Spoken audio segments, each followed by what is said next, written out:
In this world, both a hero and a demon king exist. The hero, wielding his powers, faces off against the demon king's forces. The hero is someone who fights for the sake of the empire, while the demon king exists for the sake of killing the hero. The demon king, villain, observes the battlefield, noting that this hero seems particularly aggressive.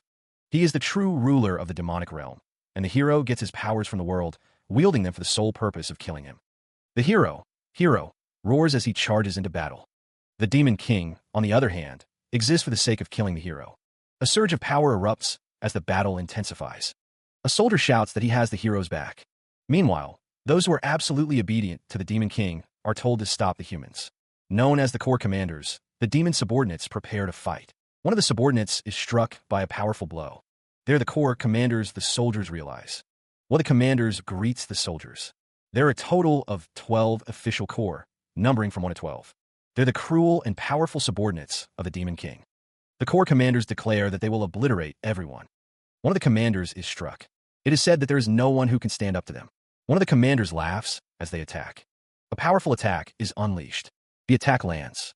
A figure stands amidst a shower of light, their face obscured by a hooded cloak. The air crackles with unseen energy. The narrator reveals that someone exists who has killed a hero before. The Zero Corps commander stands over a fallen figure, their cape billowing in the wind. The demon Erit is named. It's an open secret that Erit's identity is the demon king's Joker card. The narrator reveals that he is also the talent that the demon king treasures most. A resignation letter sits on a desk. A man sits at a desk, a resignation letter in view, a pen held thoughtfully in his hand. The man with white hair states that he would like to resign. The man at the desk slams his pen down, demanding to know what the other man just said. A surge of power erupts, shaking the room. The force sends papers scattering as the man with dark hair stands firm. The attack originates from the bandaged figure, who remains eerily still. The man at the desk, his eyes glowing with fury, demands, "How dare you?" The bandaged figure's power intensifies as it asks, "Try to abandon me?" The man with dark hair shouts, "No, never. I won't let you go." The bandaged figure, revealed to be demon Erit, embraces the man with dark hair tightly. The man with dark hair, his eyes wide with shock, asks Erit, "Why are you suddenly doing this?" Erit's eyes narrow, a hint of desperation in their gaze. Erit's thoughts race, questioning if the man with dark hair dislikes the demon king's castle, or if his subordinates have disrespected him. Erit wonders if the man with dark hair has been discriminated against for being human. The man with dark hair's eyes widen, a look of disbelief washing over him as he thinks, "That's not possible." The name echoes, Demon Erit. He is undeniably strong, despite being human. He possesses overwhelming strength that can't be obtained even with hard work. He is someone who everyone reveres and respects. He's the strongest card that I have in my hands. But who would have the guts to mess with him? The cloaked figure moves with purpose. But then a voice cries out in disbelief, "No." The Demon King's advisor states that his subordinates did nothing wrong, questioning the reason for this. The Demon King's expression is unreadable. The Demon King's face is revealed, his red eyes narrowed. The advisor is shocked by the Demon King's words, exclaiming about his subordinates. The Demon King grabs his advisor, declaring that he won't kill him, but he just wants to know why he would say that when he knows how much he treasures him. The advisor wonders if it's because he didn't send the Demon King to the borders recently, or if he's doing this because his body is itching to fight, knowing there's nothing he can do about that. The Demon King dismisses the explanation, stating that it's not enough to explain his advisor's actions. He demands that the advisor wait a minute. The advisor's face is partially visible, his expression strained as he's told to calm down. The Demon King notices blood dripping onto the floor. The advisor apologizes for dirtying the floor, but the Demon King is clearly concerned. The advisor's face is partially obscured, but his pained expression is visible. Someone shouts for the Zero Corps commander's doctor to come immediately. The speaker wonders what the doctor is doing while the advisor is so sick. A surge of energy pulses through the room, the source unseen. The advisor sits on a chaise lounge, attended by a doctor and watched over by the Demon King. The atmosphere is tense. The doctor's hands glow with a soft, healing light as he works to stabilize the advisor. The Demon King watches with concern as the doctor attends to his advisor. Zero, the doctor, explains that the advisor's current state is an after effect of something. The discussion centers on the injury that Demon Erit sustained in his battle against the hero. A disembodied voice makes it clear that they weren't summoned to simply hear about something. The Demon King, slouched on his throne, declares that he already knows what's coming. The unseen speaker demands that someone find a way to cure Erit in the shortest time possible, with dire consequences for failure. The Demon King's eyes narrow as he reminds someone of the consequences of failure, receiving a terse confirmation. The unseen speaker, presumably the Demon King, abruptly ends the conversation with Eret, stating his desire for him. The Demon King commands Eret to focus on his recovery. A subordinate, his face marked with a strange pattern, responds with fervent obedience. A hand slams down, the sound echoing through the room. In a chibi flashback, Zero attempts to leave, but another figure insists on bringing him along. Eret is wheeled away on a gurney, his expression unreadable. Whispers spread about Eret throwing up blood again, recalling how he threw his body in front of the hero when the latter chose to self-destruct. The advisor listens as the others discuss how Demon Eret shielded the hero, noting that he is still the second strongest after the Demon King, even in his weakened state. The demons continue to praise Eret, acknowledging his strength and respecting him even though he is human, considering themselves blessed to have him. Suddenly, a stark realization dawns. Fuck, I'm screwed. A memory surfaces, revealing a desire to resign and live a normal life. But those around him are just saying whatever they want. A sudden commotion erupts as someone shouts for everyone to hurry up. The urgency intensifies as a voice declares, "It's here," followed by the chilling question, "I killed the hero?" Eret questions his own strength as someone asks where he feels unwell, noting that his pulse is now normal, and instructs them to give him something. Someone demands a wet towel for his fever, but another voice insists, "Don't be ridiculous." A group of figures stand over a bed, one of them saying, "Please have a good rest." The truth surfaces, "I'm Demon Eret, no." The revelation is stark, Dion Hart in the demon. Lying in bed, Dion Hart realizes, "That's not the kind of talent I am." The words hang in the air, a stark declaration of perceived weakness. "I'm the weakest human." The title card appears, emblazoned with the series name. The chapter begins. Eret, still recovering from his injuries, requests that the servant bring the cup with her after he finishes drinking. The servant thanks him. Their fingers brush as the servant takes the cup. The servant, flustered by the brief contact, stammers an apology. Eret watches her leave, his expression unreadable. The servant, giddy from the accidental touch, thinks to herself, "Kia, our hands touched." Eret smirks, realizing the servant dislikes him. He thinks to himself that it's hurtful she doesn't even want to touch his hands. He muses that compared to the Demon King, she does take care of him a lot. Eret's subordinates scold him for being out and about when he is not fully recovered, reminding him that they were told to look after him. They question how he could ever recover his strength if he's eating those. Eret, surrounded by a mountain of meat, is told to eat it all. He thinks that it's too much. The situation is becoming excessive for the Zero Corps commander, who laments being the only human in the demonic realm, cursed with the weakest body. He wonders if demons always take things to such extremes in their realm, as his frail body collapses at the slightest hint of stress. The narration explains how he became the Zero Corps commander, a subordinate of the Demon King, though he prefers to attribute his weakness to the after effects of a fight with the hero. The Zero Corps commander fears what would happen if anyone discovered he was simply born with a naturally weak body. A figure emerges from the shadows, a red glow emanating from their eyes. The figure raises a blade, preparing to strike. The Zero Corps commander cries out as the blade descends. He believes he will die if he stays where he is. A group of figures wonders if the frail and weak Zero Corps commander is their new toy. The Zero Corps commander resolves to escape this place at all costs, determined to live a long and worry-free life, which he believes can only be achieved by leaving the demonic realm. The scene shifts to a lavish room, a chandelier hanging from a ceiling. Ed is shocked, calling out to Lord Eret. Ed stands, his uniform crisp and immaculate, unaware of the turmoil to come. Meanwhile, Eret's expression is unreadable, his red eyes betraying nothing of his inner thoughts. Elsewhere, Ed returns from the human world, landing gracefully in a grand hall. A voice calls out, asking, "Did you come back from the human world?" Ed beams, holding up a Rubik's Cube. "Yes, I've got a new cube known as the Mirror Cube." He thinks to himself that he is comfortable around few demons other than himself. Around him, it was known that he'd go to the human world and bring trinkets back for Eret to play with and stave off his boredom. Ed presents the cube to Eret, saying, "You might be able to appease your boredom with this," but is cut off. Eret retorts, "Is not what I want to say. Didn't you collapse?" Ed is taken aback by the question. Eret presses, "How could you be fine? What can we do about that after effect for you to get better?" Ed thinks to himself that he probably needs to be reborn again and that he brought this all upon himself. Ed denies it, exclaiming, "Not true. Didn't you stop the hero for the sake of saving us all?" He thinks to himself that that's not it. Ed's expression darkens, a fierce determination in his eyes. He vows, "I'll find a way to cure you even if I have to beat Ben up." Eret is taken aback, thinking that demons are truly scary. Eret asks Ed to have some ample rest. Eret thinks to himself that there aren't many demons that'd care about him as much as Ed does and that he is thankful to him. He muses on the Demon King's care, though he finds it excessive. Still, Ed acknowledges that he is surviving safely in this place thanks to the Demon King. A sense of foreboding hangs in the air. He hopes nothing occurs that would cause a misunderstanding.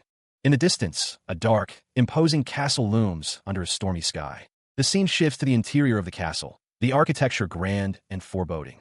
The advisor, stands in a lavish room, holding a document. The document is a resignation letter. The advisor notes that there's no telling what the Demon King is thinking with his expressionless face. The Demon King, appears, a slight smile playing on his lips. He thinks to himself that he has indeed been unpredictable from the very first. The scene flashes back to the moment the Demon King and the hero, met. A voice wonders if the Demon King just killed the human hero. It seems that the Demon King is embracing the hero, who is slumped against him. The advisor and another commander observe the scene. The advisor notes that the Demon King seems to have killed and blocked the hero's self-destruction, and wonders how he is still on his feet after taking that power head-on. The Demon King is observed to have been unpredictable from the very first. Someone wonders what his name is. The Demon King stands on a battlefield, the hero lying prone nearby. It's said that he showed great courage and loyalty by jumping into the middle of the battlefield for the Empire, but someone can't believe they sent someone as useful as him to such a dangerous place. The name echoes in the air, Dion Hart. The speaker reflects, stating that if it were up to them, they would never have sent him to such a place to die an insignificant death. A figure extends a hand, the question hanging in the air. Would you? The voice wonders if Dion Hart would like to join the Demon King's army. Thinking back, the speaker notes that he has been way too free after he joined them, but it's not like they can send him on a mission. Elsewhere, a figure sits at a desk, seemingly unaware of the machinations occurring elsewhere. The figure from the previous panel looks at a document, a soft O escaping his lips. A summons rings out. A meeting of the Corps commanders is being called, and they are to gather right away. A subordinate confirms the order. The figure from panels 5 and 6 stands in a large room, the summons likely reaching him as well. The figure from panel 6 muses that Eret should be satisfied with this. Dion Hart is shown again, looking surprised. The summons clearly agitates someone. He is feeling very upset. The summons interrupts the rest of the one known as Demon Eret, who laments losing his chance for an enjoyable break because the Demon King summoned him. The summons also confuses the Demon King, who wonders why he is calling for a meeting of the Corps commanders so suddenly, especially since he had just told Eret to rest. The Demon King realizes that all the living Corps commanders in the Demon King's castle have been summoned as well. He can't believe he's going to meet the other Corps commanders when he's already scared to death of normal demons, wondering if the Demon King wants him to walk to his death. Someone wonders if he is feeling better now, noting that he seems to be angry due to the sudden summons. The Demon King thinks he needs to maintain his expression despite the summons. He thinks he had better not mess with them, as he won't win if they fought. Someone notes that he's that rumored human. One of the guards mentions it's his first time seeing the Demon King in person. The other guard wonders what his name was. The guard asks the newbie if he is still unable to remember his name, before telling him to listen carefully, as he was there when he killed. The tale of the hero's demise was a story the muscular guard had heard before, one where the Demon King casually revealed his identity. The Demon King, Eret, introduced himself with a sinister smile, a moment witnessed by two terrified onlookers. One of the onlookers found the name rather generic, while the other corrected him, stating his name was Dion Hart. The soldier, Dion Hart, clicked his tongue in annoyance. The newbie horn girl, noticing Dion Hart's foul mood, warned the guard male blue hair to watch out. The guard male blue hair urged her to leave, fearing that Dion Hart might kill them simply for being in his way, given his current inability to fight. Dion Hart scoffed, acknowledging that he would certainly lose if he tried to kill them in his weakened state. Dion Hart wondered why the misunderstanding between him and the others seemed to deepen with each passing moment, his face marred by scratches. He tried to find a bright side, appreciating that at least no one was bothering him, and resolved to act confident. Meanwhile, two guards stood watch before a large, ornate door. The guards, despite their apprehension, steeled themselves to appear unafraid. The guards reacted with shock as the door suddenly opened. The declaration echoes with a strange, almost mocking tone. "I'm the Zero Corps commander, Demon Eret." The figure, revealed to be the Demon King, commands with an icy stare, "Open the door." The grand doors swing open, revealing the Demon King standing before a gathering of his commanders. From the shadows, a voice cuts through the tension. "You're here." Jakar, one of the commanders, smirks, his eyes gleaming with anticipation. The Demon King, now fully visible, seems taken aback by the atmosphere. A wave of unease washes over the Demon King, his eyes widening as he wonders what is going on. The First Corps commander gestures towards the Demon King, suggesting, "You should sit next to the Demon King." Jakar observes the Demon King with a critical eye, thinking to himself, "He seems weak, no matter how I look at him. I can't believe he's so strong. I'd love to fight him." The Third Corps commander Isilde wonders if accomplishing an objective is just an excuse for being late. Meanwhile, the Fourth Corps commander Adelia is furious at the disrespect shown to Lord Eret by the block of muscle. The 4th Corps commander Ririnel sits with her hands clasped, seemingly impatient. Someone in the room is overwhelmed by the sheer number of corps commanders and wishes to return to their room. Eret arrives, apologizing for his tardiness. Someone assures the demon Eret that they don't believe he was late on purpose, though he thinks to himself that he was reluctant to come. The advisor offers Lord Eret a drink. The drink is poured, and the advisor is excited that it's finally here. The liquid is identified as alcohol. The narrator reflects that one can drink expensive alcohol to their heart's content whenever there's a meeting in the demonic realm. Eret takes a sip, realizing that it isn't alcohol. The drink is revealed to be grape juice, much to the shock of the 4th Corps Commander Adelia. The tension in the room was palpable as the other commanders watched him. The long table stretched out before them, the other commanders seated along its length, their expressions unreadable. The advisor, observed Eret, noting that he seemed to be drinking alcohol, despite being served grape juice.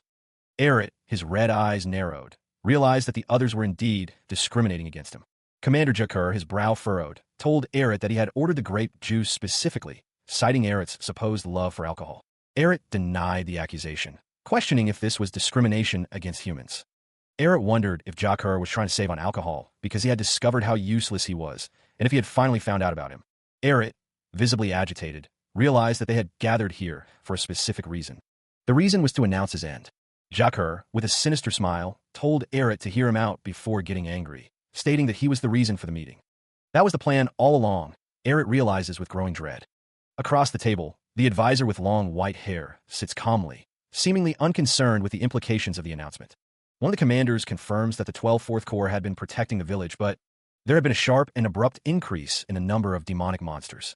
The commander continues, stating that the 12th 4th Corps can no longer handle the monsters, especially after the demonic monsters destroyed half of the small village. The remaining residents were evacuated to a big city with fortress walls, as banding together could make them a formidable foe. From the fortress walls, the evacuated residents look out at the destruction. Back in the meeting room, the red-haired commander explains that they don't know when that place will be ambushed, so they need more reinforcements to hunt the demonic monsters down. Whispers spread among the ranks. Some wonder if the 12th 4th Corps commander was killed by mere demonic monsters. Another commander scoffs, saying that they're just failed products. He wonders why everyone is making such a fuss. Hearing the commotion, Eret realizes he can understand their surprise. The narration explains that these demonic monsters are senseless beings that are loyal only to their instincts and desires, created by the Demon King. Failed demonic monsters are displayed, the remnants of a battle. The Ed, expresses disbelief that the 12th 4th Corps commander fell to such creatures. The advisor wonders what this information has to do with Eret. The advisor explains that they are at war every day because of the abundance of demonic monsters, and they don't know why their numbers are increasing so sharply. The advisor continues, stating that the now-deceased hero used to kill those monsters, so it's no surprise he was killed when they gathered and charged at the village. The advisor pauses, then says, the hero.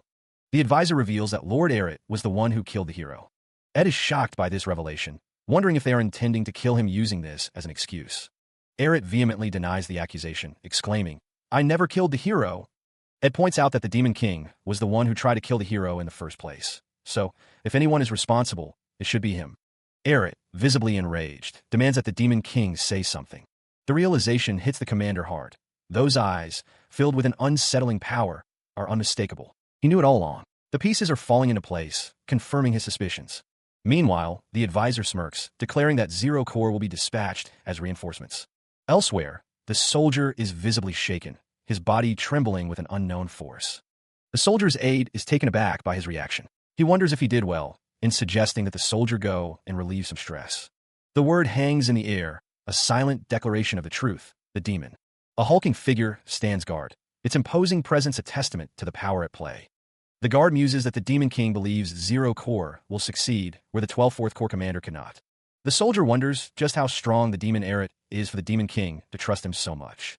The soldier hesitates, admitting to himself that his body isn't in perfect condition. The advisor and Commander Jakar observe the soldier, wondering if he doesn't want to go. The soldier's aide realizes that he thought the soldier would make excuses and refuse to go after hearing the report, but he did not. He is likely suppressing his desire to go on a rampage, calmly assessing his body's condition. The soldier sits in a chair, head bowed. A voice wonders who he is. Jakar, the commander with horns, stands with another figure, remarking that something is amazing. The other figure notes that while he still doesn't trust the soldier, that attitude of his is truly that of a great commander. He also notes that not only is he strong, but he is also able to make good judgments, increasing his desire to fight him.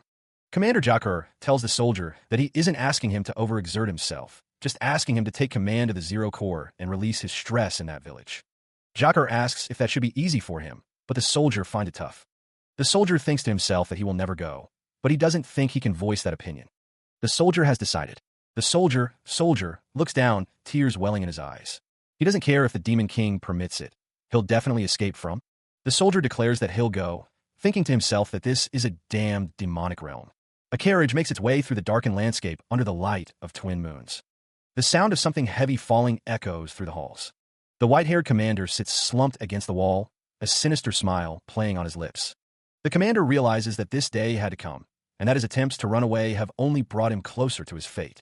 The commander with the white hair is packing, and the advisor asks if he is really so eager to leave. He replies that he is dying to go, though he is clearly lying. The commander thinks to himself that he couldn't exactly tell the Demon King that he was running off to the Empire. He knows things won't be easy even if he makes it there. The commander reflects on the lunatic emperor who sent him to the Demon King, and the brother who hates him to death. The commander supposes that facing the Empire is better than facing an untimely death amongst monsters. The commander, Demon, puts a hand to his forehead, deciding to think about this more. He has heard that the Zero Corps, as well as Ed, are very competent, so he is sure he can just step away after acting the part, and they'll take care of the rest. The advisor, tells the commander that they'll be arriving in the village in a moment.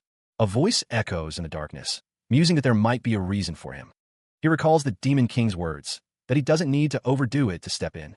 Since he's done worrying, the sound of liquid being poured fills the air. Demon holds up a bottle of Demonic Realm's specialty wine, a rare vintage loved by many demons. He remembers that he couldn't drink it during the meeting with the Demon King, but he stole it when the meeting was adjourned, not intending to give up so easily. The white-haired commander notes that they say the aura of the spirit who died drinking this wine is out of this world, so he should at least try it before he dies. He tips the bottle back, taking a long swig of the wine. The Demon King finds that the Demon Realm sure makes tasty booze. He feels like he's alive for once. A carriage waits outside. The Demon King, now on horseback, prepares to depart in the carriage. Is Eret still not feeling well? It was probably because of that incident before their departure. A subordinate calls out, trying to stop the carriage. "Yes, sir, Eret. Wait." The aide knows that Eret wants to ride horseback, but he insists that he ride in the carriage until he is fully recovered. Eret wonders what the aide is talking about, thinking to himself that he should ride in the carriage, of course. Eret denies wanting to ride that ferocious beast, the carriage. He relents, deciding to ride in the carriage. The door to the carriage slams shut. Eret peers out the window, claiming he was merely looking since it looked interesting.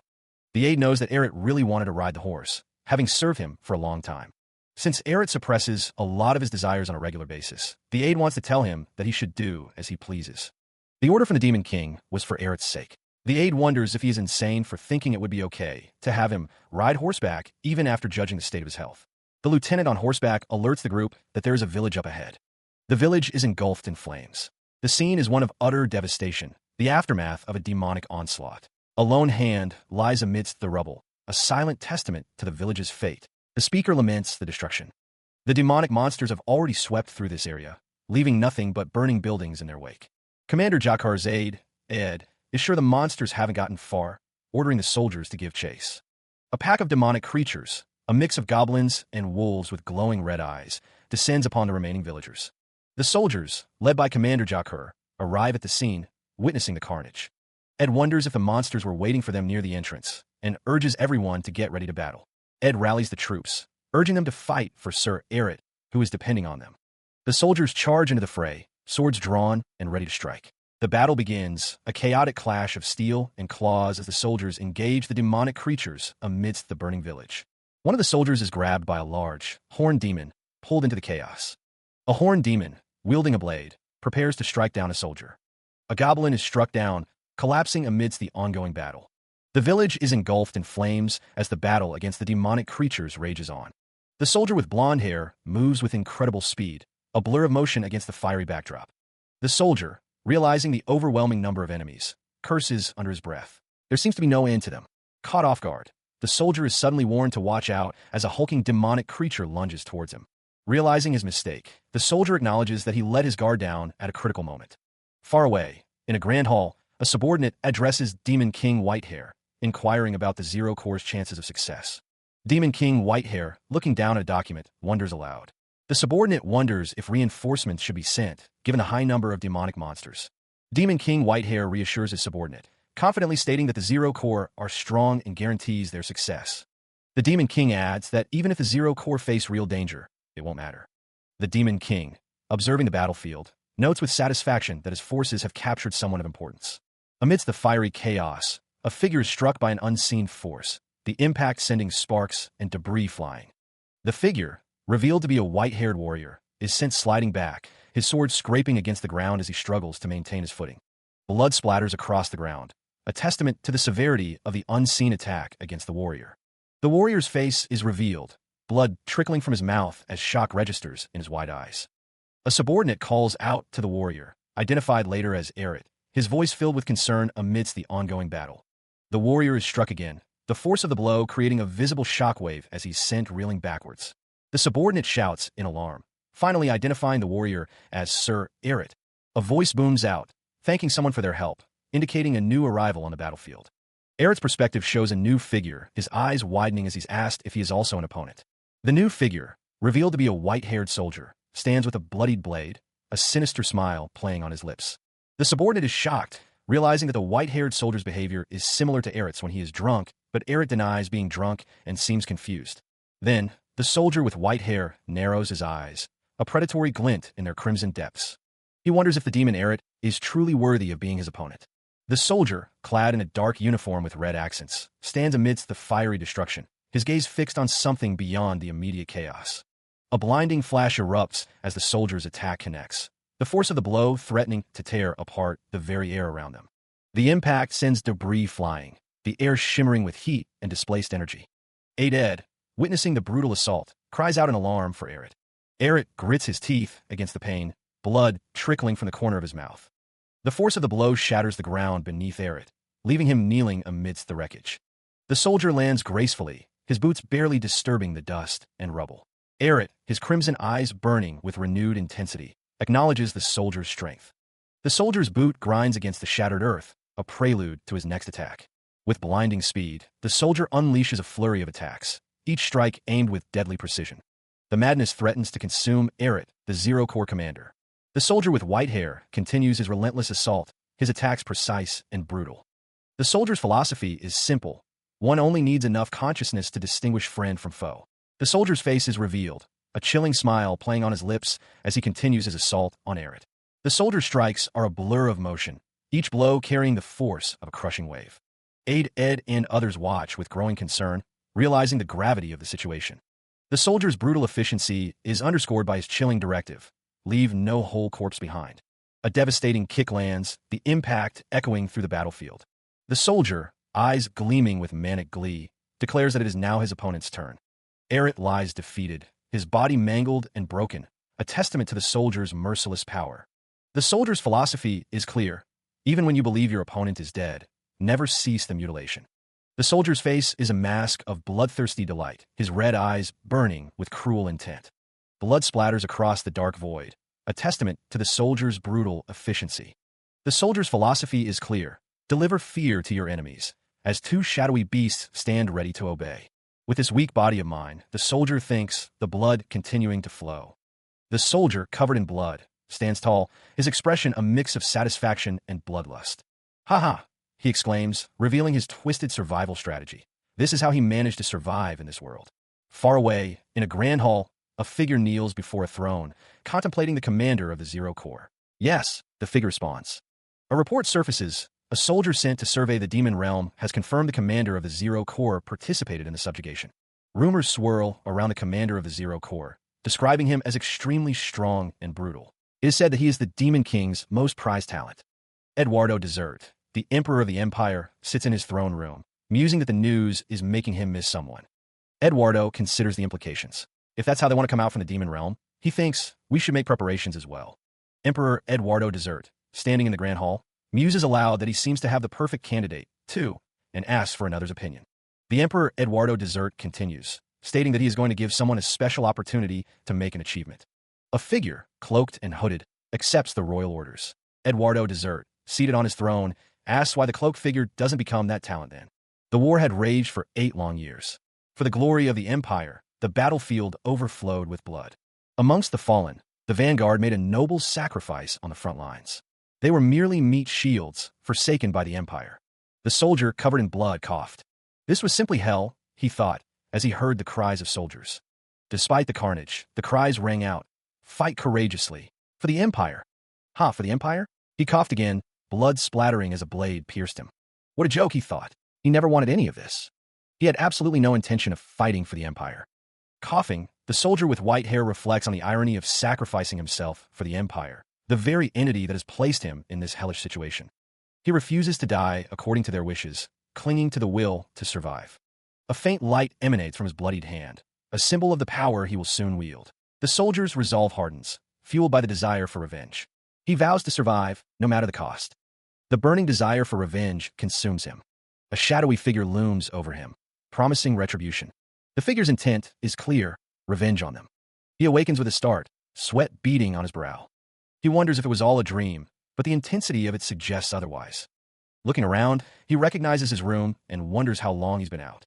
Ed and Ben stand over him, revealing that he has been asleep for an entire day, and they managed to finish his treatment. While the soldier slept, Ben revealed how shocked he was to see him return covered in blood.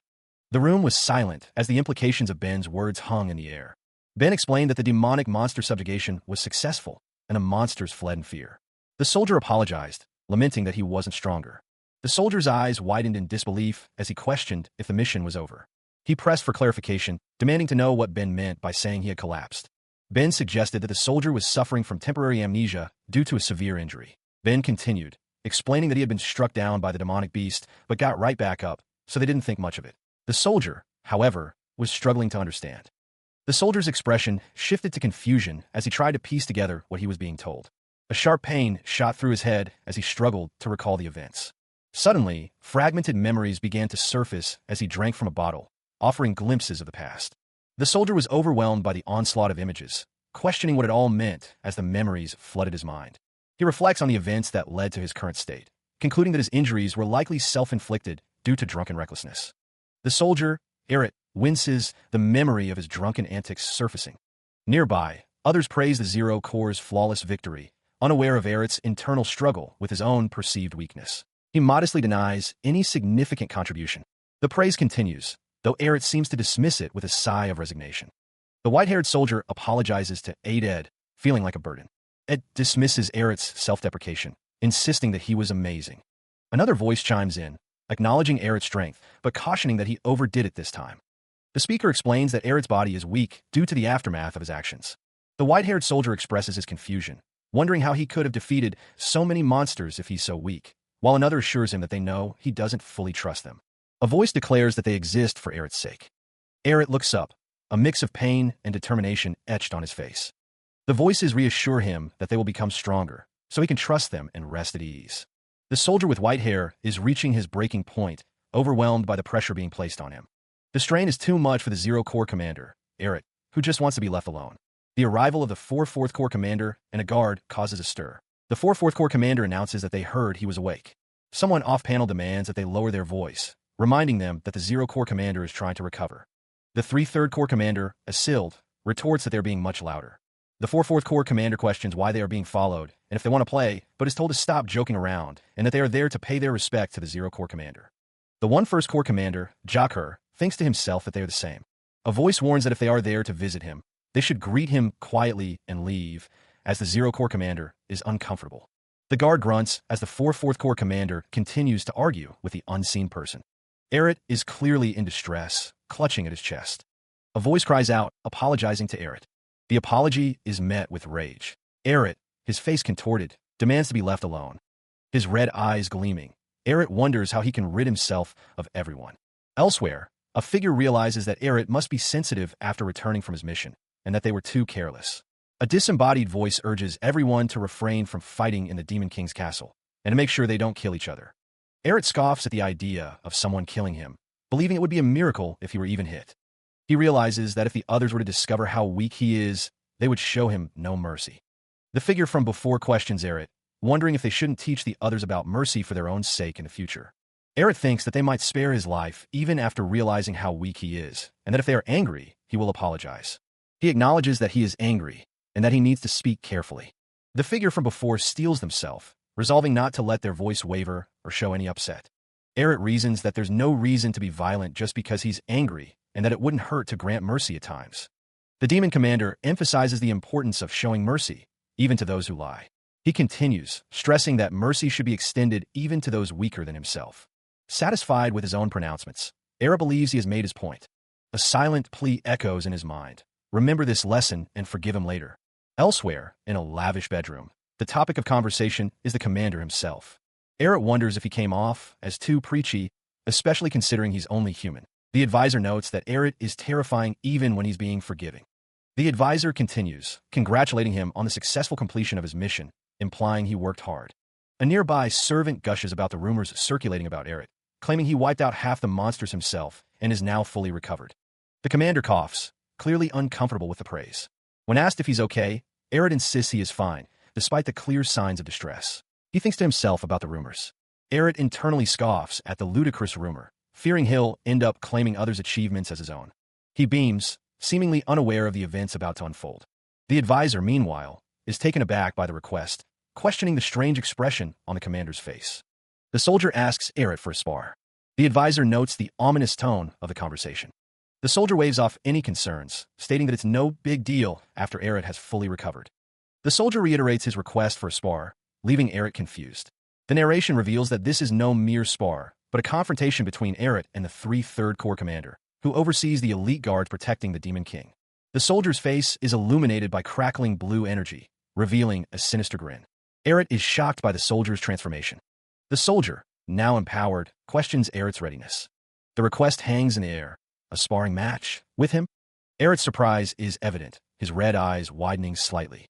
The soldier gushes, admitting he's heard tales of Eret's greatness. Jakar, standing beside the soldier, listens with a knowing smirk. The soldier's suggestion sounds like fun to Jakar. The advisor muses that Eret has never sparred since becoming the 0 Corps commander. He wonders if the commander will accept the proposal.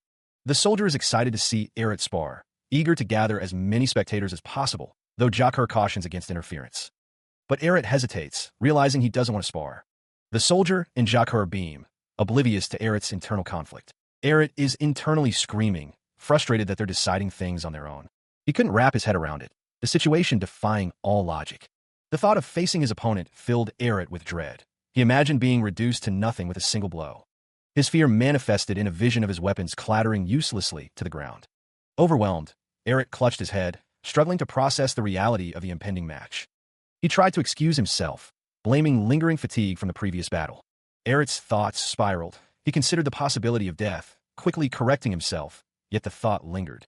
He mentally cursed his own rambling, lost in a whirlwind of anxiety. Commander Jakar, observing Eret's behavior, wondered if he was trying to avoid the fight. The soldier with white hair marveled at Jakar's perceptive eyes, realizing that Eret's excuses wouldn't work. Eret, still lost in his thoughts, looked up, startled by something. The advisor with long white hair commented on Jakar's confidence, even when facing a commander. The soldier with white hair realized why the 0 Corps commander never participated in spars. He was genuinely concerned about his opponent's well-being. The two commanders exchange confused glances, the weight of the situation settling upon them. The other commander mirrors the first confusion, the implications of Eret's actions still unclear. Jakar's eyes widen in sudden realization. He wonders if Eret's behavior is because he is the talent that the Demon King acknowledged. Elsewhere, the white-haired soldier gasps, startled by the revelation. The advisor confirms that Eret rejected the sparring proposal for the soldier's sake. The advisor continues, explaining that a spar would only end with one of them dead. The soldier clenches his fist, the weight of the advisor's words sinking in. Jakar reflects on Eret's confidence, a confidence that he would be the victor of the fight. He continues to ponder, realizing that Eret never assumed he would be the clear victor, and questions what kind of confidence this is. The soldier sits up in bed, disturbed by the implications of Eret's actions. The soldier's eyes narrow, a realization dawning on him. This is the sheer talent that the Demon King acknowledged. The soldier, despite his frustration, acknowledges Eret's incredible power. Meanwhile, the advisor stands beside Eret, listening as one of the commanders states that he cannot guarantee victory, nor can he promise he won't die. He admits he doesn't have the heart to fight Eret to the death. The commander thanks Eret for his consideration. Elsewhere, the advisor is shocked that Eret accepted the commander's terms. The advisor continues to marvel at how even hostile commanders treat Eret with such respect. Eret, his expression unreadable, seems to be contemplating something. He admits to himself that he doesn't understand why, but he thinks he'll get out of the spar. However, he hasn't given up completely yet. The commander, Jakar, smirks, thinking that when he has gathered enough strength and confidence to know, He vows that he won't die, and then he'll request to spar again.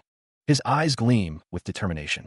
Eret, in stark contrast, is overwhelmed with dread, screaming that he doesn't want to. An unseen figure shouts at someone to give up, expressing enthusiasm for a promise made with Eret. The figure, revealed to be Commander Jakar, tells someone to listen to him. Jakar declares that he'll be off to train, leaving someone behind. It is revealed that Jakar has left Eret, who is now gone. A woman with long red hair tells someone to wait, as Eret lies in bed. The woman with long red hair observes that Eret had no ambition, but he's finally fired up because of someone, though she notes he's loud. Eret sits up in bed, looking dazed. A blonde-haired man calls out to Eret, grabbing him. The blonde-haired man apologizes, saying that Eret needs more rest. The advisor apologizes, hoping Eret recovers soon. Someone asks Eret to rest up, saying they will take their leave. He is urged to drink some water, as the need to escape the demon realm weighs heavily on his mind. A stark white line divides the scene. The advisor states that when Eret is well enough to spar with the 3 Third Corps commander, he would like to spar with him as well. Eret looks forward to it. His subordinates rush to his side, calling out to him.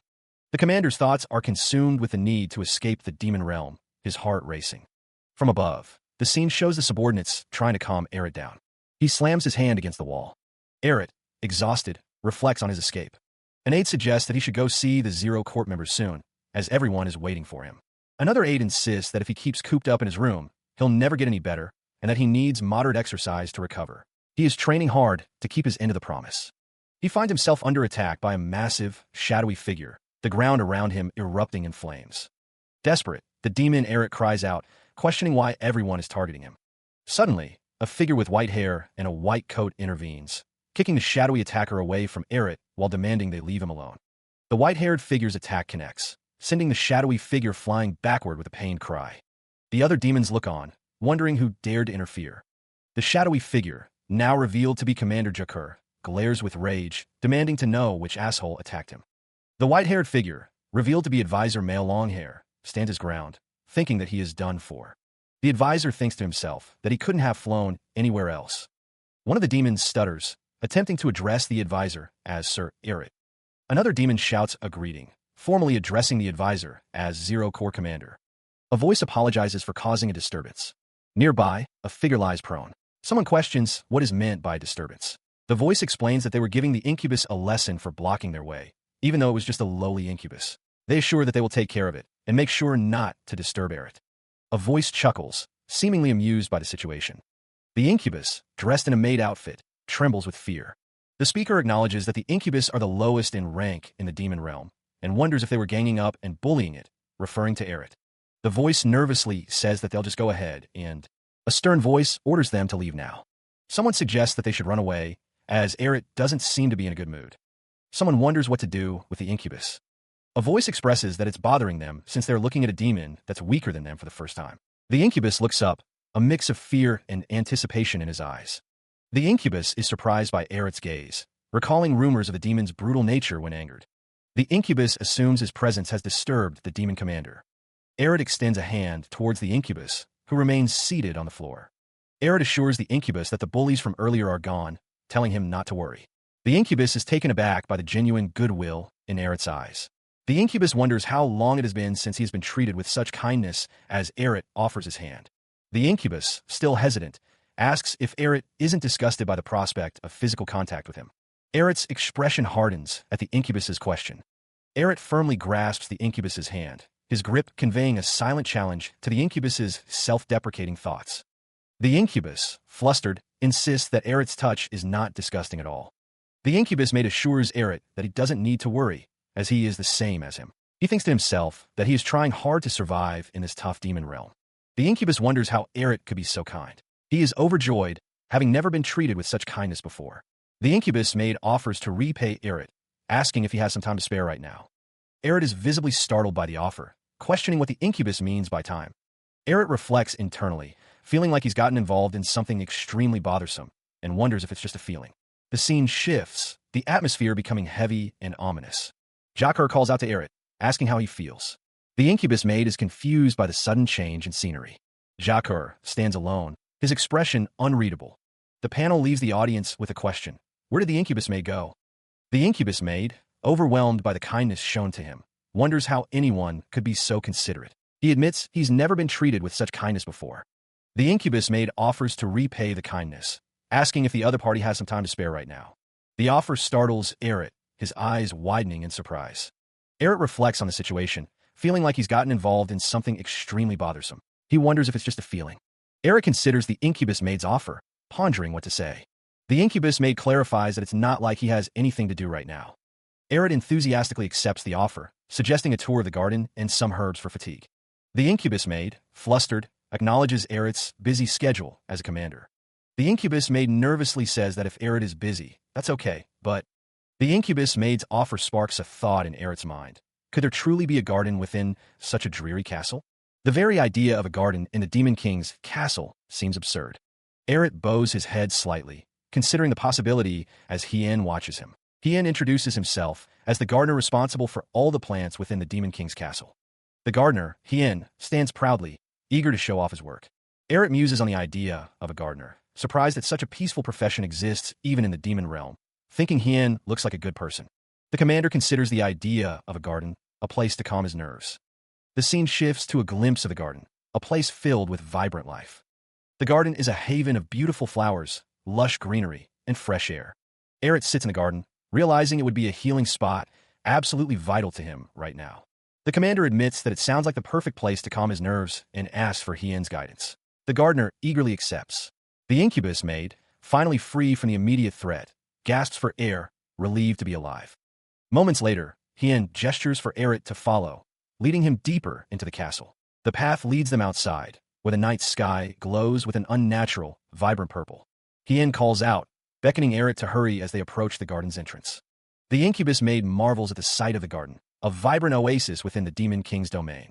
Eret, too, is struck by the garden's beauty, a stark contrast to the harshness of the castle. The air is thick with the scent of greenery, a refreshing change from the stale air of the castle. The incubus maid inhales deeply, feeling the garden's healing properties wash over him. Suddenly, a large, thorny vine lashes out, narrowly missing Eret. The vine emits a guttural roar as it attacks. The vine slams into the incubus maid, sending him flying. The incubus maid cries out in shock, wondering what just attacked him, as Hien scolds the plants for their behavior. The incubus maid is ensnared by the sentient vine, its thorny tendrils digging into his arm. Eret's eyes narrow, a dangerous glint in their depths. He asks if the incubus maid wishes to be educated again. The vine recoils slightly as Eret apologizes, stating that it was happy to receive a visit. A voice booms out, declaring that seeing a demon weaker than itself is bothering it. Eret realizes that the garden is not normal, and neither is the vine. The incubus maid apologizes, explaining that something urgent has come up. Eret observes that only plants like this exist inside the garden, and he needs to escape. The incubus maid apologizes again, adding that there are cooler plants further inside the garden. Eret exclaims that's what he doesn't want, but then trails off. Eret suddenly declares that he needs to go to the training grounds. He reiterates his need to go to the Zero Core at the training grounds, explaining that he was away for a long time. The incubus maid's face contorts in fear as the vine constricts around him. With a final, strained farewell, the incubus maid is left alone in the garden. He's gone, the incubus maid realizes, musing that Eret must be very busy to have left in such a rush. The incubus maid stands alone, the sounds of the garden amplifying his solitude. The incubus maid reaches out, gently stroking the large, bulbous plant. The incubus maid wonders aloud if it's a shame that Eret left him too. Lost in thought, the incubus maid wonders if Eret will return. The incubus maid decides that he should see Eret again and bring him a present next time, remembering how much he seemed to like plants. The incubus maid stands next to the large plant, contemplating which one to give Eret. The incubus maid resolves to bring Eret the cutest plant in the garden, hoping they can become even closer. Despite his best efforts, the incubus maid still has goosebumps from the earlier encounter. He reflects on his naivete, realizing it was foolish to expect normalcy within the Demon King's castle. The incubus maid believes his room is the safest place, as everywhere else feels dangerous. Footsteps echo as he walks down the hallway. Though he once used it as an excuse to avoid the garden, the incubus maid decides he really should go see the Zero Court members. He admits that since he wreaked such havoc while drunk, he kept putting off seeing them out of shame. But the Demon King and Ed keep pestering him to visit. The incubus maid recalls the Demon King's words, though Ed never actually said them. He thinks that what the Demon King said isn't wrong, either. Reasoning that since he's outside, he should at least show the Zero Court members his face, the incubus maid acknowledges that they're going to keep working hard for his sake, anyway. Having just experienced something so traumatic, he's not so afraid to see the core members anymore. The incubus maid remembers the Demon King's encouragement to visit the Zero Court members, but finds nobody is there. Since he came here, the incubus maid considers just returning, but wonders if there isn't any place he could sit down and wait. He realizes that it's not like anything will get resolved by avoiding it. He is also curious as to how strong the Arrow Corps are, noticing they train with a wooden sword. A rack of wooden swords stands ready for training. During the monster subjugation, he was out of his mind and doesn't recall a single thing. The incubus maid raises a sword, examining it closely. He supposes this is a good opportunity to check himself out. The incubus maid is surprised by something. The incubus maid is still surprised. He struggles to lift the sword, finding it incredibly heavy. The incubus maid reflects that even on the battleground, he could barely lift a wooden sword, let alone an iron one. He thinks to himself that he should just stick to using a dagger, lamenting his cursed strength. The incubus maid wonders aloud. He is shocked to see a group of figures in the distance. The incubus maid realizes they are the core members and wonders when they arrived. One of the core members hopes they didn't see him just now. A strange, ominous energy permeates the air. The source of the disturbance is none other than Demon Eret, his red eyes gleaming with an unsettling intensity. Below, the core members stand at attention, their concern growing as they observe their commander. A member of the core offers a greeting, asking if Eret is feeling all right. The core members express their worry, noting that Eret hadn't come by for a while. The commander dismisses their concerns, claiming he was just taking a break. The core members shower Eret with praise, commending him for his outstanding performance during their last mission. The sudden praise catches the commander off guard, and he wonders what's with them. Eret attempts to reassure his subordinates, urging them to relax. Despite his words, the core members can't help but notice that Eret still looks tired, a fact he always brushes off. The core members mutter amongst themselves, questioning Eret's well-being, suspecting he overdid it last time. The core members pledge to protect their commander until the very end. The core members' concern is not lost on Eret, who wonders why they're looking at him so intently. He decides to ignore it, resolving to finish his task and leave. He reflects on his initial plan to visit right after the mission, apologizing for the circumstances that prevented him from doing so. He acknowledges their hard work during the mission. Eret considers his training method, which he admits is one of neglect. He decides to give them an appropriate amount of encouragement and watch them train. He strides into a large training area, addressing the assembled group. Eret states that he simply came by to say that, confident they would have done an outstanding job even without his input. The camera focuses on a cloaked figure observing the scene from a distance, their expression unreadable. Eret turns and walks away, his back to the trainees. He orders them to resume their training, but his legs buckle beneath him. Eret is shocked as his legs give out. He thinks to himself that he's going to be absolutely humiliated if he falls. Despite the pain, Eret grits his teeth, commanding himself to stay put. Suddenly, a blade of energy slashes down towards him. The attacker lunges, screaming for Eret to die. As the cloaked figure's attack connects, Eret is shocked by the speed of the blow. He wonders aloud how the attacker managed to dodge his own strike. Eret's eyes widen in disbelief as he realizes the gravity of the situation. Core members call out to Commander Eret, concerned for his well-being and questioning the attacker's motives. Eret struggles to comprehend what just happened. Realizing the danger, Eret knows he must escape. The cloaked figure's eyes narrow, focused on their target. The cloaked figure unleashes a flurry of blows, each strike carrying immense force. Eret's expression is one of utter shock as he is struck. He wonders how he could have been hit. Blood splatters as the cloaked figure's attack lands, the impact forcing air from Eret's lungs. Eret collapses to the ground, coughing and struggling to breathe, still trying to understand what happened. The cloaked figure stands over the fallen Eret, breathing heavily. The core member is shocked that Eret was hit and curses the attacker. The cloaked figure pauses, blood dripping from his lip. He seems to recognize something about Eret's face. The figure's hood falls back, revealing the face of Eduardo Desert. Shock registers on his face. Eduardo's sword is still drawn, poised to strike. The realization dawns on him. Eret is human. A lone figure with white hair is spotted within the Demon King's castle, prompting confusion. How could a human have infiltrated their defenses? Below, the cloaked figure kneels, seemingly defeated, while a taller figure stands over him, a sword resting against his shoulder. A group of soldiers realizes that if the Zero Corps doesn't recognize the intruder, he must be dealt with. The cloaked figure, realizing the danger, knows he must escape. His eyes widen, a bead of sweat trickling down his face as he prepares to act. With a surge of power, the cloaked figure raises his sword, a crimson aura enveloping the blade.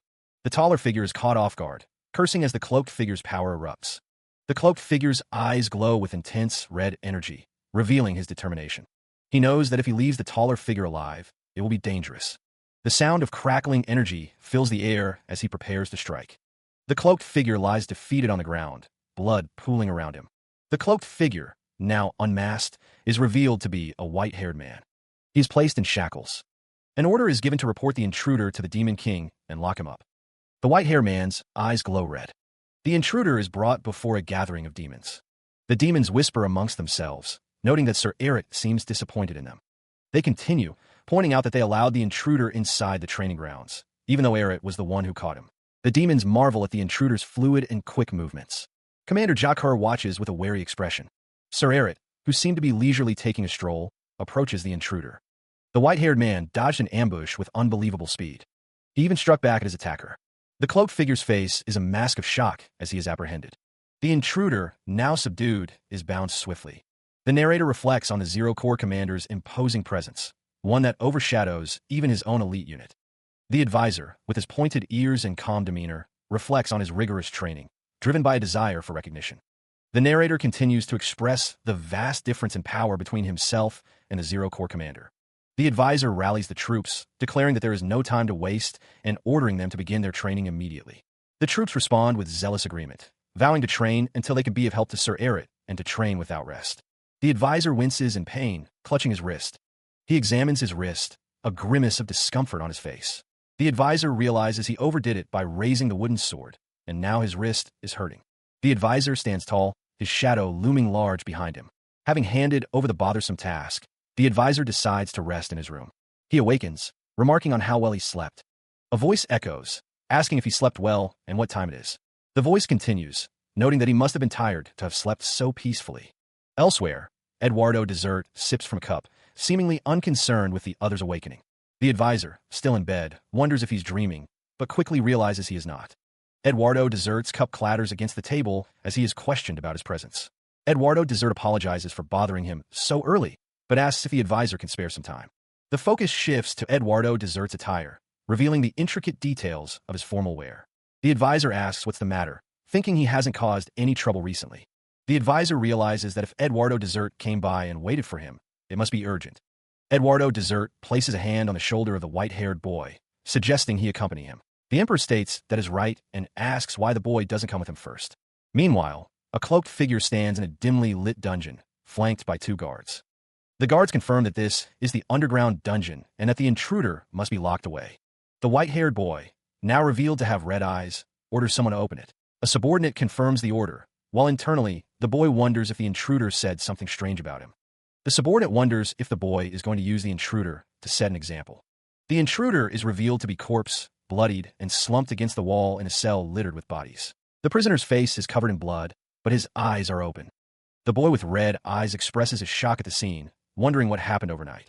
The subordinate asks Eret to take a look at the prisoner, noting that he seems familiar. Eret expresses his confusion, questioning what the subordinate means by familiar. The prisoner struggles against his restraints, threatening to kill them, even though he is a demon.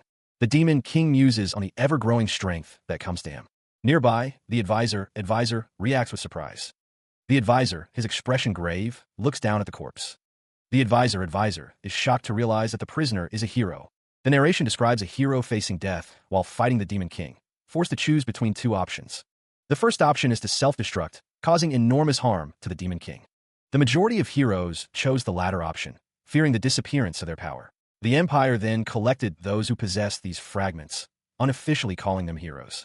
Officially, only those who proved themselves worthy with exceptional achievements were given the title of a hero and rewarded with glory beyond measure.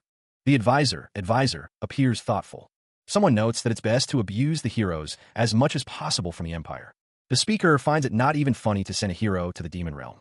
The speaker concludes that it's more suitable to call him a hero candidate, rather than hero. A disembodied voice questions if the prisoner is truly a remnant of a hero. The advisor, thinking to himself, acknowledges that if the prisoner were an official hero recognized by the Empire, he wouldn't be so weak. Still, he believes the prisoner is a hero and that it would be a waste to consider him a disposable pawn. The advisor continues his internal monologue, reasoning that there's no way they'd have sent a hero candidate to the demon realm without a reason. He wonders what Eduardo Desert is thinking. Eduardo Desert is addressed by one of his men. He asks what is it. Elsewhere, a pair of eyes snap open, filled with a burning intensity. The prisoner, Dion Hart, pleads to be allowed to have a chat alone with someone. The advisor stands over the prisoner, Dion Hart, his expression unreadable. The advisor tells someone that he will be waiting in the front and to be quick. The prisoner, Dion Hart, lies on the ground, covered in blood. He realizes there was no message. The prisoner, Dion Hart, continues to think to himself, realizing that he was the only target, but he doesn't know why. The prisoner, Dion Hart, wonders what the advisor is thinking, and then he remembers the name, Dion Hart. The prisoner, Dion Hart, glares with bloodied eyes, calling someone a traitor. Dion Hart's crimson eyes glint with a mixture of defiance and pain. The accusation hangs heavy in the air. He had earned the trust of the emperor, becoming the hero of the empire, only to betray them by switching sides to the demon realm. The voice booms, laced with disbelief and fury. Did he truly think he could succeed? Eduardo Desert, the emperor, runs a hand through his hair, feigning ignorance. He asks what is happening. Deonat, Cornerd, Conchidis, okay, fine. He wonders if he is considered the deserted pawn. The sound of bones cracking echoes as the advisor clenches his fist. The advisor denies the accusations, calling it bullshit. He claims to have received an important mission from His Majesty to eliminate the traitor, but Dion Hart refuses to believe it. The emperor's eyes gleam ominously as he states that the proof is that he called Dion Hart a traitor. The emperor's words hang in the air, questioning what sins Dion Hart has committed to be cast aside. Tears well up in Dion Hart's eyes as he is accused of deserting like this. The advisor's voice drips with false reverence as he speaks of His Majesty. The emperor embraces Dion Hart from behind, whispering that he is aware of everything. The emperor's embrace is stained with blood, the crimson liquid seeping into his pristine white coat. His eyes wide with a dawning horror, Dion Hart struggles to comprehend the situation. He wonders what the emperor is. The emperor clutches Dion Hart close, blood dripping from the prisoner's face onto his gloved hand. It seems the emperor has truly done something. Dion Hart wonders why His Majesty would send him to the dangerous demon realm to eliminate the traitor. The dying prisoner wonders if he has truly been deserted. Kneeling before the emperor, Dion Hart reflects on how he sacrificed everything for the empire. Enraged, the corpse prisoner curses the emperor, vowing revenge no matter what. The advisor, standing nearby, dismisses Dion Hart's loyalty as superficial. The advisor thinks to himself that he wasted his time on something worthless. He asks if the emperor is done talking already. Erit, the Zero Corps commander, asks if the emperor's curiosity has been satisfied. Eduardo Desert smirks, wondering aloud what they should do with that bastard now. The discussion about Dion Hart's fate continues, with one advisor suggesting, maybe we can use him somehow? Another counters, that's entirely up to you, Your Majesty, but I believe it'd be better to just kill him. The camera focuses on the red-eyed man, a sinister smile playing on his lips as he listens to the debate. The advisor with the red eye speaks up, saying, all right, that's your decision, huh? Well, whatever. I'll take care of it. The advisor continues, his expression hardening, but you should grant me a favor in return. The scene shifts to Dion Hart, lying prone on the ground, seemingly unconscious and at the mercy of his captors. Eduardo Desert, the emperor, crosses his arms, a sinister request on his lips. He expects a favor in return for his assistance. The white-haired man with red eyes turns his head, a slight frown creasing his brow as he listens to the emperor. The emperor's words echo the dire situation. The 1st Corps needs immediate assistance on the front lines. The man with red eyes acknowledges the emperor's words. They said it wasn't a hero candidate, but a real hero is participating.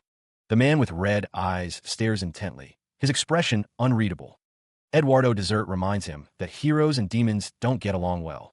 The man with red eyes thinks to himself about the hero that appeared on the front lines, wondering if he is just some fragment that's been used and cast aside by the emperor.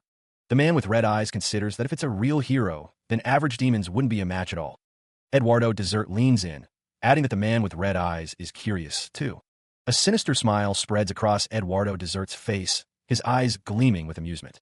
The implications of Emperor Eduardo Desert's actions hung heavy in the air, sending a fragment along with a real hero. Meanwhile, the man with red eyes informed the white-haired boy that he needed to prepare to depart, adding that it was a mission as well. The boy's expression was unreadable, his red eyes betraying nothing of his thoughts.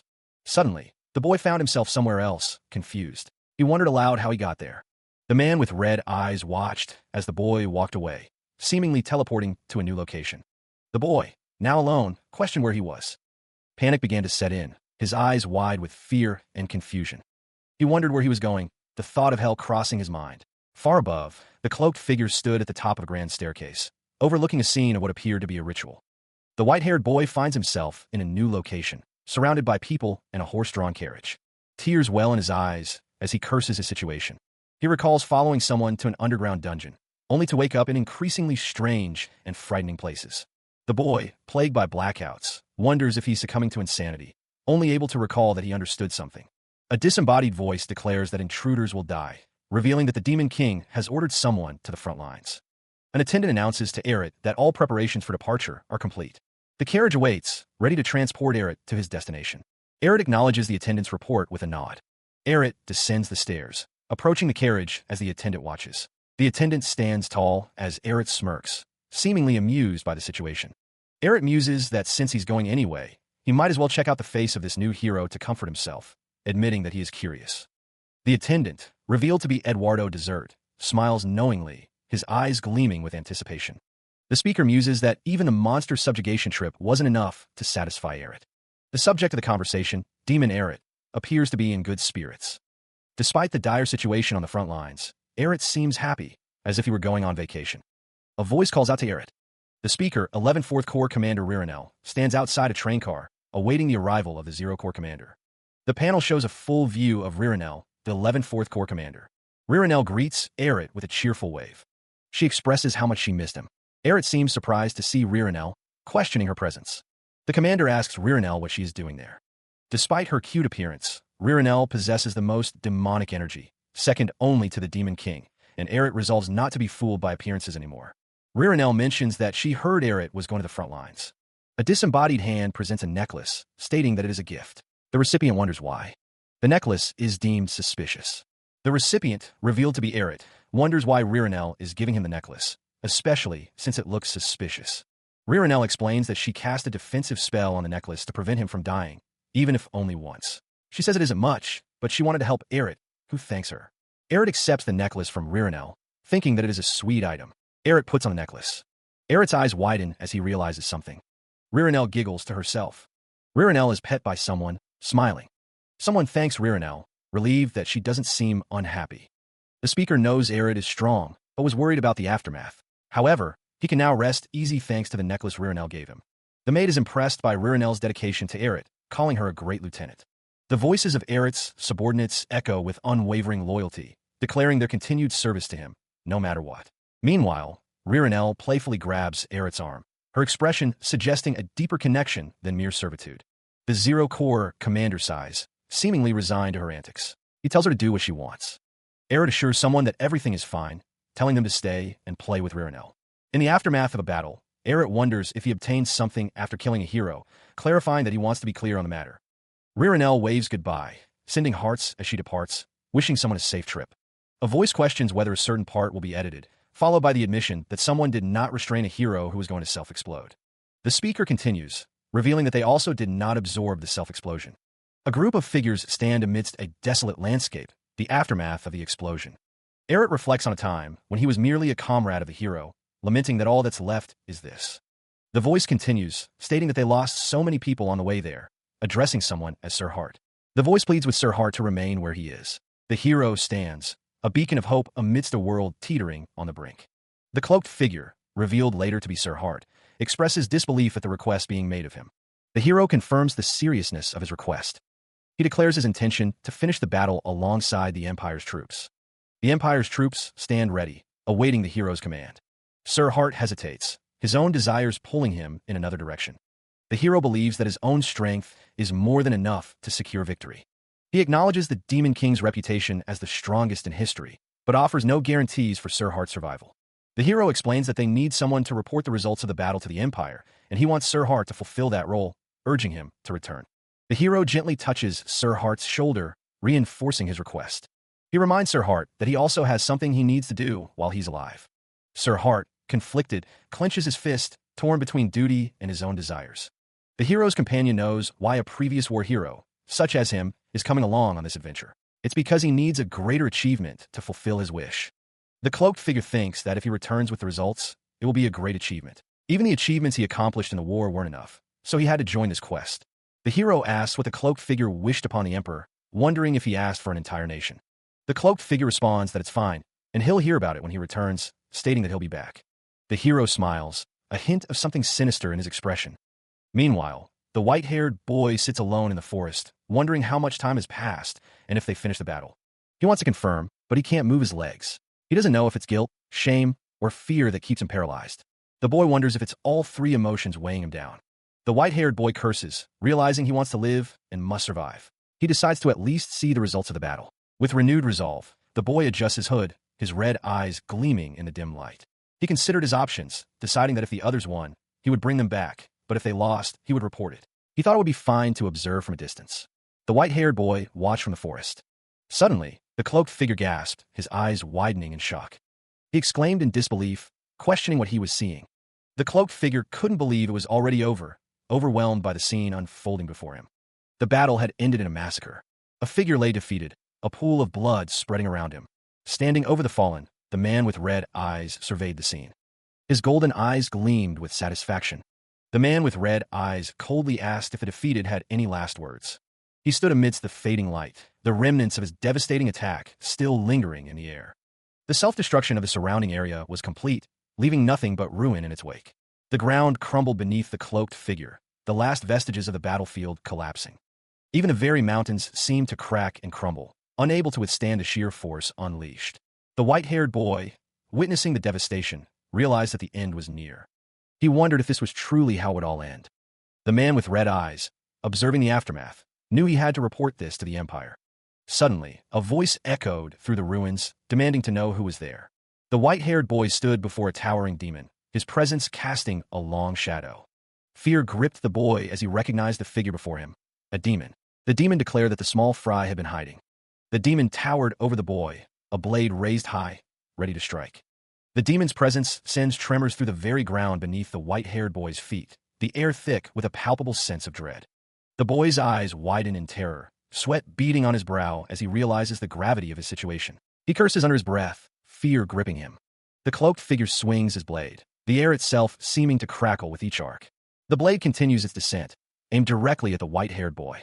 The sword connects with a resounding crash, the force of the blow creating a shockwave. The white-haired boy is sent skidding backward, struggling to regain his footing after the unexpected attack. The boy, clearly caught off guard, shouts, demanding to know why the cloaked figure attacked without warning. The cloaked figure's sword continues to glow ominously.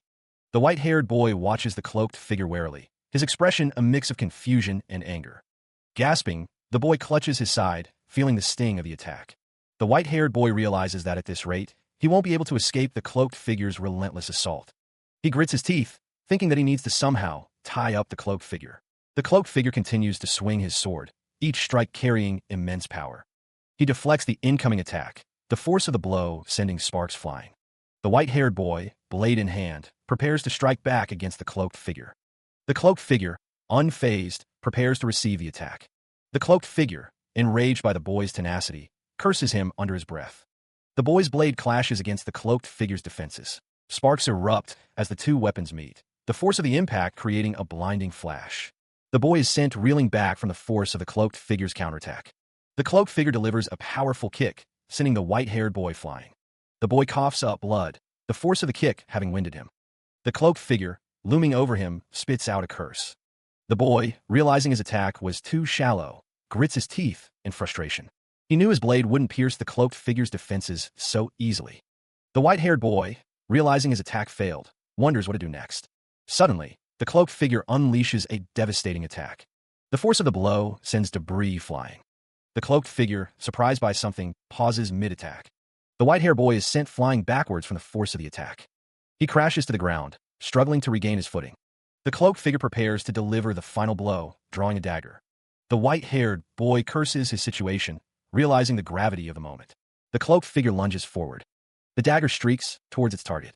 The attack continues, leaving a trail of destruction. The dagger finds its mark, resulting in a violent explosion. The incubus maid, still in the throes of a nightmare, jolts awake, his eyes wide with terror as he wonders what is happening. The incubus maid's vision is blurred, but he can make out the silhouette of the cloaked figure standing amidst a cloud of dust and debris. A realization dawns on the white-haired boy. He survived the explosion. He remembers the ogre and wonders if it is still alive. The white-haired boy's question is answered as he sees the ogre lying motionless on the ground, a pool of blood spreading around him. The boy realizes the ogre is dead. The white-haired boy realizes he must have survived because he landed on top of the ogre, using the creature as a cushion. He realizes that since he fell from the cliff, this place must be the center of the enemy camp. The white-haired boy surveys the landscape, confirming his suspicions. He is indeed in the heart of the enemy's territory. He stands amidst the carnage, the bodies of his enemies strewn around him. The surviving demons, recognizing the threat, whisper amongst themselves. They realize the white-haired boy is the one who killed the 7th Fourth Corps commander. One of the demons shouts in disbelief, confirming that the boy was indeed the 7th Fourth Corps commander's killer. The demons realize the implications. The white-haired boy landed right in the middle of their camp and killed their commander in front of them. The white-haired boy pauses, sensing a shift in the atmosphere. Another demon exclaims in disbelief, recognizing the boy as none other than the Demon King himself. The incubus maid stares at the Demon King, fear gripping him as he feels the weight of the Demon King's gaze. The incubus maid struggles to speak, his voice strained.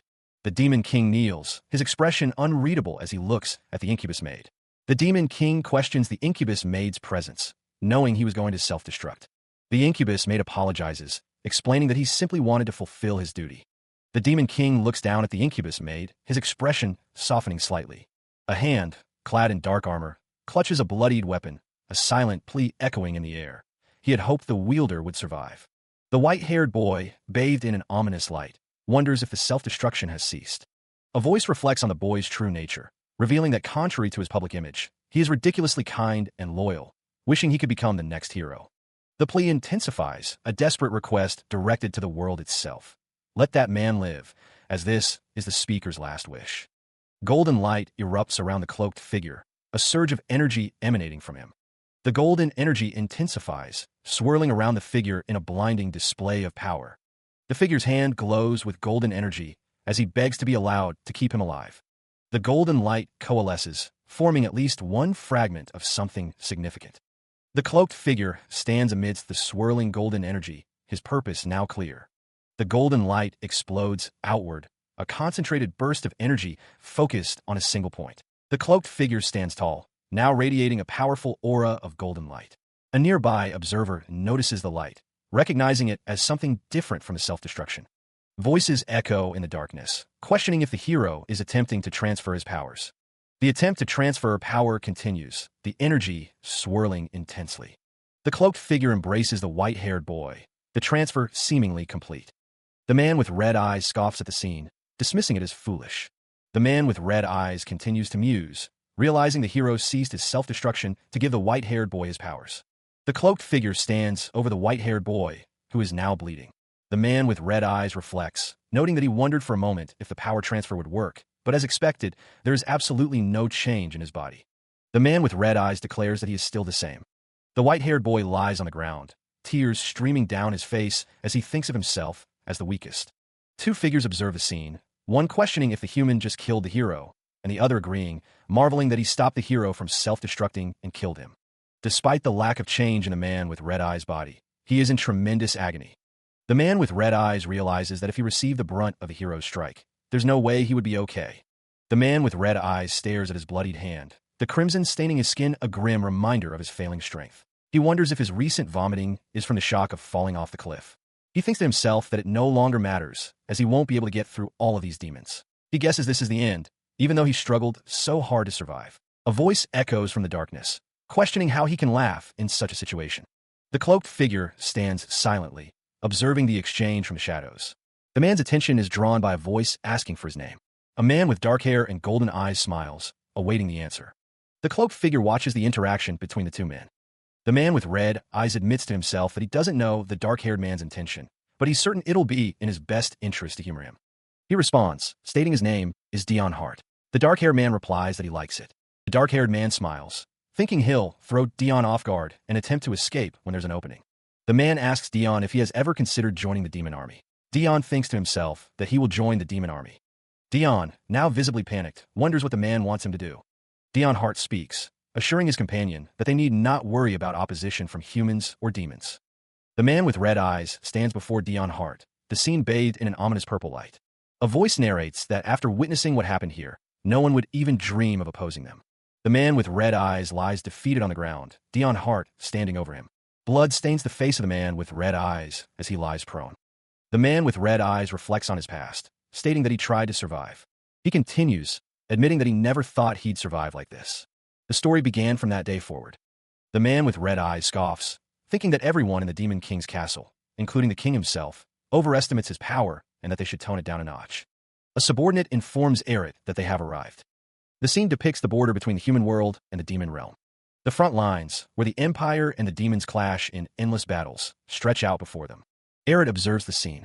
He thinks to himself that he has come to such a place. The advisor, standing before Eret, declares that he has been waiting for him. The cloaked figure clenches his fist, judging from the advisor's shabby state that things must be really bad here. The advisor and the cloaked figure shake hands, the latter reflecting that he should have turned the offer down, but he thought he would die if he refused, so he couldn't help it. The cloaked figure thinks that, come to think of it, there was never an option from the start. Dion Hart smiles, knowing the battle will resume, so he can prepare in advance. Dion Hart thinks to himself, my life. Eret thinks that, as expected, Dion Hart's expression has eased up after they left the Demon King's castle, and that he is surely looking forward to the battle. The advisor apologizes, but there is currently a lull in the fighting, and they don't know when the battle will resume. Dion Hart is confused, wondering what the advisor is talking about, and who is looking forward to what. The cloaked figure asks if Dion Hart means the corpse. The white-haired boy is told that he is being referred to as well. Elsewhere, the order is given to step into battle as soon as the Empire troops begin their attack. Meanwhile, a knight stands ready with his fellow soldiers, awaiting the coming conflict. The cloaked figure is asked if he wants to fight as well, his voice laced with disbelief. The Empire's barracks stand as a front line against the encroaching darkness. The barracks themselves are a sprawling complex, a testament to the Empire's might. A voice questions the report. The Zero Corps commander, they ask. The answer is simple and direct. Yes, that's right. The scout's report indicates that the Zero Corps commander is the reason for the Demon King's troops' high spirits. The Demon King's troops are indeed in high spirits, as of yesterday. The officer sighs, a headache already forming. Why did that infamous bastard come down here? The Zero Corps commander, the Joker of the Demon King. His presence is known to be even more outstanding than the 1st Corps commander, who is supposed to be the strongest out of all 12 commanders. The question is, what should they do? The officer, frustrated, sees only one way to guarantee their victory. The order is given. An assassin will be sent. The idea of sending an assassin for the Zero Corps commander is met with disbelief. There's no way they will succeed. An officer of the Empire confidently states the way they will succeed. The officer emphasizes that this plan hinges on the Zero Corps commander actually existing. The officer acknowledges that the rumors surrounding the Zero Corps commander are incredible, but no one has been able to confirm them. The rumors paint a picture of a world bathed in the light of crimson moons. The officer muses that perhaps the Zero Corps commander's existence is a rumor in itself. The armored figure of the hero of humans, Cruel, is revealed, his expression unreadable. A close-up of the hero of humans, Cruel, shows the intricate detail of his armor. The hero of humans, Cruel, states that revealing the truth with one assassin will be a huge accomplishment, and orders that getting information on the Zero Corps commander be prioritized. The hero of humans, Cruel, looks forward, his expression grim. The bandages are wrapped tightly around the hand, a testament to the battles to come. The bandaging continues, the assistant carefully tending to Eret's hand. Eret wonders aloud if he seriously has to participate in a battle. The Zero Corps commander reflects on his position, admitting that although he was worried about the pressure and outcome, he never resented the role. He admits that today, however, he really resents the position he holds.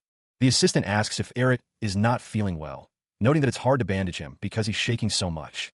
In a chibi form, Eret denies that he is shaking at all. He declares that he will continue. Eret tells the assistant that he doesn't have to do it so carefully, as he's just going to check out the face of the new hero and fall back anyway. The assistant looks shocked. The assistant questions what Eret is saying, reminding him that they don't know when the battle will start. He states that the human world is right in front of them, and with the sun up, he needs to bandage someone more carefully. The man with red eyes tells someone that they really don't look after themselves, adding that they don't even know how much he worries. The one being fussed over thinks that it's nice that he's worried about him and treats him well, but he doesn't understand how he follows him without so much as a complaint. The white-haired boy wonders what's so charming about him. The boy thinks about how he vomits blood and faints easily, and burns easily when his bare skin is exposed for prolonged periods in the sun, questioning this weakness. He continues to think that any way he looks at it, he's just a useless, weak human trash. The man with red eyes is seen tending to the white-haired boy, as the boy wonders why Eduardo Desert is remaining as his vice-commander, and if he's not a demon, but an angel. Eduardo Desert smiles, thinking that with this, they'll be able to wipe out all the humans without worrying. The white-haired boy thinks to himself that, of course, Eduardo is not an angel. The boy realizes that the cloth was specially made by the Demon King using magic, so he can fight to his heart's desire, deflecting the sun and keeping his temperature regulated as well. Eduardo Desert smiles, stating that as long as it isn't torn, it'll restore itself as well. He had heard that Emperor Eduardo even put a spell on the cloth for transparency around his eyes, nose, and mouth. The Demon King, Eduardo Desert, was bragging so much about it. Judging from how he's using his magic without limit, Eric considers the implications.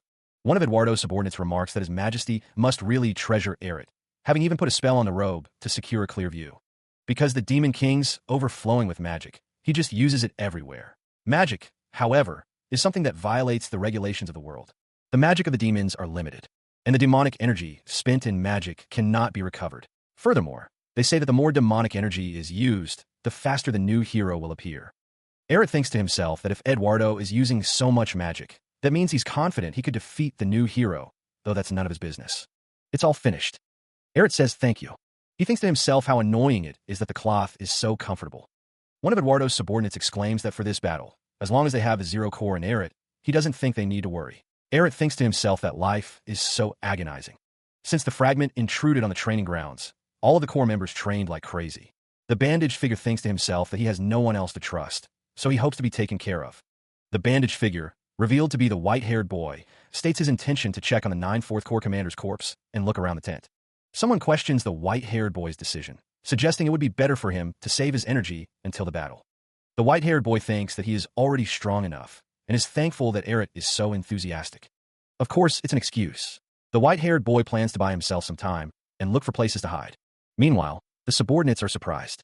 One of the subordinates is confused. The subordinate realizes that it's really the commander of the Zero Corps. The subordinate questions why they don't need to worry anymore. The subordinates of the Zero Corps declare their intent to be victorious next time. One of the subordinates looks forward to their next battle, agreeing that the Demon King's decision was correct. The presence of Demon Eric alone is enough to lift their spirits. The white-haired boy, Eric, asks that they not pay him any attention, hoping to continue hiding. Someone observes from afar, realizing that the white-haired boy is the Zero Corps commander from the rumors. The observer is shocked that he actually exists. The observer, a man with a stern expression, watches intently. The man thinks that Eric is surprisingly small and weak-looking.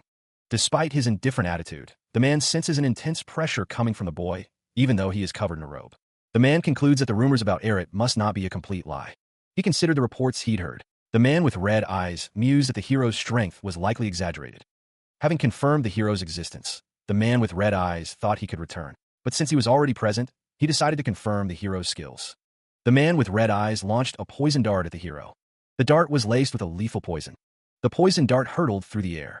The hero, cloaked in a dark red hood, remained unaware of the danger. He considered returning to his tent. The hero remained still, the poison dart closing in. The dart pierced the air with deadly speed. The poison dart struck its target. The hero's hooded figure stood motionless. The man with red eyes was shocked. He wondered if the hero had dodged the attack. The hero's eyes glowed red as he grinned, revealing that he had indeed dodged the poison dart. Panic sets in as the man with red eyes realizes his presence has been detected. Recovering his balance after nearly falling, the man with red eyes curses his clumsiness. A subordinate questions the sudden stillness of Sir Eric. Sir Eric, feigning nonchalance, inquires if there's a problem, masking his near discovery.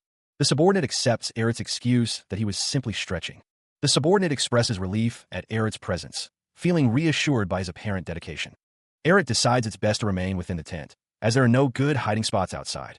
Back outside, the man with red eyes hears someone say farewell and wonders what it was. The man with red eyes realizes that Eric is only informing his most trustworthy subordinate about the suspicious intruder. The man with red eyes is impressed by Eric, even though he is the enemy. The man with red eyes contemplates whether he should go back, knowing Eric plans to deal with him in secrecy. The man with red eyes reflects on the situation, realizing he cannot determine the Zero Corps commander's skill level with just one test. He continues his internal monologue, understanding that if he could accurately assess the commander's abilities, it would greatly benefit the Empire. The man with red eyes resolves that the next opportunity will be his last. Elsewhere, a subordinate calls out to Eric, interrupting his thoughts. The subordinate is surprised to see Eric return so soon, and Eric admits he might have come back too early. Eric asks if the subordinate knows anything about the new hero among the human troops. Meanwhile, the white-haired boy, his face wrapped in bandages, listens intently. The subordinate explains that he heard the 2nd Corps commander is investigating the new hero, but the hero wore a helmet, obscuring his face. Eric acknowledges the information, confirming that the hero's swordsmanship is visible. The subordinate adds that all that's known about the new hero is that his swordsmanship is outstanding. The white-haired boy apologizes, but Eric assures him that it's all right. Elsewhere, a masked figure wonders why Eric is suddenly asking about the hero of Humans Cruel, realizing he wasn't going to talk about him. The masked figure wonders if Eret has already deduced that the hero of Humans Cruel was the one who sent him. Meanwhile, Eret notices a bottle and glass, realizing it's alcohol. A close-up reveals the bottle of booze in an empty glass. The hero of Humans Cruel, sitting alone, thinks about how Eret wouldn't let him drink, yet he's drinking by himself. Startled, the white-haired boy insists it's not what Eret thinks, explaining that he took it out for him. The hero of Humans Cruel stares blankly, his eyes glowing red beneath the bandages. He wonders if he can drink it. The white-haired boy pours a drink for the hero of Humans Cruel, saying it's okay to ease his nerves a little because this is the battlefield. The hero admits he guesses he's right, remembering how he thought he was going to die. The white-haired boy thinks it's fine since the hero can run around as much as he likes during this battle. The hero of Humans Cruel flicks his eyes to the side. The hero of Humans Cruel watches as the white-haired boy pours him a drink, a question mark floating above his head. The white-haired boy sets the bottle down, but the hero of Humans Cruel pauses, thinking he heard something. A close-up reveals the drink, now still in the glass. The hero of Humans Cruel waves off whatever he heard, dismissing it as nothing. Unseen by either of them, a masked figure lurks above, watching them from the rafters. The masked figure smirks, revealing that the sound the hero of Humans Cruel heard was a rock thrown to distract him. The masked figure is relieved that the hero of Humans Cruel didn't notice that he poisoned his drink. The poison is described as the deadliest kind, capable of killing with just one sip. The white-haired boy looks up, wondering if he heard something incorrectly. The poisoned drink is raised to the hero of Humans Cruel's lips. The masked figure's eyes widen with murderous intent as he silently commands the hero of Humans Cruel to die. The hero of Humans Cruel takes a sip of the poisoned drink. The white-haired boy looks up, a flicker of concern crossing his face. Nearby, the man with red eyes questions, "Sir, Eret, is there a problem?" Suddenly, the man with red eyes is sent flying backward by an unseen force. The force of the blow shatters the surrounding area. The masked figure, cloaked in shadows, declares, "There seems to be a pest among us." The white-haired boy is revealed to be the pest, his face now covered in bandages, his expression one of grim determination. A disembodied voice echoes, declaring that there seems to be a pest among them. Nearby, a blond man in a red-trimmed uniform looks shocked, while the bandaged white-haired sits silently, his expression unreadable. The white-haired's red eyes narrow, a subtle hint of the power he possesses. Suddenly, the white-haired shouts in denial, his fear palpable. He wonders aloud why the glass flew off like that, admitting The white-haired's power flares, sending objects flying around the room. He thinks to himself that he just wanted to chase away the pesky fly that kept bothering him. The white-haired grits his teeth, thinking about how he needs to get lost already. His uncontrolled power sends a glass flying, shattering against an unseen surface. The white-haired's eyes widen, a visible sign of his shock and confusion. He wonders why that happened, the sound of shattering glass still echoing in the air. The remnants of a shattered glass lie amidst a pool of crimson liquid, hinting at a sudden, violent act. Nearby, the white-haired, his face partially obscured by bandages, stammers an apology. He claims he didn't act intentionally. The bandaged boy's eyes widen, a subtle hiss escaping his lips as he senses something amiss. Eduardo Desert, the Emperor, stands tall, an exclamation mark punctuating the air above him as he realizes the gravity of the situation. The green vapor, rising from the spilled liquid, confirms his suspicions. The Emperor shouts a warning, "Poison." His companion, the bandaged boy, reacts with shock, his eyes widening in alarm. Eduardo Desert's expression hardens as the realization dawns on him. His drink was poisoned. The Emperor glances upward, sensing a presence above, a silent question forming in his mind. The Emperor's eyes narrow, a chilling realization washing over him. There was an intruder. High above, a figure leaps through the forest canopy, fleeing the scene with desperate speed. The masked figure, concealed in shadow, urgently needs to report the poisoning to someone named Cruel. The masked figure emphasizes the urgency, stating that the report must be made to Cruel as soon as possible. He is deemed a dangerous man as he descends from above. The impact of his landing sends tremors through the area.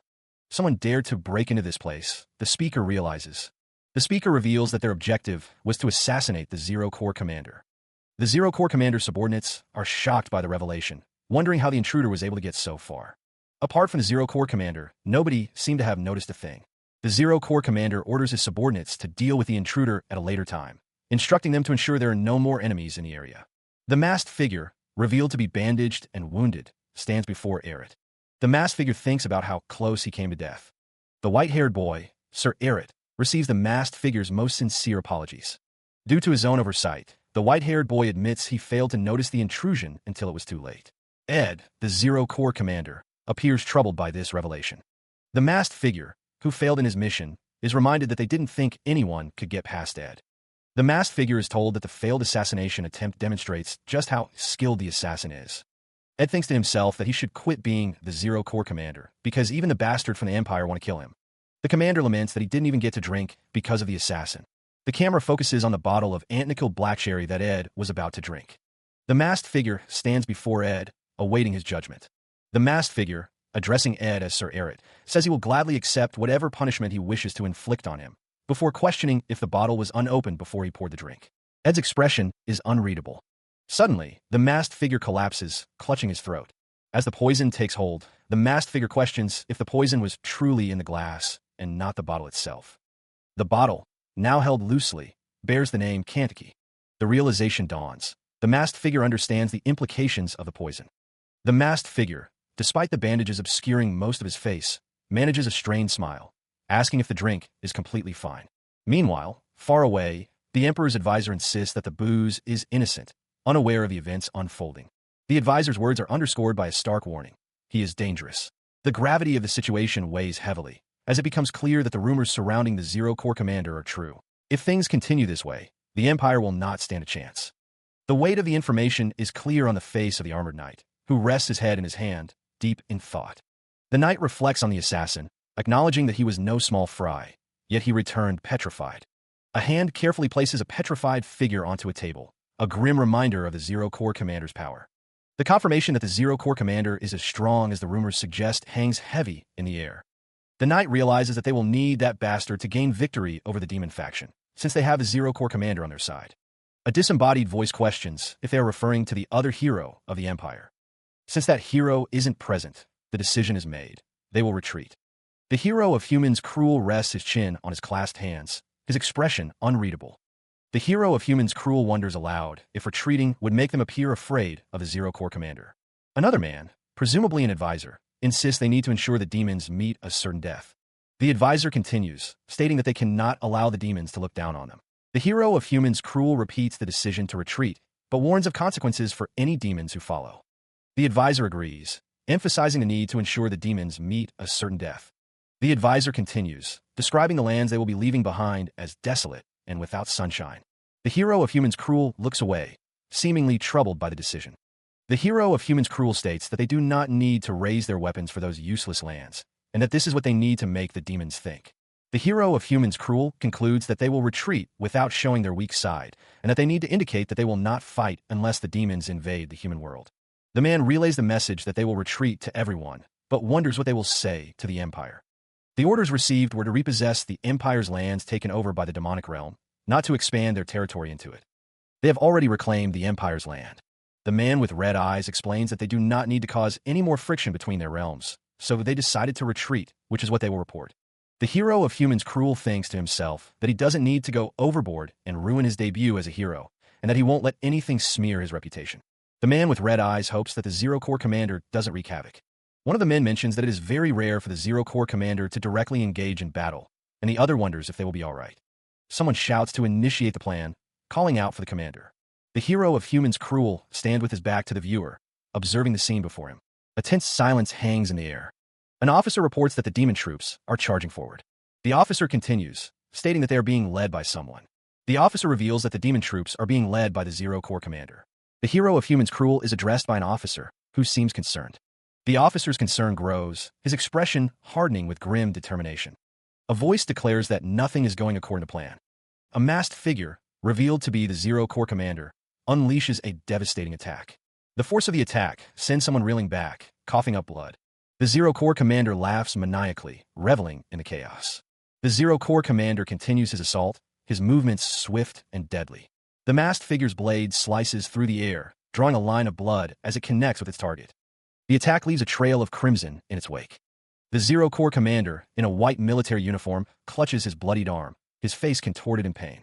Blood splatters against the stark white background, a visceral testament to the attack's brutality. Standing atop a rocky precipice, the masked figure surveys the scene, a sinister aura emanating from their cloaked form. A guttural laugh echoes through the air, a chilling declaration of victory. The Zero Corps commander collapses to the ground, his pristine white uniform now stained crimson. Nearby, the hero of humans Cruel watches the scene unfold, muttering to himself about the commander's drunken state and how things couldn't get any better. A disembodied voice declares that everyone is in high spirits because of Sir Eret. The Zero Corps commander is kicked while he is down. Gasping for air, the Zero Corps commander struggles to speak. The Zero Corps commander lies defeated, the word devil emblazoned ominously above him. The Zero Corps commander lies defeated, the masked figure standing over him, a silent victor in the aftermath of their battle. The fallen commander thinks to himself, wondering who else could be called a devil. He admits to himself that he is terrified. The masked figure looms closer, the commander realizing that it is someone he knows. The masked figure draws their weapon, the sound slicing through the air. The Zero Corps commander, Arut, is on the ground, injured and bleeding. He steels himself, thinking that he must fight to survive. Despite his resolve, the commander is terrified as the masked figure approaches, the sound of their footsteps echoing ominously. The commander pleads with the masked figure not to come any closer. The masked figure raises their weapon, preparing to strike the final blow. The commander's blood splatters on the ground as he cries out for help.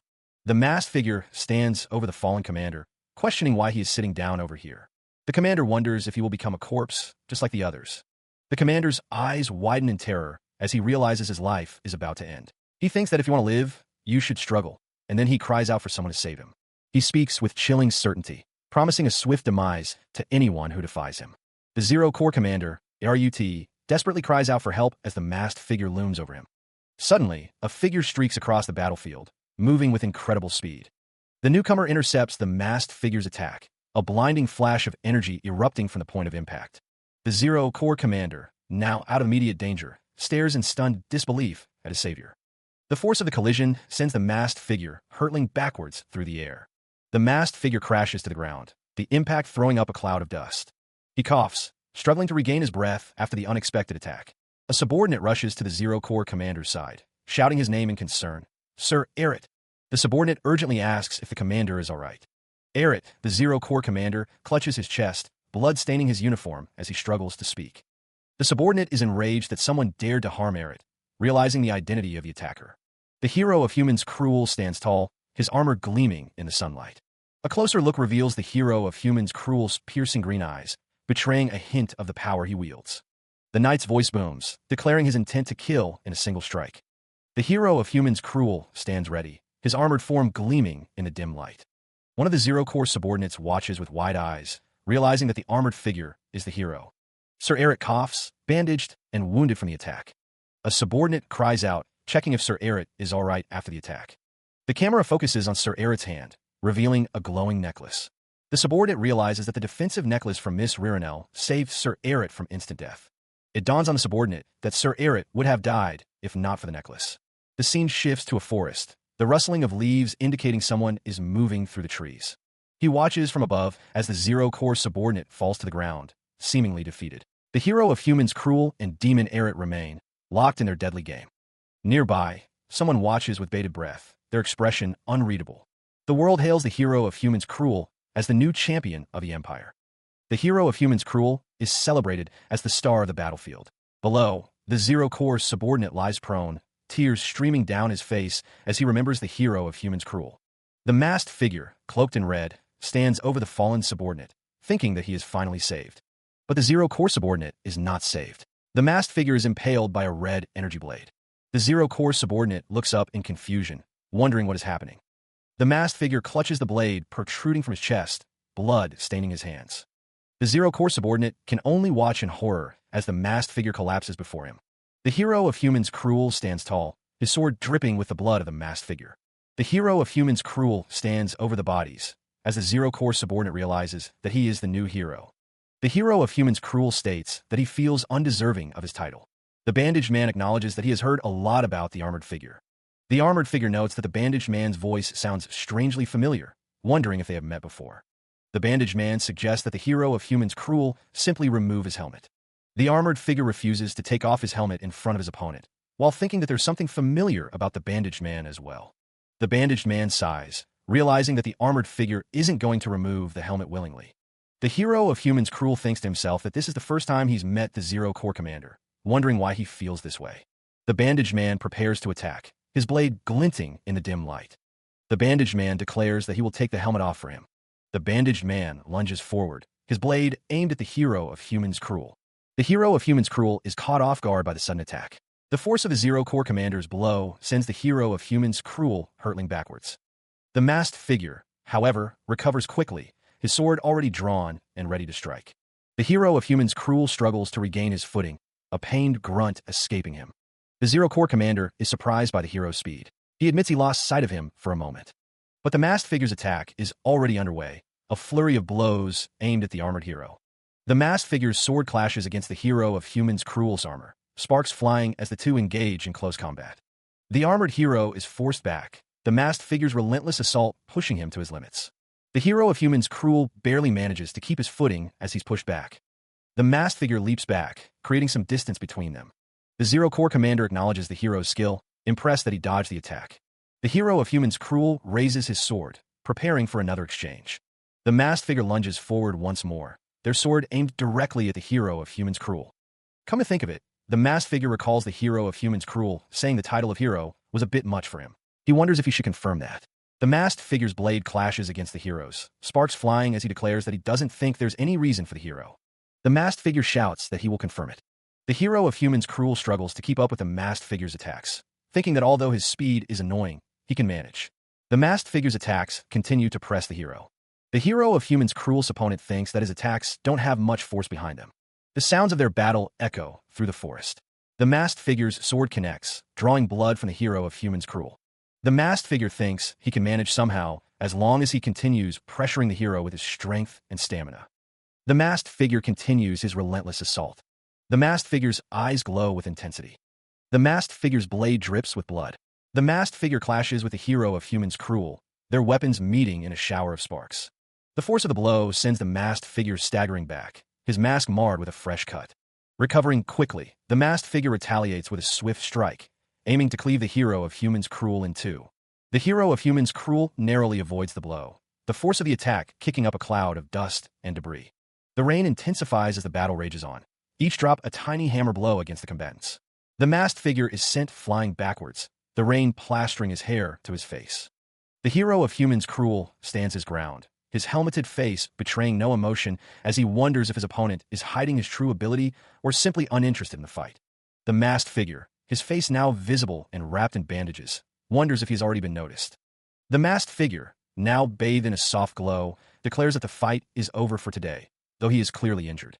A voice booms out, declaring that the war isn't over and accusing someone of crossing the border first. The battlefield falls silent. The hero of humans Cruel is reminded by the masked figure that the 9th Fourth Corps commander has been killed. He declares that it's over. The masked figure points out that even after retrieving the Empire's land, the hero of humans Cruel still wasn't satisfied and proceeded to invade the demonic realm. The hero of humans Cruel retorts that they merely took back what was theirs, questioning if the masked figure is kidding him. The masked figure changes the subject, suggesting they not waste their energy and settle for the fact that they both defended their territories. The hero of humans Cruel and the masked figure stand before their respective armies. Someone in the crowd agrees that the masked figure is right.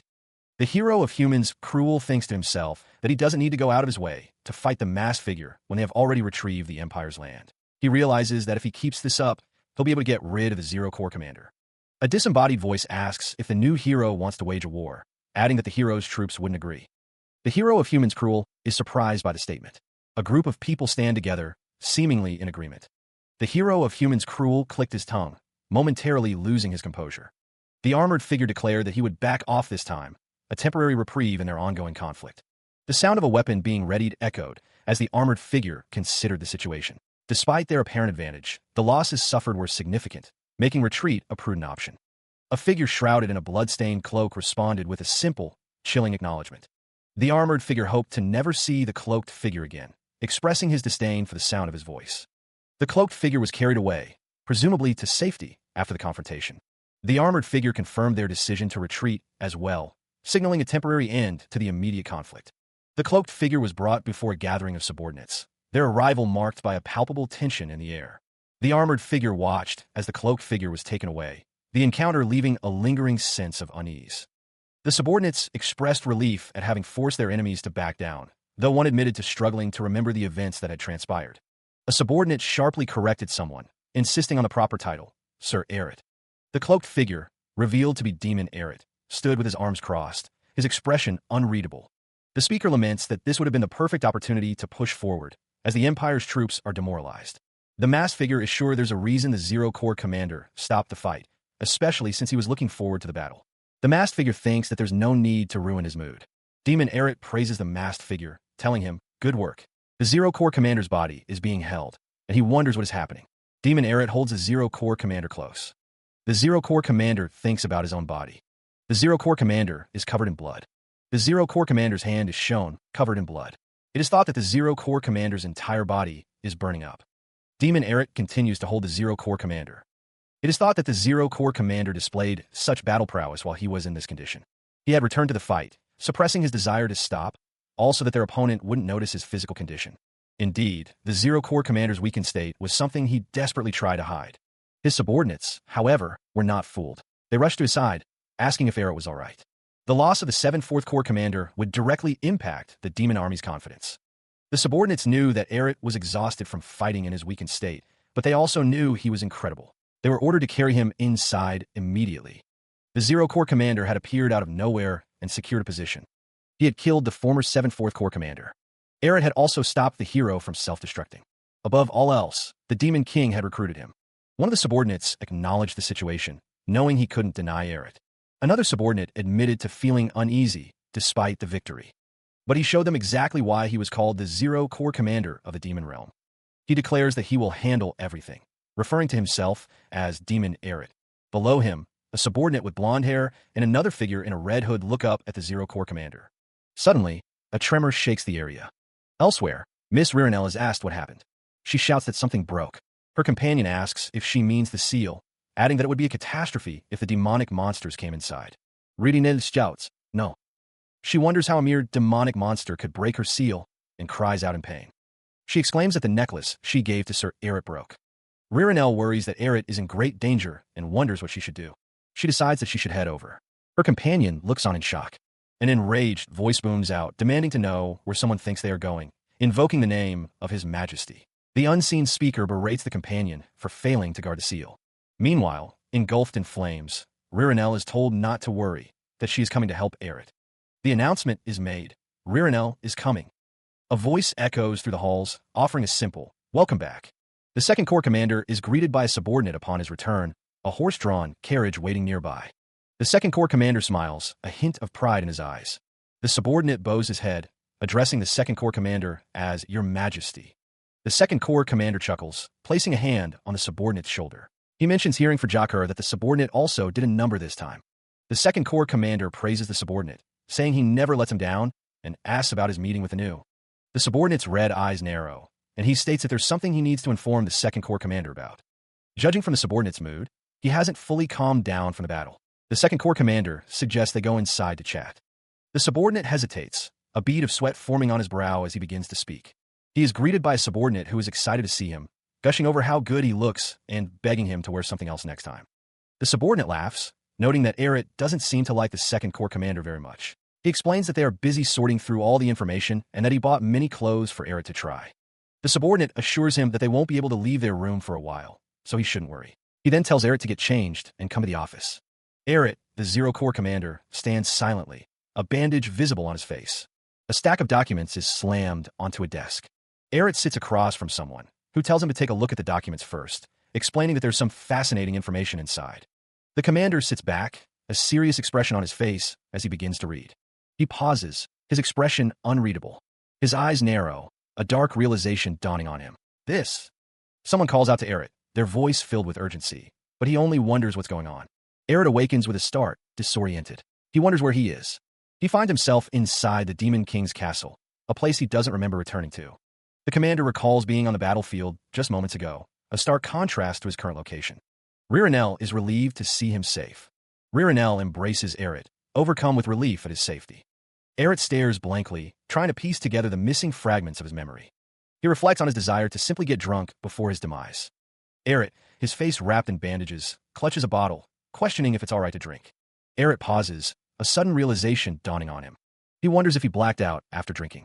Eret recalls only having one bottle, questioning if his tolerance has worsened as Ririnel clings to him. He laments that his liver was the only healthy organ in his body. Eret explains that after Ririnel broke the necklace he gave her, he headed to the battlefield, only to hear she had already returned to the Demon King's castle. He expresses his relief at finding her.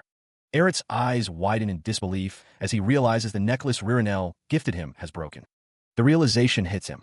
The broken necklace means he was nearly killed. Meanwhile, Ririnel watches him with admiration. Ririnel praises Eric for cornering the new hero and reclaiming territory in the demon realm. Eric wonders if he got drunk and acted out again. He questions if he really needs to quit drinking as Ririnel embraces him from behind, expressing her admiration.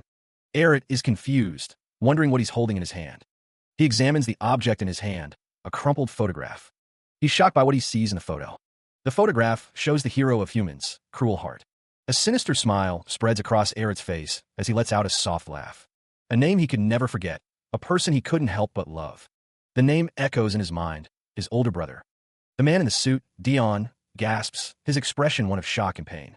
Dion's name is called out in anguish as he lies bleeding on the floor. A figure approaches the fallen Dion, their shoes stained with his blood.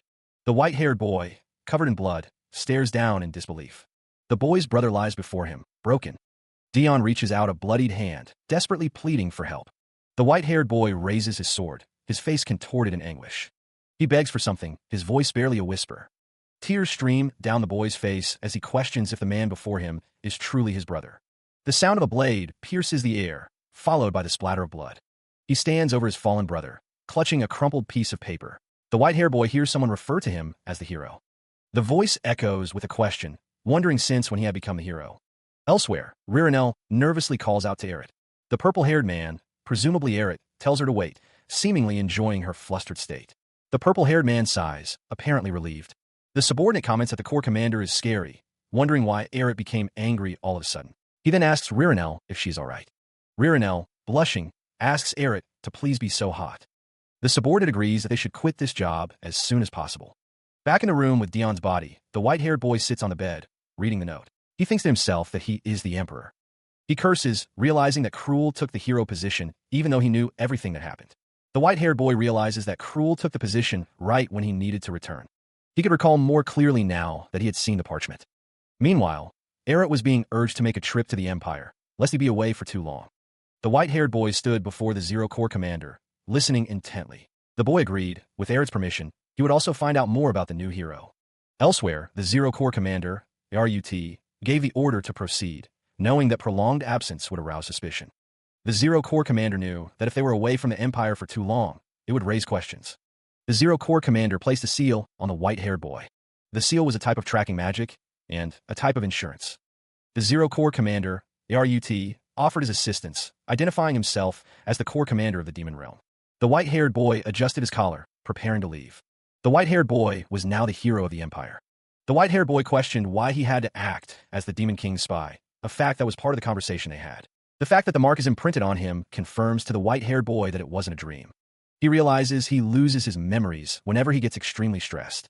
Every time he loses his memories, he is overwhelmed with stress. He realizes he must not get stressed if he doesn't want to lose his memory.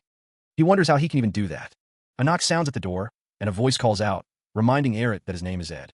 He tells him to come in. The visitor relays that he heard from His Majesty that Eric is going to the human realm today. The Zero Corps commander, RUT, enters the room, thinking to himself that he thought Eric was missing and that he was with the Demon King.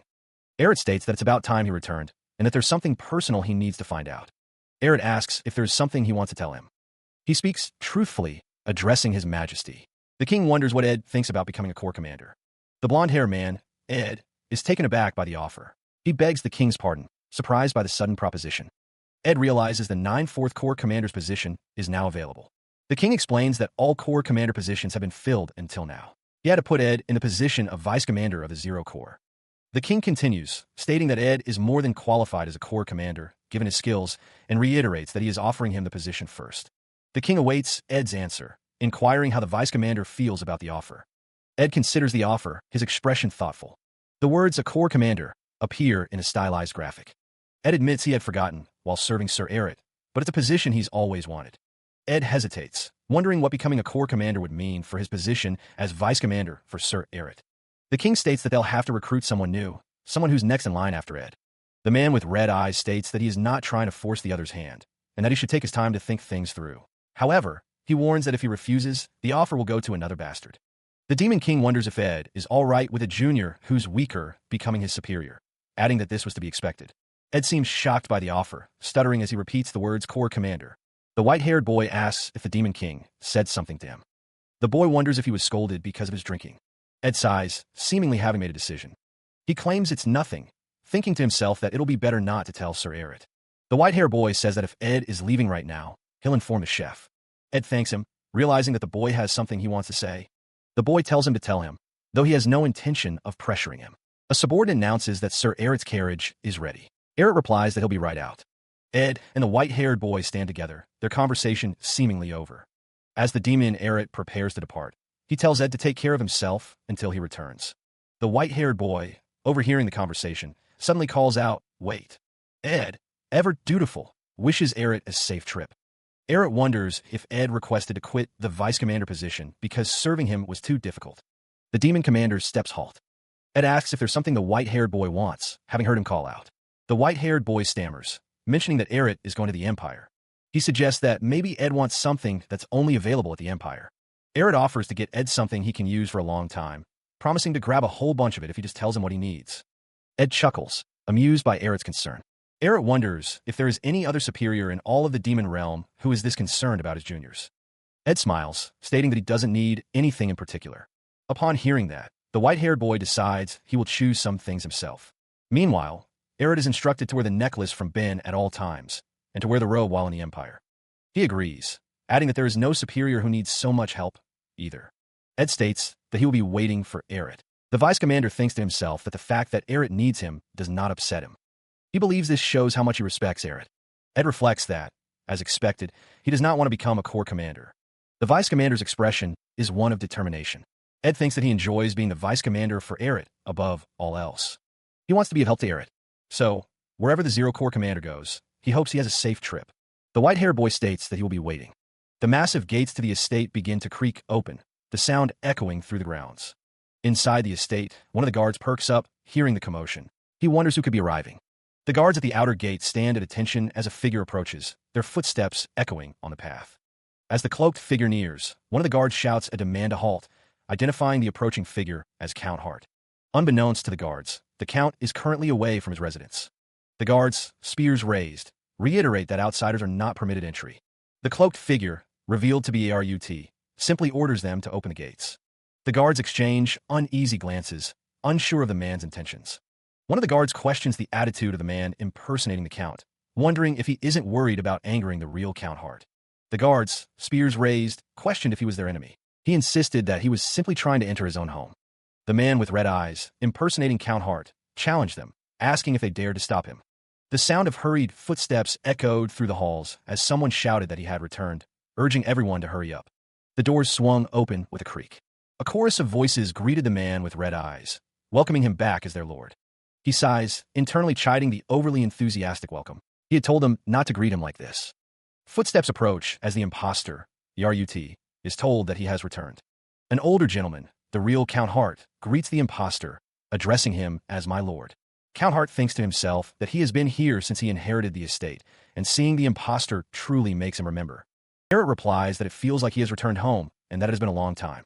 Count Hart agrees, then asks if he has successfully completed the monster subjugation. Eret seems to have been caught off guard by the question, but quickly recovers, responding with yes. Count Hart thinks to himself that the public thinks that he went on an expedition to subjugate monsters under the Emperor's orders. The real Count Hart states that he has finished and returned, but doesn't finish his sentence. Count Hart grabs the imposter's face, his expression hardening. Eret looks surprised as Count Hart continues, implying that he is not. Count Hart finishes the sentence, stating that is right, and that Arut is an honored count now, smiling sinisterly. A voice suggests that someone must be tired from their long journey home and offers to have their room freshened up. Count Hart, the real one, watches as the imposter walks past him.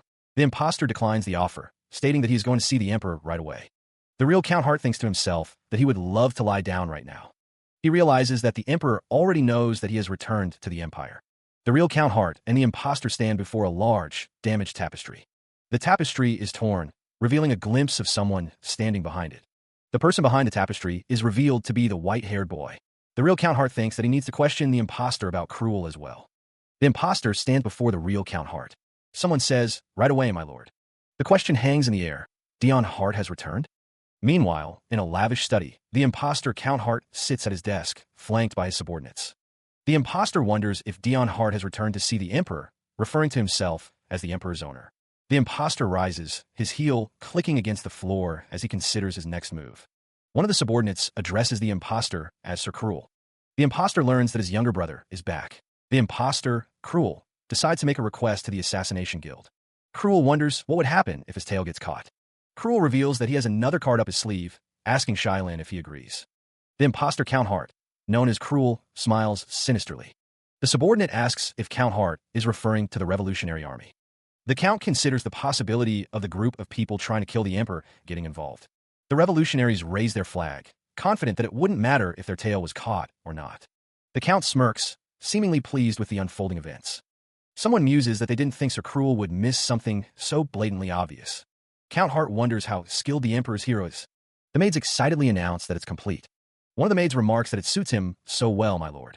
The maids stand by, having completed dressing their lord in a white suit and cape. The speaker reflects on how chaotic things have been, noting that bathing, getting dressed, and everything else was over. The speaker declares that it's finally over. One of the maids remarks that the outfit is amazing, but another maid wonders if a military uniform wouldn't make him look even more outstanding. Count Hart, now fully dressed in a white suit and cape, dismisses the idea of a military uniform. He believes the trend these days is to appear austere. The white-haired boy wonders who Count Hart is. The red-eyed man questions what they are even discussing. Someone suggests that because the sunlight is still strong, he should wear a mask as well. A masked hand reaches for a white cloth. Count Hart remembers being late and thanks someone for taking care of the estate while he was gone. The red-eyed man says he has no regrets, even if he dies right now, adding that the young master has grown up to be such a great count and that he is honored by his acknowledgement. Count Hart tells him not to say that, as he is still healthy. The red-eyed man replies that he is aching in so many different places now, but he is not regretting anything. The news hit like a physical blow. Someone was planning to discuss their retirement. The white-haired boy overhears, realizing the implications. The red-eyed man is shocked by the news. He manages everything. All personnel, property, finances, and resources are under his administration. The Count wonders where he would find such a talent to replace the red-eyed man. Count Hart contemplates the situation, a bead of sweat trickling down his temple. The white-haired boy looks on, concerned by the unfolding events. Count Hart finds it amusing to see the red-eyed man flustered, calling him an old bastard under his breath. The Count is informed that the carriage is ready, so he can head out now. The carriage awaits outside the grand estate. The Count decides he doesn't need so many guards, only a few to tag along. The white-haired boy watches as Count Hart boards the carriage, a word stuck in his throat. Few in the Empire know of Count Hart's return, and it won't take long. The red-eyed man is determined to make sure it won't take long. A voice echoes, affirming, "Ah, yes, my lord." Meanwhile, Count Hart declares that half the troops will follow him, ordering them to keep within their ranks as they depart soon. A voice muses about having had to suck up to the Demon King in the Demon Realm, and now planning to suck up to the Emperor of the Empire. The white-haired boy, deep in thought, realizes that the Emperor is just as fearsome as the Demon King. The name of the current Emperor is revealed to be Eduardo de Zare. It's said that Eduardo de Zare is an emperor who seized the throne by eliminating all his competitors. The story of a 9/4 prince, who killed all of his brothers and sisters, is told. The prince crowned himself while his clothes were still drenched in blood. The coronation of the 9/4 prince is still a topic of discussion. At the end of the coronation that started with the spilling of his siblings' blood, the new king acquired his position by spilling a lot of blood, so he would like to renounce the name of the old kingdom and declare this nation under his rule with a new name. This nation shall henceforth be referred to as the Empire. He declared that the nation would be referred to as the Empire from then on. The newly formed empire was named with what some considered a ludicrous decree. Naturally, the other nations wouldn't simply stand by and watch the empire's rise. And so, the war began, a war that would irrevocably change the course of one man's life. It was a long, 8-year war, one that the white-haired boy would rather forget. Though half his memories were wiped out because the war was so horrendous, Count Hart has no desire to remember anything. Why else? He muses, would people say ignorance is bliss? But the empire, the one that swallowed 1/3 of the continent, became a real empire ruled by a true emperor. Thanks to his achievements during the war, Count Hart was given the title of Honorary Count. Though he can't recall his struggles, he's sure he fought desperately to survive. He doesn't remember anything else, but he does remember the life mission that he had decided on back then. Of course, because of that, he now has to go back and forth between the Demon Realm and the Empire. Lost in thought, Count Hart is startled by an unseen presence.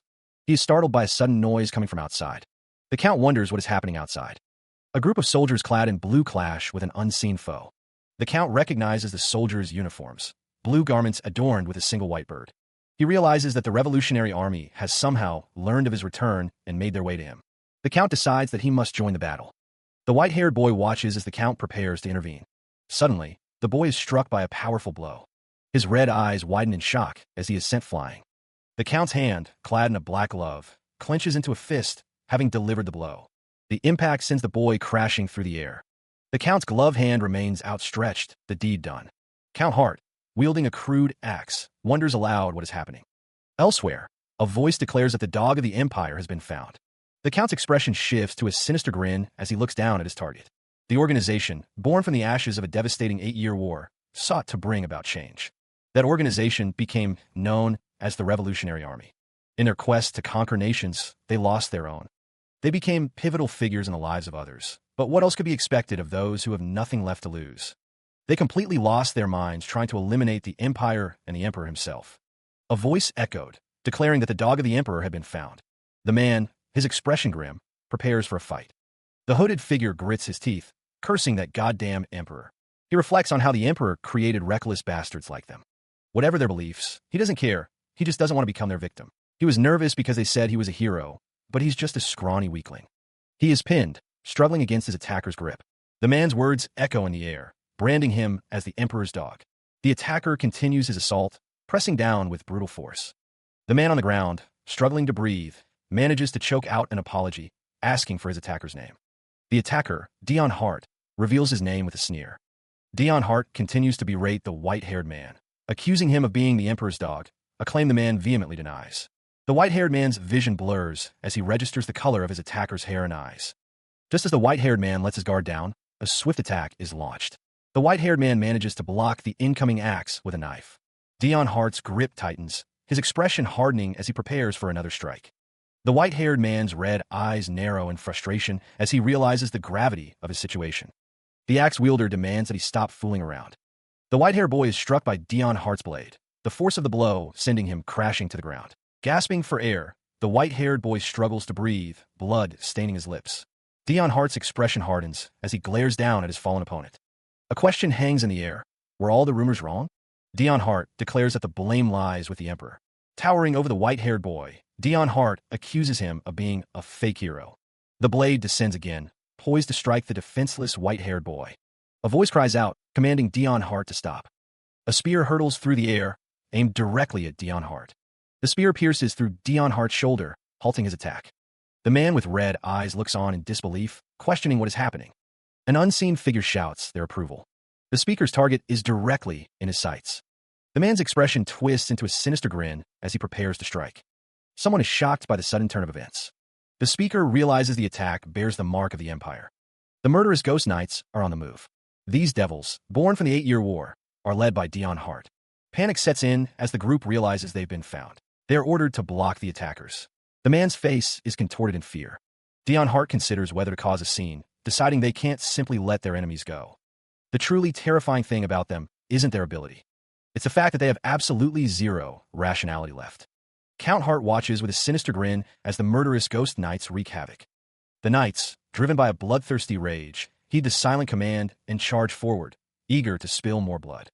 Their brutality is unmatched, a testament to their training and the dark power that fuels them. One of the knights, his eyes glowing with malevolent intent, reminds his comrades to show no mercy. Another knight, reveling in the carnage, laughs maniacally, uncaring of the lives he extinguishes. The knight's swords cut through flesh and bone, leaving a trail of blood in their wake. Their golden touch, a phrase that encapsulates their deadly efficiency, mirrors that of their master, Count Hart. The knights continue their relentless assault, leaving a scene of devastation in their wake. Below, the white-haired boy grimaces, realizing that a direct confrontation would be disastrous. Count Hart, his face contorted in a mask of fury, orders a retreat, but not before finishing off their target. The white-haired boy's eyes widen in horror as he witnesses the Count's next move. Count Hart brutally slashes his own arm, seemingly to empower himself with his own blood. He drops to the floor, his severed arm falling with him. The hero struggles to breathe, each gasp a painful reminder of his injury. Blood gushes from the wound, staining the floor a crimson red. Clutching his stump, the hero curses Count Hart as a lunatic. The white-haired boy watches the scene unfold, his expression unreadable. Count Hart, his red eyes gleaming, apologizes for not being able to completely detach the hero's arm, blaming his own weakness. Feeling bad, the Count declares he will finish the hero off quickly. The hero's vision blurs as he continues to curse his attacker. The hero's blood splatters across the ground, a testament to the brutal attack. The severed arm lies discarded, a grim reminder of the Count's power. The white-haired boy approaches a carriage, leaving a trail of blood-soaked footprints behind him. From inside the carriage, a voice cries out for the captain. Count Hart, splattered with blood, stands over his victim, the scene a testament to his brutal efficiency. Below him, the fallen man lies motionless. The Count's victim is already dead. The Count stands in the doorway of the carriage, contemplating whether he should continue his brutal actions. The Count's red eyes gleam with a cold intensity as he wonders if he has done enough. The Count's thoughts reveal his motive. He needs to make an example of the fallen man so that nobody else will attempt to attack him again. Count Hart, covered in blood, grips his knife tightly, muttering that he can't stop, that he needs to do just a little more. The knife plunges down again and again, each strike a brutal punctuation mark. The Count continues his assault, determined to completely ensure that his message is received. Count Hart's bloody work continues, a scene so gruesome that nobody will be able to forget it. The Count's red eyes are visible through the blood splatter, a chilling reminder of his ruthlessness. Nearby, two men observe the scene. One remarks on the captain's ruthlessness, while the other questions if they were even needed in the first place. The men continue to discuss the captain's methods, one scoffing that he only brought lousy guys like that. Count Hart's subordinates acknowledge that without their intervention, the situation would have escalated significantly. The aftermath of the recent violence lingers, staining the ground. A figure stands amidst the carnage, prompting a question, "What are you doing?" The figure, splattered with blood, declares that there are still enemies remaining. The blood continues to spread, a grim testament to the battle. A chilling command echoes from above, "Kill them." The order is carried out, leaving bodies strewn across the landscape. A man reacts with shock and horror to the scene before him. The path to the castle is shrouded in darkness. A carriage approaches the grand castle, its destination unknown. The man from before, now inside the carriage, questions why it is so spotty, hinting at the grim cargo it carries. A voice calls out, demanding someone to wait. The speaker clarifies that the stains on the approaching carriage aren't mere spots, they're blood. A guard stutters, declaring that this is the royal palace and entry is forbidden without an invitation. Another guard recognizes the approaching figure as Count Hart, who possesses an invitation of sorts. The figure in the carriage announces that he has come to see His Majesty. The blood-soaked figure peers out from behind the carriage's curtain, his red eyes gleaming. The guards, recognizing the man, apologize profusely. They know His Majesty granted Count Hart direct access. The guards recall that Count Hart has permission to visit whenever he wants, but they question his current state. Another guard, noticing the state of Count Hart, asks where His Majesty is. The guard is told that His Majesty is in the banquet hall. It's revealed that a banquet is being held to celebrate the new hero's debut and success, prompting the question, who is the new hero? Count Hart, covered in blood, stares intensely, his red eyes piercing through the scene. The bloodied Count Hart's thoughts drift to family as he sits, observing the banquet hall. He realizes his elder brother is present. The grand hall of the palace bustled with nobles, all gathered for an important announcement. The king inquired if the land taken by the demons had been retrieved. Count Hart, seated on the throne, found the news outstanding. The man with red eyes knelt before the king, his expression unreadable. He stated that he merely did his duty. The king gestured for everyone to enjoy themselves. The sound of something shattering echoed through the hall. Chaos erupted as the nobles realized the man with red eyes was covered in blood. A noble whispered that the man was incredibly rude, while another realized he had red eyes and white hair.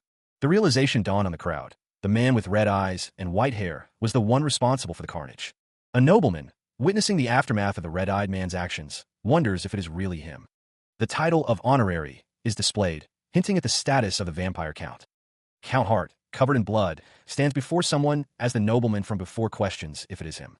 A close-up reveals the extent of the blood staining the count's white cloak. Another man observes the scene, realizing that his beloved brother has somehow gotten a hold of the hero's fragment. The count, his red eyes gleaming, declares brilliance to the empire. The emperor stands before the kneeling Count Hart, who is covered in blood. Dion Hart, covered in blood, greets the empire. A close-up shows the blood staining Dion Hart's uniform. Whispers spread about the vampire count and the blood he has spilled. The nobles wonder if the Hart family actually adopted a vampire and raised him as their own. Rumors circulate that Dion Hart was abused as a child, leading to speculation about whether he was shunned by the Hart family. He is addressed as Hart. The voice acknowledges his return, commenting on how incredibly tenacious he is. The scene shifts to a grand hall, the stairs stained with blood. The nobles look on with concern. It has been a long time since they last saw honorary Count Dion Hart. The blond man states that he did say they could come see him whenever they liked. The speaker questions the disrespect of arriving so bloody and disrupting the banquet. Dion Hart is covered in blood, kneeling with his head bowed. The man with red eyes reveals that there was an ambush on the way there. The speaker wonders who would dare to attack the hero of the empire. The blond man thinks it was a good thing he sent the knights to escort him. The red-eyed man remains silent. The blond man suggests they take the conversation elsewhere, as he has things he wants to hear from Dion Hart as well. The Count Hart holds a glass of red liquid, his expression unreadable as he awaits the next course of events. The Count Hart sits on a red couch, a bouquet of red roses beside him. He states that he can already see the ambush, and that it was the Revolutionary Army, no doubt. Elsewhere, someone thinks to themselves that they are sick bastards and asks if they are feeling all right, and if they should call a doctor. It is openly known that everyone looks at the white-haired boy negatively, but he insists that he is all right. The Count Hart is seen with a slight smile on his face. Someone thinks that others are fools and wonders what other talent has achieved as much as Dion Hart as the vanguard of the 8-Year War. The white-haired boy achieved a grander feat than any other, and when he left as the hero's comrade, he managed to retrieve the corpse of a hero, which no one had been able to accomplish before. A defeated hero, according to the common practice, is usually fed to the demons. The voice continues, stating that if Count Hart had been unable to save the hero, he would have met the same fate. Same fate. It is considered an incredible achievement to even face off against the Demon King. Count Hart, reclining on a red couch, is asked if he has figured out a way to undo the curse. The speaker clarifies that they are referring to the seal of the Demon King. Count Hart admits that he has not found a way to undo the curse, as blood stains his white suit. The voice reveals that the curse is actually a tracking spell, and that the Emperor believes he has become weaker due to the Demon King's curse. The speaker thinks that Count Hart still has the same attitude that disregards the well-being of his own body, and recalls sending him to the Demon Realm since the Demon King is the only one who can undo the curse. The speaker states that Count Hart needs to return to the Demon Realm, expressing discomfort at sending such a rare talent to such a horrendous place. The speaker realizes that Count Hart is using him as a spy at the Demon King's castle, but finds it a strange thing to say. The speaker wonders what is going on at the Demon King's castle these days, as he sets down his teacup. Count Hart pauses, a question hanging in the air. The scene shifts to a bloodied figure being held, the speaker revealing that they found the assassin sent to the Demon King's castle. The speaker continues, noting that the assassin was considered a disposable pawn, a hero candidate. They question why he was sent to the Demon Realm. Back in the room, Count Hart states that the assassin was trash that soiled the name of the hero. The speaker reflects on how the assassin managed to survive in the Demon Realm, attributing it to a fragment of the hero. They believe that this has improved Count Hart's status in the Demon Realm. Count Hart asks if that's right. The focus shifts to Zero Corps Commander, Demon Eret. The speaker thinks to himself that Eret knew so much already. Count Hart apologizes, stating that he did not have any ways to reject him. The speaker sighs, saying it's fine and that they didn't bring it up to blame him. The speaker explains that the more Count Hart is accepted, the easier it will be for him to intercept information. Being acknowledged, even in the Demon Realm, shows that he is a true talent. The speaker asks if there is something Count Hart wanted to ask him, noting that this is his last chance. Count Hart's name hangs heavy in the air, a cruel epithet. A voice wonders why someone was placed in such a position. The speaker, revealed to be a figure with white hair, stained with blood, is asked about the position of the hero. He responds that the questioner already knows the answer. The figure's only regret is that he wasn't able to kill Cruel Hart. The scene shifts to a torn portrait, revealing that the speaker believes himself to be the only survivor of the Hart family, aside from one other. A voice cries out in denial. The truth is revealed. Dion Hart is the only remaining member of the Hart family who survived the speaker's actions. A portrait depicts the Hart family, a man, a woman, and 2 boys. The white-haired boy, Dion Hart, stands alone in a hallway. Dion's thoughts reveal his fear that his mother and father will be. Meanwhile, a brown-haired boy looks up, seemingly hearing something. Dion calls out for his brother. The brown-haired boy, realizing it's almost lunchtime, apologizes and urges Dion to hurry. The white-haired boy wonders if his brother will be scolded because of him. The older brother gently wipes something off his younger brother's face. The older brother, having just returned from training, explains that he is dirty. The older brother stands tall as the younger brother looks up at him. The white-haired boy is surprised by something. The younger brother assures him that it's okay if his hands are dirty. The white-haired boy calls out for his brother, unable to keep up with his pace. The white-haired boy trips and falls. The older brother apologizes, noticing that the younger brother has been staring at the family portrait for days. The white-haired boy says that whenever he looks at the portrait, he feels like it's telling him, "We're family." The white-haired boy smiles brightly, while the older brother looks away, troubled. The older brother thinks to himself that it's just a painting, but seems unsure. Despite the white-haired boy's attempt to comfort him, the older brother, Dion, remains troubled. The boy is told not to roam around too much and stay in his room. Dion clenches his fist, a barely audible sound accompanying the gesture. The white-haired boy's thoughts echo in the silence. But brother. Two maids discuss Dion, one questioning why he is so different, pointing out his red eyes and white hair. Dion reflects on his feelings of isolation, wondering if he truly belongs to the Hart family. He admits that whenever he looks at the family portrait, a sense of unease washes over him. The white-haired boy is seen walking down a grand staircase. A vision of the Hart family portrait appears, showing the family gathered beneath a large tree. Dion wishes he could have been born with green eyes and black hair, traits that represent the family. The scene shifts to a grand hall, emphasizing the wealth and status of the Hart family. Dion is late for some event, as someone calls out to him, "Dion, cruel, you're late." The person who called out to Dion reminds him that they need to attend the banquet of the royal family tonight, questioning why he didn't hurry. A woman asks Dion if he is feeling unwell again, showing concern for his well-being. The woman with long black hair urges Dion to stay home, fearing the consequences of a fever during his outing. But the heir insists on going, his desire unwavering. The woman tries to calm the situation, reassuring everyone that Dion won't be confined at home indefinitely. The woman's concern is evident as she wonders what might happen to Dion, given his already fragile state. A stern-faced man questions whether they should lock him up forever, highlighting the extreme measures being considered to protect Dion. The man slams his fist on the table, emphasizing the urgency of the situation. They can no longer live like this, hiding him from the empire and fueling rumors. A close-up of an eye reveals the intensity of the conversation. Dion is reminded to be careful when he goes outside and to hide his flaws from the world. The word flaws hangs heavy in the air as Dion acknowledges the warning, promising to bear it in mind. The white-haired boy expresses his insecurity, certain that his parents are dissatisfied with him. The narrative emphasizes that his appearance and weak body are considered significant flaws in their highly renowned county. The white-haired boy addresses his father, mentioning that he heard about the hiring of a new swordmaster. The boy wonders if his father changed the subject on his behalf, hinting at a deeper conversation or hidden agenda. The boy dismisses the idea, believing his brother isn't interested in anything else around him, suggesting a lack of awareness or concern. Laughter fills the air as someone remarks on another's improving skills. The atmosphere in the dining room shifts as Dion speaks, his words prompting a discussion about the difficulty of finding a great swordmaster. Someone notes the excitement others seem to have while searching for one.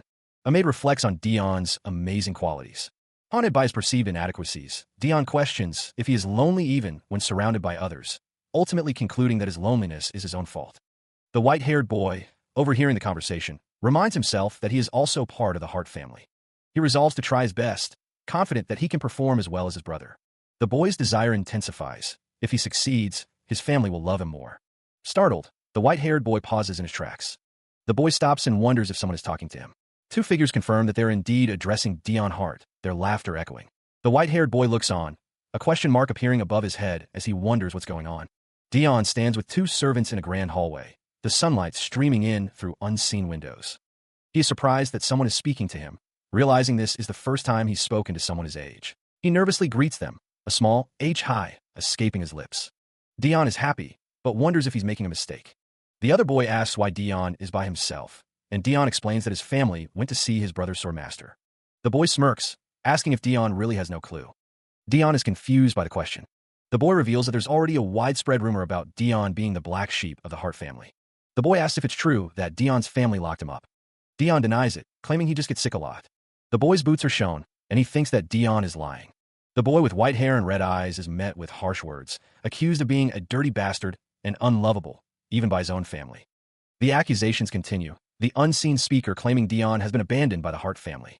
The unseen speaker unleashes a torrent of anger, branding Dion a monster. Dion, overwhelmed by the onslaught, cries out for it to stop. He clenches his fists, desperately trying to defend himself against the accusations. He insists that his family is kind to him, refuting the claims of abandonment. The unseen attacker, enraged by Dion's defiance, strikes him with a powerful blow. The unseen figure continues to berate him, questioning if he thinks he's a Hart simply because of his last name. The beating continues as the attacker stands over the fallen Dion, declaring him a monster and a failure. The attacker's face is finally revealed. It's Count Hart, his eyes filled with hatred. Count Hart continues his verbal assault, calling Dion a monstrous bastard abandoned by his own family. Dion, battered and broken, weakly denies being a monster. The scene shifts to a flashback, where a younger Dion is being physically abused by two figures, desperately pleading for them to stop and calling out for his family. He is caught in the throes of a traumatic flashback, the name echoing in his mind. The memory intensifies, showing a younger Dion battered and bruised. In the present, someone shouts in disbelief at the scene unfolding before them. The perspective shifts to the one shouting, his expression a mix of shock and anger. The flashback continues, showing a close-up of young Dion's face as tears stream down his cheeks. The scene transitions to a grand estate, the camera panning up to reveal its impressive architecture. Someone wonders about the boy's condition. Inside the estate, a doctor informs others that the second young master has a very weak body. The focus shifts to Dion lying in bed, attended by medical staff. They note that he is extremely vulnerable to stress and needs special care around sunlight. Nearby, a woman expresses her shock and dismay, questioning how such a frail child could be born into the Hart family. Back in bed, Dion whispers apologies, calling out for his father and mother. The scene fades to a dark, ominous image, hinting at the troubled path ahead for Dion. The woman's hand gently rests on his, as she hears him say he'll try harder. He pleads with someone not to hate him. The scene shifts to the present, where Count Hart watches over a sleeping Dion. He calls out to him. The memory continues, the hand now caressing his. A voice assures him that it's all right, calling him brother and lamenting how much his family loves him. The white-haired boy insists that he doesn't need to do anything. The boy's eyes widen as he hears that nobody has any expectations of him anyway. The word monster flashes ominously. Tears stream down the boy's face as he gasps. Back in the present, Dion awakens with a start, realizing where he is. The sound of a commotion echoes as someone demands to know what happened. The woman, concerned, confronts Dion, questioning how he could get into a fight at the palace. She reminds him that she already told him to be extra careful outside, and demands that he look at what he's done now. He apologizes, trying to explain that others started the conflict.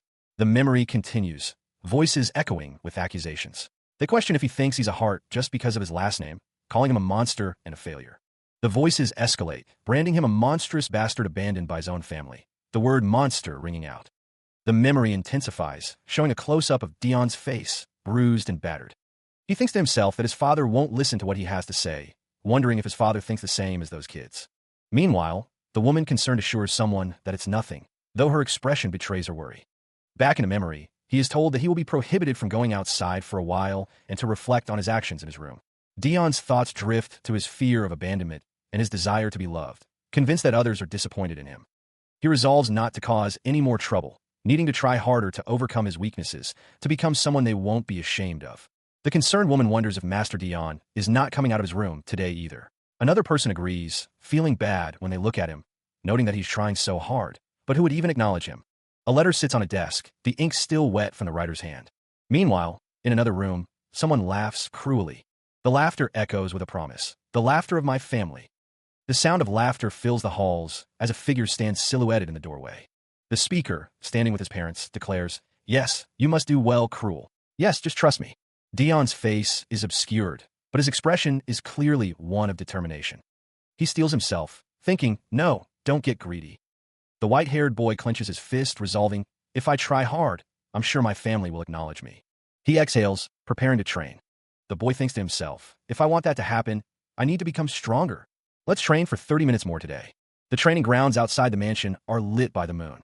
The boy struggles, thinking it's so hard. "I feel like I'm going to die." He continues to push himself, despite the obvious strain. The white-haired boy grits his teeth, demanding more from himself.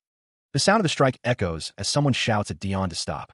Count Hart, looking furious, holds a wooden training sword, having just struck Dion. Dion, now bleeding from his mouth, looks up at the Count, calling him brother. The Count grabs Dion by the collar, demanding to know what he thinks he's doing.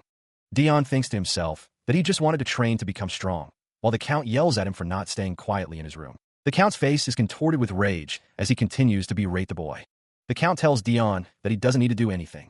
Dion realizes that he doesn't even need to try. He questions why he should try at all. Dion concludes that he is a failure. The white-haired boy, still recovering from his training session, hears Dion say okay. Dion, his red eyes gleaming, declares that he won't do anything because nobody expects anything of him.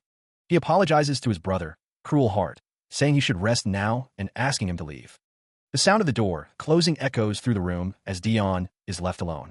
Dion wonders what he needs to do, his thoughts interrupted by a knock at the door. He reflects on what it means to be loved in the Hart family. The knocking continues, insistent and rhythmic. A servant asks if the young master will be eating in his room as usual. Dion, sitting alone in his room, wonders about the others. A caption reveals that Dion Hart is 14 years old, and that his parents, the Count and Countess, went out to take care of something urgently. Across the hall, Cruel Hart, at 17 years old, leans against the doorframe. Cruel Heart asks his brother why he isn't in the middle of his training. He finished his morning tasks, and Cruel Heart calls out to Dion, inviting him to a game of chess. After Dion gave up on trying to see his parents, his brother would occasionally come by to play chess with him. Cruel Heart responds to an unseen question with a polite, "Yes, with pleasure." Cruel Heart, using honorifics, asks if he interrupted Dion while he was busy. Dion thinks to himself that he doesn't recall seeing much of his parents. The white-haired boy asks if Cruel Heart is joking, questioning how he could be busy when there are no visitors and he's just cooped up in his room. Realizing he spoke as if he were mocking Cruel Heart, the white-haired boy makes a small noise. The white-haired boy states that he is not busy standing near the chess table. Cruel Heart explains that since there is a lot of chaos in the nation, their parents are extremely busy. The white-haired boy thinks that everyone says his parents are busy. He continues to think that he's sure it's because they don't even want to see his face. The white-haired boy knows it's a lie, but there's a reason why he wants to believe in it, agreeing to play. Sometimes, when he is supposed to be sleeping, the white-haired boy finds himself thinking. The creaking of the door echoes in the silent room. He thinks of his mother visiting him. The image of her standing by his bedside fills his mind. Even though he vowed not to expect love from his family, he still craves it. He remembers his mother's gentle touch and her whispered apology, along with sweet dreams. The sound of a door closing brings him back to reality. He finds himself putting meaning into their trivial actions, desperately seeking affection. And becoming hopeful, he realizes how pathetic he is. Dion thinks that maybe his parents are truly busy, and that's why Cruel Heart won't be able to play chess with him for a while. He sighs, realizing he's falling into the same trap of meaningless hope. The white-haired boy apologizes, saying that Dion must have found it cumbersome to come by all this time. He thinks to himself that that's not it, and that when the war starts, at least one member of the family will be conscripted. The sound of shattering glass echoes through the room as an uninvited guest makes his entrance. The intruder's arrival is marked by the destruction he leaves in his wake. Startled by the sudden intrusion, Dion Hart looks up at the man standing behind him, questioning his presence. The man behind him, with a stern look, asks who he is and how he dares to interrupt. The messenger, clad in armor, declares that he has come to deliver a message from the Empire. The armored figure demands to know which of the two is Dion Hart. The question hangs in the air, leaving Dion in stunned silence. Inside the Hart estate, an official demands, "Which one of you is Dion Hart?" A subordinate points to the white-haired boy, identifying him as the young master. Elsewhere in the mansion, the white-haired boy, Dion Hart, sits at a chessboard. He looks up, startled by an unseen presence. Dion's eyes widen as someone off-panel asks him to come with them. A guard tells Dion to wait a moment. The guard promises to give the details on their way out. Dion's expression is one of fear as he is grabbed. From afar, someone wonders if that child is truly Dion Hart, remarking on how scrawny he looks and questioning if he could even wield a sword. Another voice calls out for them to wait. The observer notes that they're trying to get rid of Dion on the battlefield. The guard repeats his demand for Dion to wait a moment, his grip tightening. Someone expresses their certainty that the subject of conscription is not Dion, suggesting there must be some sort of mistake. It is revealed that the Hart family has filed an official document to the royal family. Fulfilling their duties, the speaker requests that someone check with their parents about a possible mistake. A group of soldiers, led by a figure with a red cape, approaches the white-haired boy. He wonders what all of this means. The boy realizes his parents decided to send him to war. Dion Hart reflects on his weakness, knowing he'll die without accomplishing anything if he participates in the war. A woman, her face obscured by shadow, apologizes to Dion. Dion refuses to accept his fate, declaring, "There's no way." He calls out for his brother as someone approaches him. Dion, consumed by despair, wonders if they all want him to die because he's a failure. He reflects on the Hart family, realizing that in the end, his family abandoned him. Someone declares they are here, but it is unclear who. He and the others are informed that they will all be sent to the front line shortly. The words echo in Dion's mind. If you don't want to die, become stronger. He struggles to lift a sword, finding it surprisingly heavy. Someone wonders aloud what Dion Hart, a renowned family's son, is doing here. The speaker notes that the young masters of other noble families have all been sent somewhere safe. Dion realizes the rumors about his family hating him were true. At first glance, it's clear he can barely wield a sword, and the speaker predicts he's probably going to die soon. He struggles with the weight of the sword, admitting to himself that he doesn't want to die. From that day on, his life became a different type of hell. The hellish training begins, as evidenced by the bloodied and broken swords. Dion trembles, his eyes wide with fear as he endures the brutal training. The reality of endless fighting settles in. He coughs up blood, the force of the blow staggering him. Screams echo from all directions, mingling with the sickening scent of blood. The white-haired boy's vision blurs as he struggles to stay conscious. Another blow lands, each impact a painful reminder of his vulnerability. Surrounded by fallen enemies, the boy thinks to himself that he doesn't want to die. His red eyes widen in desperation, tears welling as the reality of his situation sinks in.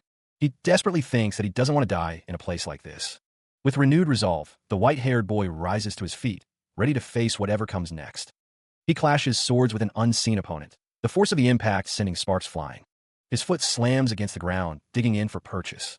He grits his teeth, telling himself to get a hold of himself, wondering how long he will keep thinking. The white-haired boy's opponent shouts, telling him that if he can't hold a sword, he should pick up a different weapon. The unseen aggressor continues, adding that if he doesn't have a weapon, he should tear them apart with his teeth. The unseen figure continues to lecture him, asking what if he's weak or young, and stating that as long as he's there, he needs to fight to survive. The boy coughs, struggling to his feet, the words of his unseen tormentor ringing in his ears. Clutching a dagger, he steels himself, realizing that he can't die like this. His eyes narrow with determination as he vows to survive, no matter what. He declares that he will kill, his figure obscured by the red haze of battle. The boy continues to kill, and kill again, his actions fueled by desperation. The battlefield is littered with bodies, but he knows that if he stops, he will become paralyzed with fear. He coughs up blood, lamenting his weak body and wondering when he can go home. He reflects that he ran away to avoid this, but now finds himself in the thick of it. Suddenly, the boy is struck from behind by a red-haired figure wielding a scythe, causing him to wonder what's happening. The red-haired figure's attack tears through the air, a brutal assault. The blade finds its mark, drawing a spray of blood as the white-haired boy coughs, the force of the blow staggering him. Despite the ambush, the boy thinks to himself that he ended up killing again and that the battlefield was once home. The boy wonders if such a place could ever be considered a happy one.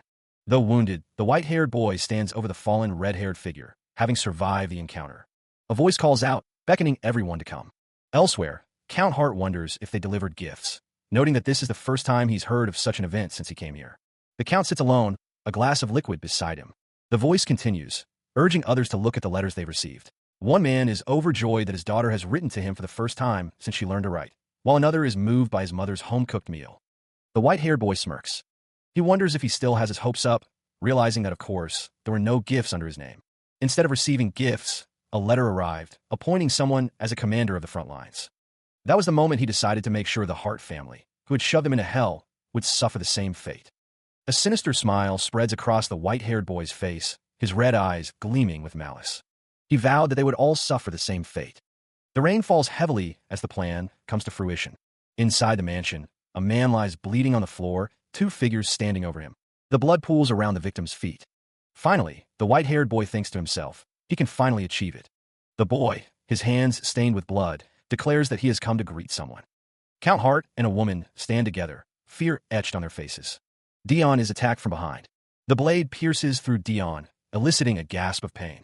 Clutching at the wound, Dion calls out, his voice strained. The white-haired boy reflects on his long-held desire for revenge. The white-haired boy bids his victim farewell as the blade continues its deadly work.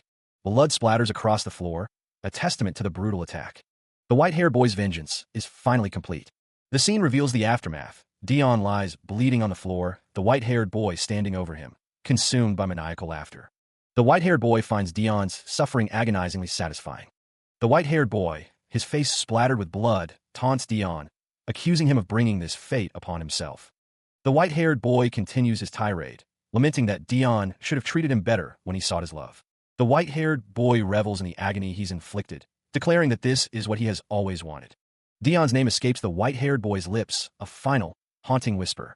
The white-haired boy, covered in blood, weakly calls out for his brother. Below, Cruel Heart stares up at his brother, questioning what he has done. Dion, his face contorted in pain, begs his brother for help.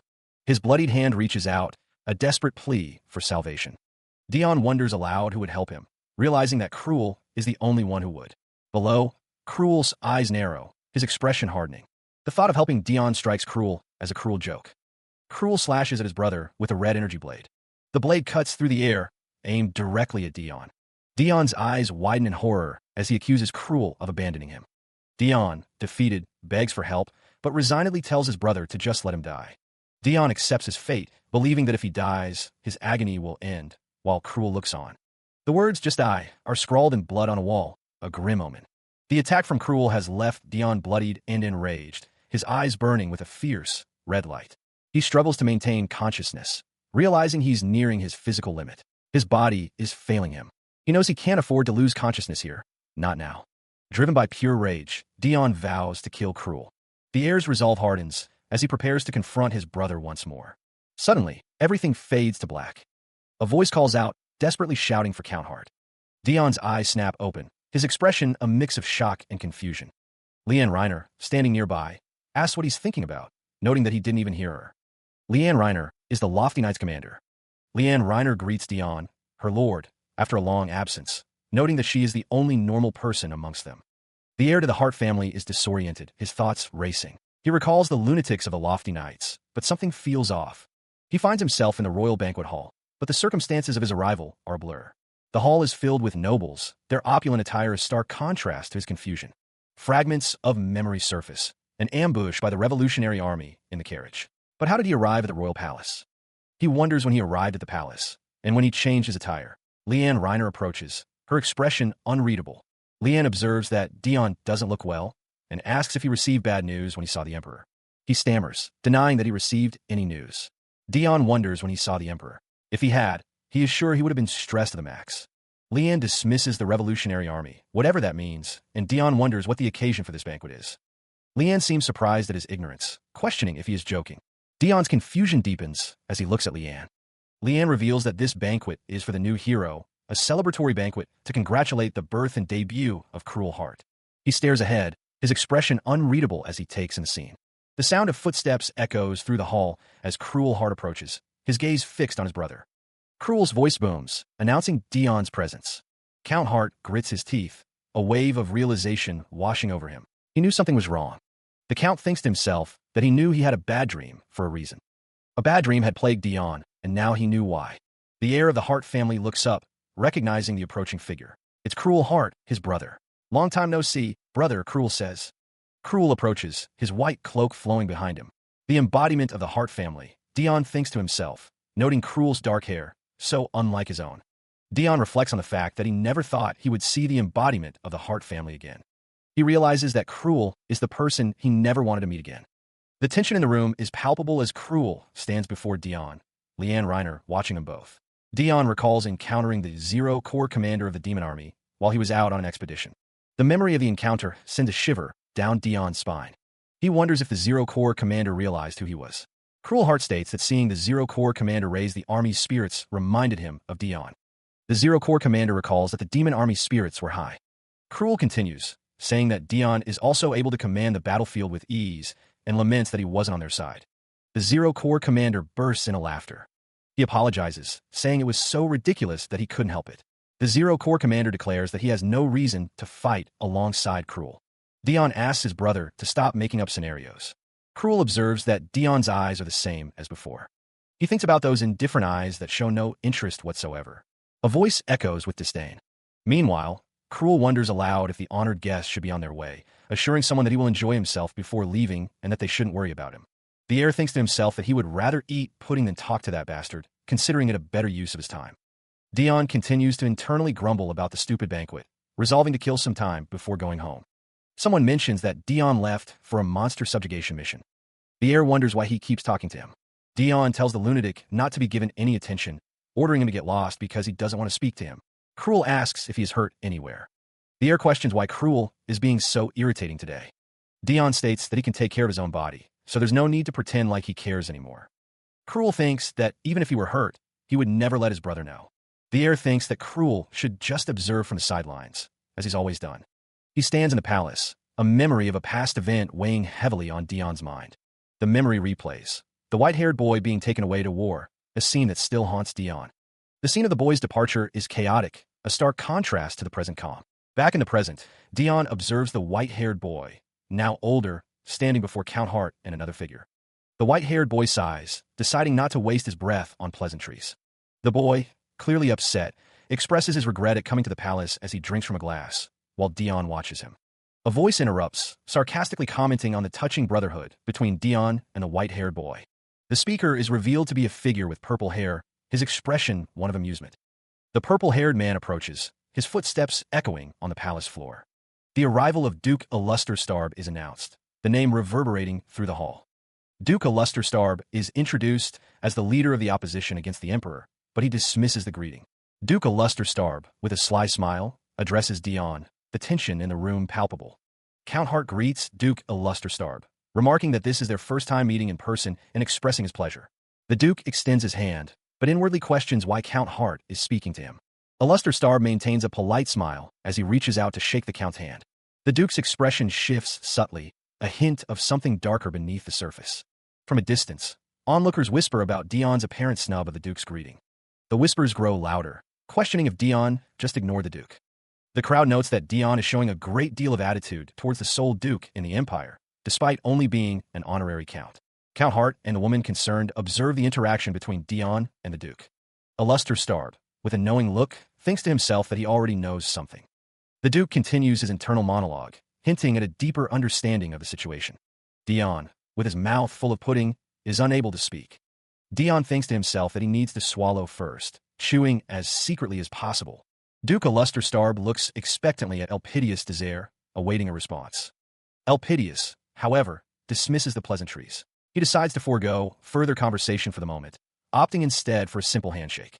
The Crown Prince of the Empire, Elpidius Desire, greets Duke Illuster with a smile, noting it has been a long time since they last met.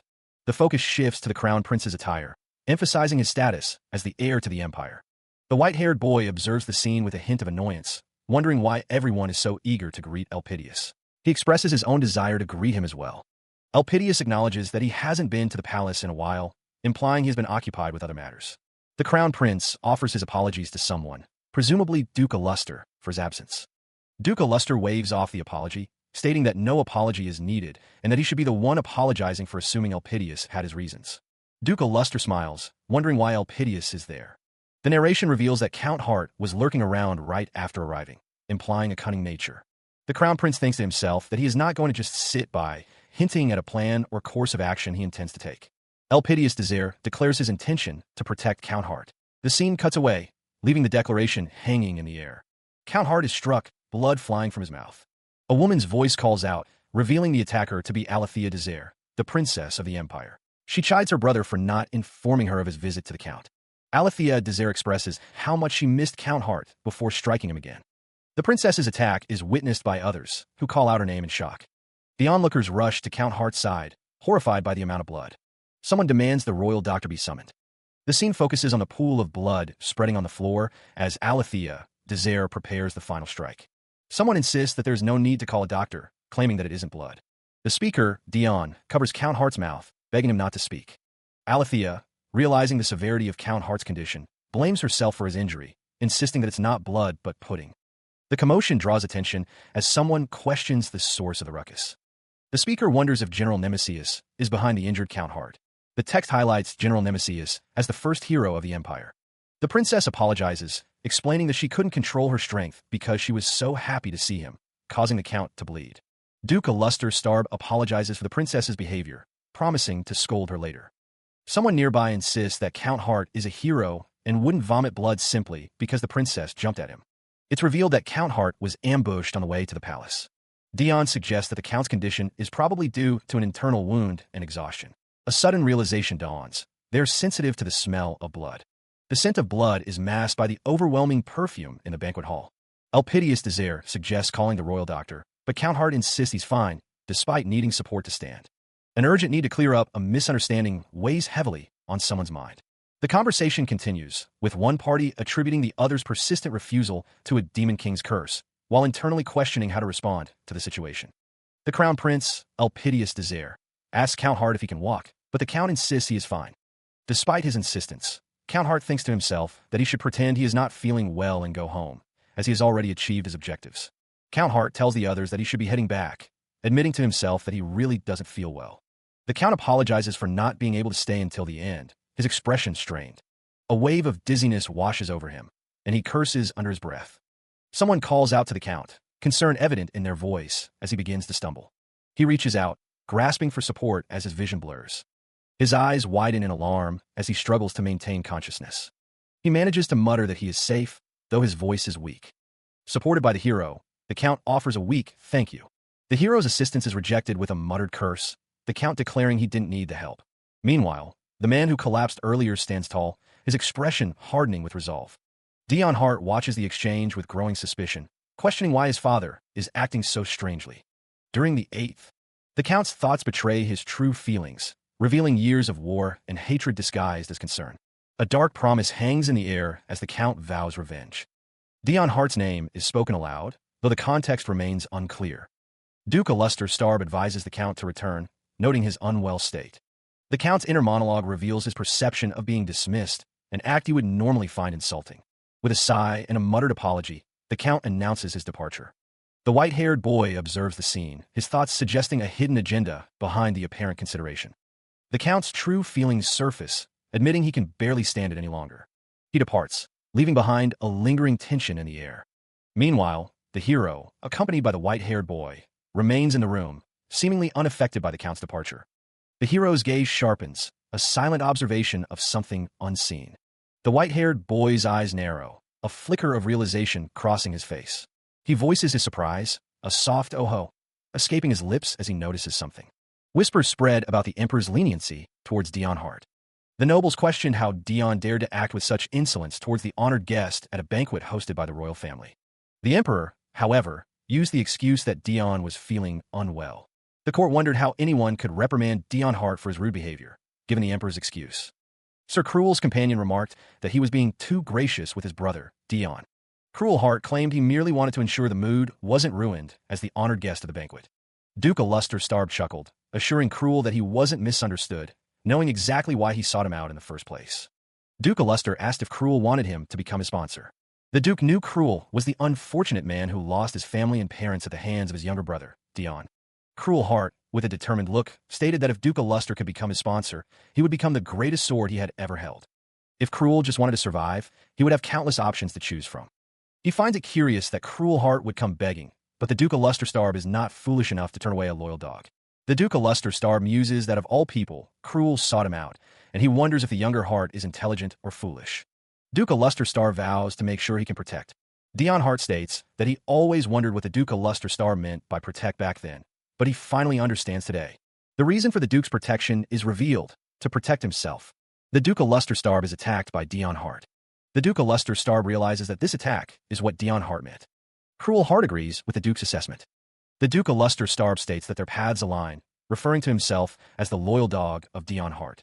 It is revealed that the Emperor, Dion Hart, is someone who must be eliminated. The Duke Aluster Starb reveals that the fact that Dion Hart is the Emperor's loyal dog isn't even the main reason for his elimination. Duke Aluster Starb smirks, his hand resting over his heart as he anticipates the events to come. His grip tightens, a silent promise of the pain he intends to inflict. The Duke's heart throbs with anticipation. The message arrives. Dion Hart is considered a grave threat to the Empire. The Duke's resolve hardens. He vows to eliminate the threat, no matter the cost. Elsewhere, Dion Hart stands with a stoic expression. His name hangs heavy in the air, a target painted on his back. A concerned voice asks if he requires assistance. Dion Hart assures them he will recover with rest, though he detects an unusual burning smell. The air itself seems to whisper of burning. The white-haired boy looks on, a question forming in his mind as he senses something is amiss. He thinks back, realizing everything was fine when he left. The scene shifts to a fiery landscape, the destruction evident in the air. Before a burning building, figures stand silhouetted against the inferno, observing the chaos. The white-haired boy and another figure stand amidst the destruction. He wonders aloud why his front yard is now on fire. A group of knights stands nearby, seemingly unfazed by the surrounding blaze. The boy wonders what the lofty knights are doing here. The boy wonders if this is all a dream, unable to comprehend the reality of the situation. He tries to convince himself that it's just an illusion. He attributes the bizarre scene to the stress he's been under lately. He vehemently denies that the heat he feels on his skin could be an illusion. The boy demands to know what is going on and what everyone is doing there, calling out for the captain. Someone corrects him, shouting that it's not captain, but Count now. Duke Aluster Starb's face contorts in anger. He questions how his home has become a playground for rabid dogs. Below him, a figure holds something, obscured from view, prompting a silent question. The figure holds up a spherical object. It looks exactly like a bomb. Nearby, the hero, recognizing the danger, pales. The Duke's eyes widen in horror as he realizes the truth. The bomb is launched towards the Duke. No matter how he looks at it, it's a bomb, and it's heading straight for him. The bomb lands on the ground. The explosion erupts. The hero is caught in the blast radius. Duke Aluster Starb shields his head, utterly bewildered by the sudden attack. An unseen figure wonders aloud if the chaos is the work of rabid dogs. Amidst the destruction, someone calls out to Duke Aluster Starb, checking if he is all right. The Duke stands amidst the flames, seemingly unharmed, and wonders if there are any survivors. The hero, injured and bleeding, thinks to himself that the Duke is a real hero for throwing the bomb back. The crowd gathers around the Duke, who stands tall despite the sudden attack. Elsewhere, a group wonders how an intruder could have gotten past their defenses. The hero recognizes the symbol on the bomb. Someone realizes that even the Revolutionary Army has invaded this place. A member of the Revolutionary Army boasts that they threw a bomb at the Duke's house, but were defeated. The men who serve the Duke a luster starved confront him, demanding, "And why were you at my house?" The captain's subordinates look on, concerned by the Duke's actions. One of the knights speculates that the lofty knights have been annexed into the royal knights. Another knight accuses the captain of being kicked out for being a troublemaker. The subordinates ask the captain if he is worried about them, questioning why he is trying to disappoint them. The knights are creeped out by the captain's behavior, wondering where they would go without him. Dame Leanne Reiner is restrained by the knights, who she calls fucking lunatics, demanding they let go of her. The knights express their disapproval of the rude behavior towards Count Hart, stating that they're the only ones who would treat him with such disrespect. The captain, revealed to be Count Hart, curses the knights, calling them fucking lunatics. Count Hart sighs in exasperation, rubbing his temples. The count thinks to himself that it wasn't enough to ambush him on his carriage, but they even ambushed the lofty knights, who are known as his knights. The count reflects on the situation, realizing they seem desperate to kill him, and wonders what he has ever done. Count Hart watches as the lofty knights are engaged in battle, a fiery scene unfolding before him. The knight, carrying his comrade, realizes there is another enemy approaching.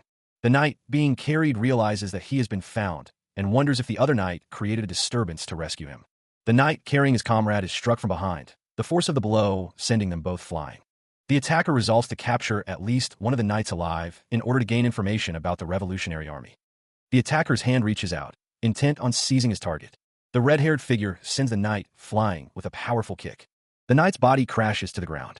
The red-haired figure stands over the fallen knight, preparing to strike again.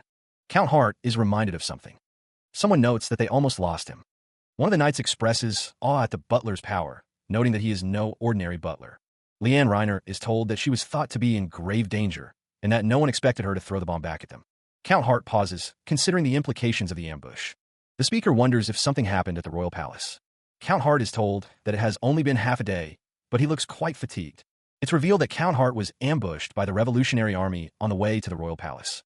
Someone suggests that Count Hart suffered internal wounds on top of the fatigue from his journey. Another voice remarks that he came home too soon. Count Hart is urged to go inside and rest, as a memory flashes of Dion Hart's name. A close-up reveals Dion Hart, bloodied and injured, being supported by others. A voice declares that there are 3 people in the way of getting to the Emperor. The narration identifies the Supreme Commander in the 8-Year War and the Emperor's personal guard, Nemesius, and the man who keeps the citizens calm with his outstanding policies and fund management, Chancellor Ardle. The narration ominously states, and lastly, Dion Hart, the vanguard commander of the 8-Year War and a loyal dog of the Emperor, is marked for elimination. The white-hair boy is told to leave it to someone else who will escort him. The narrative reveals that Dion went out on a monster subjugation mission, but the true nature of the mission assigned to him remains shrouded in secrecy. The Revolutionary Army vows to continue their fight, even in failure, against the Emperor. The man in the vest grabs Dion Hart, enraged by something he said. The man demands to know who Dion thinks he is, calling him a dog of the Emperor. The narration states that from the day they got embroiled in the 8-Year War, none of them have raised their swords for the Emperor. The man declares that they simply... Dion, bloodied and bruised, is told that it's none of his business and that they should stop pestering him since he's already tired. A call to arms echoes. Raise your swords for Dion Hart. The man lunges forward, intent on killing Dion. The blade pierces through him, the crimson stain spreading rapidly across his pristine white shirt. Count Hart watches as Dion collapses to the ground, the assassination complete. The Count sighs, already considering the cover story. He thinks to himself that he will report to the Count that a dog bit him to death. Now, there's more to clean up. The slums stretched out under a gloomy sky, the buildings huddled together like frightened animals. Amidst the decay, a young girl huddled against a brick wall, tears streaming down her face as she thought she was hungry. A disembodied voice echoed, filled with rage, demanding how dare someone put their hands on their stuff, followed by a whimpering apology. The girl remembered that she hadn't been able to eat anything since that day, her face stained with dirt and tears. Death was so common in the slums that it wouldn't surprise anyone if she died. It wouldn't surprise anyone if she died, but would anyone even cry over her death? She looked practically dead already, she thought, wondering if anyone would even care. A boy approached the girl, offering her bread, saying that he guessed it couldn't be helped and he would give her this. The girl looked up, surprised to see the bread, and asked where he got it. The boy told her he got it from the Redemption Church. The boy explained that the Redemption Church visited the slums and provided people with free bread and water. The young slum girl eyes the bread suspiciously, wondering if the Redemption Church has ulterior motives. She wonders if they put something inside the bread, and if she should trust the slum boy. Reassuringly, the slum boy mentions that the guy next door ate the bread and nothing happened to him. He offers the bread to the girl, hoping she'll accept it. The slum boy insists that he thought of her, especially since she's been starving for a week. He seems hurt that she doesn't believe him. The girl, still hesitant, suggests that he take the bread back if he's so sure of it. She questions if the Redemption Church is offering this as a way to recruit new members. The slum boy wonders why the Redemption Church is giving out free bread and water without asking for anything in return. Growing frustrated, he tells her to not believe him if she doesn't want to, and that he'll just go to the Redemption Church himself. Startled by his outburst, the young slum girl flinches. The slum boy insists that she's the one who will lose out if she doesn't believe him, and that she can toss the bread away if she wants. The slum boy walks away, leaving the girl alone.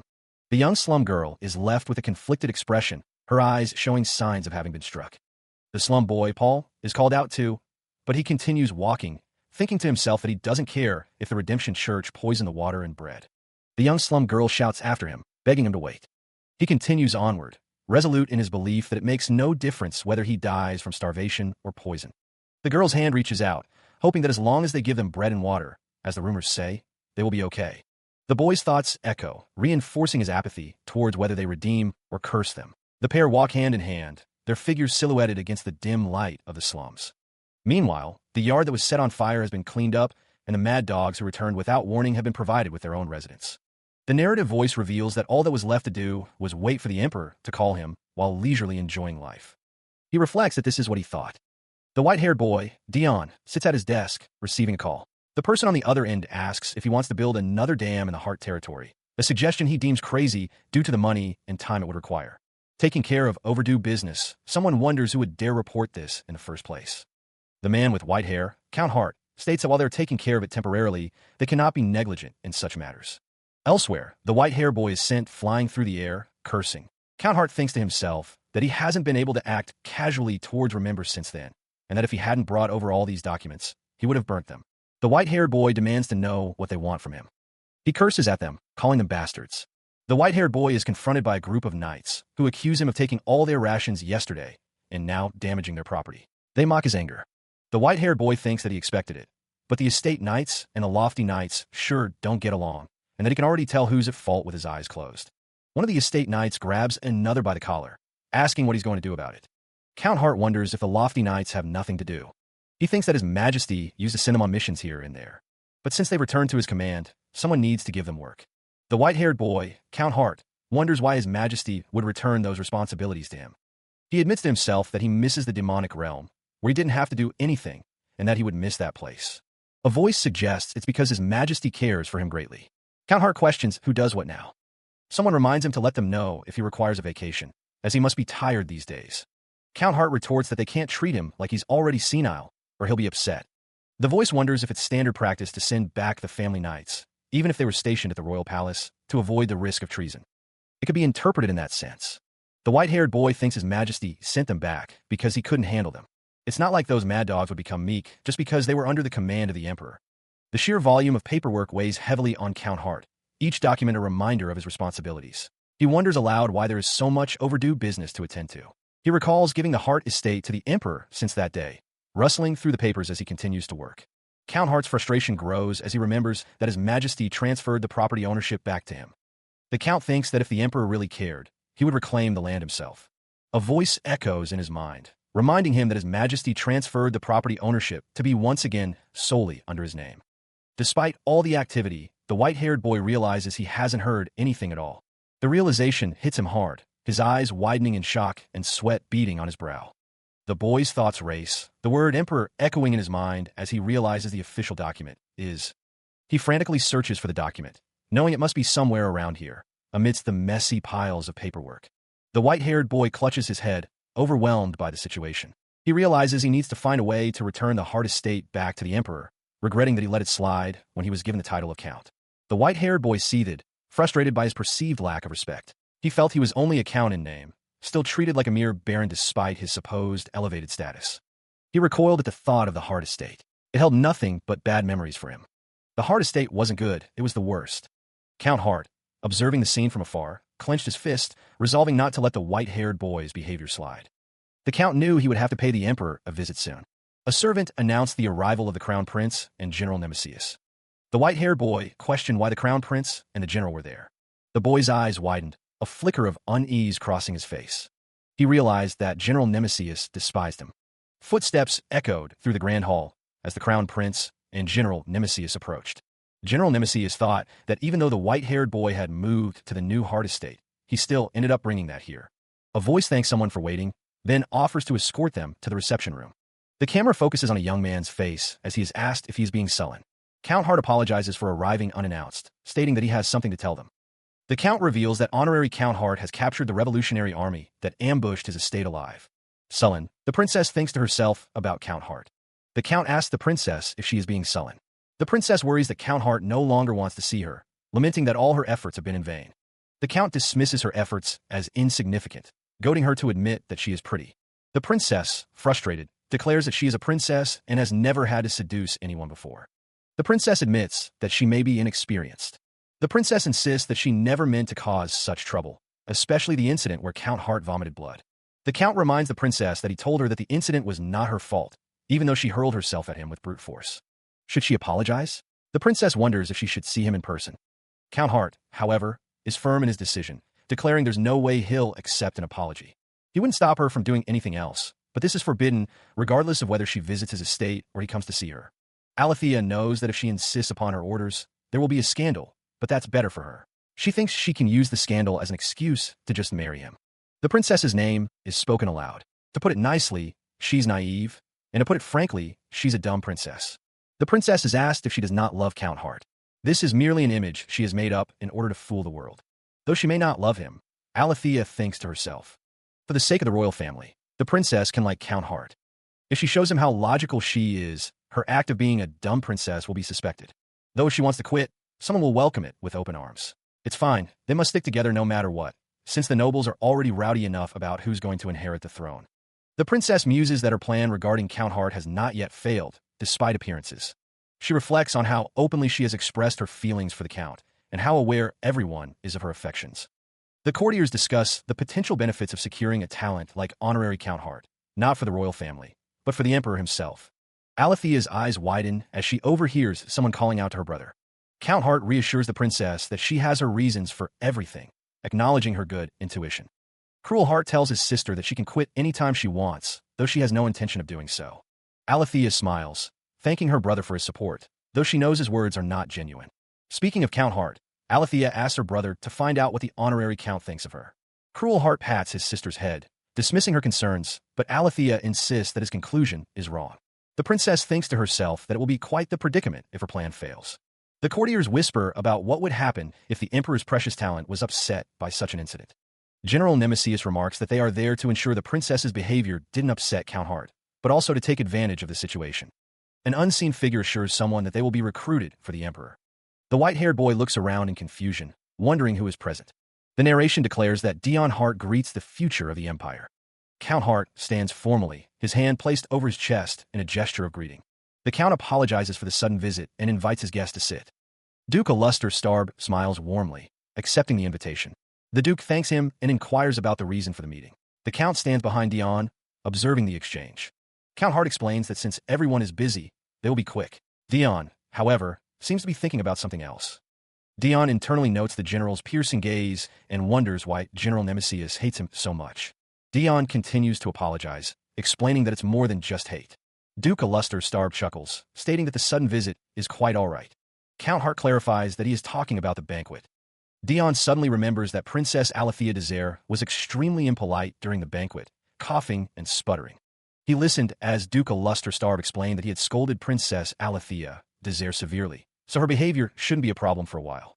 The Duke continued, stating that the apology was unnecessary, as he considered it unpleasant. Duke Aluster Starb added that it was a show of affection, so he couldn't even be angry, before admitting he had a favor to ask. The Duke smiled, thinking that he was finally getting to the point. The Count Hart was glad that the Duke didn't think of it as such. The Duke asked if the Count was all right with it, wondering what kind of favor it was that the Crown Prince had to visit him in person to ask. The Crown Prince, Elpidius Desire, asked if they could be friends. Dion Hart was taken aback, asking the crown prince to repeat himself. Elpidius Desire explained that he wanted to become closer to Dion Hart, but he was always so busy that he couldn't see him very often. Dion Hart was surprised that the crown prince came all the way there to ask him that. Elpidius Desire explained that the title of crown prince was too heavy for him to do as he pleased, and he couldn't even pay a friendly visit to someone he wanted to become close with. The crown prince explained that he was there with the excuse of apologizing. He gives a small, nervous cough, trying to play off the obviousness of his request. Meanwhile, Dion Hart internally rejects the idea of friendship with the crown prince, seeing it as a ridiculous proposal. The crown prince's true nature is revealed as he thinks to himself if his request will be too hard to fulfill. Back in the room, Dion stammers out that he would be honored to become friends with Elpidius Desire. Dion thinks that the crown prince looks like he's going to kill him if he refuses, commenting on his intense loyalty. Elpidius smiles, declaring that they will be friends starting today. The crown prince clasps Dion's hand, stating that he will do his best for them to become closer. The white-haired boy thinks to himself that he's glad to have become friends with someone the emperor treasures the most. It's clear that it is his honor. Elpidius Desire smiles, thinking that he will be truly glad if they can get closer. The crown prince exclaims that Dion should come see him every time he comes by the royal palace, so they can spar, have tea, and have meaningful conversations together, thinking what a fulfilling day it was. The sudden declaration of friendship leaves Dion stunned, his eyes wide with disbelief. That friendship might prove difficult, Dion thinks, exhaling a sigh of relief as Elpidius prepares to leave. Elpidius insists that Dion doesn't need to see him out, since he still has much to discuss with the general. The crown prince announces that he'll be heading off, and Dion politely asks him to have a safe journey back. As Elpidius departs, Dion addresses him formally, as Your Highness. The crown prince smiles, stating that he looks forward to seeing his new friend again, but Dion is already regretting the arrangement. Dion thinks to himself that he doesn't want to be left alone with the general. The general stands in the room, waiting for Elpidius to leave so he can speak with Dion. Dion wonders if he should say something to the general. The general thinks to himself that Dion is now honorary Count Dion Hart. General Nemesius stands tall, his expression unreadable as he prepares to speak with Dion. Dion reflects on how long it has been since he and the general have greeted each other like this, wondering how the general has been. Then, the speaker assures the other party that they won't keep them long, as they are aware of how busy they are. The general relays that His Majesty wishes for the soldier captured from the Revolutionary Army to be handed over. The general continues, stating that the objective is to identify and sweep their base, but acknowledges that the one who captured the soldier has every right to refuse. The man with white hair thinks to himself that he is glad the general is quick to get to the point, as he doesn't want to carry on a conversation with someone who doesn't like him. The general assures the white-haired man that he will hand the soldier over and offers to guide him. The general tells the white-haired man to send him off and get some rest. Elsewhere, a man is presented as the one they are looking for. He is bound and bruised. The general's subordinate states that he has bound the man, so they can take him right away. The white-haired man stands by, observing. The general nods in acknowledgement, the sound of his movement echoing in the stone chamber. The man with gray hair informs Dion Hart that of the three who ambushed him, 2 are dead. The report stated one of the deaths was due to an explosion. The cause of death for the other, however, was not specified. Dion Hart seems puzzled by this information. He wonders what the man is getting at. The scene shifts to a flashback, focusing on Dion Hart. The younger Dion Hart reflects on his past, stating he doesn't dislike people for no reason. The truth behind Dion Hart and his sudden personality change is about to be revealed. The scene shows a military camp, where it was the first time a noble had been conscripted to be an ordinary soldier. Since Dion Hart was dispatched to his unit, the narrator couldn't help but notice him.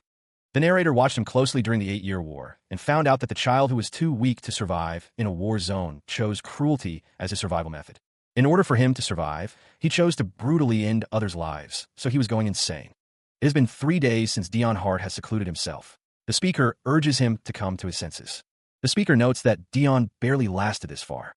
The voice continues, explaining that this split is his survival method, and no one will blame him for it. However, he must accept the guilt that comes with this decision. The narration reflects on the child tormented by guilt after every battle, prompting Dion to ask for clarification. Dion, looking disoriented and bearing fresh injuries, asks what the speaker is talking about.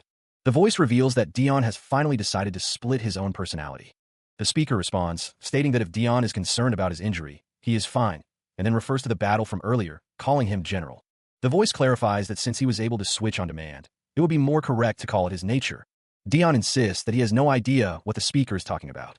A close-up reveals Dion's red eyes and a sinister expression. The narration describes the insane nature that participates in cruel, bloody battles with the primal instinct to survive, and the normal nature that participates in regular battles and only recalls his regular nature.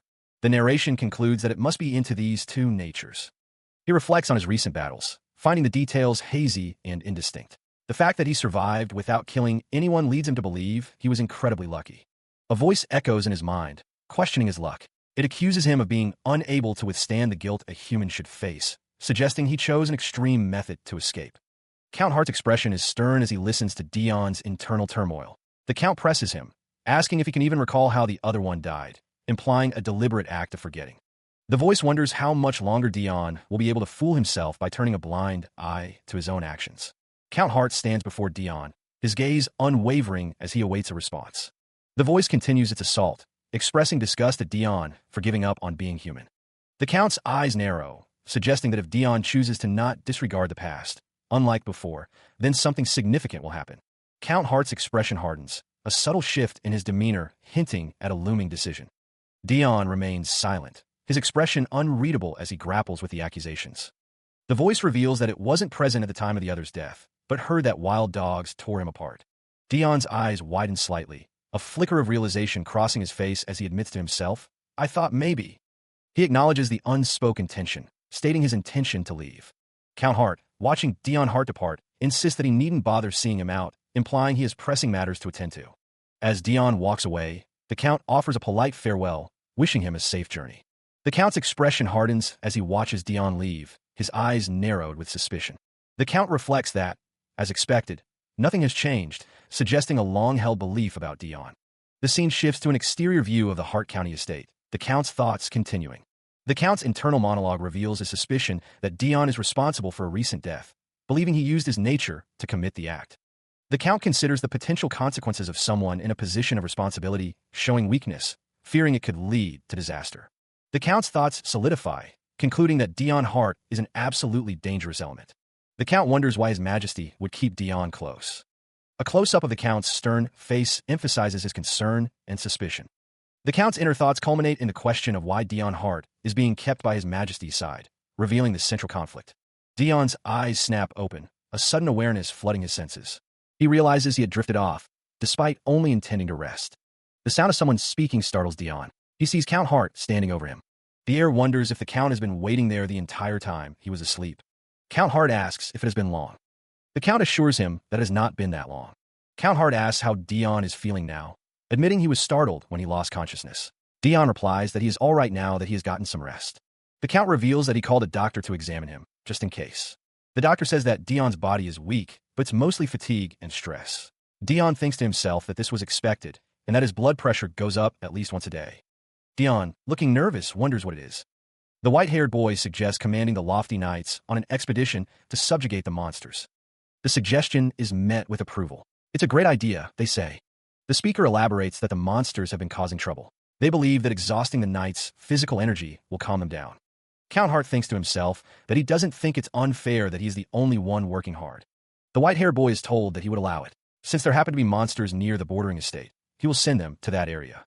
The white-haired boy is asked to proceed with it as soon as possible. The white-haired boy thinks to himself that those mad dogs will finally be out of his sight and he'll finally be able to breathe again. Meanwhile, a woman on horseback informs Count Hart that they're almost at the border. The horses continue their steady pace. Count Hart wonders if he got dragged along. A voice calls out, announcing that they are nearing the border.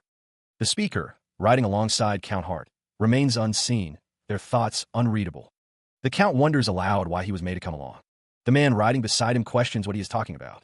Someone asks why he would miss out on such a fun mission. The speaker suggests that the Count must have been bored sitting in his office all day, adding that they know he's been trying to look after them since they've been going stir-crazy. The Count thinks to himself that it has been a while since he has seen blood, calling the others lunatics. The Count thinks that not seeing blood is obviously for the best, wondering what they're talking about. He wanted to refuse them until the very end, but someone begs the Count to come with them on the expedition. The Count, clearly annoyed, demands to be let go. The Knights insist that he is a part of the Lofty Knights, questioning why he would send them alone to such a fun place, suggesting they go together. The Count thinks they're out of their minds. The idea of a monster subjugation expedition near the Empire's border is not something Count Hart finds appealing. He states that he will be handling the documents and dismisses the person in front of him. The old man has been bullying him for the past week, but he considers this short vacation his way of repaying him. The Knights are upset that he is too busy to go on the expedition with them, lamenting that they're the only ones who could rescue him. The Knights are frustrated that even the butler allowed it, calling him stubborn. The Count remembers something. The knight argues that he can't treat him the same as them, and if he were to make a move. Someone wonders if the bastard hiding in the county would follow him. Count Hart smirks. He thinks to himself that he will catch the rat, and tells him to go and relax. The knight asks how he can say no to that. Someone thinks that they do need to catch the spy. The white-haired boy is strangled by an unseen assailant, a fiery explosion erupting behind them. He thinks to himself that he might actually die if he doesn't escape. A voice calls out, telling him not to be shy, and that they heard he went on an expedition by himself recently to subjugate monsters and came back with the biggest smile on his face. The white-haired boy retorts that it's because he got enough rest at the Demon King's castle, as a man with dark hair smiles sinisterly behind him. The white-haired boy pleads for someone to relieve his stress this time, too. Monsters appear, and someone shouts for everyone to get ready. Someone shouts, "All right, let's go." The brown-haired hero is seen running forward with a sword, ready to fight. The white-haired boy thinks to himself that he misses the demon realm, where at least he was physically comfortable. He exhales, the battle having taken its toll. Nearby, one of the knights remarks on how tired Dame Leanne must be. The knight in the hood is the one the emperor personally recommended to control the murderous ghost knights. The image of Dame Leanne Reiner is shown. Dame Leanne sets the standard for knights, and she's an incredible knight down to the very core of her being, unlike those mad dogs. Dame Leanne could have easily joined whichever order of knights she wanted, but the hooded knight feels bad about the situation. He wonders if this is what a parent feels when their children are troublemakers. The hooded knight tells Dame Leanne that she will not be participating in the battle. One of the knights asks if they will not be participating in the battle. The knights are shown fighting monsters. One of the knights is being considerate, but another thinks to himself that he would not get in between those lunatics and asks that they just kill them all so he does not have to step in. Two knights argue over who called dibs on the monster first. One of the knights asks if their captain, or rather, their lord, is not coming, and thinks that they're enjoying their vacation far more than they are. Taking his vacation seriously, the hooded figure assures his companion that he will handle everything himself, dismissing any concerns. Elsewhere, a voice urges haste, claiming their task is nearly complete. The hooded figure, seemingly annoyed, demands they hurry up, implying he has no intention of joining them and they won't get their share at this rate. A sense of foreboding washes over the hooded figure as he realizes that his intervention might lead to unforeseen destruction. The air crackles with unseen energy as the hooded figure is struck by a surprise attack. The hooded figure's eyes widen in alarm as he registers the sudden threat. An arrow pierces the hooded figure, the impact forcing a painful cough from him. His companion cries out in alarm, rushing to his side to check on his condition. The hooded figure realizes that had he not turned his body, the arrow would have struck his throat. He wonders where the arrow came from. He wonders if it's an ambush and who is behind it, suspecting a nation has crossed the borders. He dismisses the possibility of a nation starting a war so easily. If that's not the case, the hooded figure considers other possibilities. The hooded figure realizes these are assassins, sent by someone who wants him dead. He curses, realizing he dodged the first attack, but more is surely coming. Dame Leanne Reiner hears the pained voice of her lord, and he orders her to cut off whatever is afflicting him. The white-haired boy's eyes narrow with determination. The assassin strategy is revealed, to get the arrowhead as close as possible so he can't see it. Leanne Reiner hesitates, knowing that removing the arrowhead will cause further injury. She understands her lord's command, realizing that judging by his mood, he won't ask twice. Another arrow is launched. The assassins know the arrowhead is digging deeper and deeper, causing excruciating pain. The assassins are revealed to be lofty knights. The white-haired boy is shown injured, with blood on his face and clothes. The knights are ordered to take out their drugs. The forest stands silent, the only sound the rustling of leaves in the wind. In the distance, a group of figures moves along a forest path, the sound of their footsteps echoing through the trees. Someone notes that the person who was just shot is among them. From a high vantage point, a man observes the scene below. He wonders if the person fighting is Dion Hart, the third hero of the Empire. Another voice chimes in, judging the fighter's identity by his white hair. The man from the high vantage point continues, adding that the fact that he is with the murderous ghost knights makes it seem that way. The man wonders who Dion Hart is battling over there. He wonders what is happening, since he is calmly subjugating the monsters. The man knows that he is the hero of the Empire, but the injury he just sustained doesn't seem shallow at all. The man realizes that Dion Hart has an injury. The man thinks that it's only been 2 years since the 8-year war ended, and the infamous Dion Hart is injured. He's sure the Empire wouldn't want a war right now. The man thinks that if they frame those bastards with the crime of attacking their kingdom, they could probably get a hefty reward from the Empire. The white-haired boy is seen with an injury. The effects of the drug begin to take hold. One of the knights questions the drug's nature. He learns it temporarily shuts down common sense. The white-haired knight, under the influence, grabs the other knight's arm, a sinister smile spreading across his face. The knight is shocked to hear that the drug is prohibited, and wonders how they can use it so openly. The knight is confused by the white-haired knight's obvious consumption of the drug, unsure what it means. An order rings out, demanding the knights be killed immediately. The white-haired knight, now fully under the drug's influence, draws his sword, ready to strike. The remaining knights begin their escape on horseback. The white-haired knight and his forces pursue the fleeing knights. One of the fleeing knights is struck from his horse.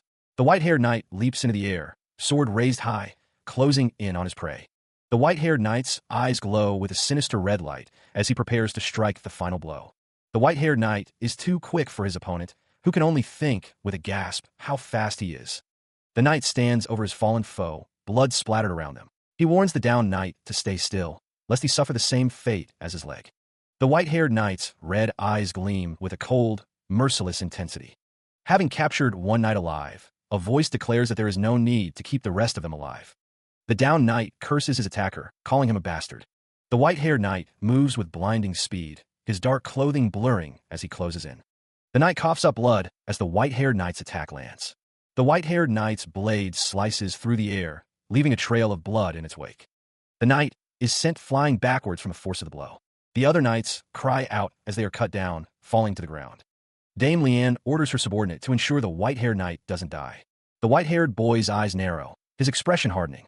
He pauses, looking at the bloodied sword in his hand, and mutters about the bastards. The boy in white and black, cloaked in shadow, considers finishing off the fallen knights, wondering aloud what the other is doing. One of the knights coughs up blood, the red energy swirling around him. The fallen knight's face is shown, blood splattered across his cheek. The knight, struggling to speak, questions if the white-haired boy thinks he should fight decent human beings. The white-haired boy's face is shown, his expression one of shock. He stands over the fallen knights, telling them that if they don't take their drugs, none of them will survive. The white-haired boy continues, stating that it's not like they have the talent to grant their enemies mercy and still survive. His eye glows red as he tells them to abandon their guilt and leave only enough common sense to distinguish foe from friend. The scene shifts to a more abstract image, with the words "be consumed by lunacy." The white-haired boy is shown again, his eyes glowing red with madness as he smiles sadistically.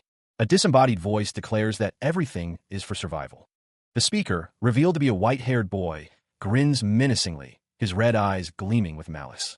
Two figures stand over a fallen body, one muttering an expletive in frustration.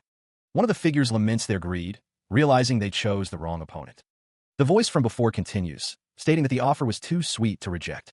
A man with dark hair and glasses asks if someone will really be all right. Elsewhere, a man in a black suit examines a document with a stern expression. The man in the black suit sits at his desk, discussing terms with another man.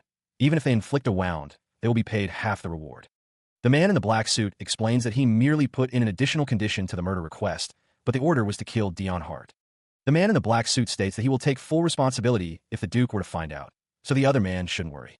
The man in the black suit likely despises Dion Hart more than anyone else, but he does odd things from time to time, leaving one to wonder what he wants to do with him. Dion Hart sits calmly as someone off-panel pats his shoulder, lost in thought. The man's eyes narrow as he contemplates the white-haired boy's words, a dark promise forming in his mind. That child's end will be.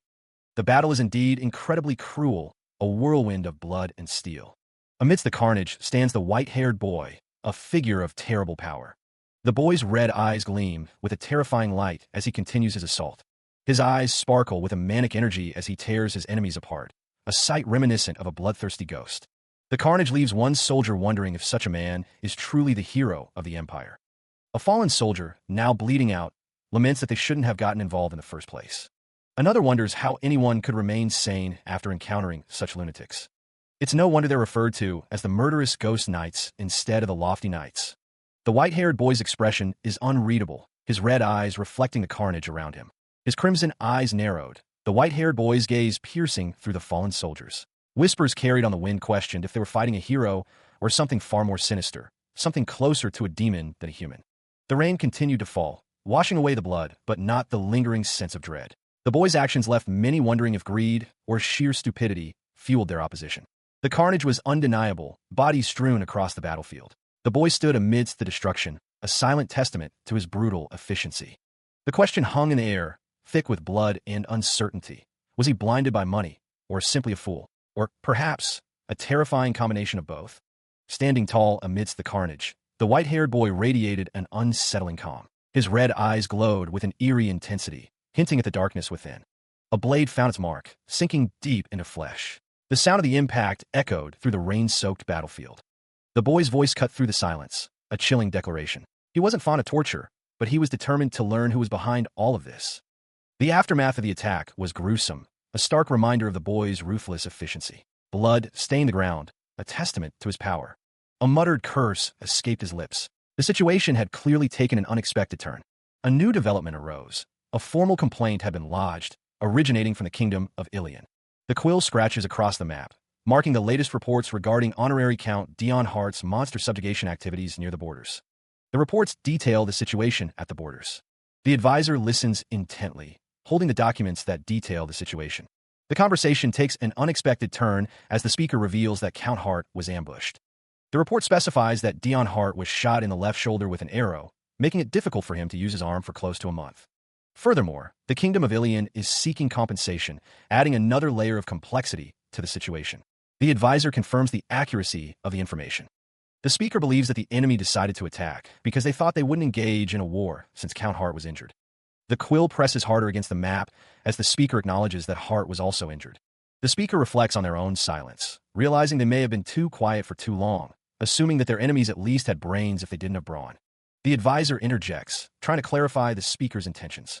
The advisor, desperate, suggests blaming the ambush on the Kingdom of Ilion to provoke them, hoping to gain an advantage. But his words are cut short as the king declares, with ominous finality, that they must prepare for war. The king sits upon his throne, a sinister smile playing on his lips as he contemplates the coming conflict. The advisor, taken aback by the king's declaration, can only stare in disbelief. The king's declaration is met with shock and disbelief, as his advisors protest the idea of another war. They point out that it has only been 2 years since the last war ended, but the king seems unmoved by their concerns. The advisors argue that war is costly, but the king counters that they can acquire the necessary resources through conquest.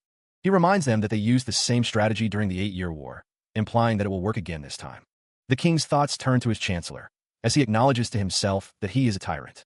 His eyes gleam with a dark ambition, a chilling smile spreading across his face as he embraces his true nature. The advisor, realizing the full extent of the king's ruthlessness, can only gasp in horror. The royal advisor, still reeling from the king's declaration, hears the tyrant casually mention conquering the continent as well. The advisor knows that if the king wishes to be a tyrant, he shouldn't succumb to his responsibilities. The emperor's obsession with taking responsibility, because of his guilt, is becoming clear. The king thinks to himself that he doesn't plan on being irresponsible at this point.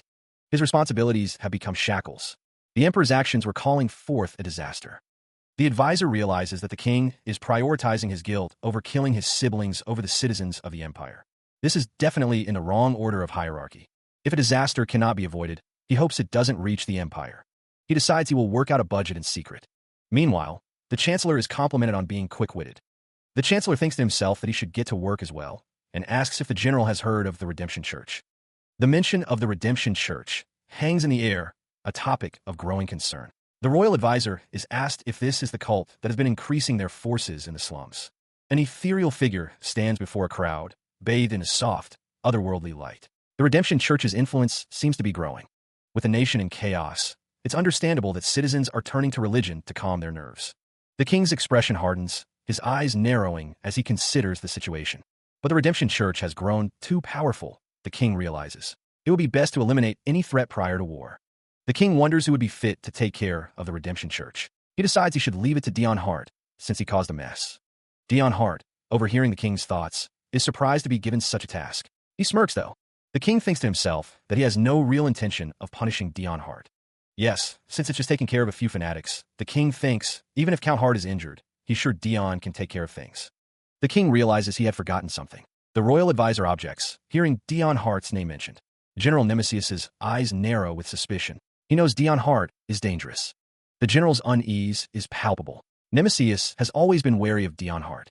The king admits he dislikes Dion. He wonders if it's because of his cruel nature of mutilating enemies. The king quickly dismisses the thought, deciding that it's simply Dion's method of survival. However, the king stands, his expression unreadable. The narrator states that Count Hart has given himself 2 split personalities. The king thinks that the bastard has a mentality as strong as a sandcastle, since he cannot even take the weight of his own responsibilities. The king believes that as soon as Dion comes to terms with reality, the wall he has built up will crumble to pieces. Nemesius, standing beside the king's desk, is taken aback by the king's words. He asks what of it. The king's lips curl into a sinister smile as he leans closer to Nemesis. He asks if he has a problem, addressing him as Your Majesty. The king sits back in his chair, a sinister smile plastered on his face. Nemesius's eyes widen in shock, realizing the king's true intentions. The royal advisor's face contorted in anger, his brow furrowed as he listened to the king's words. The king continued, stating that the decision ultimately rested with Dion Hart. He added that even if something were to occur because of Dion, it would be his responsibility to uphold. The royal advisor, aghast, questioned how the king could say such a thing, arguing that a broken sword would eventually affect its owner. The advisor insisted that the king could take on that burden of responsibility with Dion Hart, but the king dismissed the notion. The king stated that it didn't matter, as that was the role of the emperor.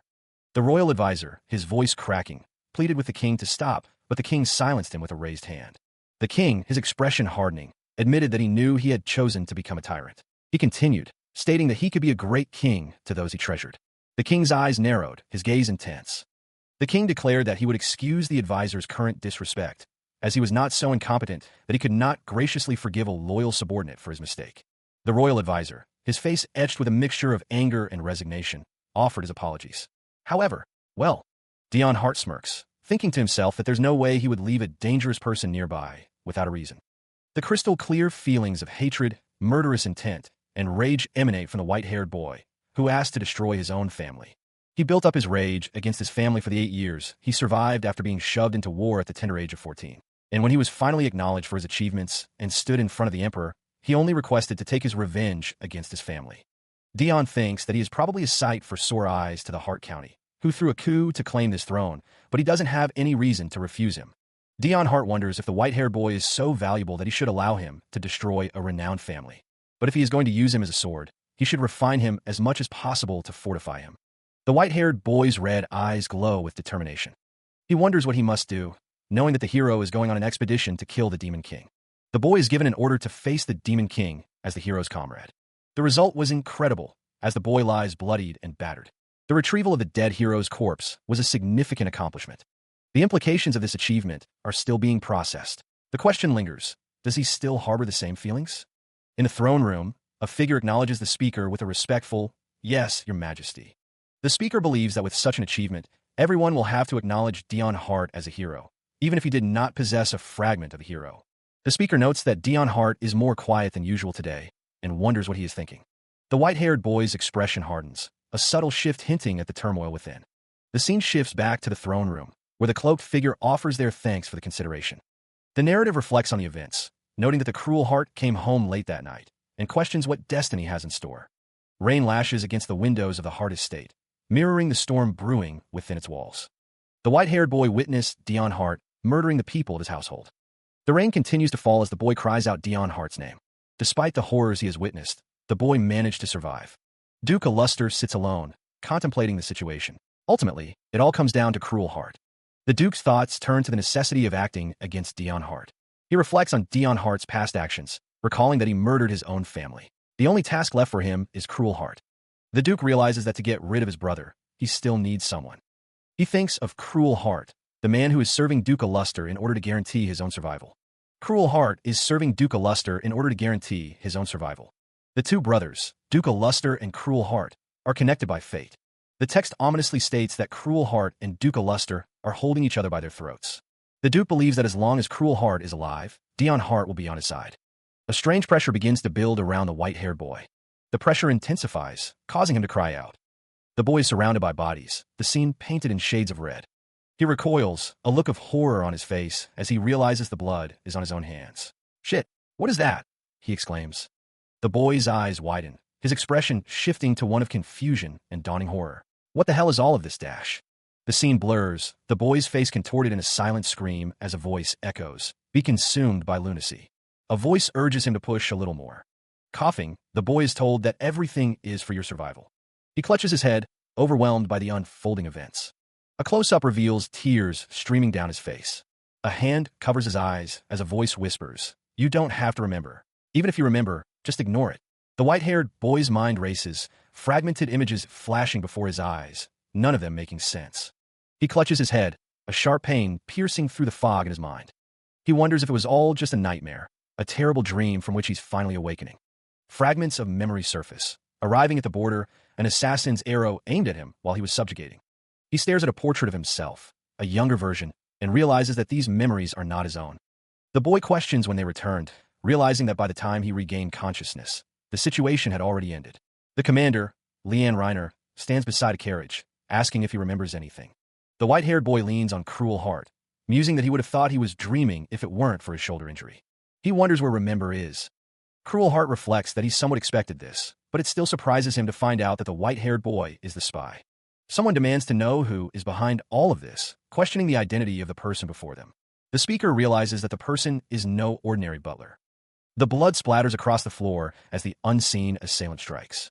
The dying man's last words echo, revealing his desire to uncover a truth before his untimely demise. I wanted to find out, but he died. The body falls to the ground with a sickening thud as Cruel Heart stands over the corpse, his expression unreadable. A strange energy emanates from the eyes of the fallen man. A white bird takes flight, carrying a message. The thoughts of the sender reveal a cold calculation. Well, he's not the only one I can get information from, so I guess it doesn't matter. The bird flies away from the scene of the crime, passing over Cruel Heart, who remains standing near the body. The sound of approaching footsteps draws closer to Cruel Heart. A disembodied voice echoes, a chilling reminder. Remember, Count Heart has returned. Cruel Heart adjusts his tie, his thoughts betraying his true mission. Follow that bird and find out who is communicating with that man, and... The question hangs in the air. Who's behind all of this? A polished shoe pauses, the owner realizing something important. Oh, right.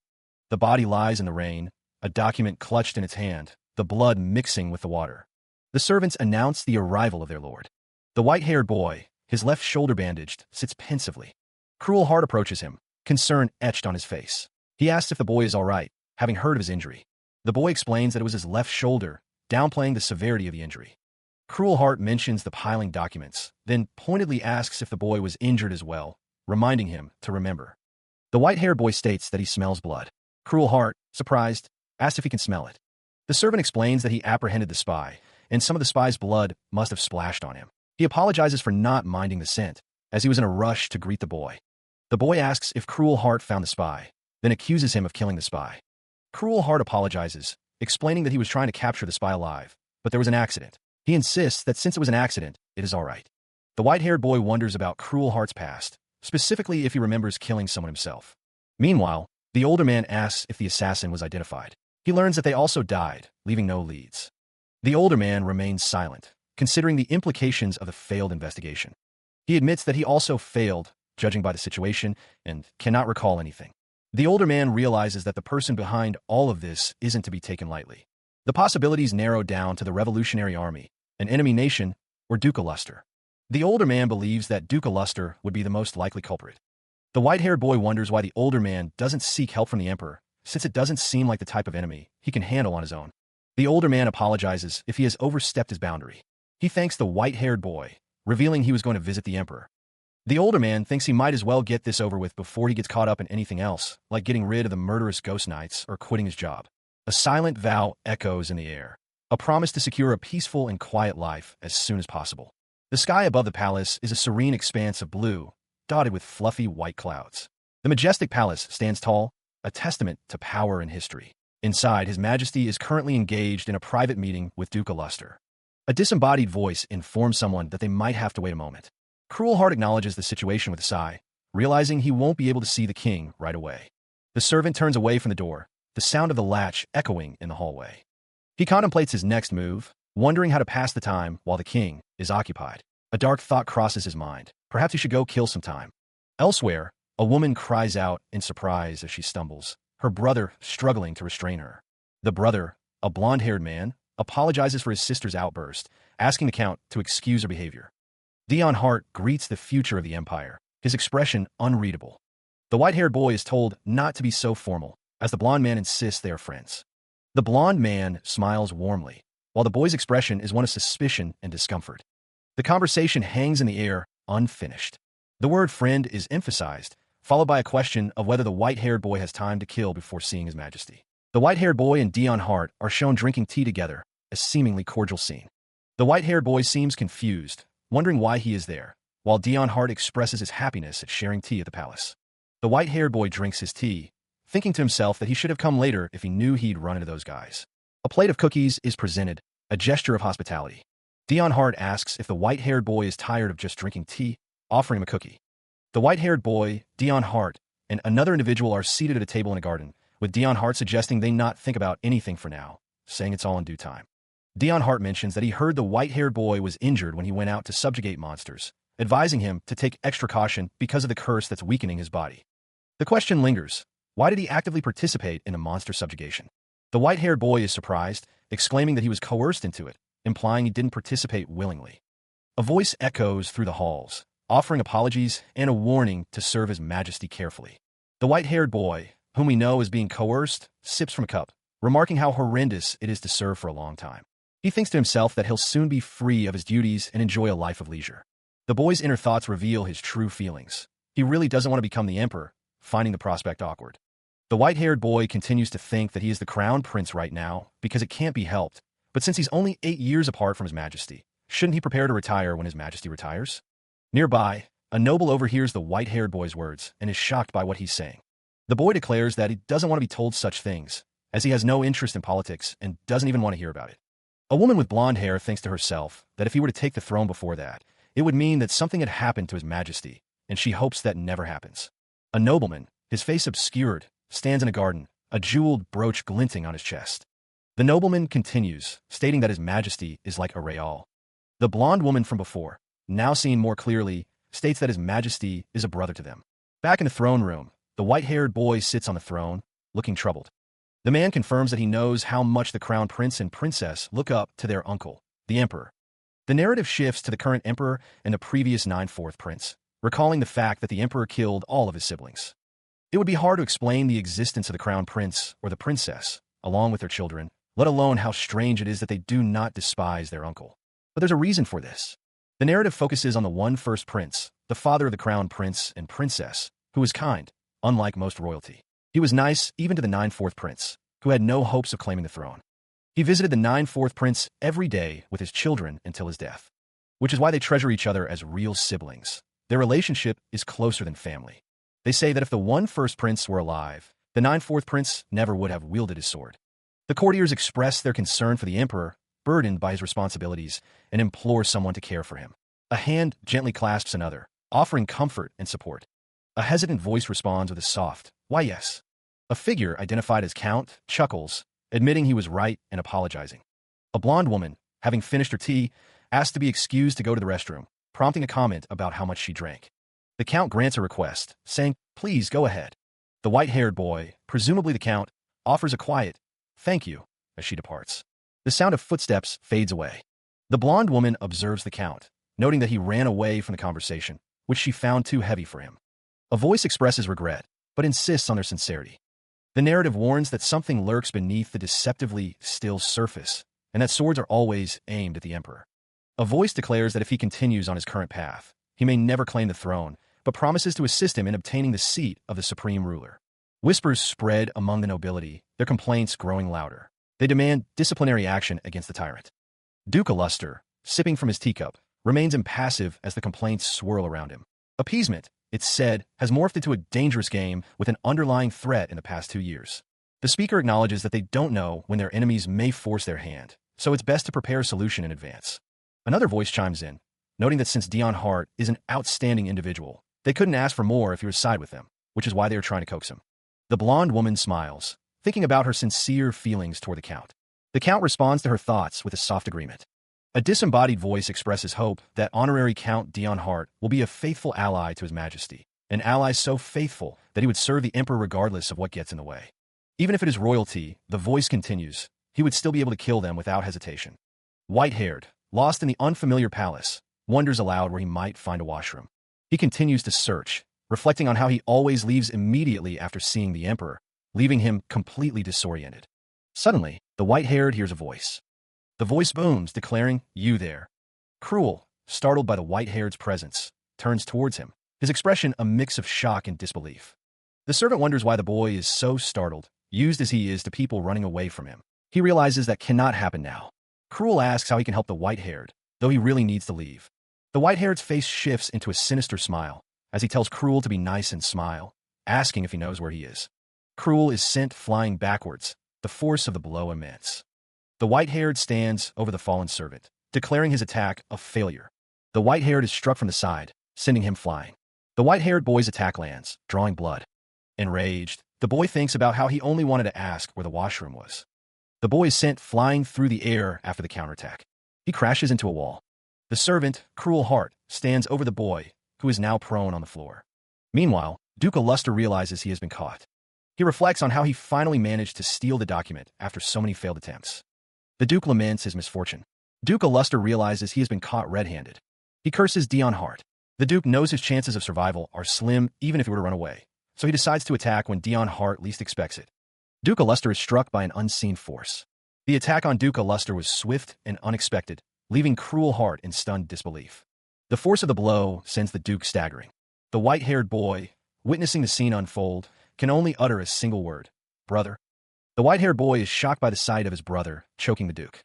Cruel Heart, his eyes narrowed, wonders what the white-haired boy is doing there. Confusion clouds the white-haired boy's face as he tries to understand the situation. Cruel Heart tightens his grip on the Duke's neck, his expression hardening. The Duke struggles, his face contorted in pain as he is choked by Cruel Heart. Gasping for air, the Duke pleads for release, but Cruel Heart shows no mercy. A document flutters to the ground, having been dropped in the chaos. The question hangs in the air: what secrets did that document hold? The white-haired boy stands frozen, observing the scene with a mixture of shock and confusion. His red eyes widen, a silent exclamation of surprise. The boy's thoughts drift to Duke Luster, the man currently being attacked. Elsewhere, a woman with braided purple hair holds a similar document, a knowing smirk playing on her lips. Her smile widens, hinting at a deeper understanding of the unfolding events. She muses to herself that the document seems to be a very important one from the royal palace. The woman, revealed to be a countess, expresses her surprise at seeing someone in such a state, having just seen the emperor. The white-haired boy is asked if he is there to see the emperor as well, to which he replies that he needs to return to the estate. He thinks to himself that he needs to make a request to the emperor, but doubts he needs to tell him everything. The countess subdues a man on the floor, thinking that it is a good time to catch a spy in the palace. The countess smirks, dismissing the idea of receiving any request from the emperor. Duke Luster assures the white-haired boy that he doesn't intend to steal his glory, adding that even without Cruel Heart's help, he would have easily apprehended the spy. The white-haired boy clutches his head, overwhelmed by stress, and insists that's not what happened. Elsewhere, a nobleman shouts for the count, realizing he was having tea with him when the attack occurred. The nobleman expresses his concern over the count's absence, but is cut off by a sudden realization. The sound of a body hitting the ground echoes. A guard exclaims that the white-haired boy is bleeding, as Cruel Heart supports him. The white-haired boy, wiping blood from his mouth, curses his weak body, but Cruel Heart assures him that he is all right. Someone urgently calls for His Highness. A pool of blood stains the floor, as someone notes that the palace doctor should arrive soon and questions what happened to the count. Someone believes the count was wounded while apprehending the spy. The countess, standing beside Duke Luster, appears thoughtful, her hand resting on her chin. A spy is suspected, the weapon used against the white-haired boy possibly laced with poison. The countess, still conscious, is urged to stay awake. Someone cries out, addressing an unseen figure as Your Highness. A doctor rushes through the halls, carrying a medical bag, urgently seeking the patient. The white-haired boy is surrounded by concerned individuals, all focused on his well-being. A realization dawns: Dion Hart may be responsible for the attack. The white-haired boy, visibly distressed, seems to be rejecting the idea that Dion Hart is behind the attack. The doctor recalls rushing to the count's side during the last banquet, only to find him gone and the high officials present, a memory that still frightens him. Someone reflects on how high officials are always concerned about the count's health, pleading with him to stop getting injured. Someone urgently asks the doctor about the countess's condition, inquiring if poison was involved. The doctor assures them that there is nothing particularly wrong, and thankfully, her injury is light. The countess's condition is the subject of intense scrutiny, with one voice demanding assurance that the white-haired boy was examined thoroughly. The boy, seemingly unfazed by the concern, insists that he is all right, confirming that he was indeed examined thoroughly. The sound of approaching footsteps echoes through the halls, signaling the arrival of yet another individual. The arrival is General Nemesis, a figure whose presence is attributed to the Demon King's curse. The general's arrival prompts the white-haired boy to lament the ever-increasing number of enemies he seems to attract. The Duke, his expression hardening, seems displeased by the constant stream of unwanted guests. General Nemesis remarks on the Duke's apparent displeasure, questioning why he didn't simply summon him through a servant.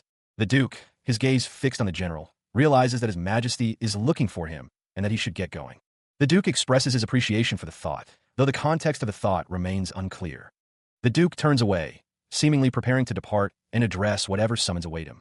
Footsteps echo once more, suggesting that the Duke is indeed on the move, heading towards his meeting with His Majesty. The Duke of Illuster walks down a long corridor, assuring someone that they shouldn't concern themselves. The Duke's words betray his true feelings. He believes there is no way to free the white-haired boy from the curse, and thus no need to worry others. A close-up reveals the Duke's somber expression, a stark contrast to his earlier dismissals. The Duke thinks to himself that the situation is truly unfortunate. Cruel Heart stands with his arms crossed, wondering if he was being too arrogant, as the Duke didn't look happy. Outside, a carriage awaits, ready to transport someone to their next destination. Elsewhere, the Countess Unknown sits pensively, lost in thought. The Countess reflects on a recent expenditure, realizing it was definitely a budget for war. The Countess holds a letter, her expression unreadable as she considers its contents. Though she was informed there will not be another war in the near future, the Countess smirks, clearly planning something. The Countess thinks that someone should be more careful, as she holds a mysterious object in her hand. Whispers of ambition fill the air, a promise to achieve personal goals and offer unwavering assistance. The pledge continued, vowing to especially assist with the plans of someone addressed as Your Majesty.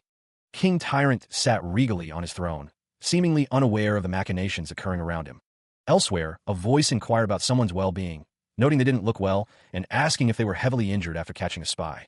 Cruel Heart, seated before the king, denied the accusation with a simple no.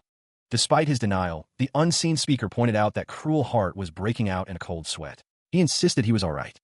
The king, observing Cruel Heart closely, commanded him not to hide his true condition. The king reminded Cruel Heart that he was one of the most treasured talents in the empire. Cruel Heart simply noted the statement. Looking down at his hands, Cruel Heart was surprised to find that he was, in fact, all right. He admitted to himself that he simply needed to use the washroom, nothing more. The king, still suspicious, believed that Cruel Heart should have gone before coming to see him. The king then inquired as to what he owed the pleasure of Cruel Heart's visit. He continues, stating that if it's about returning the heart estate, or anything like that, he'll reject it immediately. The king's words elicit a reaction of surprise from Duke Illuster. The Duke is so baffled by the king's statement that he's delayed his need to use the washroom. The king continues, saying the same goes for the lofty knights. Cruel Heart, visibly annoyed, asks what about his resignation. The king dismisses the idea, saying that Cruel Heart really speaks such nonsense at times, and the servant thinks to himself that he needs to rest. Meanwhile, Duke Illuster sits at his desk, thinking that if the king can grant his request, he will also grant the king one wish. The Duke crumples the letter in his hand, his expression hardening. He wonders about the Redemption Church. The Duke learns that it's a cult that's been quite rampant in the slums, and he would like the king to eliminate them. The Duke is tired just listening to this, and thinks he might as well just reject the king regardless of the wish.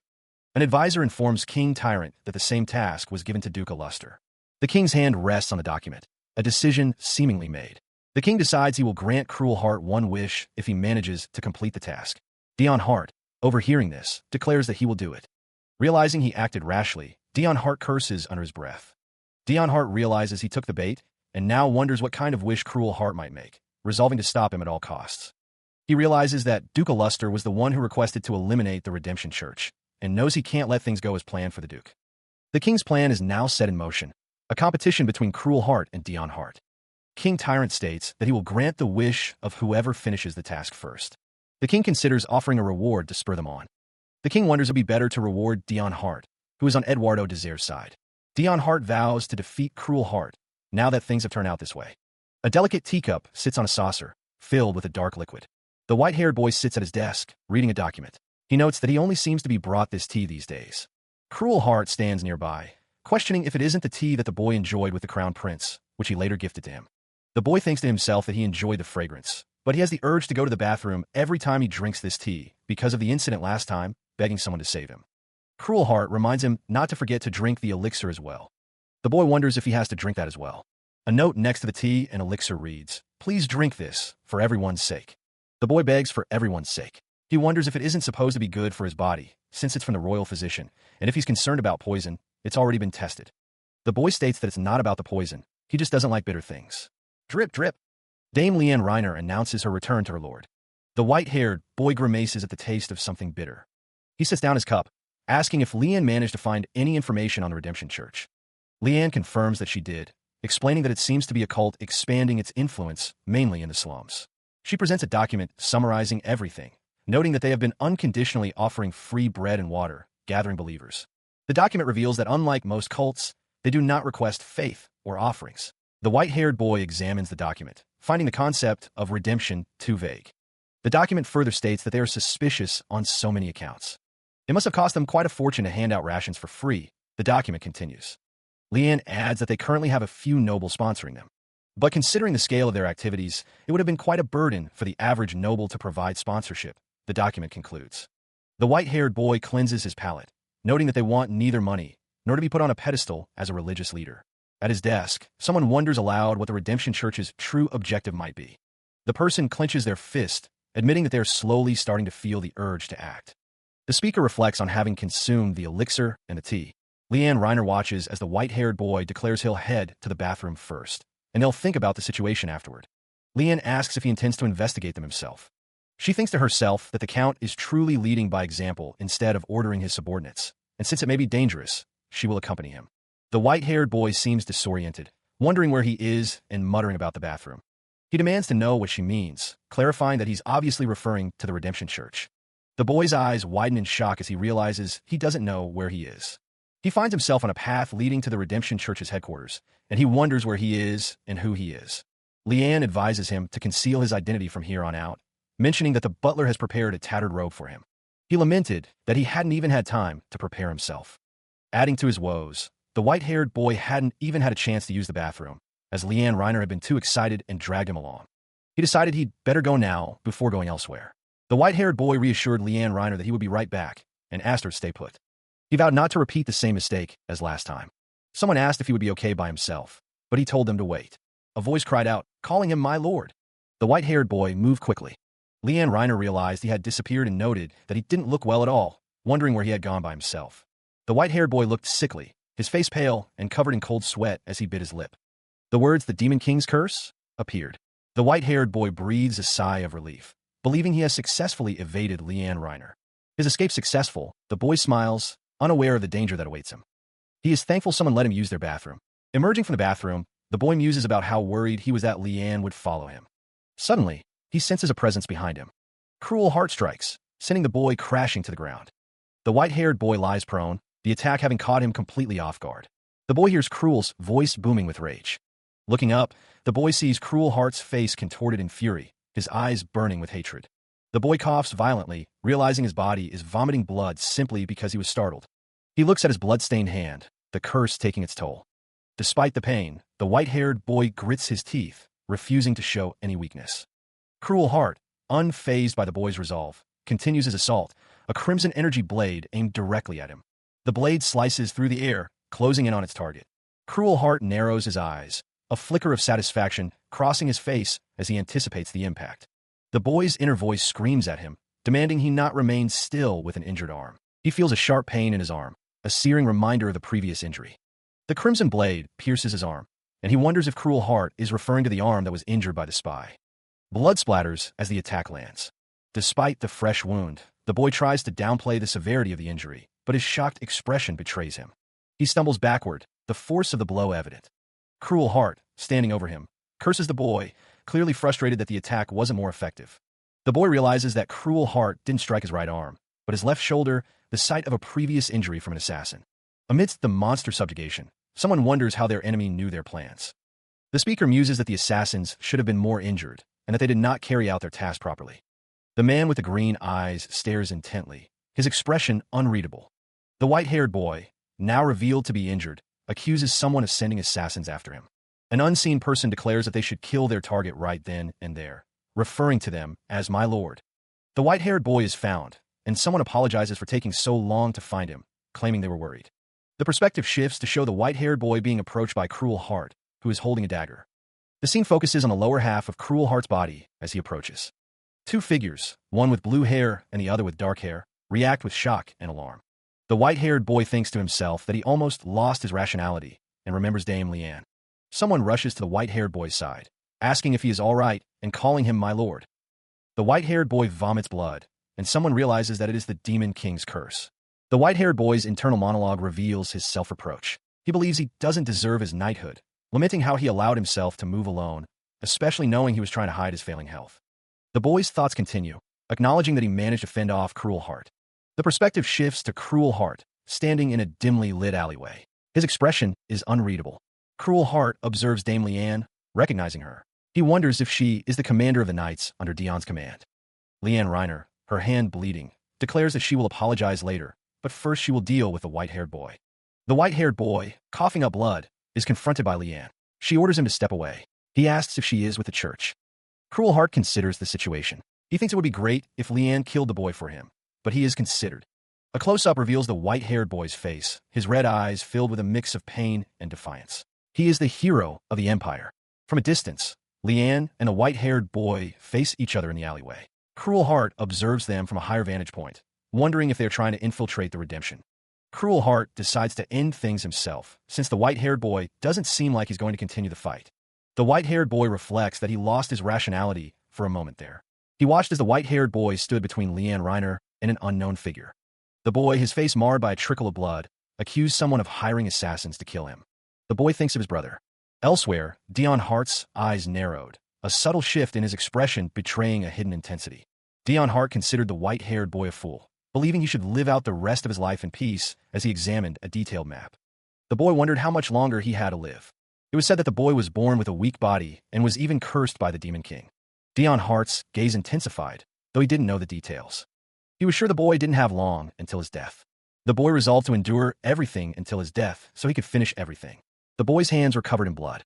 Dion Hart observes that Leanne Reiner is too much a noble to get her hands dirty.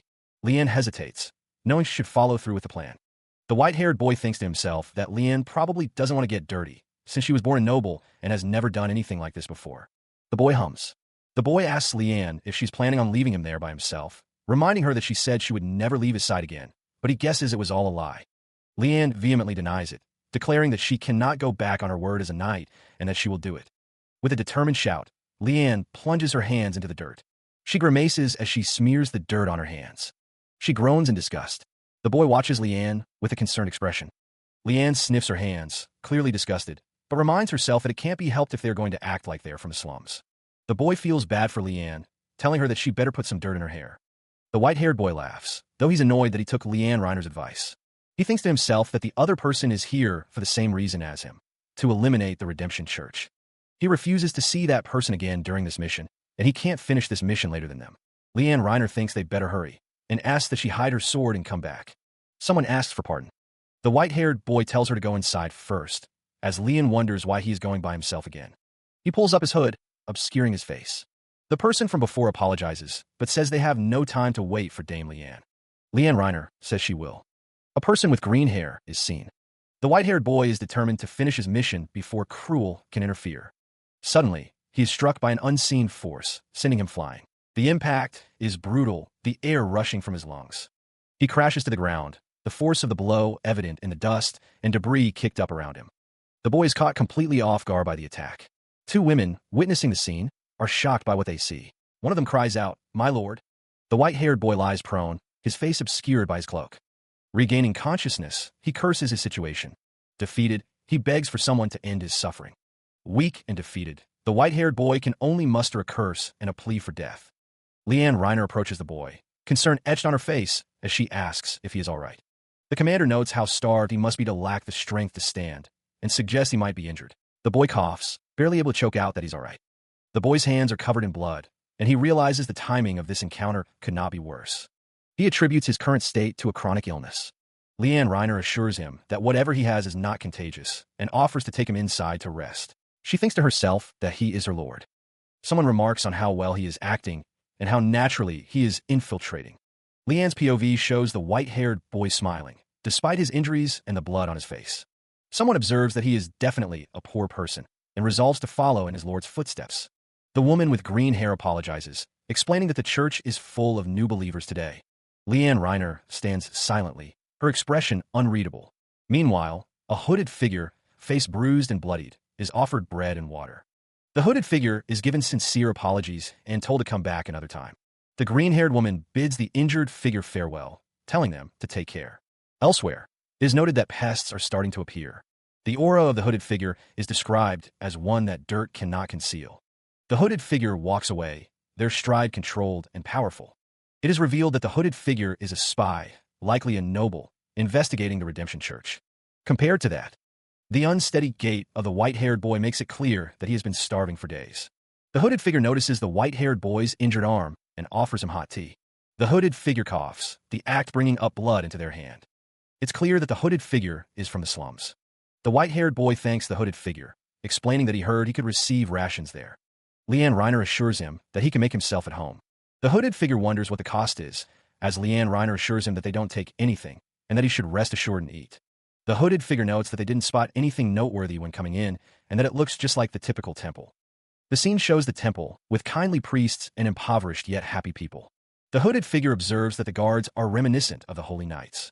However, the fact that there's nothing out of the ordinary despite everything being suspicious makes the hooded figure suspect this place even more. The hooded figure, startled, asks for pardon. Leanne Reiner assures the hooded figure that it's all right, and that their appearance may disturb others, though their face isn't very well known since they haven't been socially active. A voice echoes, stating that red eyes are extremely rare. The perspective shifts to Leanne Reiner, a sinister smile playing on her lips. Leanne's words hang in the air, promising acceptance. If red eyes are the reason for concern, the white-haired boy can put himself at ease, as no one here will judge him by his appearance. Leanne Reiner stands behind the white-haired boy, her hand resting on his shoulder as she speaks, seemingly reassuring him. The white-haired boy's expression is obscured, but he seems to be listening intently. Suddenly, the white-haired boy's eyes glow red, and he looks up in alarm. Leanne Reiner's face is etched with surprise, her eyes wide behind her glasses. The white-haired boy is being restrained, his mouth covered by a hand. The boy's red eyes are emphasized, highlighting their significance. The white-haired boy struggles against his captor, a muffled cry escaping his lips. Close up on the white-haired boy's face, his red eyes filled with panic as he curses his situation, wondering what to do. Leanne Reiner's gaze is intense, her expression unreadable as she observes the boy's distress. A voice questions if something is disgusting. The white-haired boy asks for a pardon, as Leanne Reiner states she knew he wouldn't like it. The boy's hands are shown, as well as the back of his head. The white-haired boy wonders who could ever like his eyes, stating that even his own family abandoned him. The boy blames his abandonment on his eyes. The boy vehemently denies that his eyes are disgusting. Cruel Heart asks if the boy knows about Dion Hart. The boy was just wondering since Dion Hart is rumored to have red eyes like him. The boy wonders if that went over well, acting dumb. Cruel Heart and the white-haired boy are in a room, where Cruel Heart asks if he's talking about the hero of the Empire, but there are bad rumors that say he's a vampire or an evil ghost. Cruel Heart wonders why such rumors circulate, stating that he's sure Dion Hart is a terrible man. The boy leans his head against Cruel Heart, as Cruel Heart states that's what the rumors say about him. The words hang in the air, a stark assessment of Dion Hart's perceived weakness. Cruel Heart listens intently, his expression unreadable as he considers the implications of the rumors surrounding Dion. The white-haired boy stands before Cruel Heart, who presses him to elaborate on the Redemption Church. The narrative shifts to the origins of the Redemption Church, a religion formed to expand the Emperor's forces. The Church's purpose is to save those oppressed and suffering under the rule of the tyrant, Eduardo. The boy's hands are shown, as the narrative explains that the reason people live in such agony is because of the Emperor. The white-haired boy recoils slightly, startled by Cruel Heart's intense gaze, but insists he said nothing. The narrative voice argues that even a fall can be blamed on the Emperor's failure to pave the roads properly. The voice continues, stating that nobody has been able to save the poor, yet people blame the Emperor. The narrative emphasizes that the Redemption Church isn't like other religions. The two stand close, as the narrative voice explains that they only believe in redemption and not in money or anything else. The narrative concludes that sweet talk and a ridiculous doctrine, when coupled with rations, will become believable, questioning if faith will truly bring redemption. A disembodied voice echoes in the darkness, pleading for salvation. Who is the one who will save me? The white-haired boy's red eyes narrow, his expression unreadable as he considers the unseen speaker. He wonders what is actually behind it all. Footsteps echo through the halls as the white-haired boy walks, his destination unknown. The sound of his boots on the stone floor reverberates as he continues his journey. The boy pauses, thinking to himself that if he becomes a devout believer, he'll find out the truth, but he questions why he would become a believer of a cult. He realizes that everything seems suspicious, but there's no hard evidence to prove anything, and it doesn't seem like they have done anything to the bread, either. The boy decides he will have to investigate by digging up dirt from every corner. He stops abruptly, a flicker of surprise crossing his face. The boy is surprised to see a girl. He observes that she's probably around 12, and though she might be poor, her face looks lively. The young girl is asked if she is a new believer. More than anything, she looks happy to be there. The white-haired boy is introduced to the girl, who says her name is Sia. She notes that he must have had a rough time outside. Sia assures him not to worry, as he is now with the Redemption Church. Judging by her eyes, the white-haired boy realizes that Sia hasn't been brainwashed. He wonders why she's praising this cult so much. The hooded figure who brought the boy here says that he really wants to believe in redemption.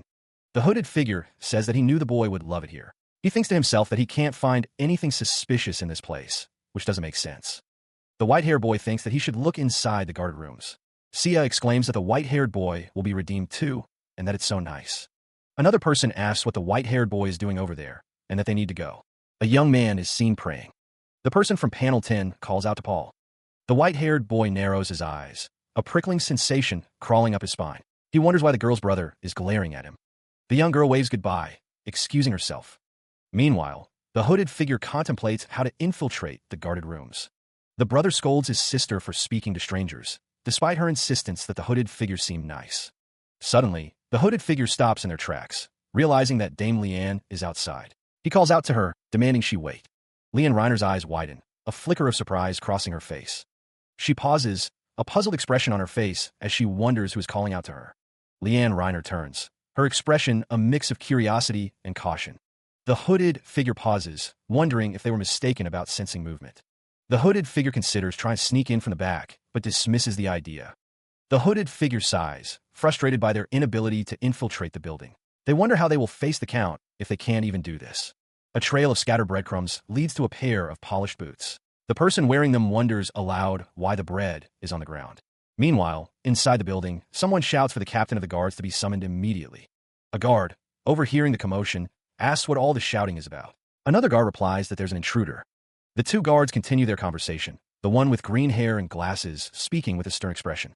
The green-haired guard continues, stating that if the other guard wasn't a hero, he would have been fired for this lapse in security.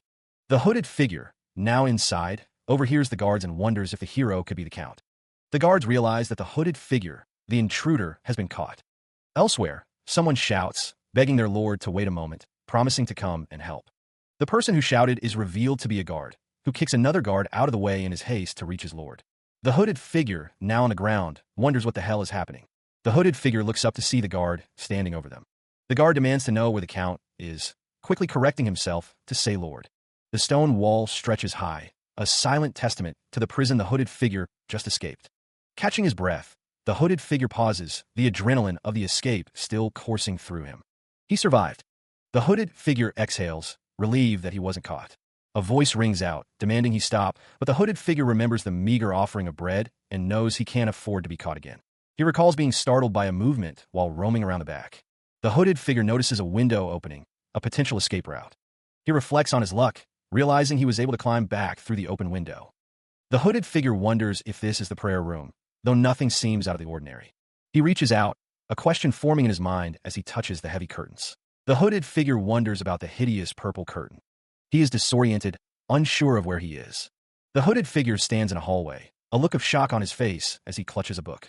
A woman with green hair stands behind him, her expression unreadable. The priest, Leanne Reiner, wonders aloud what is happening.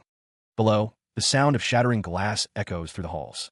The sound draws closer, the priest and the woman with green hair turning to investigate. A voice declares that the window is open. The voice orders someone to be thorough. Leanne Reiner states that some people may wish to interfere with their redemption. The woman with green hair remains silent, listening intently. Below, light streams in through the shattered window. The scene widens to show the shattered window and the layout of the church. A muffled sound escapes the lips of the white-haired boy, who is being silenced. The man holding the boy warns him to be quiet, lest they be caught. Elsewhere, Cruel Heart expresses his annoyance at having encountered someone, lamenting that it ruined his mood. He decides to leave, but first, he instructs the others to pray for their redemption. A priest states that he has only gathered the most devout believers of the Redemption Church. He notes that the woman who brought the white-haired boy is present. The priest steps aside, thinking that the woman with green hair must be someone of high importance. Cruel Heart, adjusting his glasses, declares that instead of simple prayers, he plans to elaborate on what true redemption is. The gathered crowd seems impressed by Cruel Heart's words, murmuring in agreement. Two members of the congregation express their gratitude, thanking Cruel Heart. The priest announces that they will now proceed to the room that only devout believers may enter, to hear a more detailed explanation. A voice explains that what they are about to see may look like an ordinary wall. A hand presses against the wall, and magical energy crackles around it. The wall opens, revealing a swirling portal of light. The portal shimmers with an ethereal light, a voice echoing, stating that only the chosen may enter. Cruel Heart extends his hand, the portal reacting with a surge of magical energy. Leanne Reiner, observing the display of power, wonders what it is as Cruel Heart urges everyone to enter. The magical energy intensifies, prompting a question about its nature. A figure walks through the portal, bathed in its otherworldly glow. Leanne Reiner and the woman with green hair watch as a young boy and another figure step into the portal. A young girl, holding hands with a boy named Paul, excitedly urges him forward. The woman with green hair glances back, a flicker of concern in her eyes. Cruel Heart's coat billows as he prepares to follow the others through the portal. The woman with green hair narrows her eyes, suspicion evident in her gaze. The portal, now a swirling vortex of energy, sits within a grand building. The portal pulses, a low rumble emanating from its depths. He takes a moment to catch his breath, the events of the portal crossing clearly having taken a toll. Panting, the white-haired boy pauses, his red eyes narrowed in frustration. A cloaked figure wipes their mouth, seemingly relieved to have arrived. A stern voice cuts through the air, pleading for someone to stop. The white-haired boy's thoughts reveal his annoyance at someone meddling in his affairs, confident in his ability to handle things himself, even if it means hiding his presence. A chibi version of the white-haired boy expresses his irritation, finding someone's expression particularly infuriating. A hand presses against a section of the wall, the cloaked figure eager to finish their mission and leave. Touching a specific spot on the wall, the cloaked figure realizes there's something hidden there. A purple gem levitates, revealed to be hidden within the wall. The white-haired boy's eyes widen in shock as he recognizes the gem. A swirling vortex of dark energy explains that as long as one pays a price, they can create an effect similar to magic. A figure with horns stands amidst swirling energy, revealing that this is a method created by humans to oppose magic exclusive to demons. Not every human can use enchantment, and enchantresses are rare. The white-haired boy's red eyes narrow, observing the gem. It seems to be of high quality, and he wonders who is behind it all. Meanwhile, Cruel Heart sighs, wishing he could just quit. Elsewhere, someone vows not to give up, even if it means death, lest the wish fall into the wrong hands. The speaker declares that they won't stand for it, even if they die. A door bursts open. An emergency. They need to inform Madame Shylin immediately. The messenger's face is etched with urgency. A voice shouts to knock before entering. Someone calls out, asking if Madame Shylin can hear them. The messenger announces that there's an intruder, someone looking for their lord, and causing a disturbance inside the building. The white-haired boy wonders if someone else has infiltrated the Redemption Church. The force of the impact sends the white-haired boy crashing through the floor. Below, the hooded figure reaches out, demanding to know who he is. The hooded figure continues to descend, following the boy. The hooded figure, surrounded by crackling energy, repeats their demand.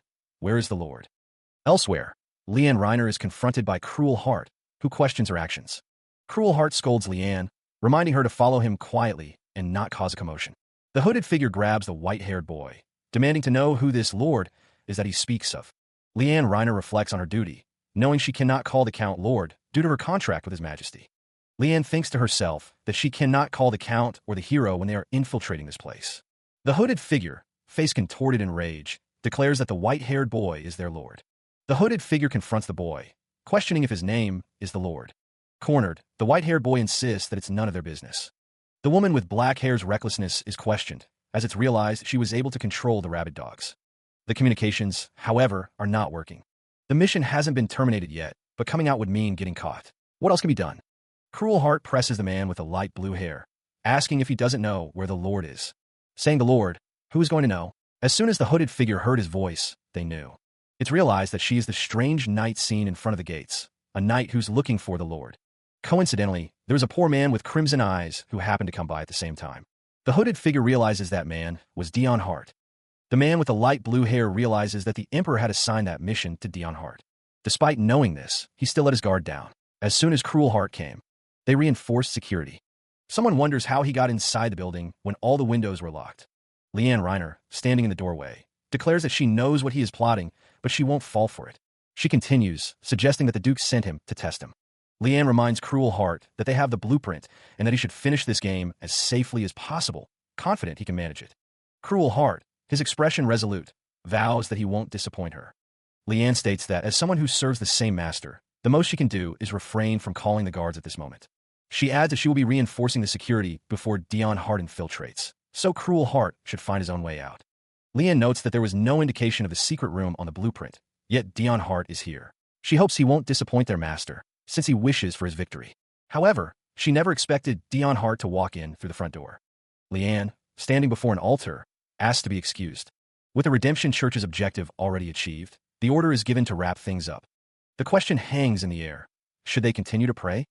The leader expresses his hope that Cruel Heart will be the one to clean up this mess instead of Dion Heart. A voice declares that everything is proceeding according to his will. Elsewhere, a figure lies prone amidst overturned pews, defeated. Someone declares that the fallen figure is a bust, questioning where the Lord is. Standing over the fallen figure, the cloaked man remains impassive. The cloaked figure realizes he should look somewhere else for Dame Leanne. A voice confirms that the gem isn't glowing anymore, and communications have been terminated. The white-haired boy looks up, concern etched on his face. The boy cries out in alarm, calling for Dame Leanne. The white-haired boy stands before a kneeling figure, the scene tense. The hooded figure kneels before the man with white hair, apologizing for some unknown transgression. He assures him that it's all right. The white-haired boy admits to being startled by the sudden turn of events, but acknowledges the difficult situation. He declares his intention to take full responsibility, though the reason remains unclear. The white-haired boy's expression hardens with resolve. He admits that he didn't realize it when he first met the hooded figure under His Majesty's orders, but he knows now, after serving him. The white-haired boy acknowledges that the hooded figure is meticulous enough to bury himself in trash and forsake his pride for the sake of a mission. He continues, stating that the hooded figure is brave enough to face his opponents head-on. Leanne Reiner vows to. The white-haired boy declares that he will serve the hooded figure for the rest of his life, as long as it does not go against the Emperor's wishes. The hooded figure is surprised by the sudden declaration. The white-haired boy finishes his vow, stating that he will serve the hooded figure as his lord with all of his heart. The hooded figure accepts the white-haired boy's vow, while Cruel Heart looks on. A solemn vow echoes, declaring unwavering loyalty to a lord. The oath is met with a mix of amusement and acceptance. It seems the recipient finds the situation not entirely unpleasant, though they consider the oath-taker a bit strange. The white-haired boy pledges to do his best to be worthy of the loyalty he receives. The hooded figure acknowledges the oath, but notes that it is contingent on not going against the Emperor's wishes. This caveat means the hooded figure will prioritize the Emperor and the Empire before their own lord. Leanne Reiner asks if they should head back now. The white-haired boy agrees to retreat for the day, stating that they will need the Lofty Knights for a proper search. The boy's red eyes narrow as he considers the task ahead. A large, ornate purple gem hangs suspended, radiating a faint light. The group will also need a talented sorcerer to uncover the secrets of this room. The search for a sorcerer proves frustrating, as someone laments the lack of decent sorcerers in the Empire. Meanwhile, the location of the sorcerers is rumored to be in the south. The rumor continues, stating that 99 out of 100 sorcerers are from the south. The white-haired boy, Dion Hart, wonders if there are any sorcerers in the north at all. It would take too long to head south and recruit one of them, he realizes. Elsewhere, Leanne Reiner hopes that Cruel Heart didn't find a sorcerer first. Just then, someone arrives to tell Dion Hart that they found a sorcerer. Dion Hart is elated by the news and wants to start preparing right away. The discovery of a sorcerer in the north could change everything. The group continues their journey. The sky above them a vast expanse of blue. Ahead, the hooded figure points towards a small village nestled amongst the trees. He believes that's their destination. The group approaches the village, their footsteps muffled by the dense undergrowth. Cruel Heart wonders aloud why sorcerers would choose to live in such a remote and difficult place, given they usually hide amongst larger populations. The hooded figure, revealed to be the white-haired boy, winces, while Leanne Reiner looks on with concern. Leanne asks if he is all right. The boy assures her that he is. The white-haired boy insists that he is fine, though he asks Leanne to speak informally, reminding her that he is now my lord. Leanne apologizes, recalling that he is just an honorary count. Cruel Heart, his back to the pair, urges them to hurry and find the sorcerer. Suddenly, Cruel Heart stops, a look of annoyance crossing his face as he wonders if someone is following him. The white-haired boy's eyes narrow, his expression unreadable. Startled, Leanne apologizes, admitting she spoke aloud. Cruel Heart dismisses the idea that he's being followed, reasoning that they are likely on the same mission and their paths keep crossing. The ground trembles with unseen force. The air crackles with energy as the unseen force intensifies. A figure in a dark cloak is struck by a beam of light, the impact obscured by the cloak. The figure's foot is visible as they stumble, blood droplets hitting the ground. Cruel Heart, witnessing the attack, shouts in alarm, asking if his lord is all right. Leanne Reiner and Dion Hart rush to the side of the hooded figure, concern etched on their faces. The hooded figure cries out, declaring that disaster has found them. Meanwhile, a group of villagers, agitated and fearful, demand that the group be kicked out, some even calling for their deaths. The villagers' anger boils over as they demand the group leave the village immediately. An older villager, her face contorted in rage, echoes the sentiment of the crowd. One of the villagers, her face obscured by shadow, accuses the group of disrespecting their lord. A sinister laugh echoes, suggesting a hidden manipulator behind the chaos. The hooded figure wonders aloud if they are a disaster. The attacker's face is revealed, a sinister smile spreading across their lips as blood drips down. The villagers, witnessing the attack, firmly reject the hooded figure and their companions. The hooded figure acknowledges that they are closer to evil than disaster.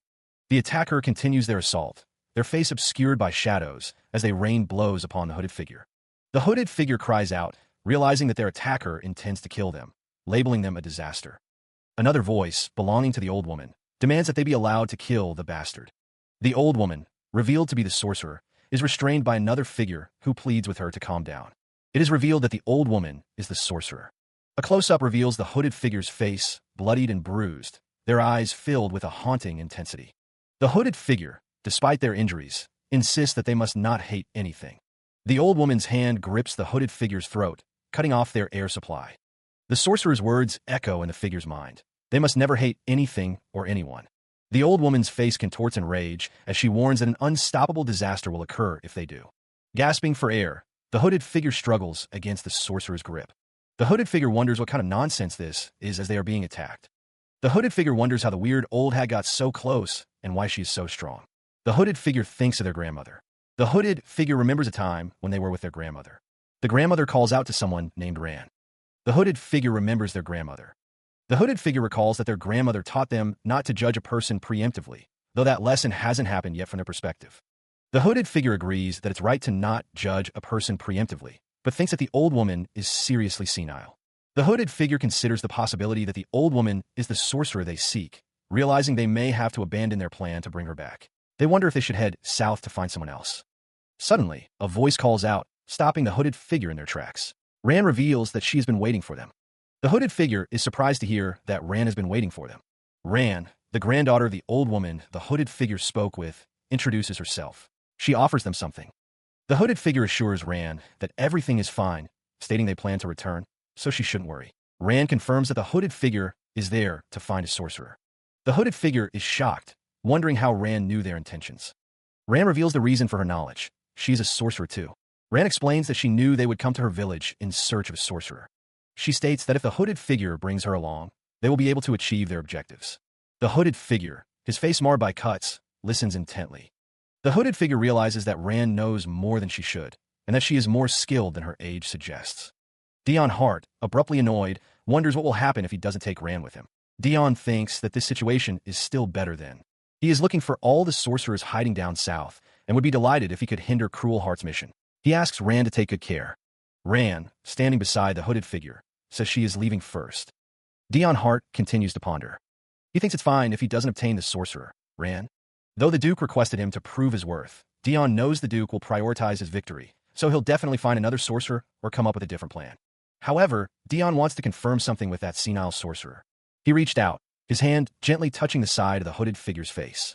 The old woman's sorcerer smiled warmly, her eyes crinkling at the corners. She welcomed the hooded figure, offering an embrace. The hooded figure accepted the embrace, leaning into the old woman's shoulder. Dion Hart watched them, his expression unreadable. Dion Hart's eyes narrowed slightly, a hint of calculation in his gaze. A disembodied voice echoed, questioning the very essence of existence. What is the meaning of? The old woman's sorcerer reassured the hooded figure, acknowledging their struggles but offering comfort. She insisted that she did not hate them. The old woman's sorcerer continued, her voice filled with compassion, saying that the hooded figure was more precious than anyone else in the world. The old woman's sorcerer's words took on a prophetic tone, foretelling a shorter life for an unloved child, and urging someone to live long and win the battle. Dion Hart's expression shifted, a single tear tracing a path down his cheek as he listened to the old woman's words. A figure with white hair stood amidst a backdrop of ornate designs, splattered with what appeared to be blood. The words, "the battle to see who will live longer," were emblazoned across the image, hinting at a deadly competition. A sudden, dramatic exclamation point appeared, signaling a moment of intense realization or impending danger. From above, Dion Hart watches the scene unfold, hoping for the best outcome. The old woman's sorcerer stands defiant, as the hooded figure looms over her. She declares that he is a child who harbors the start of destruction. The old woman's sorcerer continues, stating that if he is at death's doorstep, then she wishes him to die, her expression hardening. The tension rises as the battle is about to begin. The hooded figure, now revealed to be the white-haired boy, stands with his back to the viewer, facing the old woman sorcerer. The old woman sorcerer is shocked as the white-haired boy plunges a blade in her neck, calling out to her as grandmother. The old woman sorcerer, despite being stabbed, warns the white-haired boy not to cross the line, stating that she will take care of her own business. Dion Hart's expression is one of shock and disbelief as he witnesses the scene unfold. Even without her saying so, the white-haired boy has already made his decision. The white-haired boy declares that his death shall occur after Dion's. The scene fades to a view of nature, hinting at the cycle of life and death. Hidden amongst the foliage, the hooded figure watches, their presence concealed by the dense greenery. The cloaked figure, revealed to be Ran, is confronted. The speaker mentions that her grandmother claimed she saw something too. The question hangs in the air. Was the grandmother referring to Ran's future? Dion Hart's expression is thoughtful as he considers the implications of the conversation. Dion wonders how they could have predicted his future even before they met him, as they claim to have foreseen the future of a child from the village.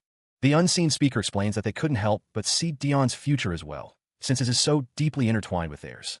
The rustling of leaves betrays someone's presence nearby, prompting Dion to question who might be there. The group continues their walk, unaware that Alex Mercer is following them. Alex Mercer, hidden from view until now, wonders who that is and if he followed them. The realization dawns. Has Alex been following them this whole time? Dion, still unaware of Alex's presence, overhears that the old woman sorcerer still thinks he's very powerful. Though they may not go into detail about fate and the future, the old woman sorcerer says she can at least divulge this to Dion. Hatred, it is said, is like a mountain fire.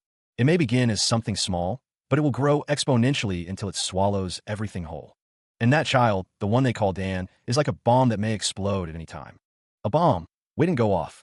When the bomb explodes, it will start a fire. But if the fire starts first, the bomb will explode. The boy, Dan, reveals his name.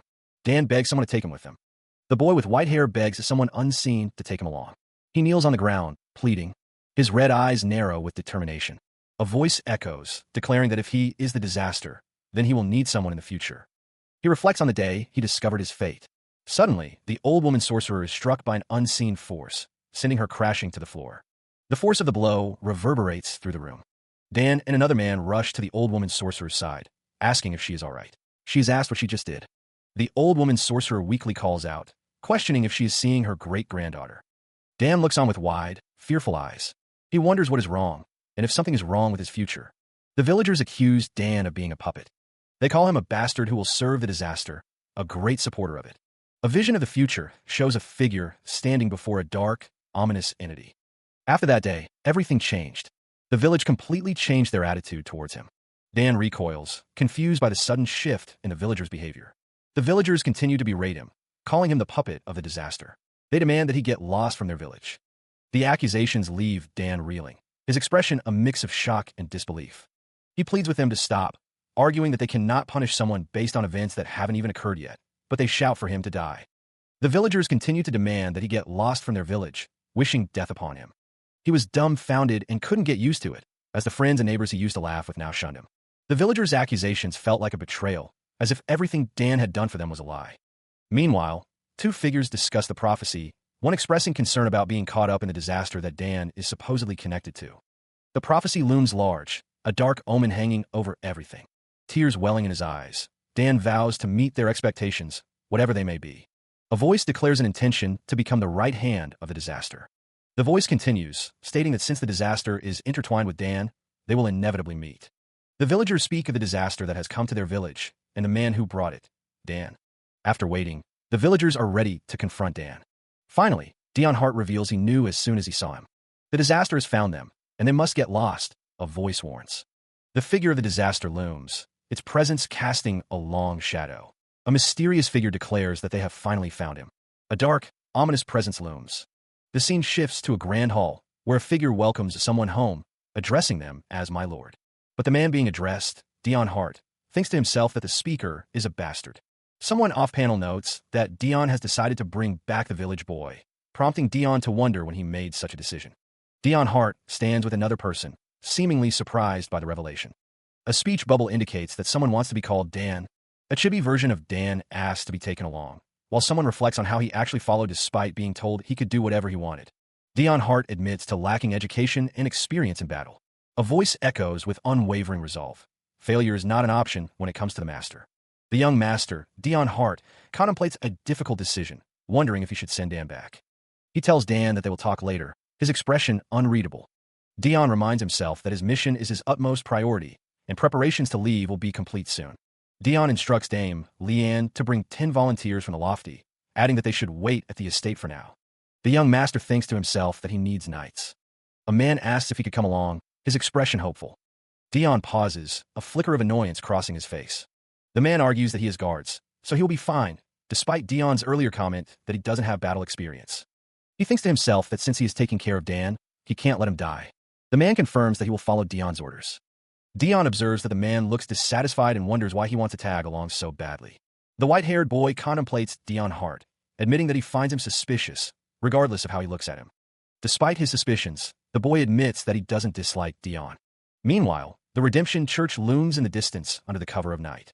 The imposing structure of the Redemption Church stands tall against the night sky. Inside the church, a woman stands with a stern expression, accompanied by another woman behind her. Suddenly, the woman from the church notices a burning smell. The smell intensifies as the church is engulfed in flames. Amidst the chaos, a man shouts a warning, promising to let them live if they remain calm and leave. Panic erupts as the fire spreads, and screams fill the air. The man's face is illuminated by the raging fire, his expression unreadable. The white-haired boy declares his intention to set fire to the Redemption Church building. The boy gives orders to set fire, scout the area, and kill anyone who looks suspicious while he infiltrates. The white-haired boy stands among the suspicious-looking believers, listening to their orders. He is warned not to take the drugs, as losing his reason would be bad. He wonders why it wouldn't be easier to just wipe out everything in sight. Two men, presumably subordinates, discuss the situation. One comments that the captain is being too soft, questioning how he expects to survive in this world. The captain is shocked to be called soft. The white-haired boy is told to stop talking back and do as he's told, clarifying that the request to burn the church was his. A woman watches the boy, a concerned expression on her face. The captain states that there's no need for bloodshed right now. The captain admits that he may not be able to reveal everything right now. The white-haired boy thinks to himself that it is all for the sake of the count. One of the subordinates says to leave it to them. The subordinates reveal that at the time, they just figured they needed to follow orders. Someone inside the church cries out, begging to know why they're doing this. The scene unfolds as the Redemption Church is engulfed in flames. The white-haired boy's subordinates carry out his orders, attacking those who try to extinguish the blaze. Inside the burning church, a woman desperately tries to evacuate the elderly and children, urging them to leave quietly. Dion Hart wonders aloud how they are supposed to cause a commotion in such a place. The knights in white uniforms are recognized as the murderous ghost knights belonging to a vampire count. The question lingers. Why would someone with so much power take interest in a place like this? The question is dismissed as the speaker reflects on how things were finally getting better, how they finally felt like living again. The white-haired boy grips his shirt, declaring that it doesn't matter if it's an evil cult disguised as redemption. A woman pleads with the attackers to stop, begging them to leave. The white-haired boy dismisses her pleas, stating that it doesn't matter if they have some evil scheme. Another woman, tears streaming down her face, confronts the attackers, demanding they kill her first if they intend to wreck the place. The white-haired boy responds callously, dismissing her threat. The woman insists that death is preferable to starvation, as Dion Hart looks on with a surprised expression. A desperate plea echoes through the burning church. Someone begs for mercy, fearing they have nowhere else to go if this place is destroyed. The white-haired boy considers his next move. Because she touched him while he was on duty, he cannot simply let her go. He decides to make an example of the woman. A desperate cry pierces the air as the situation escalates. Amidst the inferno, the woman with green hair screams as the white-haired boy advances, his intentions clear. The woman's cries for help grow more frantic as she pleads for someone to come to her aid. Dion Hart raises his sword high, the flames reflecting in his eyes as he prepares to strike. The blade descends, a dark shadow falling as Dion Hart brings his weapon down. The sound of clashing metal rings out, the impact of the blow echoing through the burning building. Nearby, a man laments that they weren't ordered to kill everyone, revealing a disturbing desire for violence.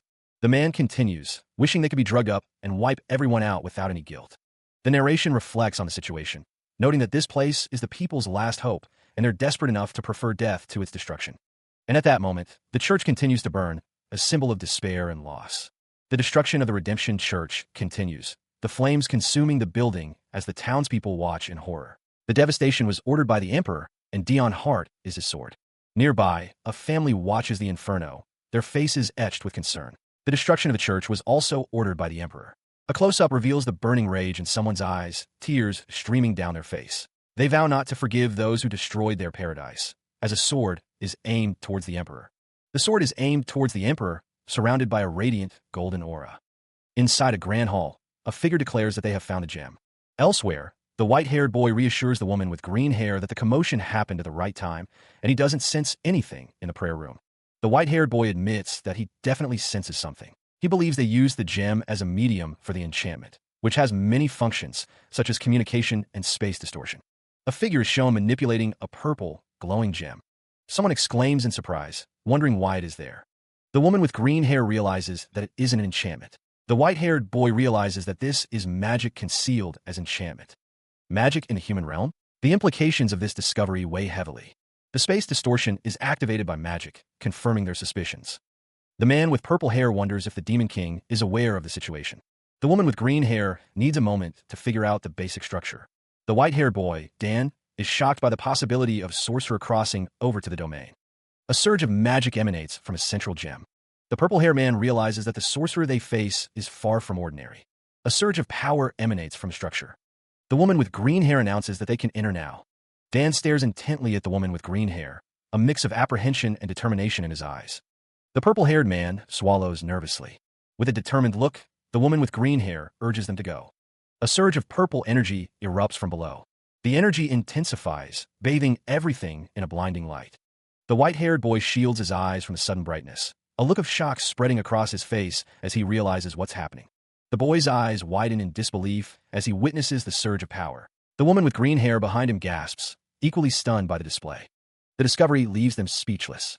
The change in the air is palpable, and the white-haired boy, noticing it first, is visibly disturbed. The prayer room is adorned with intricate, glowing seals. They find themselves back in the prayer room, the glowing seals casting an eerie light. The question hangs in the air. Are they headed to the prayer room? The white-haired boy points out the cracks forming in the area, noting that something is different. A seal covers the entire floor. It seems the seal is connected to the door at the center of everything. The woman with green hair wonders what lies behind the door, sensing danger. Dame Leanne Reiner declares that she will go first, but the white-haired boy shouts for her to wait. The forest is eerily silent, the only sound the gentle patter of rain.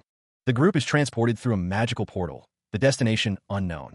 The new environment is a dense, overgrown forest, the air thick with moisture. The white-haired boy expresses his confusion, wondering why they've arrived in a forest. It's magic disguised as enchantment again. Leanne Reiner explains that the door must be opened in a special way to reach the true room behind it. To be precise, a certain action must be performed. The white-haired boy is shown as a chibi figure, demonstrating the action needed to be teleported automatically, while Leanne Reiner looks on. The boy wonders how long it will take to figure out the action, since magic is an unfamiliar domain for him. He estimates it will take at least 10 minutes. The white-haired boy looks concerned, his brow furrowed. The boy worries that 10 minutes is too long, wondering if someone is already in that room. The man in the black coat muses that if they already got what they came for, they must be looking for another way out. The white-haired boy's eyes glow with a menacing red light. Meanwhile, 3 figures in black coats stand anxiously, one lamenting that he doesn't want to lose to Cruel. Leanne Reiner paces back and forth, seemingly impatient. The woman with green hair observes that he seems pretty anxious, adding that His Majesty personally tasked him with this mission. Leanne slams her hand on the armrest of a chair, declaring that it's right. The chair is sent flying backwards from the force of Leanne's blow. The chair continues to move backwards. Leanne kneels, looking down and calling out to her lord. The woman with green hair suggests that Leanne take a seat and wait. Leanne is confused, wondering if he was just there. The chair crashes to the ground as Leanne looks around, realizing someone was there just moments ago. Frantic, Leanne Reiner calls out for her lord, her voice echoing through the stone corridors.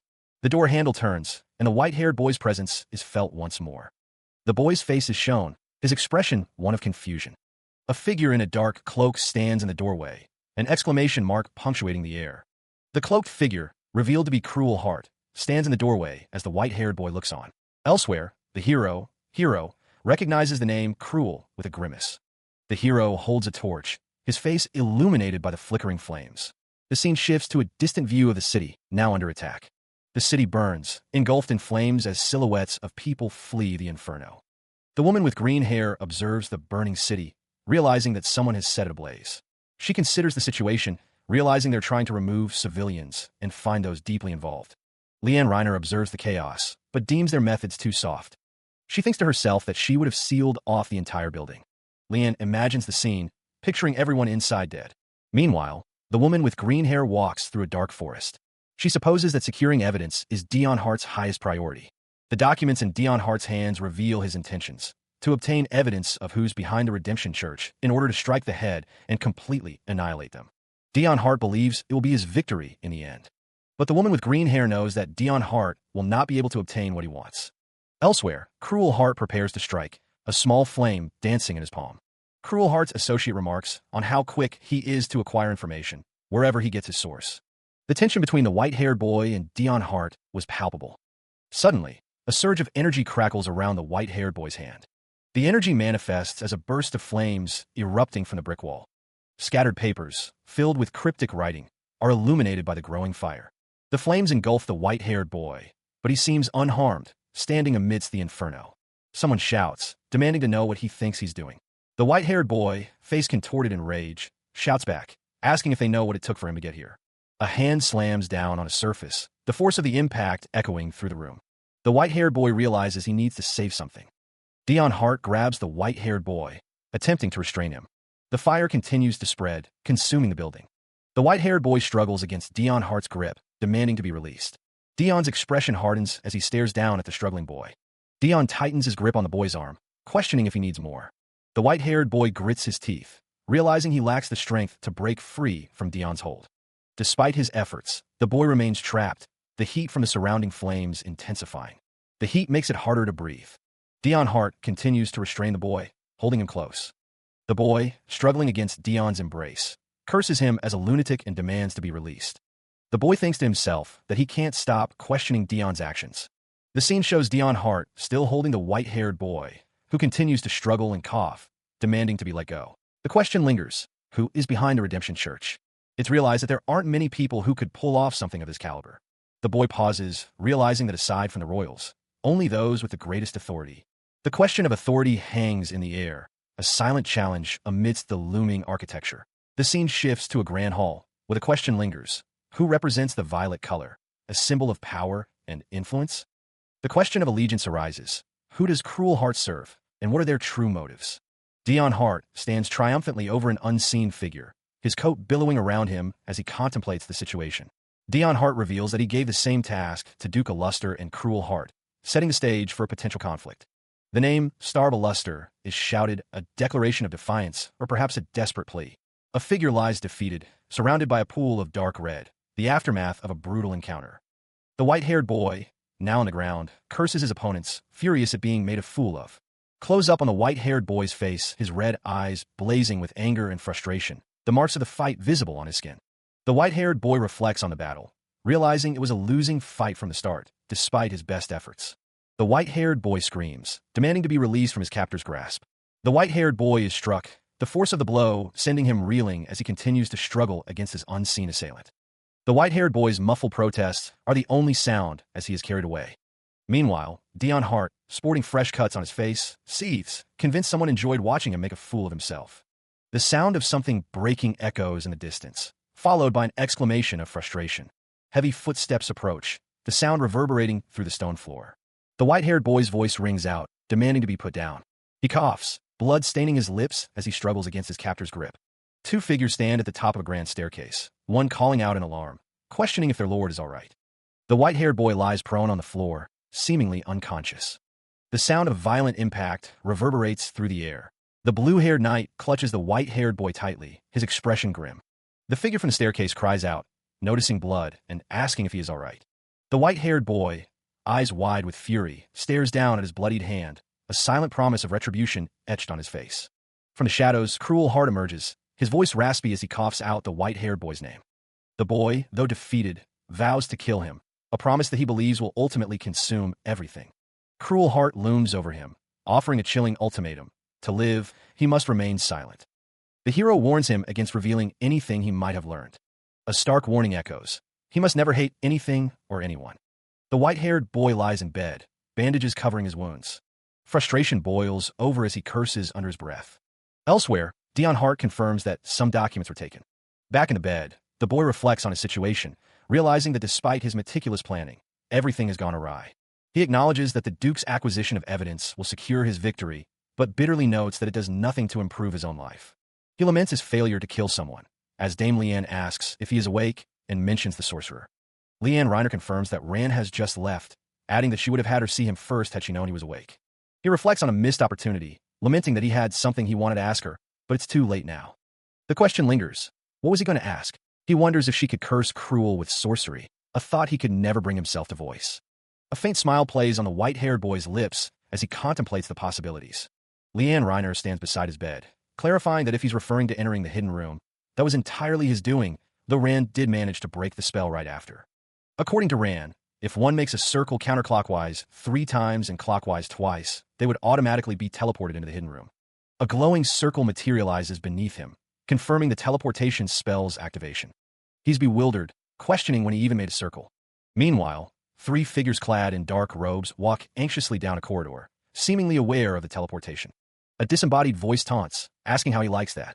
The white-haired boy's eyes widen in shock and fear as he realizes he's been tricked. He exclaims, shocked that he disappeared, but also admits he noticed this happening before.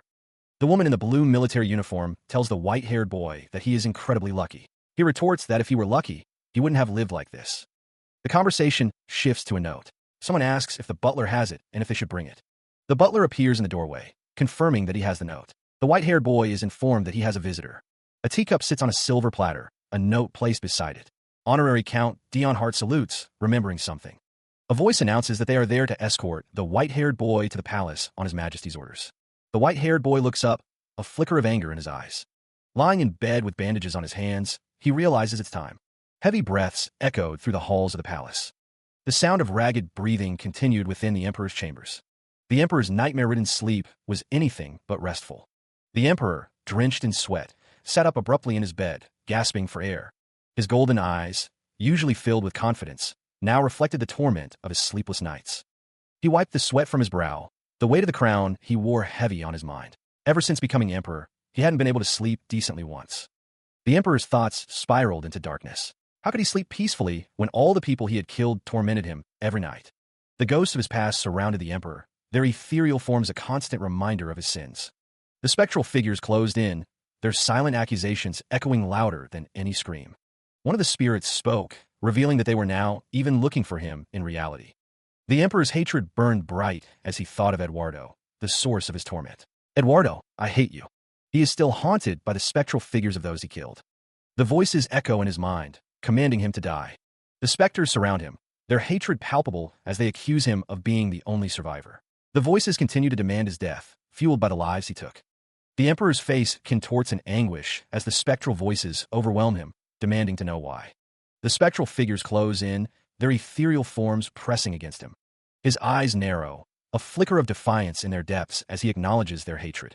The Emperor sits hunched over, consumed by the torment of the spirits he cannot escape, as he is watched from afar. The Emperor, Elpidius, looks up, a flicker of recognition in his eyes. A guard informs Elpidius that Honorary Count Dion Hart and the hero, Cruel Hart, have arrived.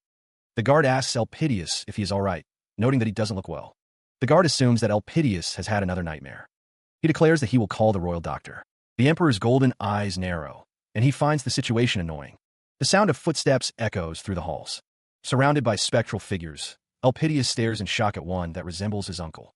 The spectral figures swirl around him, their forms indistinct. A concerned attendant wonders what the Emperor is staring at. The attendant approaches the bed, thinking that no one else entered the Emperor's bedroom. The attendant's eyes widen in alarm. The attendant exclaims, questioning if Elpidius is hallucinating now. Elpidius insists that hallucination is not the problem and that he will summon the royal doctor immediately. The attendant flinches, though he feels bad for Elpidius. The Emperor believes that he has been quite busy with preparations for the war and that fatigue is causing these hallucinations. The Emperor resolves to embrace his nightmares and hallucinations rather than try to cast them aside. He wonders if the attendant would believe him if he said he was happy. The attendant dismisses the Emperor's concerns, telling him not to worry about it. The Emperor's inner voice questions if his actions can be considered nothing, given that he is hallucinating. Another voice echoes, demanding how much longer Elpidius intends to carry the guilt of his past. The Emperor's mind is filled with the weight of remembering every single person who died because of his choices. He acknowledges that what he is experiencing is an illness. The voice continues, stating that they have lived, but the Emperor cuts it off. Elpidius reflects on how his decision started the 8-year war, and how everyone, allies and enemies alike, were sacrificed because of his choice. He realizes that this is a burden he must carry, not just as an emperor, but also as a human being. The emperor's eyes glow with an eerie light as he acknowledges his dual role as both ruler and mortal. Despite the burden, Elpidius reassures himself, or perhaps someone else, not to worry. He stands tall, the weight of his responsibilities evident in his posture. Emperor Elpidius thinks to himself that he carries too many burdens to collapse from just this. The silence hangs heavy in the air as the white-haired boy waits. The boy, still sporting bandages from a previous encounter, stands with an air of impatience. The white-haired boy confronts Dion Hart, demanding to know why he keeps looking at him. The boy fumes, muttering to himself that Dion is ignoring him again. The white-haired boy thinks to himself that he came here immediately, without resting, since the emperor summoned him, only to find that Dion Hart was summoned as well. He wonders why they couldn't have been seen separately. A voice announces that the emperor has permitted them to enter. Emperor Elpidius sits on his throne, awaiting their arrival. The emperor welcomes them, his expression unreadable. The emperor's attendants announce Dion Hart and the white-haired boy, proclaiming their brilliance to the empire as they enter. The white-haired boy looks up, confused by the announcement. From his side, Cruel Hart is announced as he greets the emperor. Dion Hart is also announced as he greets the emperor. The white-haired boy realizes that the emperor summoned them not to praise them, but for some other reason. Elpidius, the emperor, commands them to raise their heads. The emperor states that he heard they successfully finished the mission, but the white-haired boy senses that he seems displeased. The white-haired boy overhears that Honorary Count Dion Hart has displayed rather unruly behavior, and realizes that he is the reason for the emperor's displeasure. The white-haired boy apologizes, realizing that Dion Hart only killed those who were deeply involved and left the remaining ones alive. Dion Hart internally curses, realizing he had to do it in front of that bastard. It is revealed that Dion Hart actively created paths for them to find out who the culprit behind all of this is. The white-haired boy wonders if the emperor wasn't reprimanding him, while Cruel Hart thinks to himself that he doesn't know how Dion Hart could act that way. The emperor muses that Dion Hart is the one who found the culprit and brought forth the evidence. Elpidius acknowledges that both Dion and Cruel Hart were outstanding. The emperor decides he must reward Cruel Hart with a wish since he provided the evidence. The white-haired boy clicks his tongue, unsurprised by the emperor's decision. Cruel Hart approaches, his expression unreadable. He simply offers his thanks. The emperor asks what the hero desires. Cruel Hart thinks to himself that even if it was a plot by the Duke, he has no evidence to back up his claim. He voices his wish to claim the Hart estate, which Honorary Count Dion Hart currently possesses. The white-haired boy is shocked by this request. Elpidius finds the request for the Hart estate surprising. The emperor asks what the white-haired boy thinks about the current owner of the Hart estate, Honorary Count Dion Hart. The white-haired boy's inner turmoil rages as he thinks, "That's my land. I don't want to give it to that bastard." Cruel Hart, however, maintains a composed facade, stating what he would like to say. He continues, thinking that it was too much of a burden for him, and that he would be grateful if Dion Hart claims it. The white-haired boy's internal monologue continues, revealing his true feelings. He wanted to return it, but it feels disgusting when that bastard takes it from him. The emperor declares that it's settled, but reminds Cruel Hart that he needs a title in order to claim the estate. The emperor, Elpidius, awaits Cruel Hart's answer. Since the Hart count exists, it is impossible to reward him with another title. The emperor explains that he may either forsake the Hart name and obtain a new title with a different last name. The emperor asks which county Cruel Hart would prefer, revealing that when he first saw the emperor after the 8-year war ended, he offered him the same proposal. The emperor offers Cruel Hart his full support, asking why he doesn't become the patriarch of the Hart family. The white-haired boy reflects on the Hart family, seeing them as someone who has survived in order to inflict vengeance on his family. He wonders why he would ever accept the position, admitting that he gets chills just hearing the name. The white-haired boy reflects that he does not wish to take such a position. He wanted to remember his wrath and desire for revenge, and had no intention of forsaking his last wish, to destroy his family with his own hands. The emperor, Elpidius, sighs, stating that Cruel Hart wants neither the position of patriarch, nor to forsake his last name. Elpidius asks what Cruel would have him do in order to reward him. Cruel Hart apologizes to the emperor, stating that if he could have one wish, his wish would be to destroy his family with his own hands. Elpidius tells Cruel Hart to do whatever he wishes to do, assuring him that he will be better off with a title than without.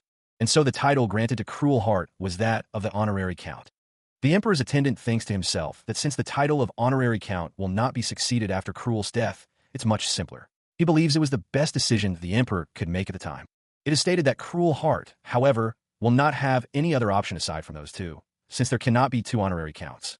Since he has no reason to refuse, it is believed that Cruel Hart would probably select the option of becoming the patriarch of the Hart family.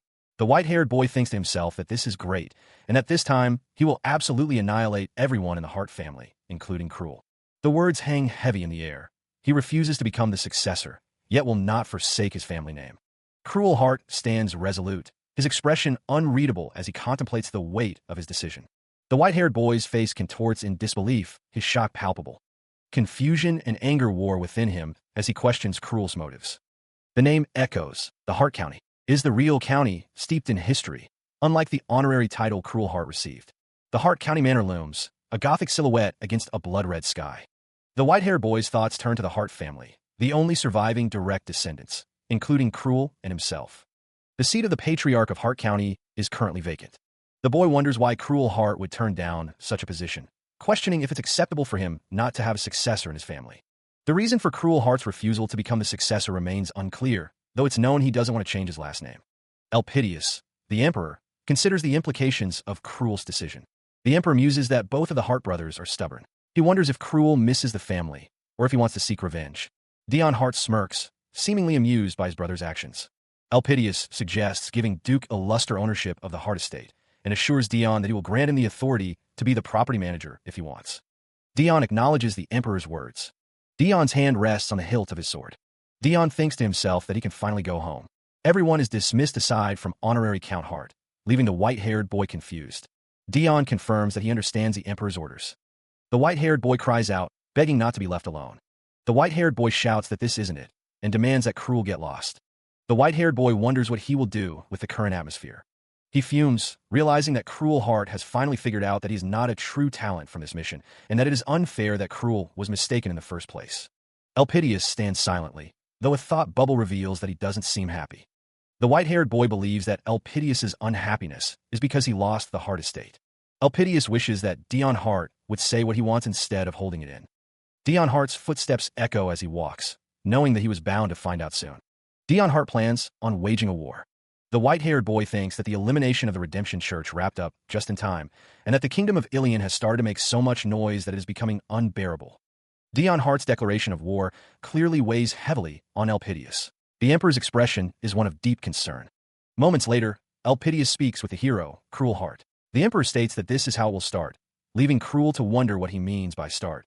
Elsewhere, the white-haired boy expresses his frustration with the constant wars, wondering if Dion Hart is finally going to unite the continent. The question hangs in the air.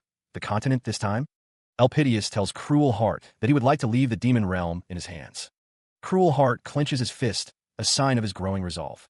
A voice explains that there's no way the Demon King will sit by while the Empire takes over the continent, especially since Cruel Hart is the only human who's earned the Demon King's trust. The Demon King watches from afar, his expression unreadable. Cruel Hart listens intently to Elpidius's instructions. Elpidius tells him that he needs Cruel Hart to stay by his side and ensure that he does not interfere in this war.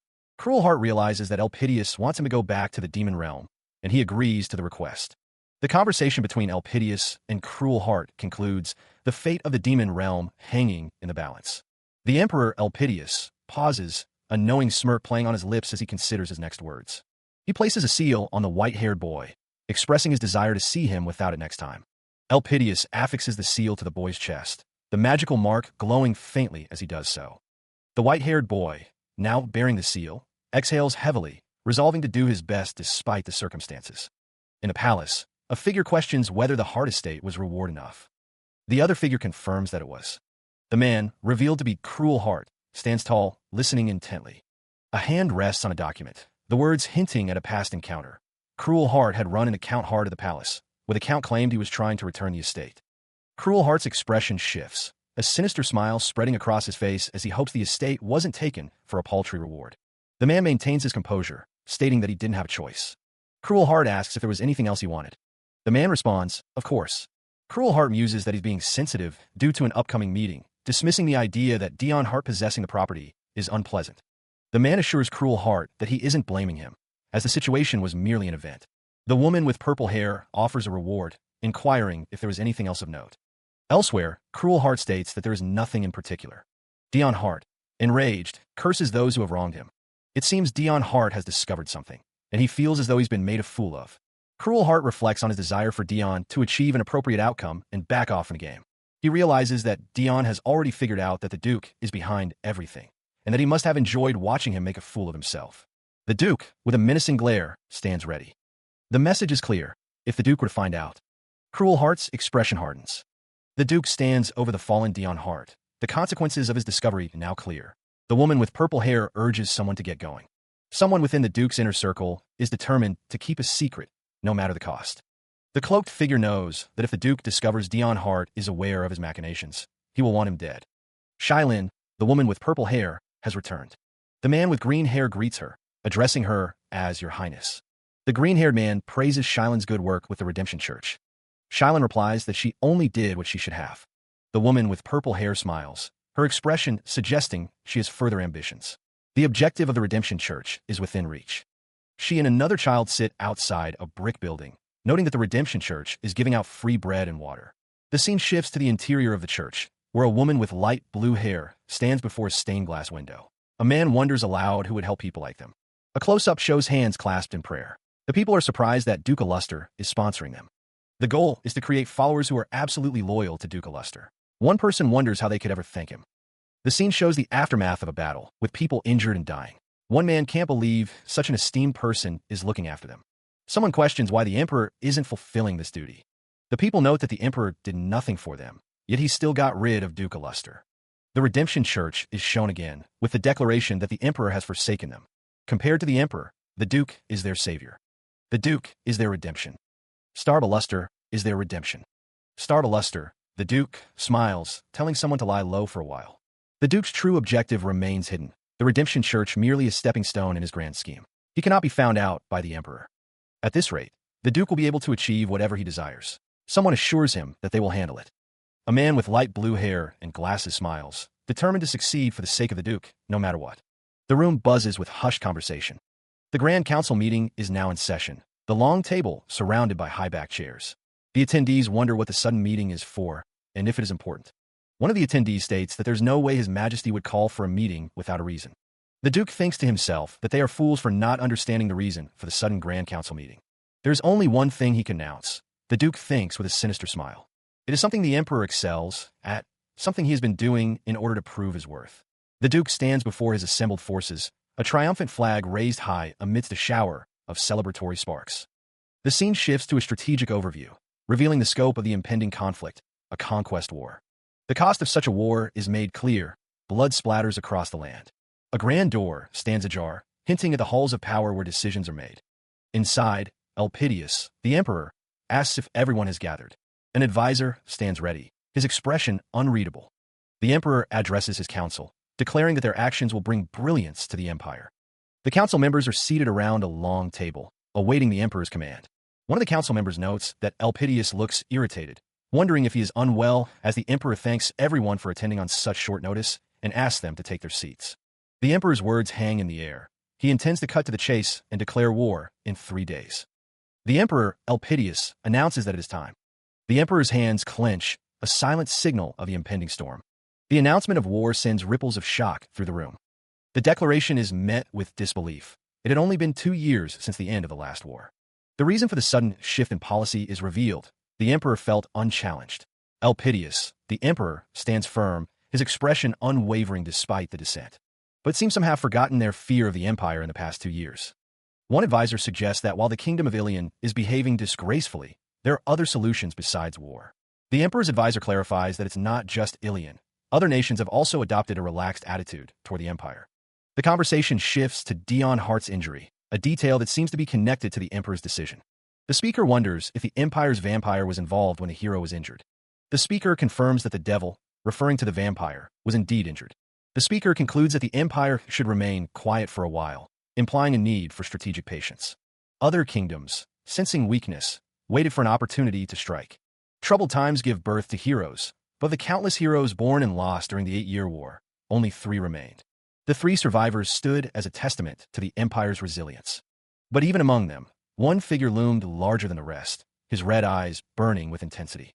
He was the last to gain fame, yet he remained the most widely known. The weight of expectation settled heavily on the hero. With the existence of Dion Hart, they were able to suppress half of their enemy's forces, making it easy for them to assume that he is the bulk of the Empire's forces. Dion Hart smirks, his arms crossed as he sits at his desk, scrolls spread before him. That's the weight the name Dion Hart carries. But what will happen when the continent finds out that the Empire does not only consist of Dion Hart? The Empire's strength is more than just one man. But it's still too early for that. Two men react with shock, realizing the implications of relying too heavily on one individual. The man with blue hair argues that they haven't been able to eliminate the revolutionary forces. The speaker believes it's too dangerous to start a war when there are internal enemies. The Emperor, Elpidius, acknowledges the point, stating that's why he's called them all together to find a solution. The Emperor continues, saying that it's for the sake of the citizens and the Empire.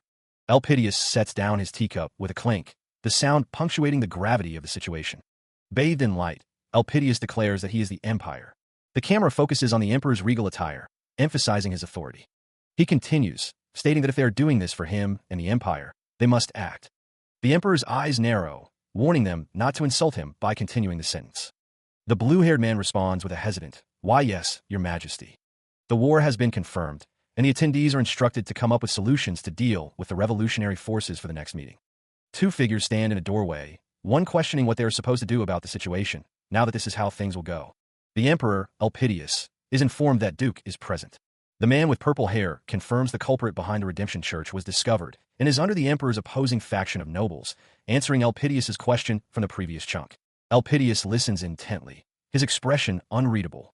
The purple-haired man apologizes to Elpidius for not being able to manage the situation. The internal members of the nobility are now in danger. A sword pierces through a figure, presumably the culprit behind the Redemption Church. The attack is swift and decisive, leaving no room for escape. The purple-haired man's eyes narrow, his anger palpable as he asks if he is thought of as a fool. It is stated that Duke never leaves opponents alive. The purple-haired man's expression hardens, confirming that he is not a fool. It is revealed that since Duke couldn't directly target the Emperor's supporters, he likely selected someone who was an eyesore to him to be the culprit behind the Redemption Church. Elpidius smirks, noting that there's an interesting rumor going around these days. The whispers spread, questioning the Emperor's true nature and wondering if Duke might be their salvation. Duke dismisses such notions as foolish, the words of the ignorant. He continues, stating that he is more of a disaster than an evil.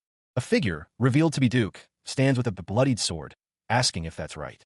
The voices continue, questioning if Duke is a disaster. Duke declares that the Emperor cannot kill him, but the Emperor does discriminate. The Duke's expression hardens, a sinister smile playing on his lips as he speaks of the Emperor's inability to end him. A stark statement declares that disaster does not discriminate against humans. Duke reminds someone that he already wiped out one duchy, and asks if they think he will hesitate to wipe out the remaining one. The words echo, the Emperor does discriminate.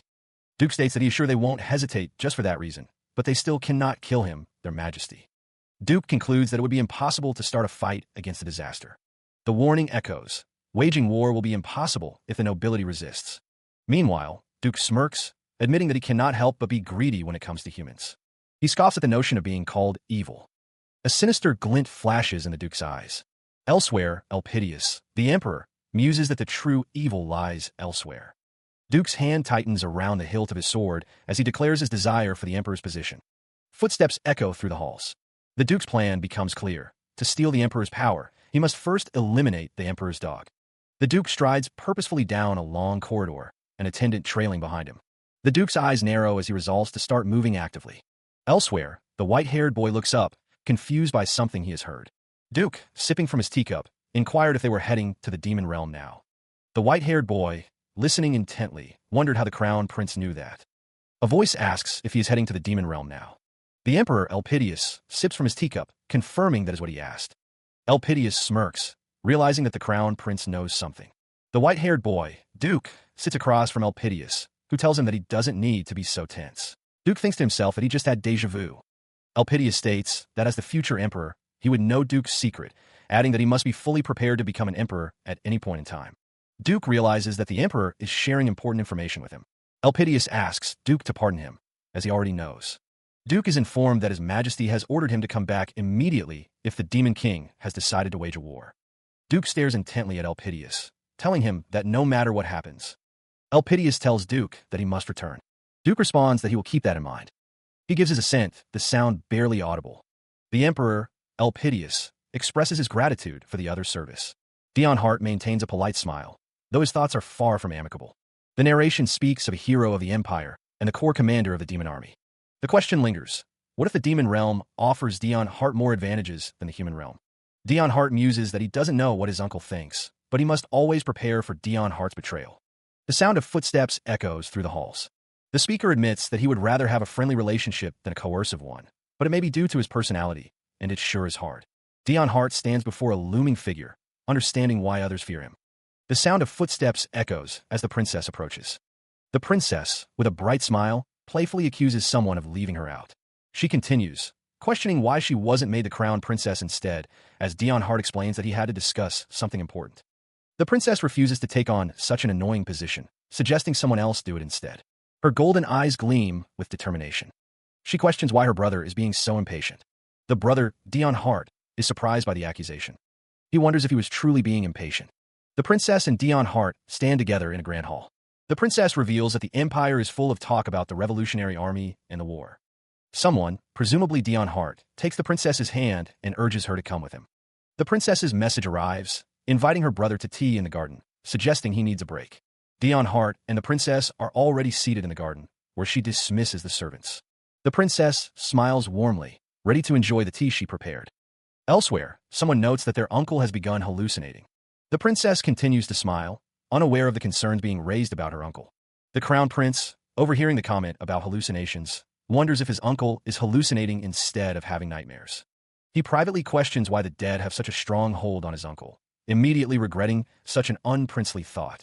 A memory surfaces. Eduardo Desire is precious family, worth turning his back on the world for. Back in the garden, the princess wonders how she can convince her brother to see the royal physician, lamenting his stubbornness. She thinks to herself that it's not just a lack of responsibility, but something more like an illness. Another person corrects her, stating that it's guilt, not a lack of responsibility, that plagues the crown prince. The crown prince acknowledges the truth of this assessment, the weight of his guilt palpable.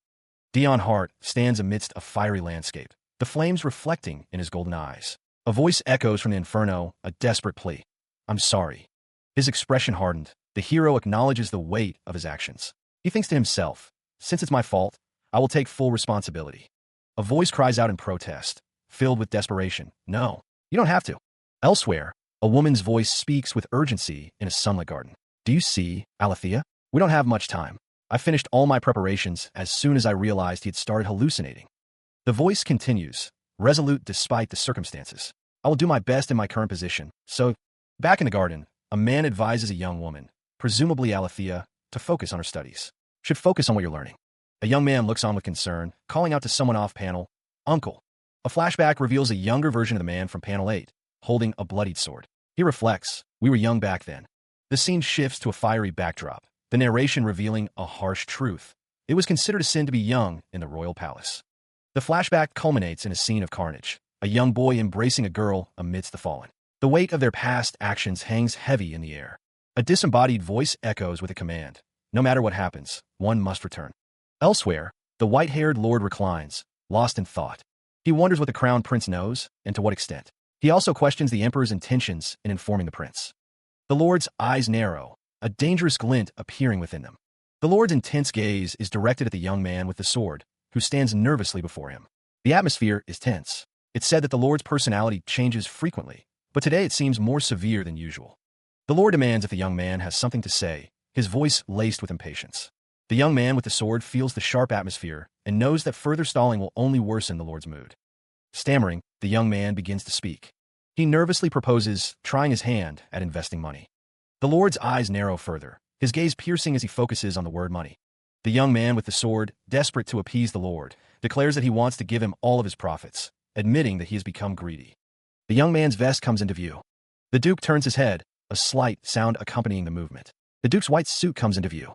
The duke's red eyes narrow as he reveals, "I've been wondering what your objective is since the day I met you." The duke continues, postulating that there's no way you would follow a complete stranger without a reason. "Please call me Dan." Dan kneels, admitting, "I lack education, so I may not know much, and I don't have much experience in battle, but I will." Looking up, Dan vows to himself, "Not fail you, master." The duke questions, "Yet what you wanted all along is just money, and you're going to give me all the profits?" The young man thinks to himself, "I can think of two possibilities. You might be trying to make me trust you, since you want something bigger from me." Dan continues to speculate, "Or your objective is just to follow me, though I may not know your reasons." The young man is startled by the duke's next words. Whatever the truth is, it's irrelevant." The young man is shocked as he reads the letter in his hands.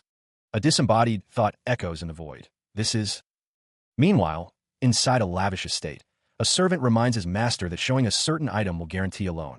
The master, revealed to be the Duke, listens intently. A dark, swirling miasma fills the air, a silent promise of danger. The Duke's expression hardens, his eyes narrowed with determination. He declares that things will be done his way. A pair of hands carefully opens a large, ornate book, its pages filled with arcane symbols. Footsteps echo through the halls, growing louder with each passing moment. Under the cover of night, the Duke is seen with a young man with a sword, who is riding a horse. The Duke assures him that he has packed all the essentials in the backpack. The Duke's red eyes gleam with an unsettling intensity as he thinks to himself that he will be away from the estate for a while. The young man with the sword's eyes widen in shock as he reads the contents of a letter, exclaiming "Count." A voice cries out in anguish, questioning how he could leave without so much as a goodbye.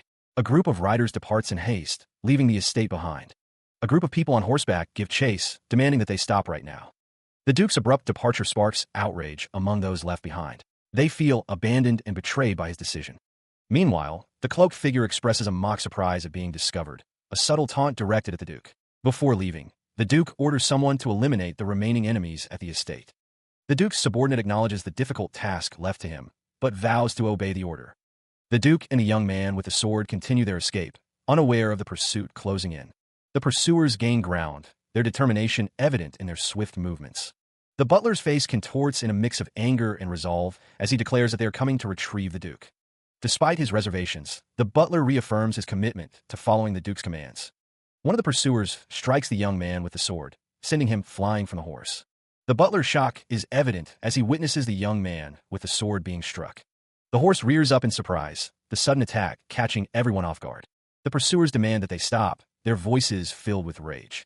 A blast of energy erupts, sending those nearby flying. The Duke, sprawled on the ground, is asked if he is all right. The Duke's response is a simple, but firm, no. A man with long blue hair, cradling another man, apologizes to his butler, at least for now. A disembodied voice shouts, demanding that they ensure the Emperor doesn't take them back. A figure in a hood gives a thumbs up, implying that they will do as asked. The hooded figure trembles, thinking that the Emperor is too scary. Someone shouts at the others to stop and get up, adding that the last one to return will run an additional 10 laps. Someone exclaims that they're going to die. The man with long blue hair smirks. The man with long blue hair urges everyone to hurry up and get back. The air crackles with unseen energy, a palpable tension hanging in the balance. A voice echoes, filled with concern. They believe that they won't let him go quietly. The path ahead is shrouded in mist, the skeletal branches of trees clawing at the sky.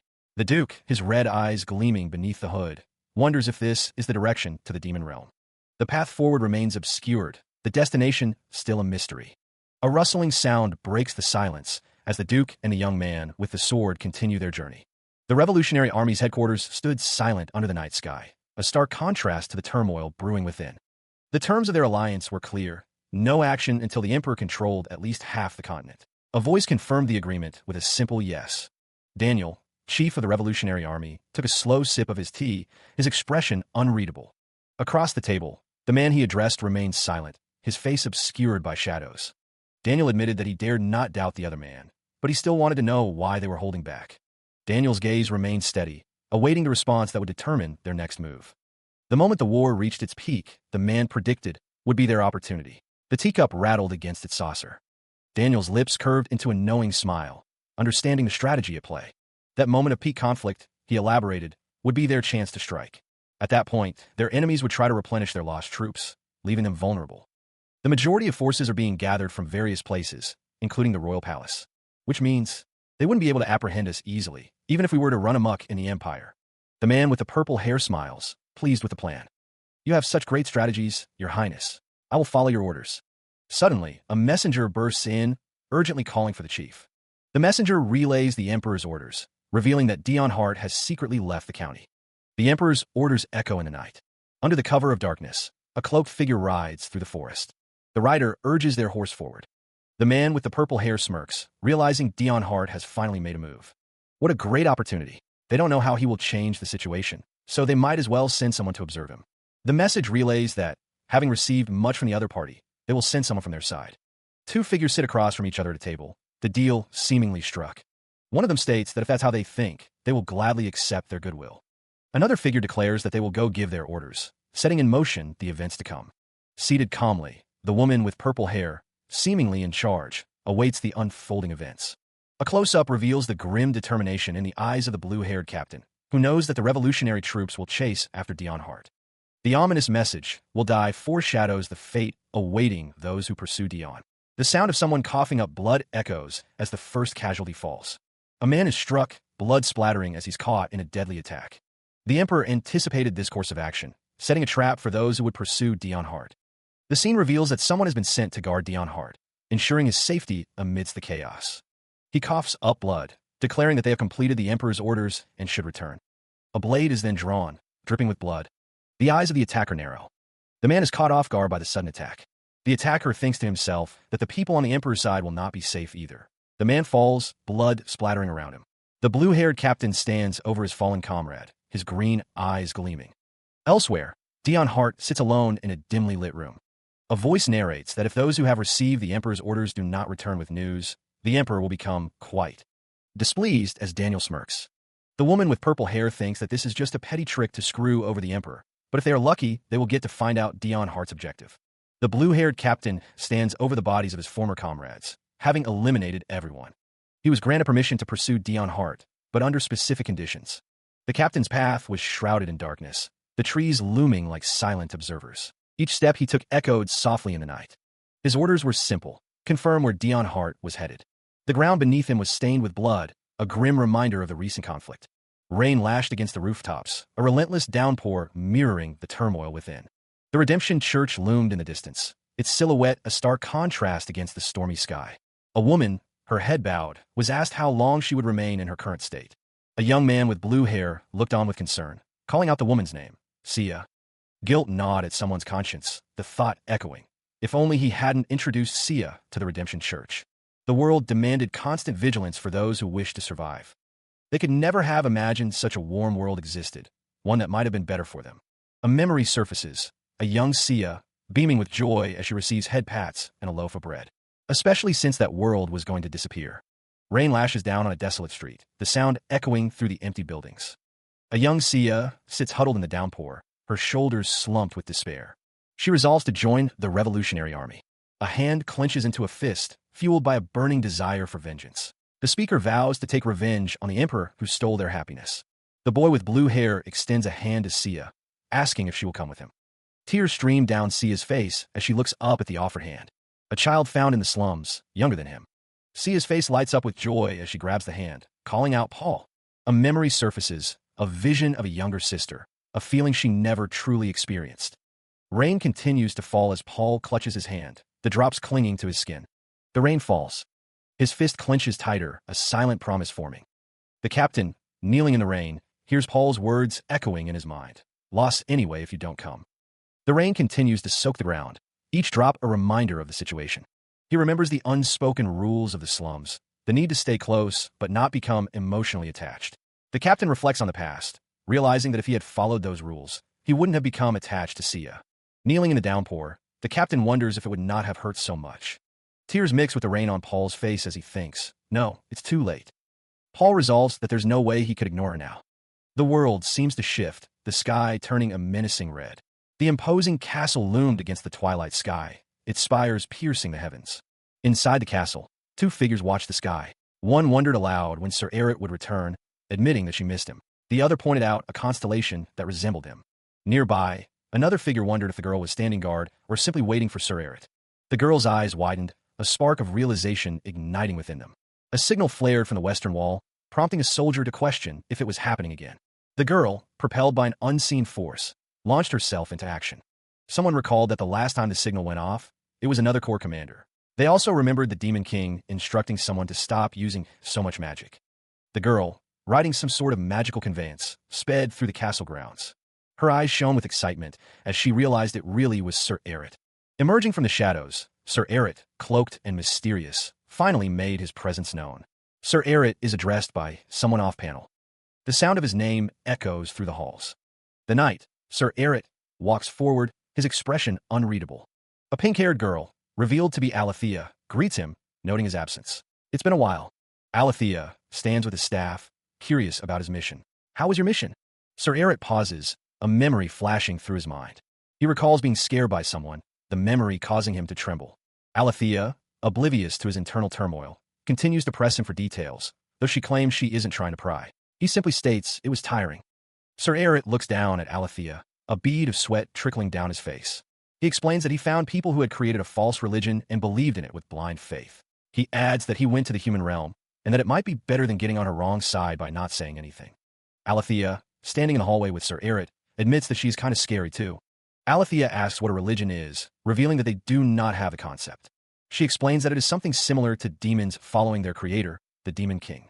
The knight, Sir Eret, thinks to himself how stupid that sounds, guessing that's how it seems to demons. Sir Eret wants to believe in something so meaningless, they might as well believe in him. He asks Alethea to repeat what she said, confused. Alethea and Sir Eret stand together as he wonders if they believe in him, calling it the religion of Eret, a cult. Someone asks what they're talking about. Alethea waves it off, saying it's nothing, and asks if they're going to see the Demon King first. Someone reveals that the Demon King is in the Central Garden right now. It has been a while since they have been to the Demon King's palace, and someone asks what the matter is. In the Demon Realm, someone mentions that they heard about the Empire attacking the Ilian Kingdom. The Elf King says that it won't end simply. Within the Abyss, other species besides demons also make their home. Meanwhile, the Dwarf Chief explains that the Ilian Kingdom just happened to be the first place to fall, as the Emperor's objective is to conquer the continent. The Vampire Queen remains silent. It is simply called the Demon Realm, since demons rule over most of the domain. The objective was that they were aware of being so interested in the human realm. Someone scoffs, finding it hard to believe that after taking over the continent, they're going to lust after this place. The rulers of the clans gather around a table. One of them declares that as a ruler of the clan, he cannot just idly sit by. He hopes they won't cause any harm to his clan due to the demon's naive behavior or a mistake they have made. Another thinks how arrogant they are. The demon, Duke, sits with a smirk. His eyes narrow. He thinks to himself that this is great. Elsewhere, the news arrives that the agent sent to the human realm has returned. Footsteps echo as someone approaches. The agent sent to the human realm is Sir Eret. The name Eret hangs in the air, heavy with unspoken meaning. Elsewhere, the blue asks, his tone casual, "How was your trip?" A council convenes, their faces obscured by shadow and the high table.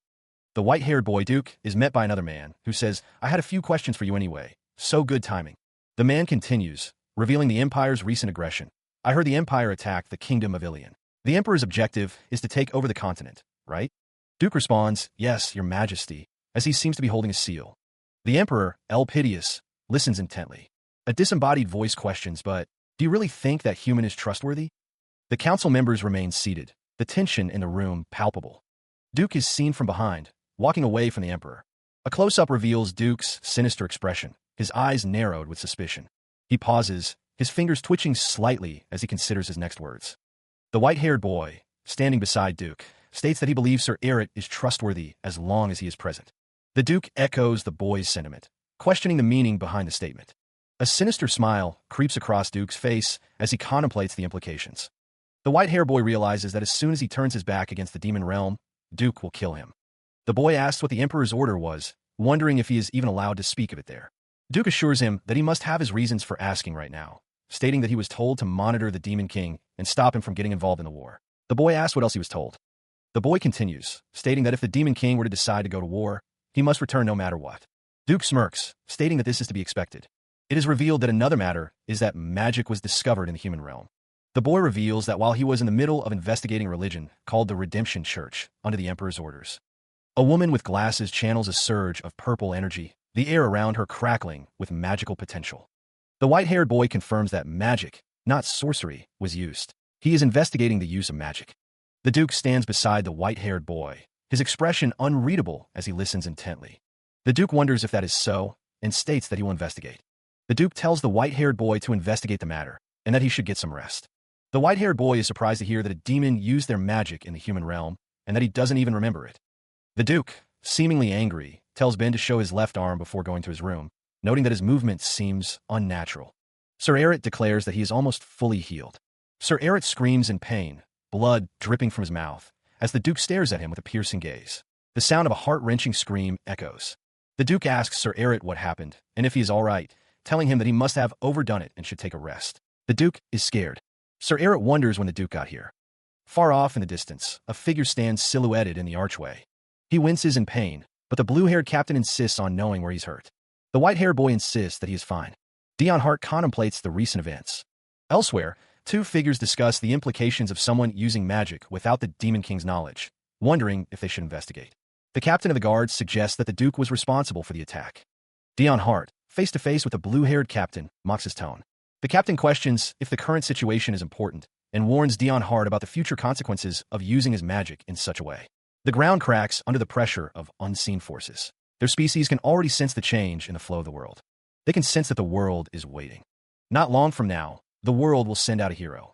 Unlike before, this hero will be an absolute threat to the Demon King. A figure stands with hands outstretched, a red glow emanating from their chest. Why must I be afraid of the future? Sir Eret leans against the table, speaking with the white-haired boy, Duke. There's no reason to be afraid. Dion Hart smirks, his eyes gleaming with amusement.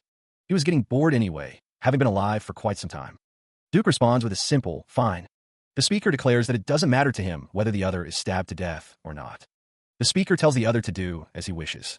The narration urges consideration, as he is the leader of the demons, who form the first line of defense against the humans. The captain with blue hair observes the scene from afar, his expression unreadable as he watches the exchange between the woman with purple hair and the elderly man. The woman with purple hair speaks of the inevitability of the humans discovering their existence and the potential invasion of the demon realm that would follow. The scene shifts to the Elf King, his face etched with concern as he contemplates the gravity of the situation. The Elf King's determination hardens as he realizes they must plan against the impending human invasion. The woman with purple hair dismisses the Elf King's concerns, finding his choice of words lacking. The woman with purple hair coughs, her expression one of annoyance at the Elf King's perceived naivete. The camera focuses on the woman with purple hair, her cough echoing in the chamber. The tension in the room is palpable, a heavy silence hanging in the air. Sir Eret, his eyes glowing ominously, declares that he doesn't expect the Elf King to use formal language. Sir Eret continues, his words laced with disdain, implying the Elf King is still immature. The Elf King coughs weakly, supported by Alethea, as Sir Eret's words strike him. Sir Eret smirks, pleased with the effect his words have had on the Elf King. A disembodied voice wonders what they're doing with children, deciding to drop the thought. Heavy breathing fills the air. The blue-haired captain, Alethea, and the Elf King stand over someone in white, their breaths heavy. The Elf King states that he knows the elves hate the demons. The captain tries to tell him to be less obvious next time. Sir Eret smiles, his arms crossed. The camera focuses on Sir Eret's chest. Alethea calls out to Sir Eret, telling him not to just say he's okay and asking to do a quick exam.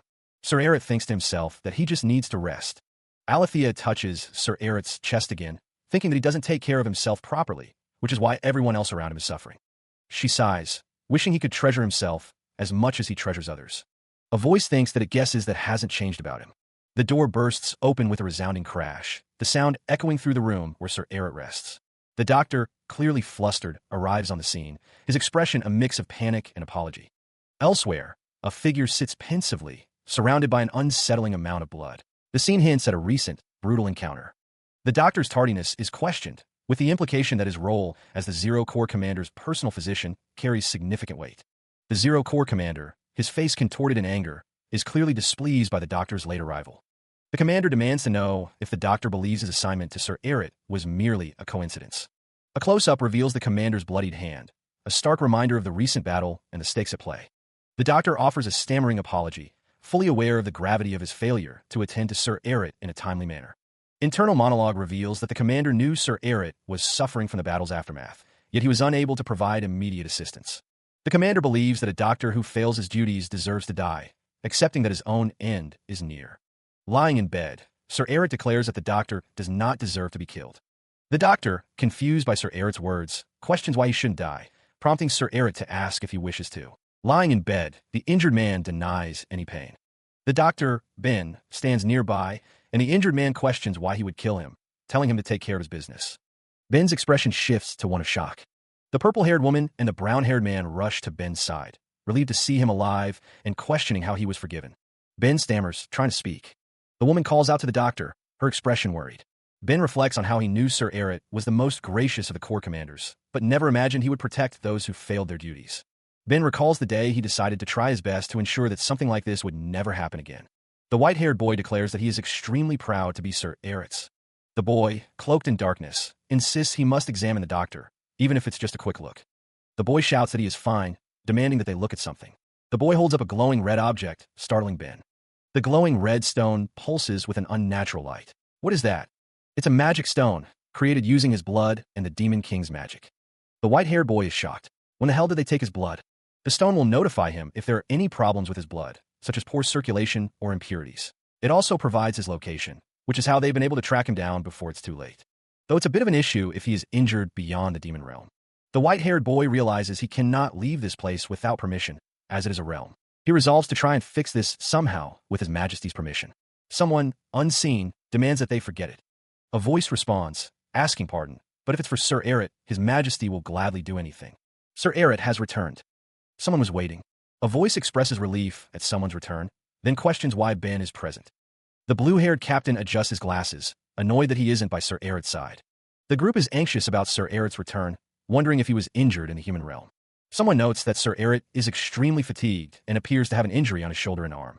An unseen figure demands to know why Sir Eret was left unassisted. The blue-haired captain is grabbed by the collar as someone yells about the failure to protect Sir Eret from the humans. A cloaked figure stands silently in the background, thinking that they are human too. Someone thinks to themselves that they are probably the weakest. Sir Eret's name is spoken. Hien is seen walking down a hallway, and someone calls out his name. Sir Eret is asked why he is here and if he has some time. Hien looks shocked. The world seems to warp and distort around Hien. Suddenly, the white-haired boy is grabbed roughly by the collar, his expression one of shock and confusion. Sir Eret's face is contorted with rage as he apologizes, stating he will be right back. Hien, now in a chibi form, is confused by the knight's actions. The blue-haired captain questions Sir Eret's sudden anger, while the knight mutters that he knew this day would come. The sound of a slap echoes through the room. The blonde man, Sir Eret, states that this is not the first time. He demands to know how an incubus dares to speak to him in such a manner. Sir Eret stands over the incubus, who cowers before him. The incubus is asked if he has lost his mind. Tears well in the incubus's eyes. He stammers, trying to explain that Sir Eret likes the garden he is taking care of. Sir Eret grabs the incubus by the throat, cutting off his words.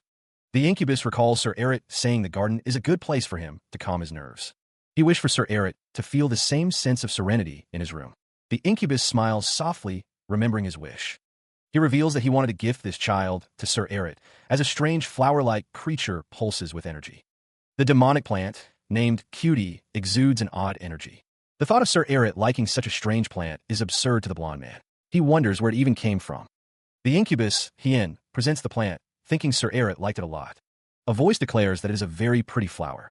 Hien decides he will give the plant to Sir Eret. The incubus wants to prevent her from ever approaching Sir Eret again, but he doesn't want the gardener to die. A moment ago, someone shouts to Ed not to kill her. Ed pauses, his hand raised to strike the woman, as Sir Eret watches. Ed's red eyes narrow, a sinister look on his face. A voice declares that Hien hasn't done anything wrong. Ed's expression hardens, a silent promise hanging in the air. He resolves to speak with someone. Meanwhile, a warning is issued. Sir Eret is not to be approached carelessly. The speaker continues, stating that without Sir Eret, someone would be dead by now. The sentiment is echoed. Sir Eret is just too kind. Suddenly, the plant Hien gifted to Sir Eret begins to emit musical notes, its petals shifting ominously. The pot vibrates intensely, the sound, kaisike, filling the air. The plant's energy intensifies. Ed sits before the plant, seemingly unaware of the danger it poses, as it continues to emit musical notes. He questions why he accepted the plant from Hien, wondering what has happened. Realization dawns on Ed's face as he finally understands the plant's true nature, his eyes widening in horror. The plant, a gift from Hien, pulses with a strange, almost malevolent energy. Its petals writhe, revealing rows of razor-sharp teeth as it expresses its excitement. Ed, lying in bed, is startled awake by the plant's sudden activity, a question mark forming over his head. Panic grips him as he remembers Hien's words, now doubting their truth. He recalls being told that the gardener had trained the plant properly. Ed's thoughts race, fear gnawing at him. He remembers his promise to Hien, a promise he now fears he cannot keep. Suddenly, a blade flashes towards him, narrowly missing its mark. His eyes widen in terror as he realizes the danger he's in. The attack continues, unseen. A voice echoes, praising Sir Eret's skill in anticipating the attack. Sir Eret is greeted by a mysterious figure, who acknowledges that he sensed the blade and dodged it in time. The attacker is revealed to be Devilania, the 2 Second Corps commander. Devilania observes Ed's lack of reaction to her blade, wondering if he even considers her a threat. The 2nd Corps commander clarifies her specialty: stealth, infiltration, and assassination. Meanwhile, Sir Eret, in a state of shock, manages to utter a single syllable. The knight's thoughts become a desperate plea for salvation. Ed's face is revealed, contorted in a silent scream, blood trickling from his mouth. The shock of the attack renders him unable to even make a sound. Devilania, unfazed by his internal turmoil, questions if he truly didn't sense her murderous intent. She feigns innocence, wondering how she could possibly display any murderous intent toward Sir Eret. Sir Eret struggles to breathe, his expression one of dawning horror. The perspective shifts to an unknown figure, seated and observing the unfolding events. The unknown figure declares that as soon as his murderous intent is sensed, Ed's eyes glow with a menacing red light, a sign that he is about to turn on Sir Eret and kill him. As Devilania stands with a hand to her chin, she tells herself not to be too angry. The reason for her annoyance is that she dreads encountering Sir Eret the most in the Demon King's castle. Devilania presents a mountain of gifts to the knight. The commander finds the situation incredibly annoying. Devilania thinks to herself that it's not like she can refuse, and that he will wear everything she gives him, right? The knight wonders how he can refuse. He resignedly says, of course. Devilania thinks that the outfit is similar in design to the Demon King's outfit, and asks what he thinks. Sir Eret says no, but she thinks the outfit suits him so well. The knight says that it's not his style, and asks about the outfit from the Southern Human Realm. Sir Eret thinks that it's too revealing. Devilania says that it's so rewarding to dress him, and that he looks so good in everything, offering another outfit. Sir Eret, exhausted, tells her to stop. An unseen figure knocks, but Sir Eret doesn't respond. The door slides open, revealing the 8th Fourth Corps commander, Hel.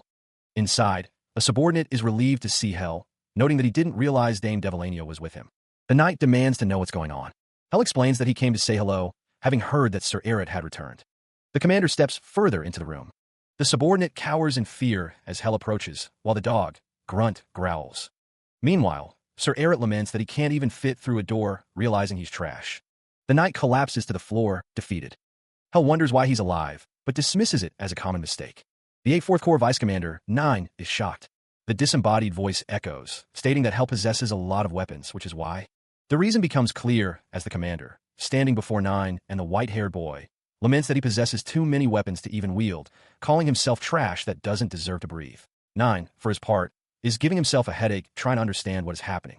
An unseen observer questions what the hell he is doing, and if this is a joke. Meanwhile, Dame Devilania announces that, unfortunately, they will have to continue this another time, stating that she'll be off then.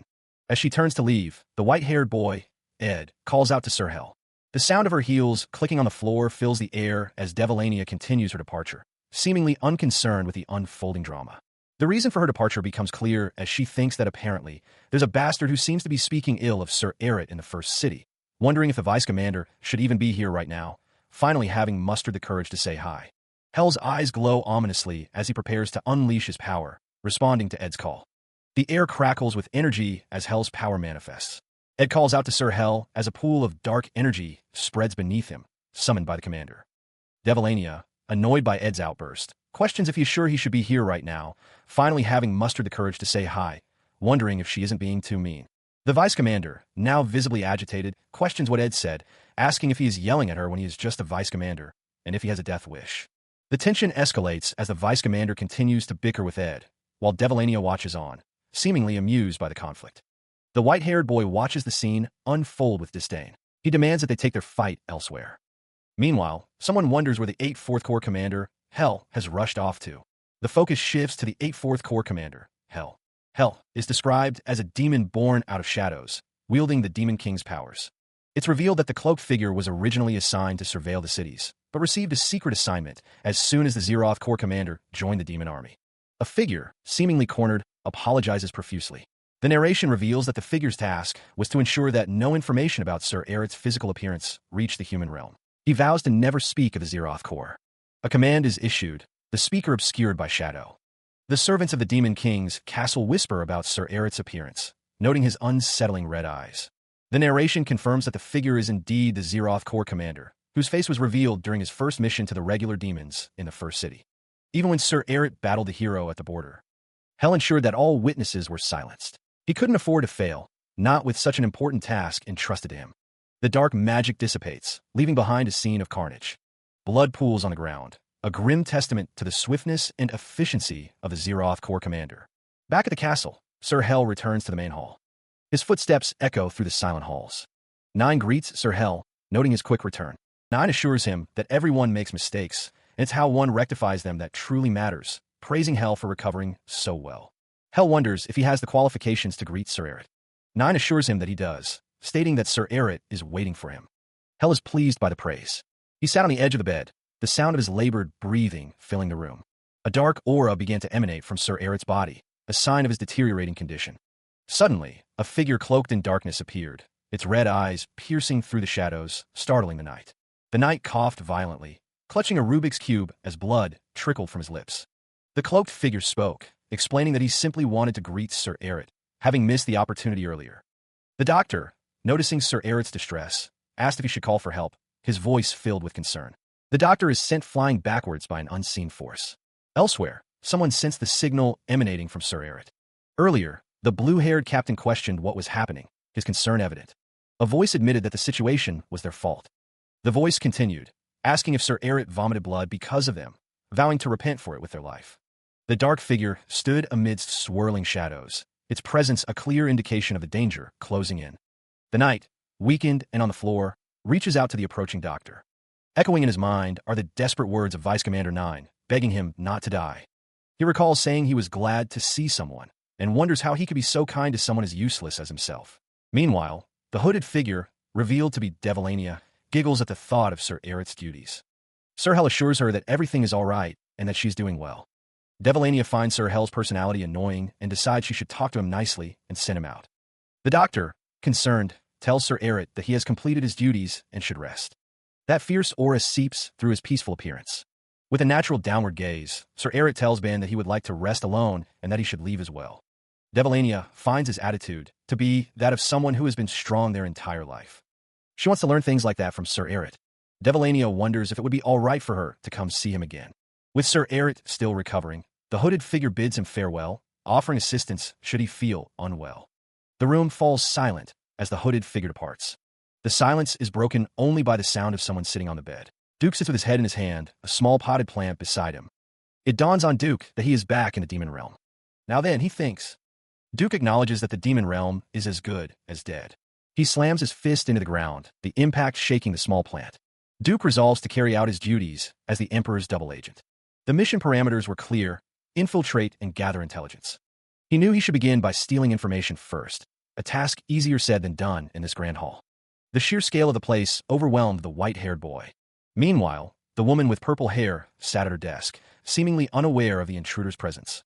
Her eyes narrowed, a subtle shift in her expression hinting at a growing suspicion. A silent alarm seemed to echo in the air, a question hanging heavy. Her suspicion solidified into a grim realization. Suddenly, a booming voice shattered the silence, extending a chilling welcome. The purple-haired woman's face contorted in rage as she shouted. The shout was a name, a warning: Sir Eret. Sir Eret and several other knights surrounded the white-haired boy, their intentions clear. Though accustomed to such treatment, the white-haired boy couldn't shake the feeling of unease. He reminded himself to focus on the task at hand, find what he needed, and leave. Scanning the shelves, he spotted a book that seemed to be what he was looking for. He reached for the book. The book was titled Empire Analysis Report.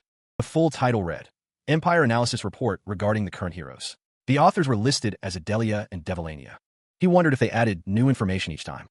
The first hero listed was Nemesius, who actively assisted in the current Emperor and former Ninth Prince, Eduardo de Zere's coup.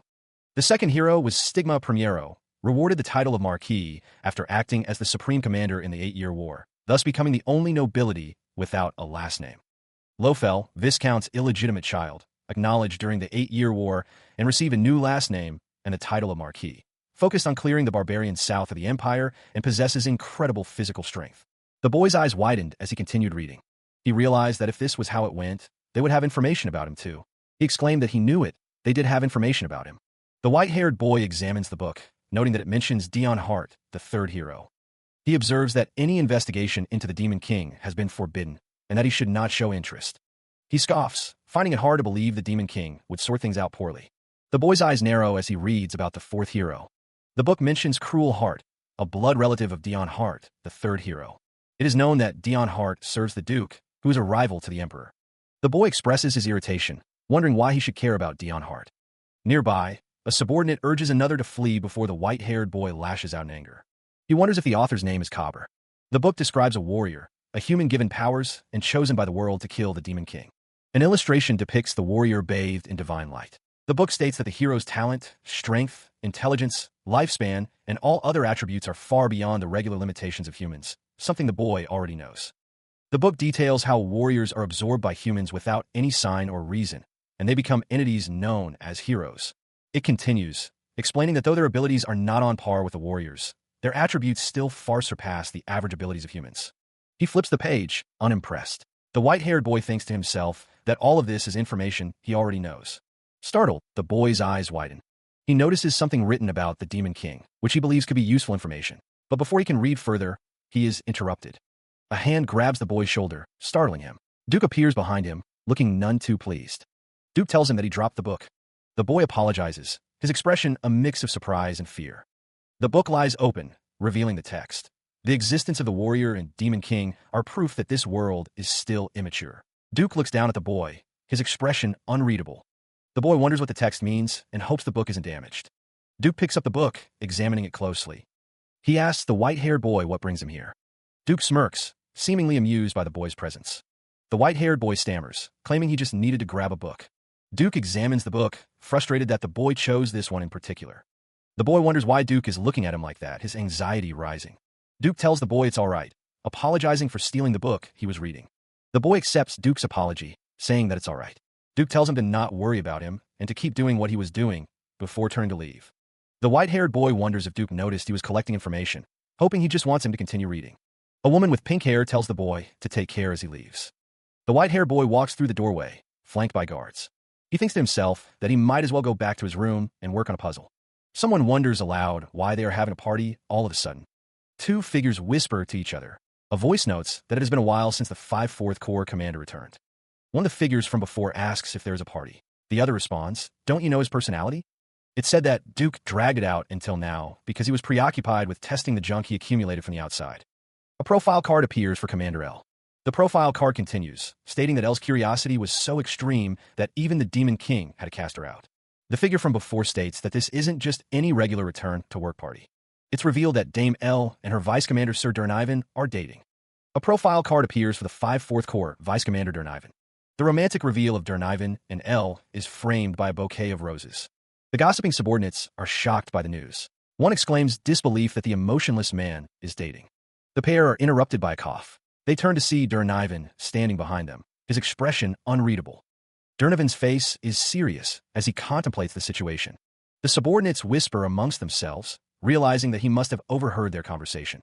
Knowing they've been caught gossiping about their superiors, the subordinates brace themselves for the consequences. In their imagination, they envision Sir Eret, the knight, unleashing his wrath upon them. The subordinates are terrified, convinced that Sir Eret is going to kill them all. Sir Eret's eyes glow red as he prepares to unleash his fury, prompting the subordinates to beg for forgiveness. The subordinates plead for their lives, desperate to avoid Sir Eret's wrath. The subordinates look around, confused to find that Sir Eret has vanished. One of the subordinates wonders aloud where Sir Eret went. The subordinates' gossip clearly grates on someone, as a figure declares they have no interest in who is dating whom. But the figure concedes that if there's a party, they'll likely have it. The demonic realm's specialty wine is mentioned. The white-haired boy grins widely, seemingly pleased by the prospect of the wine. The boy stands in the doorway of a grand hall, ready to enter. Inside, the hall is littered with discarded items and spilled wine, suggesting a party has already taken place. The boy wonders what the hell happened, guessing that he's already missed the main event. His expression darkens with disappointment. He picks up a bottle, noting that it isn't even the demonic realm's specialty wine, but a common wine found in the human realm. The boy realizes that El must have brought this wine back, curious about the human realm. He sighs, frustrated that he came for nothing. Suddenly, the boy notices 3 figures standing in the distance, their presence piquing his curiosity. The legs of a figure in a dark suit stride forward, the scene awash in a dim, purple light. The white-haired boy is seen in a panel with another man, who is shocked. The man wonders what is going on with the Zero Corps commander. The white-haired boy, now revealed to be the Zero Corps commander, is asked if he drank all of the alcohol.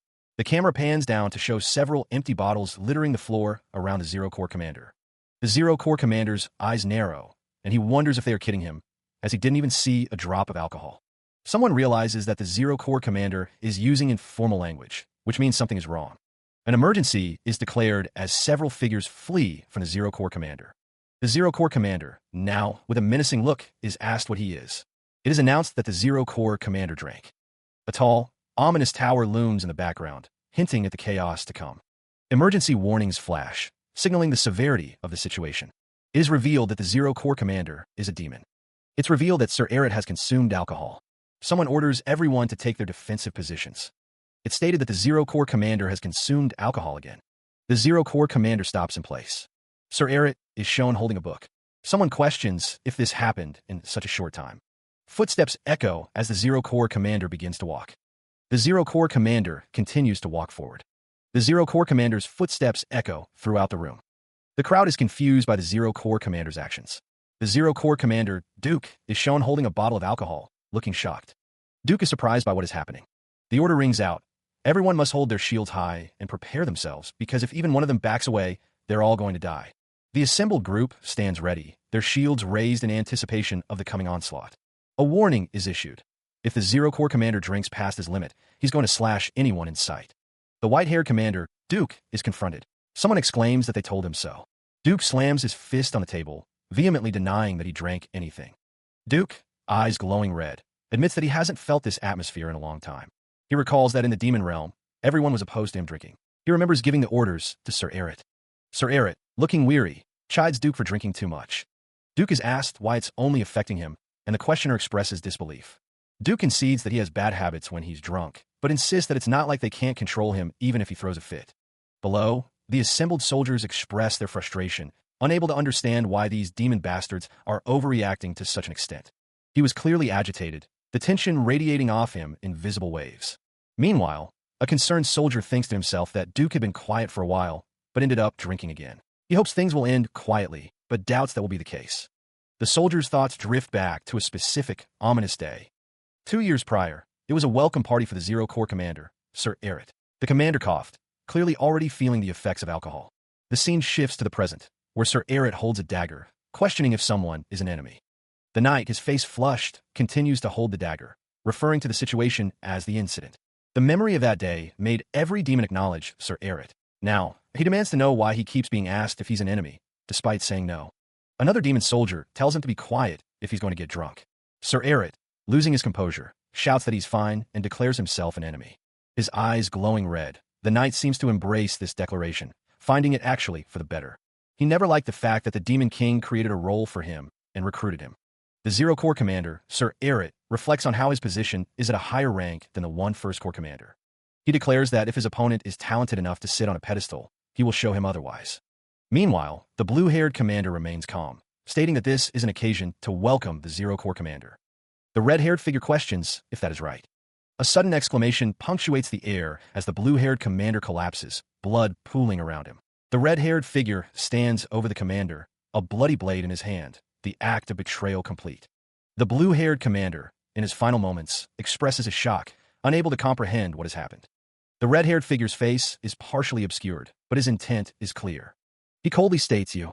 The red-haired figure declares that the commander must be an enemy. And just like that, one of the corps commanders was stabbed to death in an instant. After that day, the blue-haired commander's body lies still, a testament to the swiftness of the betrayal. There was a new rule within the Demon King's castle. Following the established protocol, Sir Eret is instructed to deny being an enemy if questioned by the Zero Corps commander. The instructions continue. If the commander persists in asking for a reason, he must provide a clear explanation. The final step dictates that if the commander remains suspicious, Sir Eret must immediately assume a defensive position, despite his claim to belong to the Demon King's army.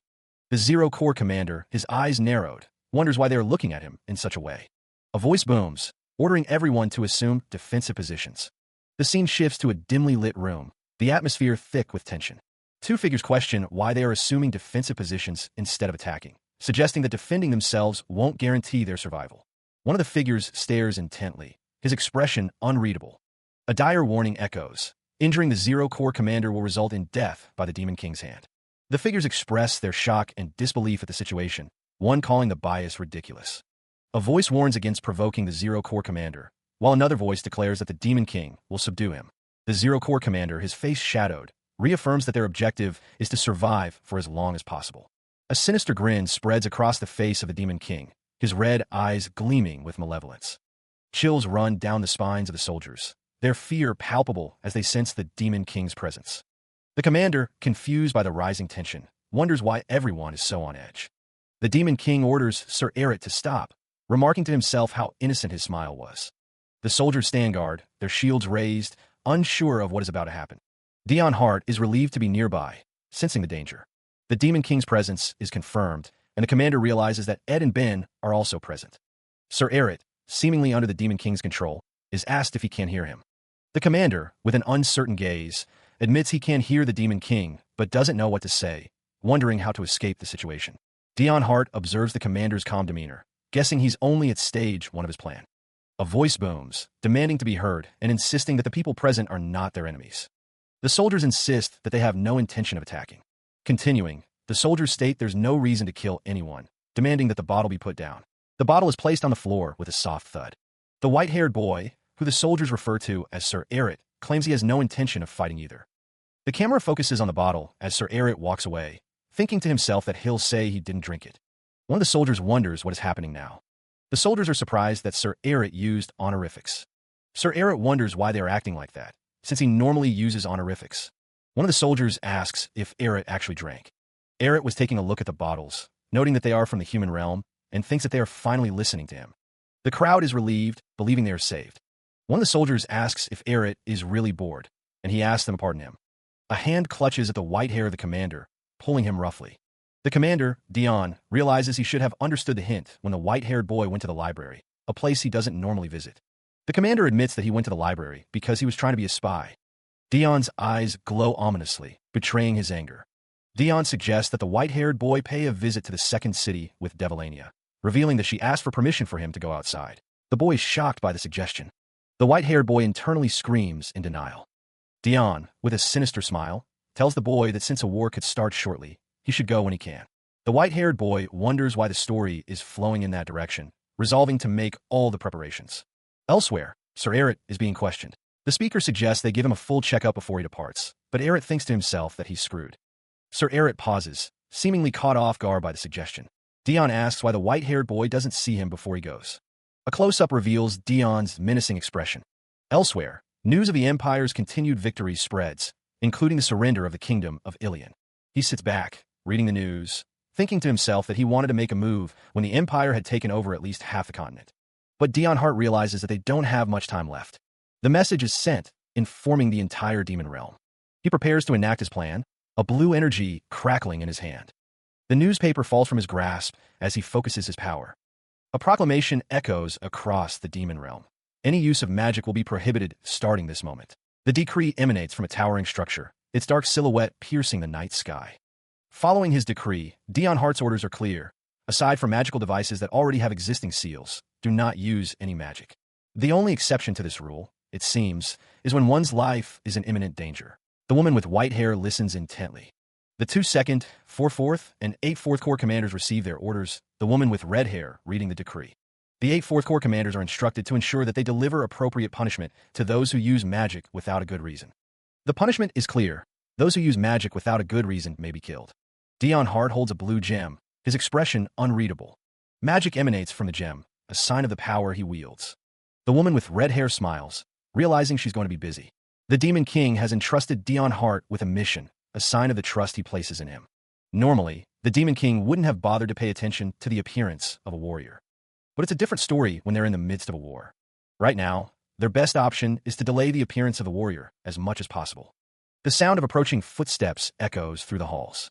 Meanwhile, outside the room, 2 subordinates question the white-haired boy's decision. One asks if he's really going alone. The other assures him that he will be with him. The white-haired boy, revealed to be Duke, declares that whether the world will cooperate or not, his troops don't have to follow him out. Dion Hart stands in a lavish room, pondering how one can predict and block a typhoon. A purple energy beam cuts through the air, a sign of the magic that Dion Hart is trying to understand. The Demon King knows that the appearance of the warrior has only gotten closer, despite his efforts. Elsewhere, a figure lies in a deep slumber, unaware of the events unfolding. Within an instant, all use of magic has stopped over the demon realm, a fact that the elf, Durnivan, seems to be aware of. Durnivan smirks, realizing it's too late, doubting the preparations. The Demon King knows that the appearance of the warrior has only gotten closer. The world has already completed all preparations, setting the stage for what is to come. He was not the only one preparing for what was to come, as the world itself seemed to be bracing for a monumental shift. It was merely waiting for the perfect time. The moment the world sends out the warrior will become the worst moment for the Demon King. Duke sits upon his throne, a storm brewing within him as he anticipates the arrival of the hero. And at the end of it all, Dion Hart, ever the schemer, sips from his cup, confident in his plans to thwart the Demon King's ambitions. The hero, the one destined to challenge the Demon King, steels his resolve, preparing for the inevitable clash. The white-haired boy sits alone, lost in thought as the world around him prepares for war. The Demon King, despite the impending doom, remains resolute, his red eyes gleaming with a sinister determination. Only death remains. An advisor approaches the king with grave news. He apologizes, stating there's some difficulty continuing the war. The king sits on his throne, listening intently to the report. The king remains impassive, his expression unreadable. The advisor continues, questioning the reason for the difficulty. The advisor leans in, ready to deliver the bad news. The king's advisor is taken aback by the news. The advisor explains that the king accepted the surrender of nations, allowing citizens and royals to live, unlike during the 8-Year War. Despite the surrender, the advisor emphasizes that as long as there are surviving royals, the nation's spirit will not be broken. A figure kneels before a crown, a symbol of the surviving royals.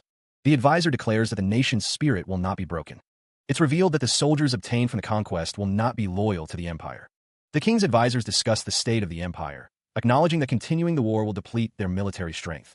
And while supplies can be replenished, soldiers cannot. One advisor pleads with the king to stop the war, but his words seem to fall on deaf ears. The advisors kneel before the king, awaiting his response. One of the advisors is terrified, believing he is as good as dead. The terrified advisor knows he must tell the king the truth for the sake of the empire, and hopes for a swift death. The king remains silent, his expression unreadable. The king seems unfazed by the advisor's words, prompting confusion. The advisor wonders why the king isn't angry. Another advisor, Margrave, questions what the terrified advisor is talking about. The king thinks to himself about the commoners.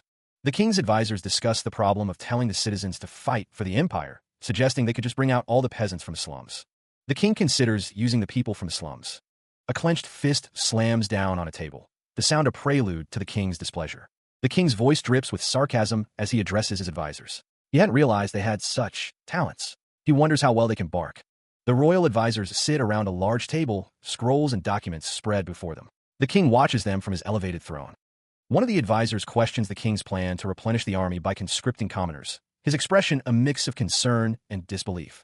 Another advisor dares not offer his own private soldiers to the war effort, knowing the king's wrath would be swift.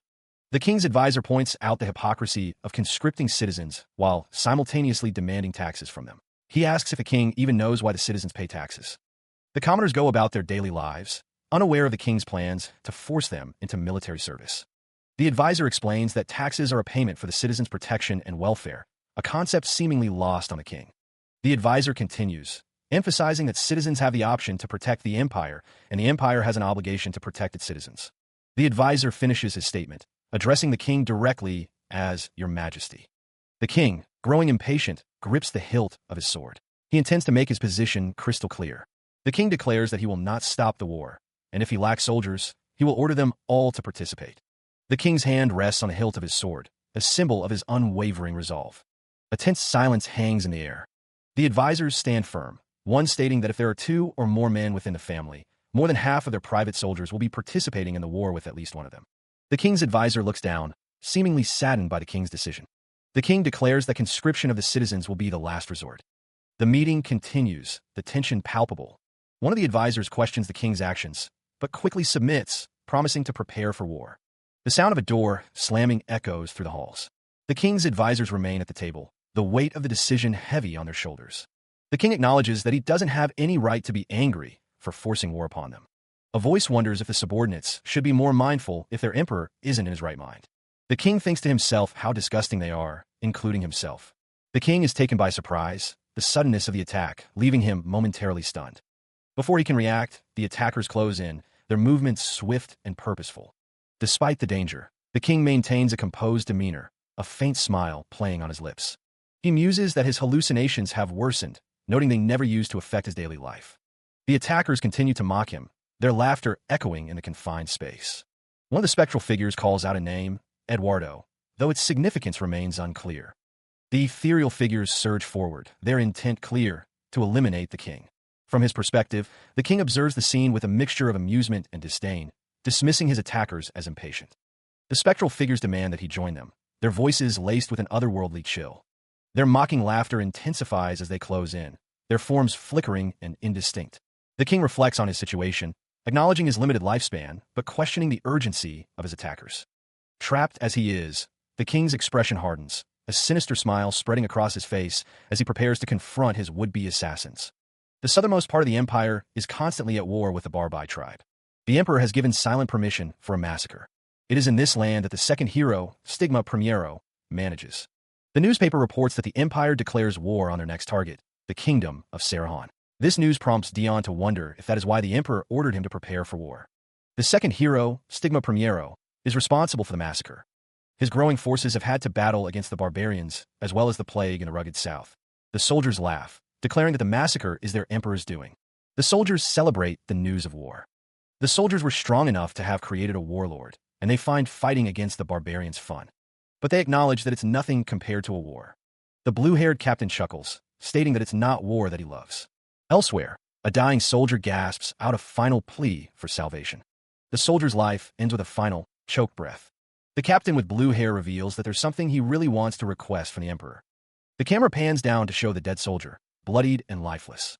During the 8-Year War, the captain obtained the title of Marquis and a great estate in the south. He also acquired a luxurious estate. And, finally, a significant amount of gold and gems. It was only after hearing what Dion Hart requested of the emperor that the captain truly understood the depths of his ambition. The request was nothing short of shocking: permission to exterminate his entire family with his own hands. The captain felt as though he'd been struck by lightning, unable to comprehend such a request. But the shock quickly morphed into something else entirely: pure ecstasy. Meanwhile, another soldier mentions Dion Hart joining them at the war. The soldier is sure that honorary Count Dion Hart will join them, even if he is late. The captain smirks, a sinister glint in his eyes as he considers Dion Hart's request. The order is given to burn the rest of those still alive, as they could be carrying the plague. The soldiers acknowledge the order. The captain thinks of the burning city as his reward, just like that bastard, Dion Hart. He resolves to also request permission to exterminate his own family. The carriage advances towards its destination. Inside the carriage, Devalania scoffs, remarking to Sir Eret that she thought they would be traveling alone. The 2nd Corps commander, Devalania, sits with her arms crossed. Sir Eret explains that these are the orders of the Demon King. Devalania questions why so many of the 2nd Corps troops were brought along. The carriage, surrounded by troops, continues its journey. Devalania finds it amazing that she wasn't allowed to travel without any troops. The destination is the second city along the outskirts. Sir Eret explains that since the troops would only get in his way, he knows the 0 Corps are the elite.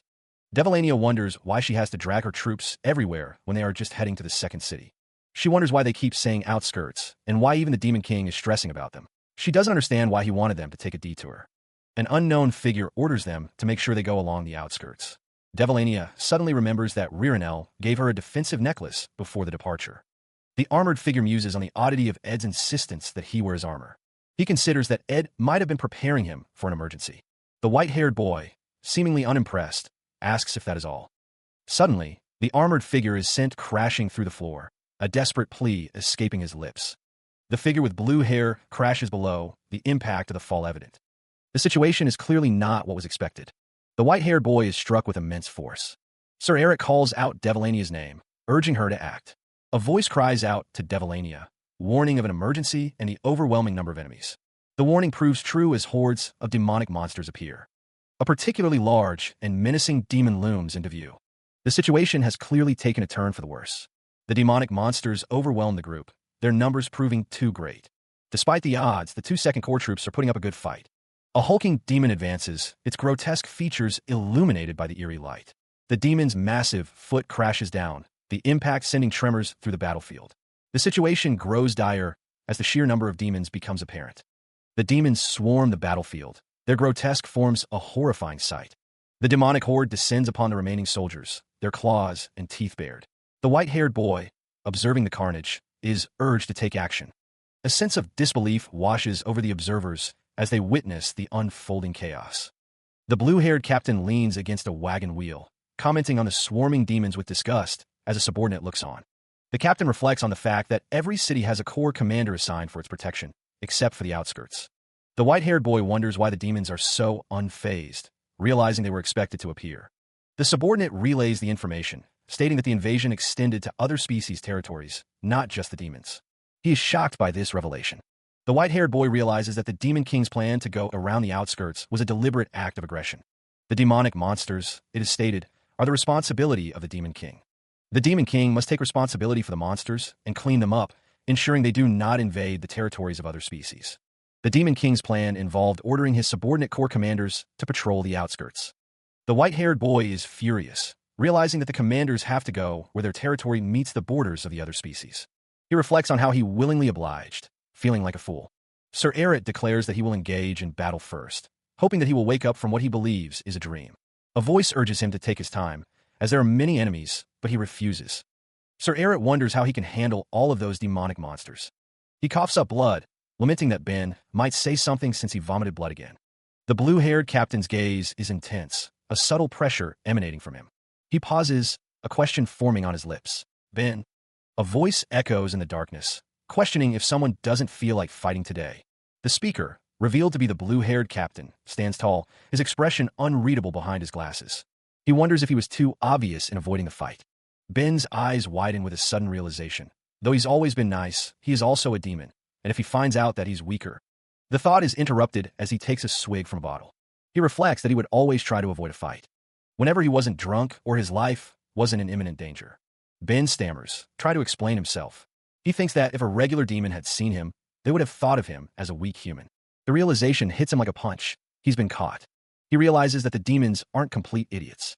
The blue-haired captain's words hang in the air, a mix of apology and understanding. He claims he wasn't trying to deceive anyone, but that he understands them completely. The captain and the white-haired boy stand facing each other, the tension palpable between them. The white-haired boy tilts his head, questioning the captain's words. "Pardon?" he asks, seeking clarification.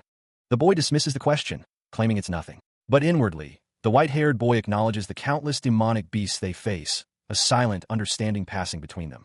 Suddenly, Sir Eret's face contorts in rage, his eyes blazing with fury. He is clearly not pleased with the current situation. Sir Eret scoffs, declaring that the enemies are so insignificant that he cannot be bothered to step in himself. His arrogance is evident. The knight's face is a mask of fury as he shouts, his words echoing with disdain. The white-haired boy, seemingly able to read Sir Eret's mind, states what the knight is thinking aloud. The knight, still enraged, declares himself to be the boy's personal doctor, implying he knows exactly what the boy is thinking. But the boy thinks to himself that Sir Eret is an idiot. Sir Eret's face is flushed with anger, his expression a mix of frustration and annoyance. He's clearly been riled up. The white-haired boy reassures someone off-panel, telling them not to worry, implying that he has something planned. A gloved hand presents a bottle, revealing that the white-haired boy had prepared something specifically for this occasion. He presents a bottle, its contents unknown but clearly alcoholic. The bottle is labeled as booze, specifically from the demonic realm. The white-haired boy offers what he calls a specialty wine. A voice wonders if that's what they thought he would say. The blue-haired captain thinks it's suspicious that the commander is offering him booze now, after restricting him from having any the entire time. The white-haired boy declares that since this is all he has, he won't restrict the captain's drinking. The captain's eyes narrow, his suspicion growing. The commander tells him that all he has to do is relax and be in a better mood, urging him not to worry and have a drink. The captain takes the offered glass, a look of uncertainty on his face. He thinks that even if it were him, he wouldn't drink such suspicious booze right now. He gulps down the drink. He readily agrees to drink the mysterious liquid. The white-haired boy watches the captain with a knowing smirk as he raises the glass. The captain thinks to himself that he can't avoid the fight, so it would be better to die under the influence, even if it could be painful. Elsewhere, Sir Eret stands ready for battle, but he is warned not to get too drunk this time. The captain takes a swig of the drink, the taste causing him to grimace. The captain apologizes to Sir Eret, seemingly already feeling the effects of the alcohol. Ben is instructed to have Sir Eret drink if he hesitates during the battle. Sir Eret questions the need for more drink. Ben explains that Sir Eret is too modest when he's sober, so much so that he almost seems like a weakling. Ben continues, saying that Sir Eret does let himself go when he's drunk. The captain agrees that this is true. Though Sir Eret enjoys fighting, he is overly patient when sober. But the Demon King sure is. Wouldn't it be better to let him have some release before he explodes? The Lord of the Demon Realm, who uses everything to its maximum capacity. But what if it was too much a gamble? He provided him with booze when he's ill. Ben thinks he had better apologize to him right now. You sure used your brain this time, Sir Eret. Booze and medicine are a type of key. It's only natural that a wall built using booze and medicine would be weakened by them. The blue-haired captain reflects on the brazen use of the key, lamenting that someone didn't have enough time. A figure with white hair embraces another, their faces obscured in shadow. The narrative shifts to a grand hall, where an emperor stands before his subjects. The text reveals that the emperor is moving quickly and boldly, and the demonic monsters are increasing in numbers exponentially. A monstrous figure with glowing eyes asserts that it doesn't understand the urgency. But then, the blue-haired captain is stabbed from behind, a look of shock and pain contorting his face. A voice declares that just because someone understands them, it doesn't mean it's okay for them to be used. The attacker, revealed to be the white-haired boy, stands over the captain, a sinister smile playing on his lips. The captain coughs, offering a weak apology. Coughing up blood, the captain realizes that this isn't just from drinking. The white-haired boy states that since the captain has done a lot for him in the past, he'll let this slide, but there won't be a next time. The captain's eyes widen in disbelief and dawning horror. A disembodied voice echoes, reminding the blue-haired captain to remember whose personal doctor he is. The captain lies prone as the white-haired boy stands over him, a dagger glinting in his hand. The white-haired boy reflects, realizing that he didn't have any expectations to begin with. The captain, now standing, hears the white-haired boy call him an imbecile, admitting that Sir Eret was right about everything. A close-up reveals the blue-haired subordinate, her expression shifting as she declares that she is Sir Eret's personal doctor, not the Demon King's. A warning flashes. A Zero-Corps commander is headed their way. A monstrous, demonic bear descends upon the captain and the white-haired boy, an ominous sign of the commander's arrival. The white-haired boy, looking directly at someone off-panel, shouts a warning to Sir Eret to be careful. The blue-haired subordinate's eyes narrow, her expression hardening. A dark monologue reveals someone's weariness, expressing that they're sick of trying so hard and struggling to survive. The white-haired boy stands with a knife, his eyes bloodshot and filled with tears, hinting at the internal conflict driving his actions. Despite his internal struggles, the white-haired boy vows not to let anyone use him. The white-haired boy's betrayal cuts deep, both literally and figuratively, as he slashes through his former allies. He resolves to use any means necessary, even himself, to achieve his goals. The commander decides when he will step in, holding all the cards. The air crackles with energy as the battle intensifies. The ground is stained crimson, a testament to the brutal conflict.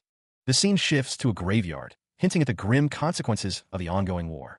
The commander stands amidst the carnage, his presence a chilling reminder of the power he wields. The white-haired boy, injured and bloodied, orders Ben to video call the Demon King. A close-up reveals the extent of the commander's injuries, a stark contrast to his earlier confidence. Someone recalls that the Demon King prohibited the use of something after they left his castle. Ben, disregarding the previous order, decides to call the Demon King immediately. Ben realizes his mistake, remembering that he is the personal doctor of Sir Eret and must prioritize his orders. The silence hangs heavy in the air. He appears on a screen, his expression troubled. Ben is asked what's the matter. Elsewhere, the white-haired boy observes the battlefield. He notes that there are far more enemies than they expected. The blue-haired captain holds the communication device, listening intently to the white-haired boy's report. The white-haired boy acknowledges the captain's statement, admitting that he thought 2 corps commanders and 1 set of troops would be enough. The ground trembles as the horde of enemies approaches.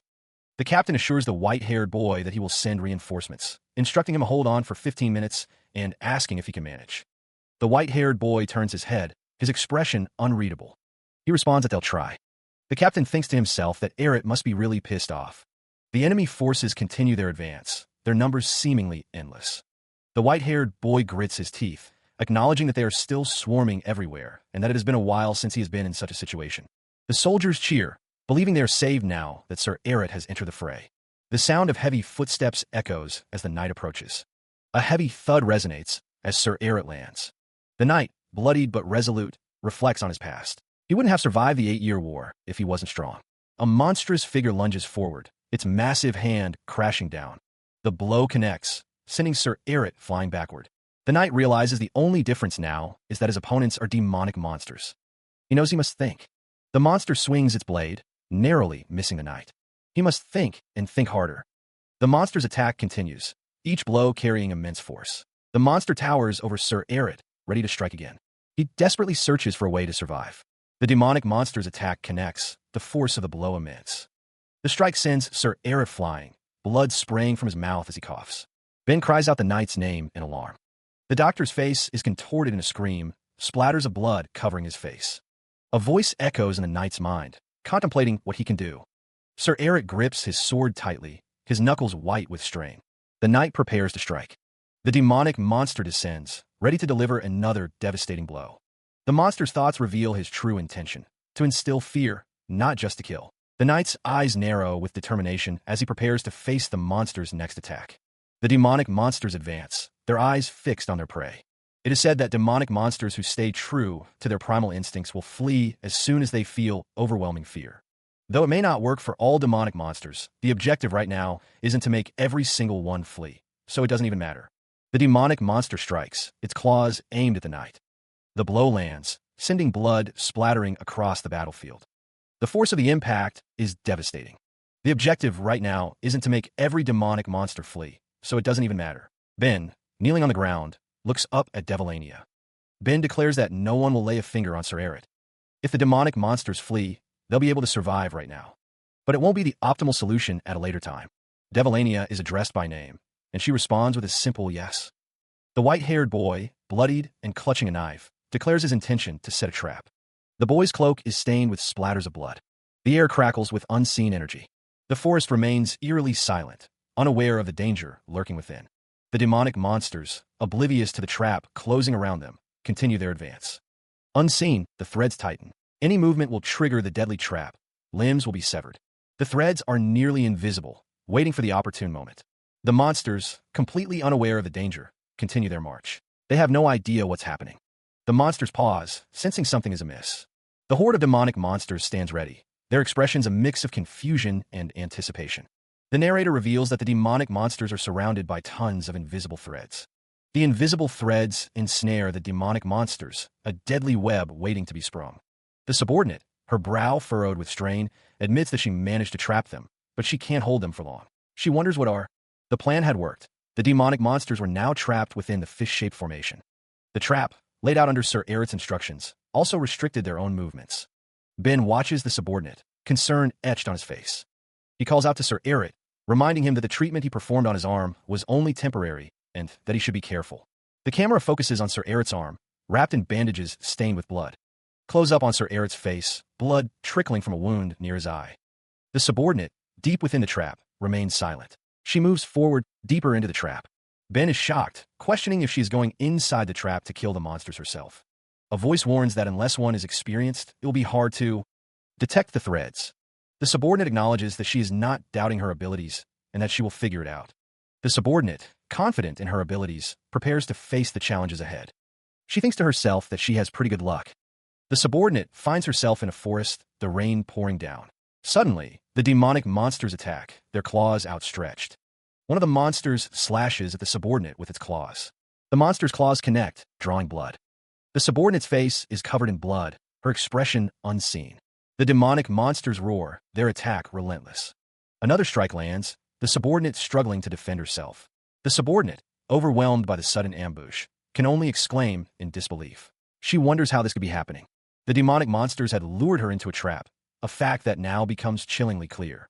The subordinate realizes with growing horror that the enemy can see all of them, somehow drawing them to where they are most clustered. The demonic monsters, now clearly visible, surround the subordinate, their attacks relentless. A monstrous blow lands, splattering blood across the subordinate's face as she cries out in pain. A voice echoes, revealing the source of their advantage. I can see all of them. The source of the voice is revealed to be a single, all-seeing eye, glowing with malevolent power. Despite the overwhelming odds, the subordinate grits her teeth, a low growl escaping her lips as she prepares to fight back. With a desperate lunge, she strikes out, her sword aimed at the heart of the nearest demonic monster. The demonic monster's attack tears through the air, a prelude to the chaos about to unfold. The white-haired boy reflects on his life, noting how he has always felt more comfortable in the dark, a condition that has allowed him to survive. The commander, his face bloodied, descends with his swords drawn, ready to strike. He acknowledges that his ability to fight stems directly from his unique condition. The commander grimaces, accepting his current predicament as simply as luck. The demonic monsters advance, their presence heralded by ominous sounds. A pack of demonic monsters, led by a canine-like beast, closes in on the commander. Nearby, Ben observes that the flow of battle has shifted, noting that the monsters are too scared to push forward without thinking, but there are still many of them. A sense of foreboding hangs heavy in the air, a premonition that something terrible is about to happen. Ben realizes that the white-haired boy is already pushing his limits, and his arm is injured. Just as the commander wonders when reinforcements will arrive, he is struck by an unseen force. Staggering, The commander struggles to remain standing after the unseen blow. A voice booms out, ordering Sir Eret to halt. The white-haired boy grits his teeth, blood staining his face as he struggles against an unseen force. Ben, the doctor, stands in the forest clutching his medical bag. He seems unsurprised by the events unfolding. A disembodied voice echoes through the forest, dismissing the commander's struggle as a poor attempt and ordering the plan to proceed. Sir Eret, his face bloodied, pauses, catching his breath. The commander is sent flying backwards through the forest, crashing into the trees. The white-haired boy struggles to his feet, gasping for air. He feels like he's about to collapse. Sir Eret unleashes a powerful strike, but the commander manages to avoid the worst of it. The commander reflects on the direct hits he sustained, realizing the shock is building up in his body. Adding to his woes, the commander realizes his right arm is no longer responding. With a cry, Sir Eret brings his weapon down on the commander. The commander, bloodied and injured, can only utter the knight's name in disbelief. Sir Eret roars, his voice echoing through the battlefield as he prepares to strike again. The commander thinks to himself that he just needs to hold on a little longer as the demonic monsters stand behind him. He grits his teeth, determined to withstand the onslaught. The knight's sword pierces through the commander, the sound of the blade cutting through flesh echoing in the air. The commander falls to the ground, defeated, surrounded by the bodies of his fallen enemies and allies. Suddenly, a voice calls out to Sir Eret, greeting him cheerfully. The speaker, revealed to be Silua, 7th Fourth Corps commander, greets the knight, stating that it has been a long time since they last met. Silua explains that she rushed over as fast as she could because she heard there was a party, questioning if there really is one. She grins, her fangs bared, as she leans in close to the white-haired boy. The world spins for the commander, his vision blurring with blood. He clutches at his arm, confused. He wonders what is wrong with it. The commander's perspective widens, showing the battlefield littered with bodies. Silua stands amidst the carnage, surveying the scene with a detached air. The commander's memories return in flashes, drinking the wine Ben offered him, and then participating in the battle. A dark figure looms over the commander, a sinister voice echoing, "Oops, did I do it again?" The commander's eyes widen in horror as he realizes the truth. The commander realizes that the one who defeated him was not Sir Eret.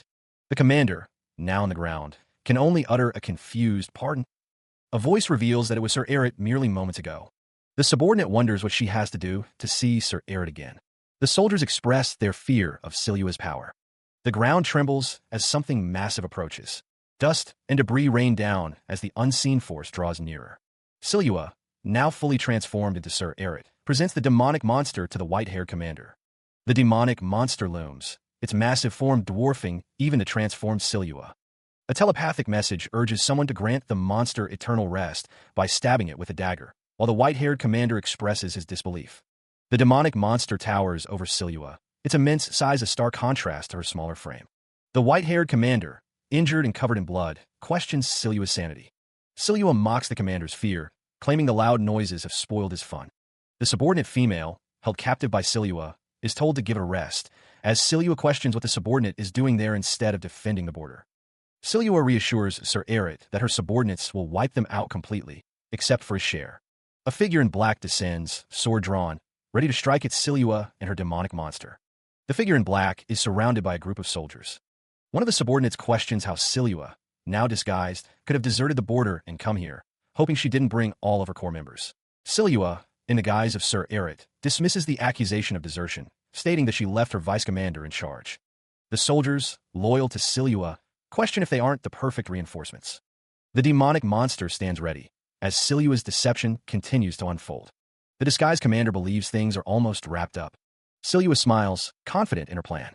The subordinate attempts to warn Sir Eret, but it's too late. The subordinate cries out to Sir Eret, warning him that he can't overdo it in his current state. The subordinate asks Sir Eret to rest while they take care of everything else, confused by his actions. Silua speaks, acknowledging that she must have severely disappointed them earlier, but pleads for another chance. Sir Eret, bleeding and disoriented, struggles to understand what's happening, unable to think straight. A disembodied voice echoes, promising to leave everything in another's hands. Nearby, the subordinate expresses shock that Sir Eret is resting. The blue-haired subordinate urges him to show that side of himself. A voice booms, questioning why the 7th Fourth Corps commander isn't assisting the 2 Second Corps commander. The subordinate's shock is palpable. The scene shifts to a forest under a twilight sky. The forest remains silent. The 7th Fourth Corps commander, Silua, stands with another figure, reporting that aside from those who fled, they've taken care of everything. The treatment is complete, and Sir Eret should be able to move his arm now. The real Sir Eret, his arm bandaged, expresses his thanks. The subordinate observes that everything seems in order. The subordinate questions Silua's decision to leave.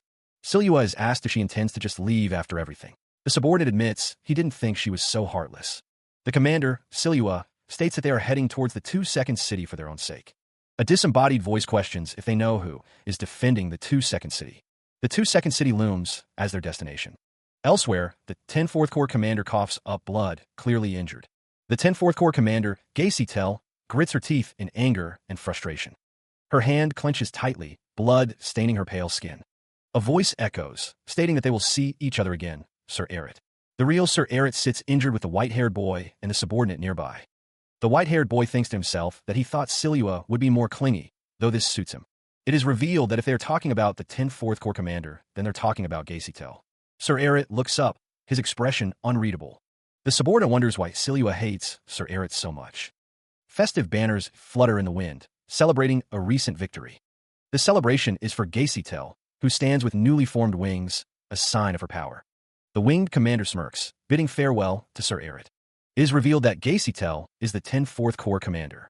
The crowd cheers as the 10th Fourth Corps commander passes by on horseback, her subordinate watching with admiration. The commander's subordinate realizes she now understands Gacy. The sedan chair, adorned with flowers and banners, awaits its occupant. The path to the chair is lined with attendants, their faces obscured by shadow. Sir Eret's face is marred with blood and sweat, a stark contrast to the celebratory atmosphere. The text reveals that the sedan chair was prepared in haste for Sir Eret, a conveyance typically reserved for those of high stature.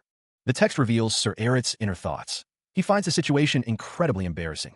A voice wonders if Sir Eret has a headache. Another voice asks if something is bothering him. Then, looking up at Sir Eret, appears concerned. Something was bothering him, the entire situation, and especially the person in front of him. The 10th Fourth Corps commander, Gacy, cursed under her breath. She could understand why Silua hated the commander so much, even in this short moment. Gacy's expression hardened, her eyes narrowed in anger. The subordinate, seeing the state of Sir Eret, offered to treat him right away if he would let her. The subordinate insisted that she knew what was bothering Sir Eret, and she would take care of it. The subordinate offered to treat Sir Eret right away, her concern evident. The crowd murmured, realizing that the person in the sedan chair was the 0 Corps commander. One of the onlookers admitted that they were wondering who would get on such an embarrassing ride, but now that they saw the 0 Corps commander, they thought it looked cool. The onlookers exclaimed, pointing out the 0 Corps commander on the sedan chair. Whispers spread through the crowd, one voice noting that they couldn't sense any demonic energy from the 0 Corps commander, confirming his human nature. The murmurs continued, another questioning how a human could possess such an imposing aura. The crowd buzzed with speculation, some commenting that even the other Corps commanders found the 0 Corps commander difficult to please. Eager anticipation rippled through the gathered crowd, all waiting to catch a glimpse of the mysterious 0 Corps commander. The legend of the 0 Corps commander grew, a human granted a mighty title by the Demon King, his presence accepted by even the proud Corps commanders. His true role and abilities remained a closely guarded secret, shrouded in mystery. Those who had witnessed the 0 Corps commander firsthand spread tales of his power and influence. Bathed in the soft glow of the evening, the 0 Corps commander sat amidst a vibrant array of flowers, his face obscured by shadows. Whispers claimed that the 0 Corps commander was second only to the Demon King himself in terms of raw strength. A faint voice, barely audible, uttered a single word, "Begone."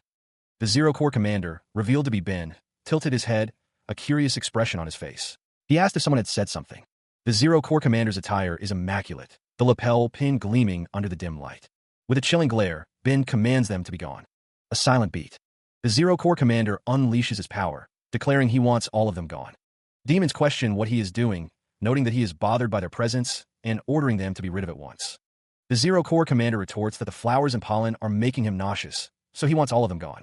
The hooded figure questions why he is making all of the innocent demons move. The demons whisper amongst themselves, noting that the 0 Corps commander is angry and wants them to get lost. The 0 Corps commander warns them not to reference his name and tell them all to get lost. The demons are angered, and the 0 Corps commander is going to become the common enemy of all demons of this city now. The demons discuss that they haven't seen the face of the 0 Corps commander yet, and maybe if they hit the right angle, they'll see him from over there. It seems it's too late to rest at ease in this village. The demons, still riding in their flower-laden cart, are on their way, one of them remarking that hell is going to have a tough time. Nearby, a hooded figure glances over, muttering in disbelief at what he's witnessing. The hooded figure's shock intensifies as he sees a banner proclaiming something strange. A crowd of people, many holding balloons and plush dolls, chant in unison, praying for Sir Eret. The crowd chant echoes, declaring, "Long live Sir Demon Eret." Sir Eret, wearing glasses, clasps his hands together in what appears to be a prayerful gesture, his expression a mix of surprise and gratitude. The hooded figure continues to observe the scene, his thoughts laced with disbelief and a hint of resignation. If they want to believe in something meaningless, they might as well believe in Sir Eret. The hooded figure, now revealed to have white hair, is shocked by the idea of a religion centered around Sir Eret. The white-haired boy is seen from the perspective of someone looking up at him, seemingly a follower of the cult Eret. The white-haired boy can't believe what he is seeing. The words cult Eret are displayed prominently, solidifying the existence of this new religion. The crowd gazes up at Sir Eret, their faces filled with adoration as he stands bathed in divine light. Meanwhile, Ririnel's eyes gleam with a sinister delight as she wonders if she is the cause of the chaos. The white-haired boy, his face marred by small cuts, recalls giving Ririnel a cookie to prevent her from doing anything reckless. Frustration mounts within the dark-haired man as he curses the situation, feeling driven to the edge. The camera pans down to reveal the dark-haired man standing amidst a cascade of flowers, his expression unreadable. The scene shifts to a close-up of the man's legs, the details of his dark attire becoming clearer. The man offers his apologies, seemingly to someone unseen, for any trouble he may have caused. The camera focuses on the man's torso, revealing a decorative brooch and the fine details of his suit. The man's face is revealed, showing a pained expression and blood trickling down his neck from a wound. The unseen observer notes a thread around his neck and wonders if Devilania is responsible for his injury. Sir Eret, clutching his chest, is confronted by someone who suggests he seems bothered by the injured man. A dark voice contemplates whether to kill the injured man, hinting at a hidden conflict. The injured man's eyes narrow, a silent promise of retribution flickering within them. He overhears a disturbing truth: someone is not allowed to kill. The scene shifts to a figure lying amidst a scattering of flowers, the words echoing ominously among the corps commanders. The voice continues, speculating that the corps commanders might be holding back, perhaps even killing each other on a whim. But that means something. The injured man, still recovering, insists that everything is fine, despite the grim implications of the overheard conversation. The perspective shifts back to the fallen figure, the voice declaring that there's no need to kill another corps commander. Ririnel, accompanied by the white-haired boy, suggests they simply go shopping, a jarringly casual suggestion given the circumstances. The white-haired boy questions if that isn't why they are here, hinting at a hidden agenda behind their outing. A stark warning appears: if things go south, they can just kill him on a whim. The white-haired boy scoffs, telling Sir Eret that if he says so, they will. Sir Eret is taken by surprise. The subordinate female with blue hair kneels before Sir Eret, vowing to serve him with the best of everything, as if her life depends on it. A figure cloaked in shadow walks forward, their face obscured by a deep hood. He realizes the supposed safety device was a lie. Tears well in the eyes of the cloaked figure, a sign of the betrayal he feels. He steels himself, resolving to remain vigilant. The city bustles with activity under a vibrant sky. The sounds of the city fill the air as people go about their day. Elsewhere, the subordinate female, having sworn her loyalty, happily exclaims that she scored many amazing outfits. The subordinate female, arms outstretched, beams with joy as she shows off her new outfits, while Sir Eret carries the shopping bags. A close-up reveals the stylish clothes the subordinate female has acquired. She reflects on how she thought she had become a dress-up doll, but is happy to be out of her blood-stained clothes. The hero, Alex Mercer, stands beside Ben, who is covered in blood. The subordinate female's voice echoes, asking Sir Eret if they should go to the next door. Elsewhere, a vendor holds out mangoes, explaining that they are from the southern region of the human realm. An unseen character demands to know where the bags were put. Ben is grabbed roughly by the vendor, who shouts a question.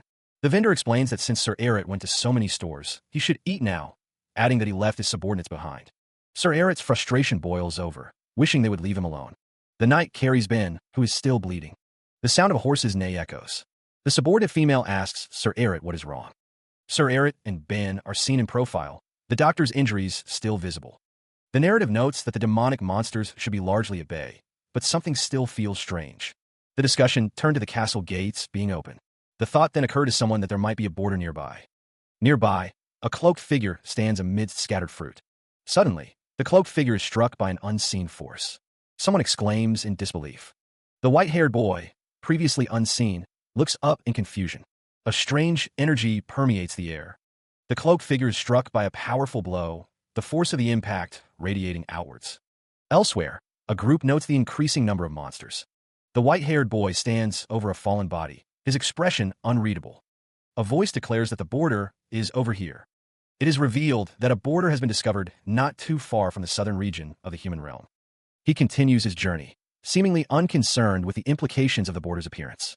The white-haired boy rides on, accompanied by Sir Eret and the subordinate, their destination unknown, but their purpose likely sinister. Two figures, seemingly demons, are in a state of panic, one accusing the other of hiding something. The subordinate, sensing something amiss, clutches her head in pain.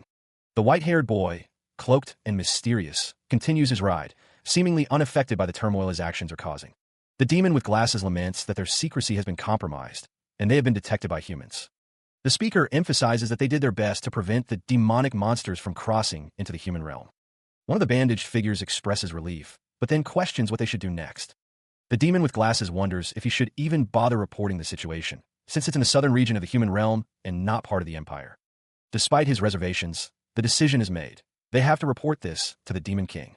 The white-haired boy receives confirmation from an unseen figure. He resolves to confirm something for himself before proceeding.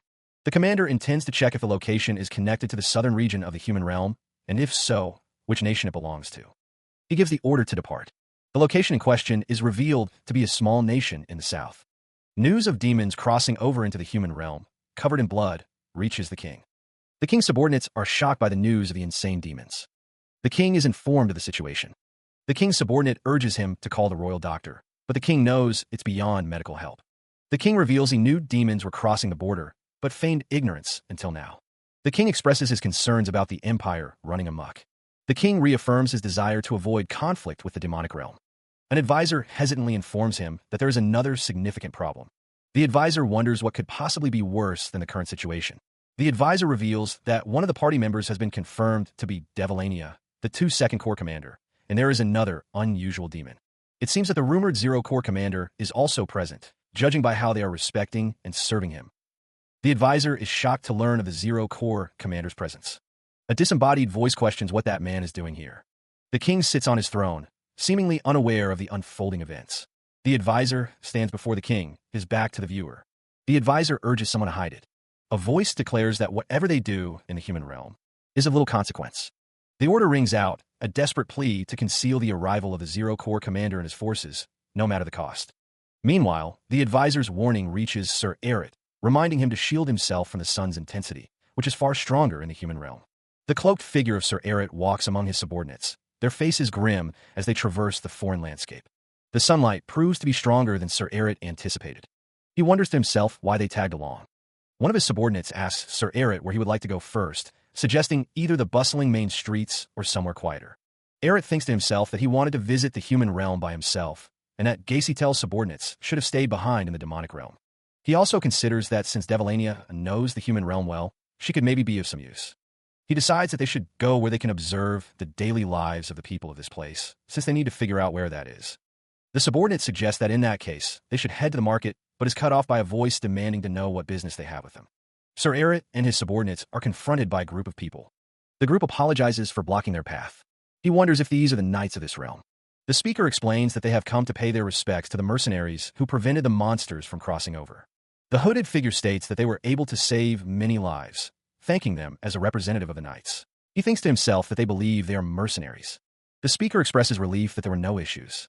The hooded figure offers gold and robes as a token of their appreciation. The hooded figure thinks that it is a good thing they were drenched in blood from fighting the monsters. The group stands together, the bloodstains on their clothing a testament to their recent battles. The hooded figure curses under his breath, realizing something is amiss. He was so concerned about himself that he completely forgot they were covered in blood. The hooded figure pauses, realizing something is not right. The hooded figure realizes that anyone can tell that Devilania and Ben aren't human since they're not robed right now. He wonders why they are being welcomed instead of chased out. A bag of coins is offered, the giver stammering as they ask that it be accepted. Nearby, the hooded figure realizes something. The hooded figure observes that they are scared, but not surprised. The reason for their lack of surprise becomes clear. They've already encountered demons. Sir Eret accepts the offered bag, realizing that this southern kingdom has already discovered the border. The knight chuckles to himself, thinking that since the emperor didn't say anything when they met, the empire has no clue about it. He reasons that since the time of war, it'll be difficult to reveal to the empire that they have another border, so they want to conceal the fact that demons are coming and going as they please. The hooded figure watches, a sinister aura emanating from them. Sir Eret thinks that if they choose to ignore them, That will be a huge relief for him, while his subordinates wonder why he is laughing like that and express that they are scared. The knight continues to walk, a smile playing on his lips. He muses that they probably hope that they return quietly without causing a scene, as the villagers wish them a safe journey. The subordinates note that Sir Erit seems to be in a great mood, and are happy that they even gave them money, but the knight thinks to himself that he has zero intentions of causing trouble. The hooded figure's eyes narrow, a silent observation of the unfolding events. The narrator notes the figure's unusually clean attire compared to the bloody outfits of the demons, adding that it's because he's the only person who changed. The narrator continues, noting an unusual aura about the hooded figure, though someone dismisses it as mere nervousness. The hooded figure walks away, and it's revealed that he must be the Zero Corps commander. Elsewhere, a subordinate reports to the king that they tried their best. The king responds that they will leave the rest to others. The scene shifts to a bustling city, filled with people going about their daily lives. There, the Zero Corps commander stands overlooking the city. He observes the crowd, noting that there are so many people. He finds it somewhat amusing to look around, despite the mission at hand. Despite his amusement, Sir Erit reminds himself to focus on gathering information about their location. He bumps into someone. The force of the collision sends the other person reeling, prompting them to call out the knight's name in surprise. A woman, concerned, asks if Sir Erit is all right, wondering if they bumped into each other too hard. The knight wonders if the woman is so shocked from bumping into a mere human. He can sense her suspicious gaze, making him wonder if she suspects something. Sir Erit thinks to himself that he was pushed away too easily, considering his strength. He feigns pain, claiming his right shoulder is still hurting, a textbook response to avoid suspicion. The knight wonders if his act is good enough, hoping Ben will treat him for what he considers the perfect scenario. The woman yells at the stupid human and apologizes to Sir Erit, who wonders why Ben is even there. He thinks that he is overreacting when Devilania is behaving well. Realizing he is the doctor, Sir Erit corrects himself, thinking he should be overreacting. He lies prone on the ground, the subordinate asking if Sir Erit is all right. Nearby, Devilania grabs a cloaked figure by the collar, demanding to know how she should deal with them. Someone insists that it's fine now and that they should stop. A figure in the background wonders what's going on over there, noticing the commotion. The cloaked figures are revealed to be royal knights.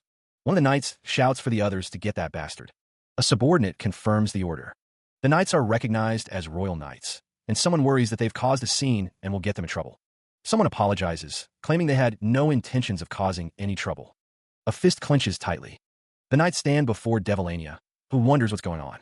Devilania is taken aback as the royal knights seize the hero, demanding to know why they are being apprehended.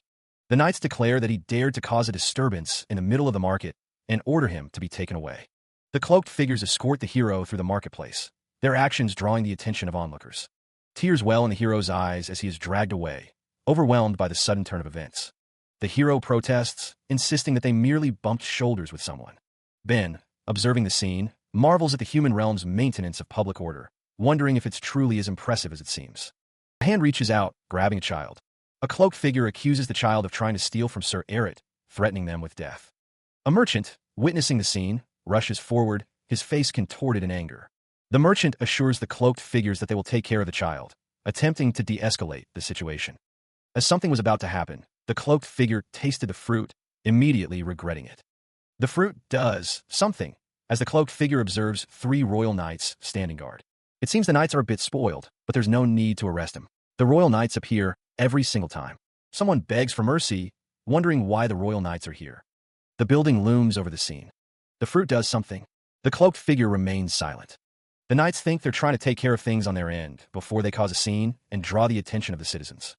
A woman warns someone not to go anywhere near those people, because if they so much as brush their clothes, the royal knights will arrest them. She is very scared. Someone wonders who they are, speculating that they might be royalty. Because of them, they've drawn even more attention. The cloaked figure thinks they won't be able to continue the investigation at this point, and that they should return.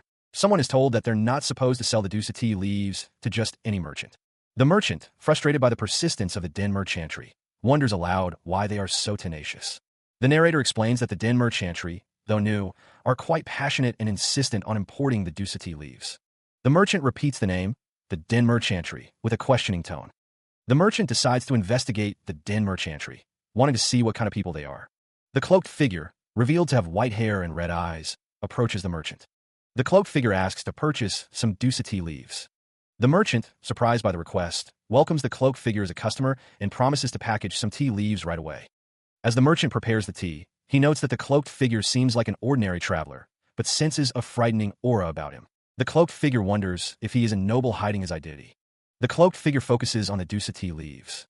The narrator explains that Dusa tea leaves are nearly impossible to find in the empire due to the limited number of plantations, and therefore run at a high price among aristocrats. The narrator states that only a southern kingdom rich enough could have such precious tea leaves. An ordinary market bustled with activity. The merchant, satisfied, accepted the wooden box. The box contained tea leaves from the small kingdom of Taihoni, known for its tea exports. The cloaked figure paid for the tea and received their change, offering a quick thanks before turning to leave. The merchant watched the cloaked figure, wondering if they had finished their business. The kingdom of Taihoni, the nation of Idihoni, was located far to the south. The cloaked figure departed, leaving the market behind. The merchant watched them go, relieved. The merchant breathed a sigh of relief. They had left without causing any trouble. He wondered who the cloaked figure could be. The merchant admitted he didn't know, but hoped they would never return. The cloaked figures traveled to the war zone of the Empyrean camp. The figures stand before a large tent, one of them questioning the situation. The unseen king demands to know why he was summoned, emphasizing the effort required to attend this private audience. The king sits at his desk, listening to the man in the blue coat, who is asking a pointed question. The man in the blue coat asks if the king recalls the death of the first prince, a question delivered with a knowing smile.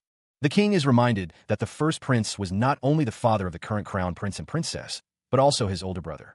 He orders everyone to leave. The king watches as the man in the blue coat departs, his expression unreadable. The king pauses, contemplating the question about the death of the first prince. The king's eyes narrow as he considers the question about the first prince. The narrative reveals that the first prince was a kind-hearted man who looked after Edgeworth Desire. The king remembers the first prince, calling him Eddie. A pair of hands, presumably those of the king, are shown covered in blood. The narrative reveals that Duke Grades was the one who killed the first prince. He is told, as if it were common knowledge, that he is the one who murdered the first prince. The accusation hangs in the air, heavy with unspoken implications. The accuser, revealed to be Duke Grades, wears a sinister smile, his eyes gleaming with malice. Duke Grades remarks that the king already knew the truth. The duke's expression is one of pure, unadulterated glee, as if he has finally sprung his trap. A voice echoes with amusement, declaring, "Huh, what insanity." Duke Grades smirks, his yellow eyes gleaming with malice. It was only after Duke Grades and his family were annihilated for the prince's murder that the truth began to surface. The mastermind behind it all was none other than a Luster Starb, his form shrouded in shadow. The speaker admits he had to conceal the crime, temporarily, due to the uproar of the nobility. He finds it absurd that the criminal would confess to his own crime, wondering aloud, "What are you plotting?" The speaker reveals his motive, stating, "I should tell you why I got rid of the first prince first. Everything was done in order for me to climb up." The speaker's face remains unseen, only their hair visible. He continues, explaining that all the princes and princesses would fight for the throne if the rightful heir, the first prince, was gone. He planned on seating someone he could control on the throne. He muses that the ninth prince, whose presence was so insignificant, would turn things around. The thought lingered. If he had become a duke, there would only be one position above it. That position, the emperor. A knight stood guard, clad in shining armor. A Luster Starb, it was said, was born like that. Eduardo felt a throbbing pain in his head. He promised to return, but not before entrusting the care of Elpidius and Alethea to the king.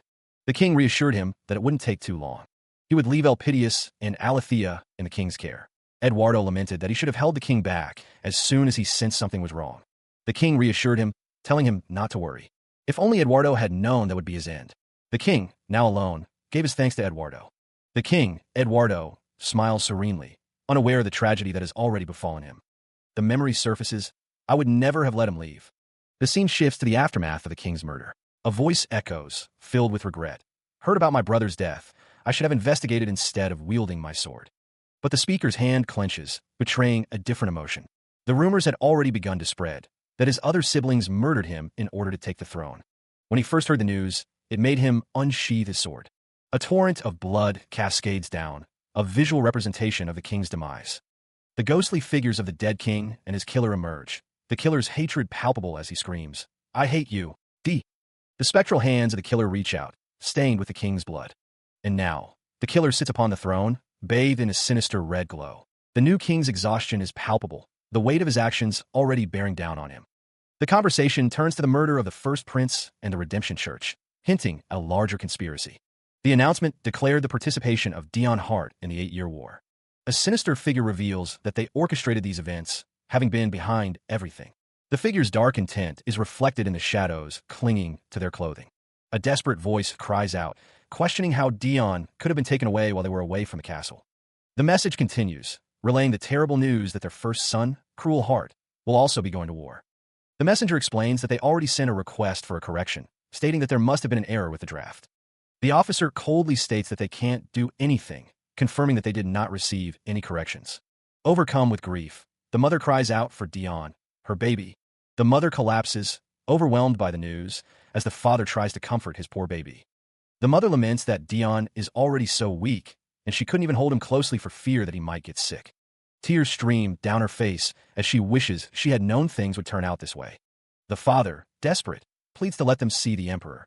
Desperate to see the emperor, the man vows to deliver his message personally. The parents' pleas are ignored, as they question how the emperor is always away when they arrive. Denied an audience, the messenger is forced to relay the message through official channels. The messenger departs, leaving the message in the hands of a subordinate. The subordinate acknowledges the order. A sinister smile creeps across the subordinate's face as he receives the message. The subordinate orders the message to be burned, ensuring it never reaches its intended recipient. The request for correction, detailing that Cruel Heart's family wrongly conscripted Dion Hart, is engulfed in flames. The flames consume the evidence, revealing that the documents were forged and hidden, ensuring Dion Hart's conscription would stand. The truth of the matter was hidden, at least in the beginning. A figure sits in the shadows, their role in the deception yet to be revealed. The truth would eventually surface after the war, revealing that Dion Hart stood by and watched as his family was murdered. Dion Hart is shown in a flashback, bloodied and bruised, as a voice ominously warns of the consequences should he discover the truth. The scene shifts to Cruel Heart, his expression contemplative and menacing. He wonders what kind of reaction Dion would have if he knew the truth. The perspective shifts to an unknown figure, their face obscured, who asks with chilling intent if someone truly wishes to die. The king, Eduardo, is revealed, his golden eyes gleaming with a dangerous light, hinting at the power he wields. A woman with dark purple hair and a sinister smile offers herself as a sacrifice to the king, suggesting a twisted sense of loyalty or a hidden agenda. The woman's words echo, stating that if she is killed without proper justification, her honor will remain, and the king's fame will only become more widespread, as she is known for being the ludicrous Tyra. Eduardo, the king, sits at a table, his expression dismissive as he questions whether Tyra thinks he fears disgrace. The king's thoughts are revealed, stating that of course he doesn't fear disgrace, implying a ruthless ambition. A woman with blonde hair is seen from a low angle, looking up at the sky with a determined expression, possibly foreshadowing a future conflict or challenge. The king, Eduardo, is seen holding documents, his face contorted in anger as he declares that the authority of the royal family and its heirs will hit rock bottom.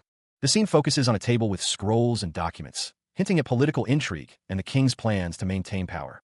Eduardo sits at his desk, listening to an advisor who seems to know more than he lets on. The advisor states that what the king wants is not what he thinks. A close-up reveals the intensity in Dion Hart's eyes, hinting at the turmoil brewing within him. Duke Grades, cloaked in red, speaks with a sinister undertone, accusing someone of feigning ignorance all along. The Duke questions if the other person is as good as his accomplice.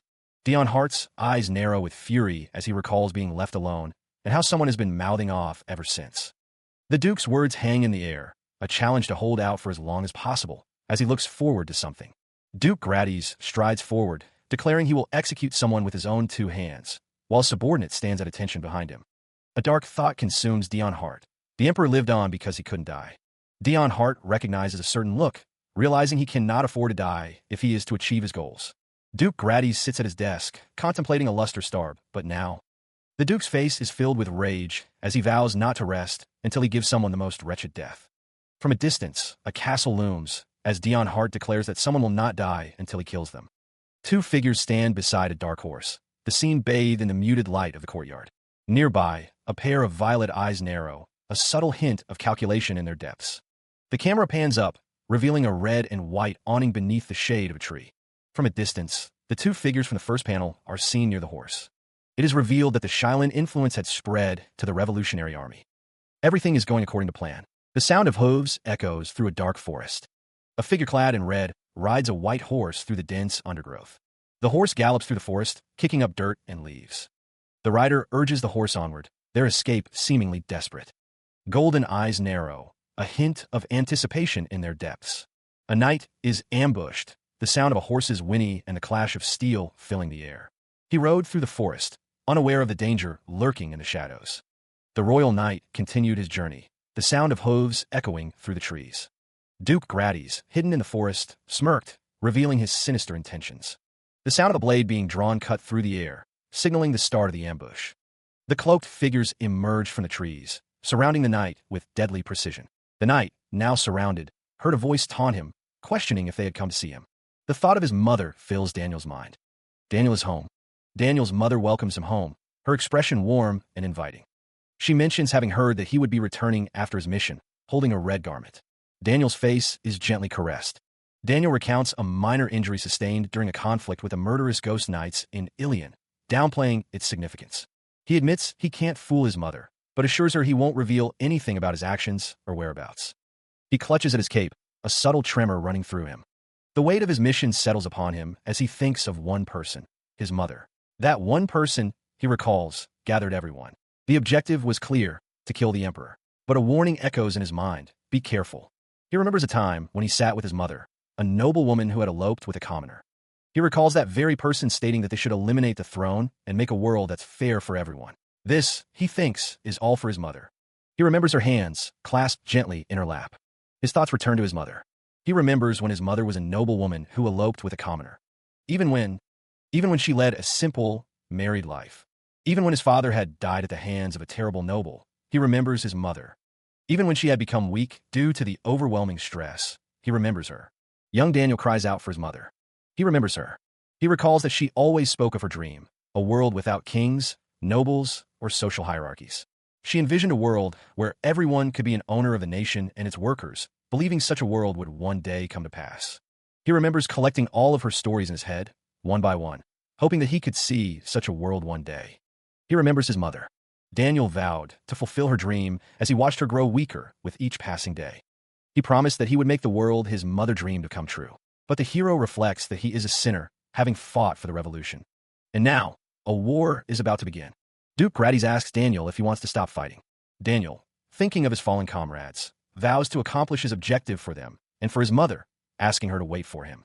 From the shadows, Duke Grades assures him that he trusts him. The Duke smiles, confident in his words. Daniel's mother pleads with him to return safely. The hero's mother's words cause him to grip a small bottle around his neck. He thinks to himself that he will use the poison inside to follow in her footsteps.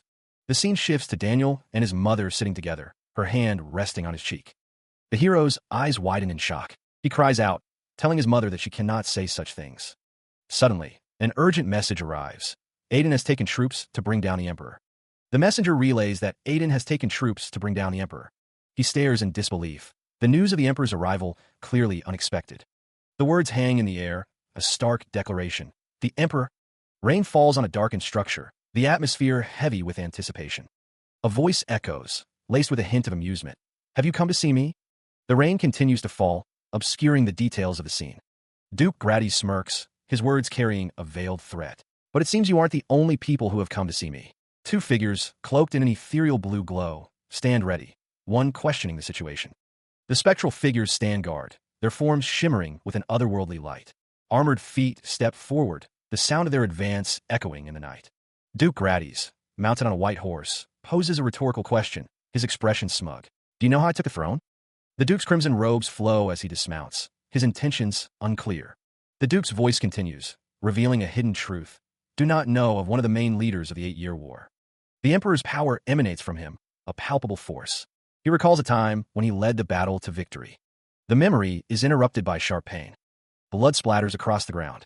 The Emperor clutches at his chest, where a wound has opened. He is shocked by the sudden attack. What the hell? A dark shadow spreads from beneath the Emperor's feet. The Emperor dismisses the attack, claiming he merely chased away some spirits that were bothering him. Don't worry. Meanwhile, the hero, Alex Mercer, stands with his companions, unaware of the Emperor's plight. Back in the throne room, the Emperor smiles, seemingly recovered. That's better. The Emperor continues, his voice laced with a sinister undertone. Now, let me continue. Do you know the unknown hero who possesses a fragment of the hero? The Emperor's reasoning for not keeping hidden guards is revealed. He doesn't need them to protect him. Meanwhile, one of the knights questions the Emperor's words, demanding to know what he's talking about. The knight, visibly frustrated, declares that there's no reason to continue listening to this bullshit. Suddenly, the knight is struck by a swift and unseen attack. A red cape billows as the attacker moves with incredible speed. Duke Grades, revealed as the attacker, strikes down the knight with a blade. Grades asks if the fallen knight has heard the saying, "Beware of oblivion." The Duke's ornate armor gleams as he stands over his victim. The force of the attack sends shockwaves through the air. The dying knight's final thought is a desperate cry. "Die, Emperor!" Duke Grades stands triumphant, his sword dripping with blood, as he prepares for his next attack. The Duke's eyes narrow, his gaze fixed on his next target. The speaker believes that those who are unaware of their past errors are destined to repeat them. Duke Grades, bathed in the blood of his victim, demands if the knight remembers him from when he committed treason. The Duke continues his assault, questioning if the knight remembers him from the 8-year war. Duke Grades stands over the knight, his sword dripping with blood. The Duke continues to berate the knight, suggesting that if he had investigated his actions during the 8-year war, he wouldn't be in this predicament. Duke Grades declares that the knight wouldn't have dared to target him in such a poor manner if he knew the truth. The knight coughs up blood, overwhelmed by the Duke's strength. The narrator comments on the ease with which Duke Grades wields his longsword. Duke Grades stands victorious over the fallen knight and other bodies. The narrator describes Duke Grades' swordsmanship as wild, fierce, and spirited. The royal knight, having survived the initial onslaught, smirks as he declares he has caught Duke Grades. The royal knight is pulled down by Duke Grades, who uses his cape to obscure the knight's vision. The knight wonders why anyone would fight with such an annoying cape.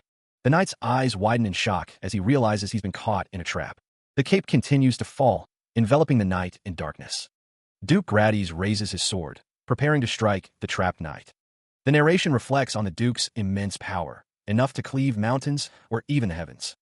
Duke Grades smirks, wondering why he would throw away the small tokens that signify he is the emperor. The knight, now shrouded in darkness, is impaled by Duke Grades' blade. The knight's eyes widen as he remembers something. Duke Grades stands victorious amidst a field of fallen soldiers, his cape billowing behind him. The narration reveals that the talent is covered by his titles of emperor and tyrant. Duke Grades smirks, his eyes gleaming with a sinister light as he surveys the carnage. Duke Grades, having revealed his true colors, hears the defeated knight's final words, laced with resentment and disbelief. The knight lies defeated, the rain washing over him as the Duke's words echo in his mind. The knight, recognizing the emblem of his order, questions if he is the last one standing. The knight's memories surface, recalling that their chief was not so easily fooled, and wonders if this defeat was all for naught. Duke Grades, standing over his fallen foe, declares that he no longer needs to worry about the Revolutionary Army. The Duke's thoughts turn to the true prize, the name that stood above all others. His eyes narrow as he considers who now possesses the fragment of the hero, Eduardo Desire. The Duke's intent is clear. He will hunt down whoever holds this fragment. The scene shifts to a sky filled with falling rain. The Duke, now mounted on horseback, surveys the aftermath of the battle, the bodies of his enemies strewn across the forest floor. The Duke's hand tightens around the hilt of his sword, stained with the blood of his enemies. Duke Grades, his face grim, contemplates his next move in this deadly game. Duke Grades' target reflects on the recent attacks, realizing that the Duke himself likely orchestrated them, knowing they posed no real threat. The target wonders if Grades is using the Revolutionary Army to overthrow the Emperor, yet doesn't want him to die at their hands. Elsewhere, the Revolutionary Army marches under a banner proclaiming their objective, a world where everyone is equal. The Revolutionary Army's objective, a world where everyone is equal, is repeated. Meanwhile, the Revolutionary Army has been recruiting new members from the Kingdom of Ilion. The target wonders if Grades is trying to control their growing forces by having them encounter him. Elsewhere, Dion Hart smirks, wondering how someone dares to challenge him. The figure, whose face is obscured, dares someone to try and use him. It is revealed that 1/9 of the Revolutionary Army has died. Paul believes they need to halt their plans due to the lack of manpower. Paul, a Revolutionary Army soldier, discusses the manpower shortage with another figure. He wonders what Dion Hart was thinking, trying to take down the Emperor like that.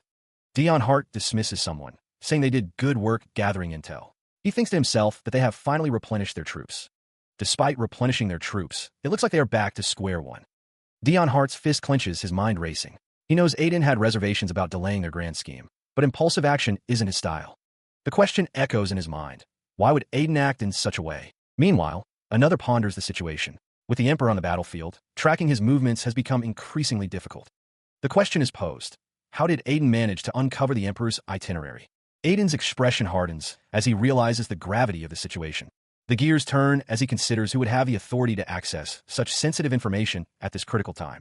The realization hits Shylin hard, the impact of the revelation causing her to gasp. The gears turn in another's mind. Before Aiden left, something occurred to him. The pieces begin to fall into place. Someone witnessed Aiden speaking with Shylin. The Duke and Shylin are seen together, their connection now under scrutiny. Shailan's expression is one of cunning calculation, her glasses reflecting the light. The Duke's attire, adorned with a prominent brooch, hints at his noble status and potential involvement. The question hangs in the air. Did someone orchestrate the meeting between the Revolutionary Army and the Emperor? The king's attendant questions his sudden return. He responds with a grim acceptance of fate, should it come to that. The sound of hooves echoes as the king's horse comes to a halt. The king's arrival is met with alarm. One of the knights notices blood and suspects an ambush at dawn. The king's cape sweeps across the ground as he dismounts, the scene cast in the pale light of early morning. The king, seemingly unfazed by the knight's concerns, resigns himself to whatever fate awaits him. Meanwhile, the chancellor reacts with shock, his face contorted in disbelief. The king dismisses the chancellor's concerns, stating that he cannot differentiate a joke from a truth, while the chancellor begs him not to joke about such matters. The scene shifts, the chancellor's words hanging in the air. "Chancellor, do you remember?" The setting changes to a lavish outdoor gathering, where Duke Grades is present. The camera pans over a long, ornate table laden with food and drink, suggesting a grand feast or celebration. Duke Grades listened as one of the sisters declared her ambition to enrich the nation. Another brother, he heard, wished to elevate the kingdom, ensuring it would never be looked down upon. His method? The creation of an empire. Yet another brother, it was said, yearned to unite the entire continent. So many ambitions, so many dreams. They could spend days just discussing the possibilities. But the weight of those dreams seemed to settle on Dion Hart's shoulders. Because of what he had done, none of them would be able to fulfill their dreams. The scene shifts to a blood-soaked battlefield, where a figure stands amidst the fallen, a sword dripping crimson. He felt the responsibility of fulfilling their wishes. He could not turn back from the path he had chosen.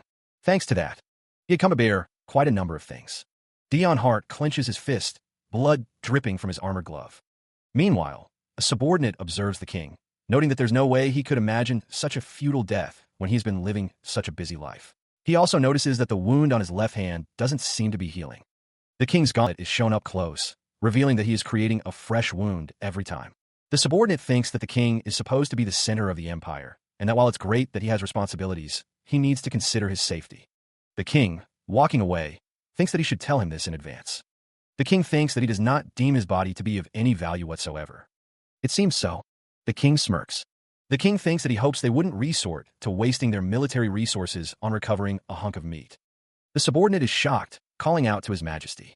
The king, lying on the ground, tells him not to worry, that he plans on burning as brightly as he can until the very end.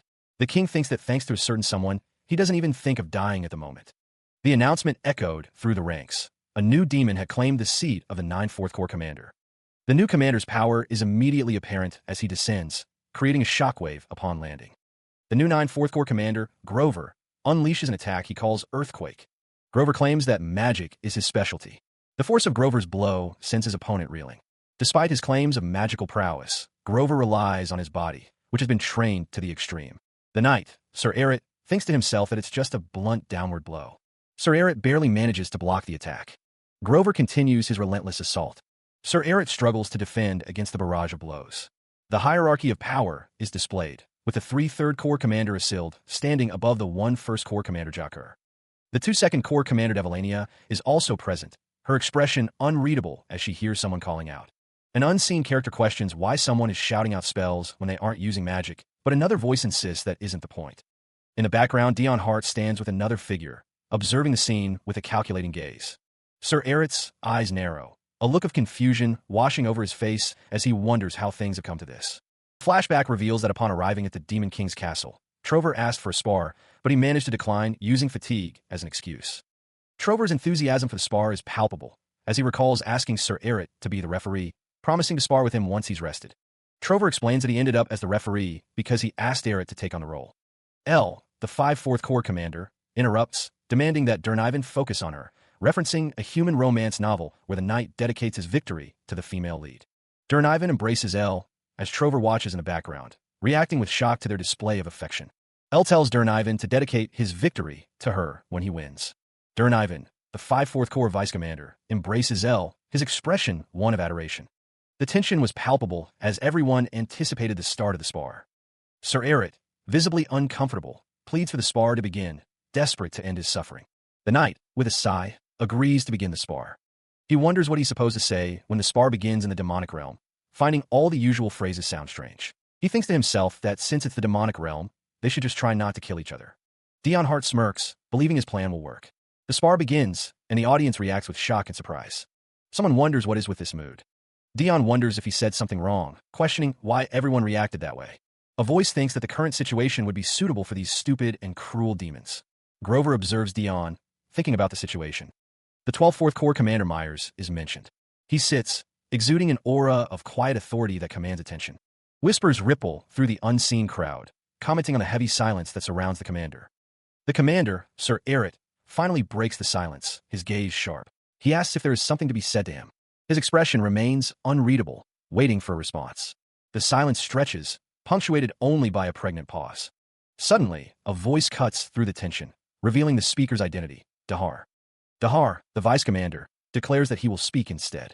The announcement of Dahar's presence and position elicits a surprised reaction from someone nearby. The eyes of the surprised individual widen in shock. Sir Eret's face betrays a flicker of unease, sweat beading on his brow.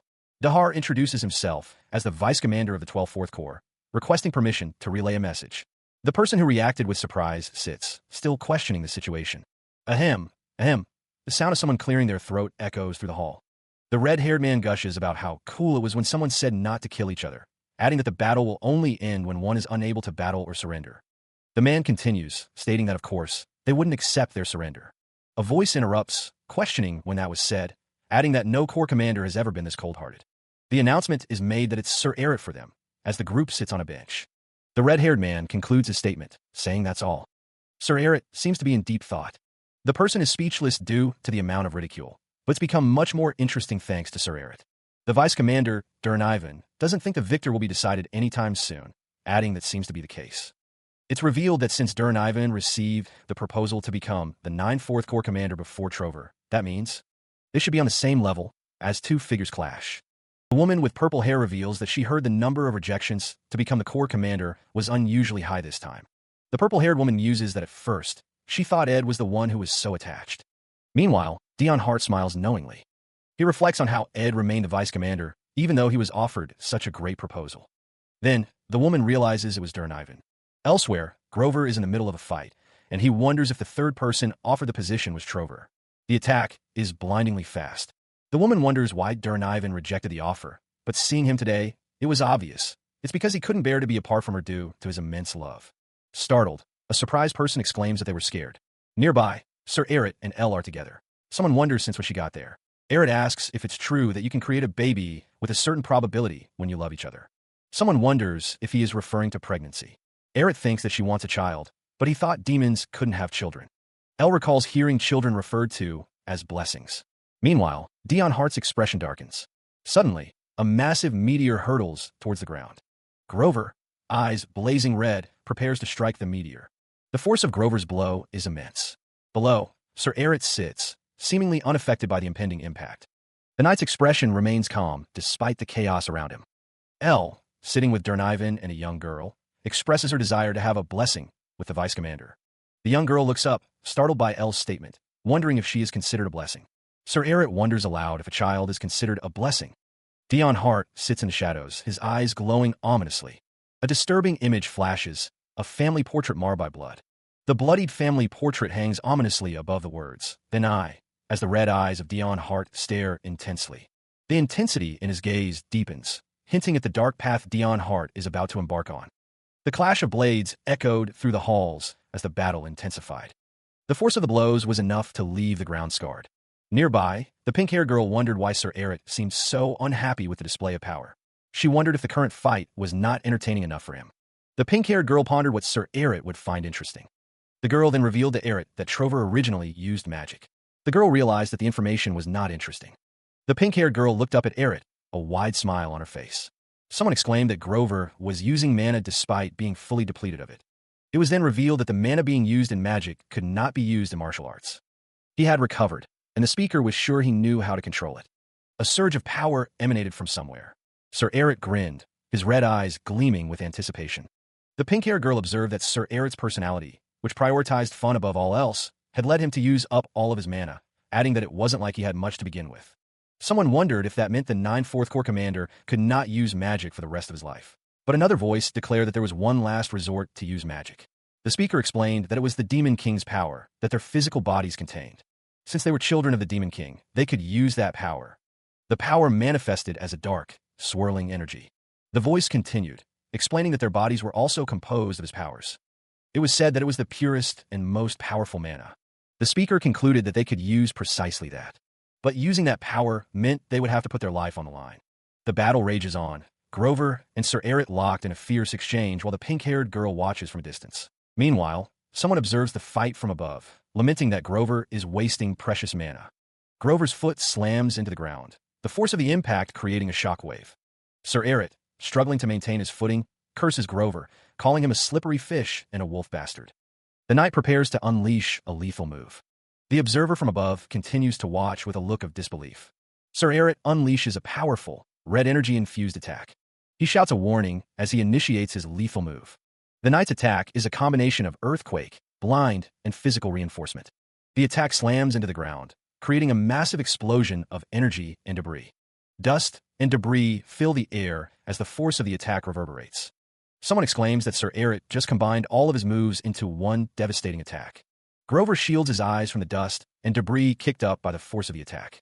The dust swirls around him as he grits his teeth, annoyed by the particles in the air. Massive chunks of the arena ceiling begin to fall, the structure unable to withstand the force of the battle. One of the falling chunks of debris hurtles towards Sir Eret, who is sent crashing to the ground. Through narrowed eyes, the knight realizes it's too late to dodge the incoming debris. The debris crashes down on the knight, engulfing him in a cloud of dust. The impact sends Sir Eret sprawling, his body slamming against the ground. Grover, seeing his opponent downed, calls out in surprise, wondering if Ed is all right. The pink-haired girl also calls out, asking if Sir Eret is all right. Grover is shocked that the knight was able to strike down the debris as if it were nothing. Coughing, Sir Eret struggles to his feet, acknowledging that he's fine. He thinks to himself that his body is acting up again. The sparring match has come to an abrupt halt, and the reason is clear. All eyes are on Sir Eret.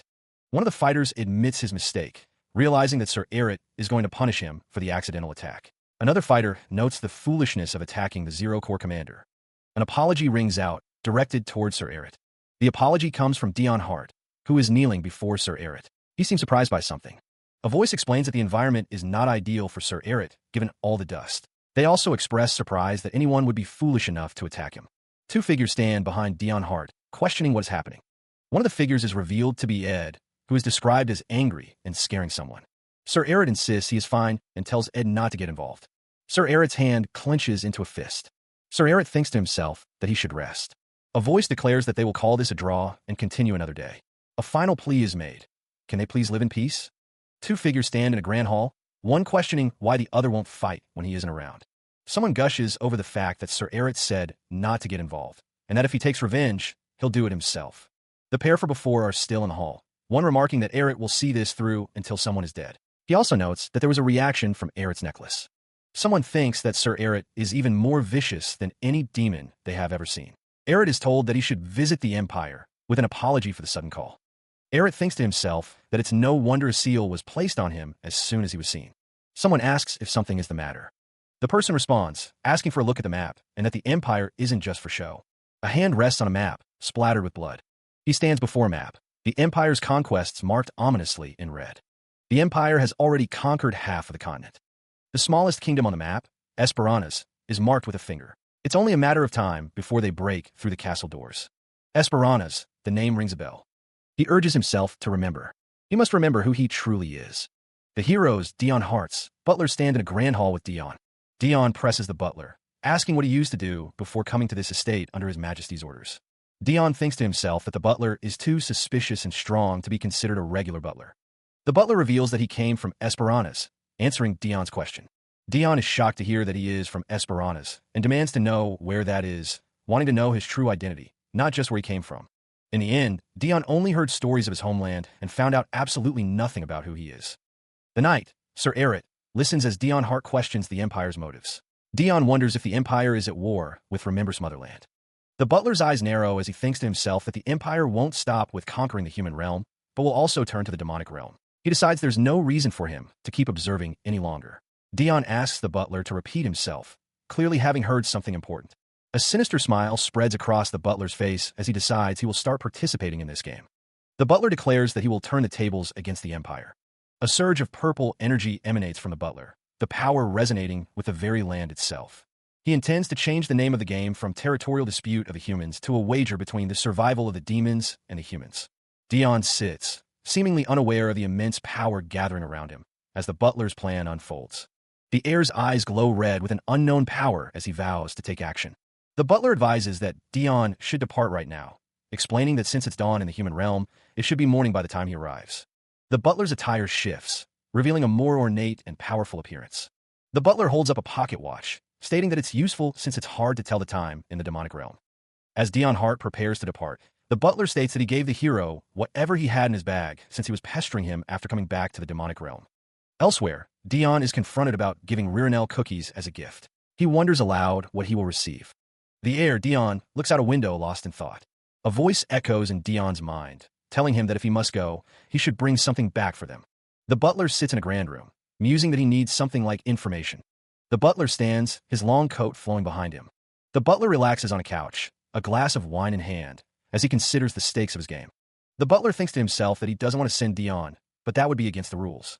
The scene shifts to a view of the butler with the hero, as the butler thinks that this is a war and a game between him and the emperor. The only rule is that he slams a blood-stained stamp onto several photographs, each depicting a brutalized figure. The rules of the game are clear. If one tries to hog or kill him, they will be deemed a coward and a loser. A sinister chuckle escapes the butler as he acknowledges that he should follow the rules. He muses that he should be careful when he uses Dion Hart, since he doesn't want such a fun game to end so quickly. Elsewhere, a subordinate informs the white-haired man that he has to go on a mission right away, prompting the subordinate to offer to pack his bags. The butler thinks to himself that Dion is useful, but he is also quite the dangerous card. The white-haired man sits in a lavish room, contemplating that he should follow the rules. A close-up reveals the butler's sinister expression as he anticipates the events to come. A voice declares that things are about to get exhausting. The white-haired man stands in a bedroom, a subordinate kneeling before him. The subordinate adjusts the white-haired man's cloak, the air thick with the unspoken tension of a coming war. The subordinate thinks that he's sure there will come a situation for him to actually engage in battle, and wonders if he has to shove a cloth in his mouth and deal with all that fuckery again. He is offered a cloth, and a voice questions, "You must be ill, huh?" The voice continues, noting that Sir Eret doesn't appear injured, yet he's vomiting blood, and questions if he is an imperial soldier. The white-haired knight, bloodied and defiant, retorts, "Get lost. I'll kill you." A memory surfaces, a child's voice echoing the grim strategy of war. The seemingly weakest are the first targets of the average soldier. The figure looms closer, demanding that he either swallow his blood or shove the cloth in his mouth. He is warned to hide the fact that he is ill. Another man, with blonde hair, rushes to Sir Eret's side, concern etched on his face as the knight winces in pain. The blonde man exclaims, asking if Sir Eret is all right, and blaming the training grounds. Wiping the blood from his mouth, Eret insists that it's nothing, but wonders who that kid was. Eret reflects that he no longer has to hide his state since everyone is aware of it now, but the advice was definitely helpful at the time. The blonde man asks if he's sure he's all right, and suggests getting him checked up on just in case, but Eret insists it's just his regular stress. A close-up reveals a hand reaching for a weapon, a menacing, flower-like creature nearby. Then, the decision is made. A journey begins. The cloaked figure rides through a forest bathed in a purple glow, the sound of hooves echoing through the trees. The horse continues its steady pace. The rider, concealed beneath a dark blue cloak, carries a satchel slung across their shoulder as they travel deeper into the woods. A flower is pinned to the cloak, a small detail hinting at the rider's identity. A cheerful face appears, a promise echoing, "Gweji, make sure to look after Sir Eret for me." The cloaked figure continues their journey, unaware of the request made on Sir Eret's behalf. The flower on the cloak is now clearly visible, a vibrant splash of color against the dark fabric, as the rider continues on their way. Inside a lavish estate, the white-haired man sits, a briefcase resting beside him on the sofa. The butler reminds the white-haired man to take care of the estate. A voice questions why he isn't leaving the briefcase to the servants. He thinks to himself that the briefcase contains something important, so he will take care of it himself, but then curses under his breath. He internally rages, thinking there's no way he could leave this to the servants, and wonders what that stupid plant is doing here. Panic sets in as he realizes the danger. He is shocked to see a carnivorous plant emerging from the briefcase. He wonders how the hell it crawled inside the bag, realizing this is going to be a disaster if someone sees it, and that no one must find out. He coughs, a crimson stain blooming on the rim of his teacup. The cough echoes in the room. The butler rushes to his side, concern etched on his face. He offers to pour another cup, while the white-haired man clutches the briefcase tightly. He thinks to himself that he must change the topic. He comments that the tea is especially fragrant today. The butler replies that he noticed and that he brewed the Dusa tea leaves he brought back. The butler recalls that the white-haired man brought back a lot of Dusa leaves last time, and that the merchant group he formed has started trading these tea leaves. The white-haired man thinks back, wondering if he started a merchant group. He remembers that Dan borrowed money before he left for the demonic realm. A man wonders if he would like to try his hand at investing money. He is told that if he shows that he remembers, he'll be loaned the money. The white-haired man recalls being told to take a seat and drink with someone, and that the merchantry is called the Den Merchantry, and it seems to have grown exponentially in a short amount of time. He comes to think of the Den Merchantry, wondering if that would be all right. He recalls being in Tehan after crossing the border of the demonic realm. The tenacity of his enemies frustrated the white-haired man. Why were those bastards so persistent? The butler explained that the group was called the Den Merchantry, a new and passionate organization. The white-haired man realized that this tenacious merchantry was once Dan's. The butler remarked on Dan's resourcefulness, suggesting that the white-haired man should visit the merchantry when he had some time. The white-haired man agreed to visit when he was free, remembering that he liked Dan quite a bit. He wondered if Dan was actually his grandfather or something, and if he would even have the time. The white-haired man took a sip of his drink, realizing that an all-out war between the demonic realm and the Empire was about to break out. The butler asked if the white-haired man was okay, reminding him that if he told him to make time, he would make the time. The white-haired man dismissed the idea, stating that his motherland was being attacked by the Empire right now. The butler clarified that he was referring to Esperantis. The white-haired man remembered that he had also heard news of his home. The butler knew that since his home was being attacked, the white-haired man must have mixed feelings. The white-haired man declared that everything was all right. The butler was confused, reminding the white-haired man that he had briefly told him about Esperantis last time. He recalled that Esperantis was a small kingdom in the middle of the continent, a gifted fortress of nature due to the surrounding mountains. That meant the white-haired man realized that anyone wishing to conquer Esperantis would have to wage war not only with Esperantis itself, but also with the surrounding nations.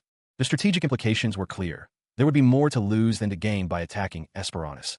The speaker relayed that His Majesty would turn the army around shortly. The white-haired man, sipping his tea, mused that Esperantis wasn't an easy target. He thought about the blind faith some had in their motherland. The knight wondered what kind of nation Esperantis was, resolving to investigate it properly. Suddenly, a communication crystal on the table began to beep insistently. The purple crystal pulsed with light, demanding attention. It was the communication crystal. The white-haired man realized that the emperor had given it to him. He stared at the crystal in disbelief, a gasp escaping his lips. The emperor's voice booms through the communication crystal, bypassing pleasantries. He demands an immediate report, now that the white-haired man has returned. Sir Eret examines the crystal, his red eyes narrowed in thought as he considers the emperor's abrupt demand. The crystal glows with an inner light, revealing the sigil of the emperor's authority. Elsewhere, a figure sits at a grand desk, musing on the Demon King's latest move. The pieces are shifting on the board. Another player in this game, a blonde-haired knight, contemplates the demonic threat. He knows what must be done. The knight resolves to unite every last human in the realm, believing that wrapping up the conquest is the only way forward. The tables are set. This is more than just war. It's a psychological battle against the Demon King, a game of pride and strategy. A woman with piercing golden eyes declares her unwavering resolve. She has absolutely no intention of backing out of this fight. The communication crystal pulses again, the word Empire etched into the background, a reminder of the stakes. The Emperor's voice continues, inquiring if Sir Eret needs a report on anything else besides the war and the demons. The Emperor implies that Sir Eret wouldn't keep useless information in his head, suggesting he expects a comprehensive understanding of the situation. The white-haired knight, Sir Eret, smirks as he studies a map, a purple crystal hovering above it. He muses that his target won't reveal his true intentions unless directly questioned.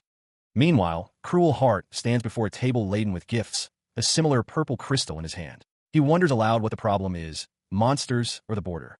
Cruel Heart continues, revealing that a border crossing into the demonic realm was discovered in Tehan. Elsewhere, the hero, with brown hair, smiles confidently, certain that he can extract any information he needs simply by asking. The hero acknowledges that Tehan, the southern nation, is providing precious information, thanking them for their hard work. Cruel Heart anticipates seeing someone at the hunting competition in another week. He reveals he's already sent the invitation and insists that the recipient wear the garment he sent along as a gift. A hand reaches for a gift, wondering if it contains the invitation and garment Cruel Heart mentioned. A close-up reveals a blue gift box with a ribbon and an envelope sealed with wax. Elsewhere, the butler sits at a desk, reviewing documents. The butler wonders why there isn't an order yet, certain that reports of Dion Hart returning from his mission have been received. Outside a window, Dion Hart is seen watching the building. The butler considers the implications of Dion Hart's return, wondering why the Duke hasn't ordered the Revolutionary Army or assassins to deal with him. The butler's gaze sharpens as he focuses on Dion Hart. Through the window, the butler continues to observe Dion Hart. The white-haired man greets someone, mentioning that they've already heard of Dion. A voice reminds Cruel Hart that he has something to do this time. Cruel Hart stands by the window, lost in thought. Cruel Hart thinks to himself that the time of execution is at hand. The scene shifts to 1 week later at the hunting competition. 1 week later, on the day of the hunting competition, Cruel Hart reminds himself to remember something. Someone asks if the place Dion Hart wanted to stop by before attending the hunting competition was Dan's Merchantry. Someone comments that the outfit is too eye-catching to wear in such a place. The sound of footsteps echoes as Dion Hart makes his way through the bustling city. The butler reminds Dion that they need to leave for the hunting competition right away. He adds that the outfit suits him well, as it was a gift from His Majesty. Dion thinks to himself that the old man is poking fun at him. The butler continues, mentioning that Dan will be happy to know he's here. The doors open to reveal a crowded marketplace. The heir to the Hart family pauses, a thought striking him. Amidst the bustling crowd, a merchant boasts about the high quality of their herbs, scoffing at the idea that someone might not be able to distinguish them, especially a graduate of the academy. A man gasps, realizing the place is much bigger than he thought. Dion wonders how he's supposed to find Dan in such a place. Suddenly, a voice cries out, calling for their master. Nearby, two merchants discuss the collapse of the Great Jukant Bridge and the fate of the items from Lewis. From within the Hart estate, an order is given to reroute travelers away from the Great Bridgen Bridge, as someone reports that Dion Hart has been found. Elsewhere, Dion Hart is warned to be careful, as there have been forces raising their guard against his merchantry, and to not let off any bastards who try to con them. The man carrying a briefcase looks the part of a merchant owner when he behaves as such. The man's eyes narrow, a glint of determination in them. Two men bow before Dion Hart, one of them asking if he has come to see them.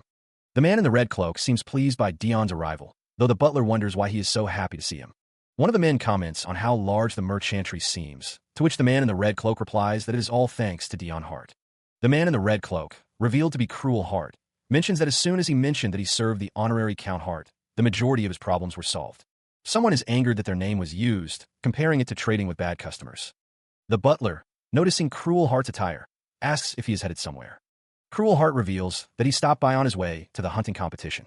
The butler realizes that if it is the hunting competition, Cruel Hart could bring an aid. Dion Hart begs to accompany Cruel Hart, but the heir refuses. The reason for Cruel Hart's refusal is the problem. The heir states that he took up swordsmanship while Dion Hart was away and is quite competent, so there is no way he will drag him down. Cruel Hart thinks to himself that is not the reason. The problem, as he sees it, is that if anyone tags along, he won't be able to get rid of the plant in his bag. He struggles with the bag, clearly frustrated. He has tried so many times to get rid of the plant ever since he was home, starting with a knife. The second attempt was fire, and the third was dropping it from height, but every attempt failed. The fourth attempt was poisoning, and the fifth was releasing it. But every attempt failed. Cruel Hart realizes that the hunting competition could be his last opportunity to get rid of the plant, so it would be quite troublesome if anyone tagged along. Cruel Hart stands between Dion Hart and a mysterious figure in a red hood, their conversation unheard. The butler, standing behind Dion, assures him that the hooded figure is trained hard for him. The hooded figure insists that it's not a matter of trust or distrust, their words carrying a hidden weight. A close-up reveals the figure's ornate collar and tie, hinting at a noble background. The hooded figure's red eyes glint with determination as they think to themselves that they just wanted to be alone, fulfilling an old man's last wish. Dion, his expression earnest, vows that he won't be a burden. The hooded figure, now miniaturized, vehemently refuses something, their tiny voice echoing with defiance. No means no. The scene shifts to a bright, cloud-filled sky, the text indicating that they have arrived at their destination. Dion expresses his gratitude to Cruel for allowing him to accompany him, stepping out of the carriage. The butler's polished shoes step onto the grassy ground, a silent indication of his ever-present service. An unseen person calls out, questioning Cruel Hart. The hooded figure, now alone, curses their weakness, their face hidden in shadow. The butler prepares a bag, his gloved hands carefully arranging its contents. Meanwhile, Dion Hart paces anxiously, contemplating the problem at hand. He wonders how he's supposed to get rid of something, fearing it will chase him if left in the bag. Elsewhere, the hooded figure grits their teeth, a surge of frustration evident on their face. The lush greenery of the forest stretches out before them. The hooded figure muses that he should rethink things after the hunting competition. Awaiting him is a pristine white carriage, complete with a liveried attendant. The hunting competition is about to begin. The hooded figure steps into the carriage. Inside the carriage, the hooded figure reflects on the insane plant, realizing it's a problem. He finds the hunting competition to be a nuisance. The hooded figure's eyes narrow, a sense of foreboding washing over him. Silence descends. Outside, the butler and another attendant stand by the carriage, awaiting their orders. Suddenly, something catches the butler's attention. The butler's eyes widen in shock as he witnesses something unexpected. Another attendant looks on in surprise. Inside the carriage, the hooded figure is thrown forward with a thud, exclaiming in alarm, unsure of what to do. As the carriage lurches, the butler steadies the hooded figure, preventing a fall. The sudden movement startles Dan, his eyes widening in surprise. The butler's gloved hand remains firmly clasped around Dan's arm, a silent offer of support. The butler inquires about the problem, his expression a mask of polite concern. Dan thinks to himself that there are a lot of problems. The butler observes the approaching figures in the distance, his gaze unwavering. Dan internally scoffs at the situation, finding it absurd that he, a grown man, is being escorted like a lady in a dress. The butler is aghast, viewing the situation as a blatant insult to the man. The butler reflects on Dan's weakened state due to the curse, acknowledging the consideration and offering a hand, but ultimately deeming the ignorance of the situation a sin. The butler's expression hardens, his eyes narrowing as he contemplates the implications of the situation. The butler believes that Dan not only ridiculed the Lord, but also made a mockery of the hero's honor. The butler's thoughts fixate on Dan, his disapproval palpable. He reflects on the situation, thinking that even a gracious Lord wouldn't forgive someone so easily. The hooded figure smirks, remarking that someone is quick to catch on. A character is surprised by something, while another says he wasn't feeling well. The hooded figure receives thanks from a man with brown hair. The hooded figure is told not to do this again. It is said that the captain forgave him, which is admirable. Someone is excited that the captain, or rather the count, is awesome. A man with brown hair says that everyone would accept it if he were to lash out, yet he forgave him, adding that he guesses he shouldn't believe rumors.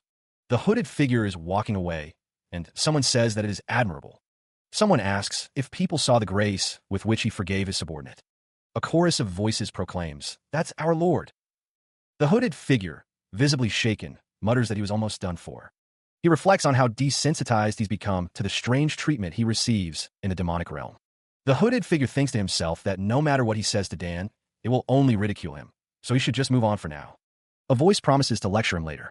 Dan's face is partially obscured by shadows. Another voice calls out to the hooded figure, asking if he is feeling all right after his journey. Damien notes that it has been a while. The captain questions what is in the bag. The hooded figure insists he is fine and warns the captain not to touch the bag. The hooded figure clutches the bag tightly. The hooded figure, now miniaturized, clutches the bag, declaring it's his and warning others not to touch it. The hooded figure's companions wonder where the others are, noticing the lack of people around. The reason for the sparse crowd becomes clear. The speaker had summoned them earlier. A blond man in knightly attire walks forward, his expression unreadable. The blond knight, Dion Hart, greets the future of the Empire, bowing his head slightly. The purpose of the hunting competition is reiterated, to hunt monsters. The speaker confirms that the competition aims to eliminate the exponentially increasing numbers of monsters, almost calling them demonic monsters. The official reason is to hunt monsters, but there's more to it than that. The real reason for the hunting competition is to show that the Empire is free enough to host it even in the middle of a war. Someone curses the politicians, noting the increased number of monsters. A horde of monsters with glowing red eyes lurks in the shadows. Dion Hart explains that to prevent accidents, they will clear the hunting ground of monsters now, leaving only a few for the competition. The speaker requests the assistance of the murderous Gono, the lofty knights, for this task. Dion Hart stands before the assembled knights, his expression unreadable behind his mask. He continues, stating that he won't force the knights to accept his request, and if they reject it, he will take care of the matter with the royal knights. The air gestures, his words hanging heavy in the air as the knights listen intently. The hooded figure thinks to himself that it's not that he doesn't want to help, but they're missing a few ranks among the royal knights. The hooded figure is surprised, thinking that there are those who stayed up all night to clean up their mess. The hooded figure clenches his fist, a low crack echoing in the room. The hooded figure, embarrassed, thinks that they're disgusting bastards. The hooded figure bows his head, thanking Dion Hart for his gracious offer and agreeing to take control of the lofty knights. The hooded figure thinks to himself that even though he's not sure whether the crown prince could handle those rabid dogs, that's not his concern. The hooded figure thinks that he's going to rest before the hunting competition, and he's not sure this will make up for the mishaps they have caused. The captain and Dame Leanne are surprised by the hooded figure's decision, asking what he is talking about, and the hooded figure responds that they obviously have to lead them. Dion Hart smiles, seemingly pleased with the hooded figure's decision. Below, one of the royal knights pauses, questioning something in the distance. The hooded figure, now revealed to have white hair and red eyes, smirks back. The royal knights charge forward with a roar, eager to engage the enemy. The knights are ordered to stay in line and not back away as they approach the enemy. It's explained that the royal knights have a proper system, so they will automatically control themselves. The knights are reminded that only one person can control the lofty knights, who are like wild stallions, before being ordered to charge and kill the enemy. The royal knights are ordered to kill the enemy as soon as they see them. One of the knights protests the reckless charge, pointing out the lack of a plan. One of the lofty knights strikes down a horned monster, declaring that the horned one is theirs. A monstrous roar tears through the air as a figure, drenched in what appears to be blood, unleashes a furious scream. The unseen speaker suggests that someone needs to control the rampaging figures. The sound of something piercing flesh echoes. A character, unseen until now, expresses shock at the barbaric nature of the fight. Another piercing sound resonates. A man with a worried expression watches the hooded figure, musing that the others take after their leader and wondering what he is looking at. The hooded figure thinks to himself that it's not the first time he's been misunderstood. A declaration rings out, a promise to go home soon. A close-up reveals the hooded figure's face, his red eyes filled with determination. The hooded figure reveals that he has already made a plan for this situation, since they've mocked him countless times before, and announces that he is presenting it. Two men discuss operation, getting injured and going home, as the hooded figure rides away on horseback. Someone notes that the Count is excited, and that his eyes have already lost focus. A warning cry rings out as a large, shadowy wolf-like creature appears, its eyes glowing with an ominous red light. From behind the monstrous wolf, Dame Leanne emerges, her white hair and piercing red eyes visible beneath her crimson cloak. The wolf-like creature responds to her call, seemingly eager to obey her commands. Dame Leanne rides on horseback, the wolf creature running ahead of her. The wolf leaps forward, answering Leanne's summons with ferocious speed. With a determined expression, Dame Leanne draws her sword, preparing for battle. A figure cries out in disbelief, recognizing Dame Leanne and questioning her motives. The figure unleashes a powerful attack, a desperate attempt to stop Dame Leanne. The figure vows that no one will lay a finger on their lord. The scene shows the aftermath of the battle, with Dame Leanne standing victorious over fallen foes. The ground is littered with the bodies of the defeated, a testament to Dame Leanne's skill and ruthlessness. Dame Leanne, her face partially obscured by a mask, smiles coldly, pleased with her protective actions. The knight dismisses the concern of someone unseen, assuring them that everything is fine. Continuing the conversation, the knight denies that they were offering a compliment. The knight vows to protect someone, ensuring they won't have to participate in the upcoming battle. The unseen person retorts, declaring that they don't need the knight's protection. Elsewhere, the hooded figure struggles, determined to finish what they're doing. The hooded figure laments that they will have to participate in the hunting competition. The hooded figure considers falling off their horse and injuring themselves to avoid the competition. The hooded figure, cloaked in red, rides a horse through the forest, looking surprised. The hooded figure's plan backfires as the saddle snaps, sending them tumbling. The saddle hits the ground with a thud as the hooded figure falls. The hooded figure, now on the ground, wonders what's happening as the horses gather around. The hooded figure's fall seems to have startled someone, as a voice asks if they heard the sound of their heart. The hooded figure offers their apologies, though their expression remains unreadable behind a mask. The hooded figure explains that they touched the horse by mistake because their foot got caught in the mud, and then asks if the other person is injured. The person the hooded figure is speaking to remains out of view, only their torso visible. The voice questions why the hooded figure is apologizing. The voice continues, noting the strange expression on the hooded figure's face. The person speaking is revealed to be Dion Hart, his expression unreadable. Dion takes a step forward. The hooded figure assures Dion that it's fine, and to just be careful next time. The hooded figure thinks that something feels fishy and doesn't want to say anything in case Dion is planning something, wondering why the item in their bag is so quiet. The flower inside the bag, now revealed to be the source of the sound, is crushed. The hooded figure thinks that the flower died from a little fall. The hooded figure is shoved back. The order barked at him to stay inside. The red-eyed Dion Hart declares that they will talk later. The hooded figure, now identified as Dan, is seen with Dion. Dion stands tall, his hand resting on the hilt of his sword. Dan thinks to himself, calling out to his lord. Dan's expression is unreadable. A voice questions why Dan never gets angry. A voice cuts through the serene sky. The speaker, the red-clad figure, sits atop a grassy hill, a horse and attendant nearby. The figure, revealed to be Dion Hart, admits to making many mistakes, yet his lord never gets angry with him. A pair of eyes watch Dion, the owner of those eyes revealing that he followed Dion because he is the disaster. The watcher stands across from Dion Hart, expecting rage befitting that title. But Dion was only kind and considerate. The watcher wonders if Dion Hart isn't the disaster after all. A close-up of Dion Hart shows his calm demeanor. Dion thinks that it seems like someone wants him to get angry. A horde of monsters appears, their red eyes glowing menacingly in the darkness. The knight, facing the growing threat, urges his companions to focus. More enemies are approaching. The knight prepares to strike, his sword glinting in the dim light. A figure on horseback, clad in red and white, declares that they will talk after the hunt, brandishing his sword. The knight thinks to himself that this fight is his ticket home. Dion Hart is asked if he is really the disaster. He wonders if he is the disaster. The figure on horseback prepares to strike. The knight is determined to get injured and head home, no matter what. A hulking, demonic figure with glowing red eyes decides that the knight will do. The figure on horseback thinks that if the injury isn't too big, he won't suffer a serious injury. The demonic figure yells, "How dare you!" He rides through the battlefield, his sword gleaming as he cuts down the monsters in his path. Blood splatters across the face of the knight as he continues his relentless assault. A voice booms out, filled with rage. "You again?" The monsters, realizing their efforts are futile against the knight, decide to seek an alternative target. One of the monsters thinks to himself that this could be his ticket home. The sound of flesh tearing fills the air. Two figures stand triumphantly over the corpse of a monster, one exclaiming that he killed it, while the other complains that he had called dibs on that one. Below the scene of victory, two men watch with concern. One of the men asks the captain what he is doing, noting that he is making a scary face. A voice wonders why these guys are working so hard. The speaker is revealed to be Dion Hart, his expression one of intense focus. He wonders aloud about the other monsters, his concern growing with each passing moment. Elsewhere, the hooded figure desperately searches for the remaining monsters, his anxiety palpable. Meanwhile, the hero, covered in blood, realizes he has lost track of one of the monsters. A sudden, intense glare pierces through the shadows, hinting at a hidden power. A hand rests on a weapon, a subtle smirk playing on the wielder's face. From above, a voice declares that something is mine, claiming ownership of an unseen target. The hooded figure launches an attack, moving with incredible speed and precision.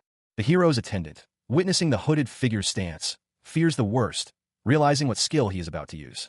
The attendant hopes that the hero isn't planning on using that skill. A desperate cry of "No!"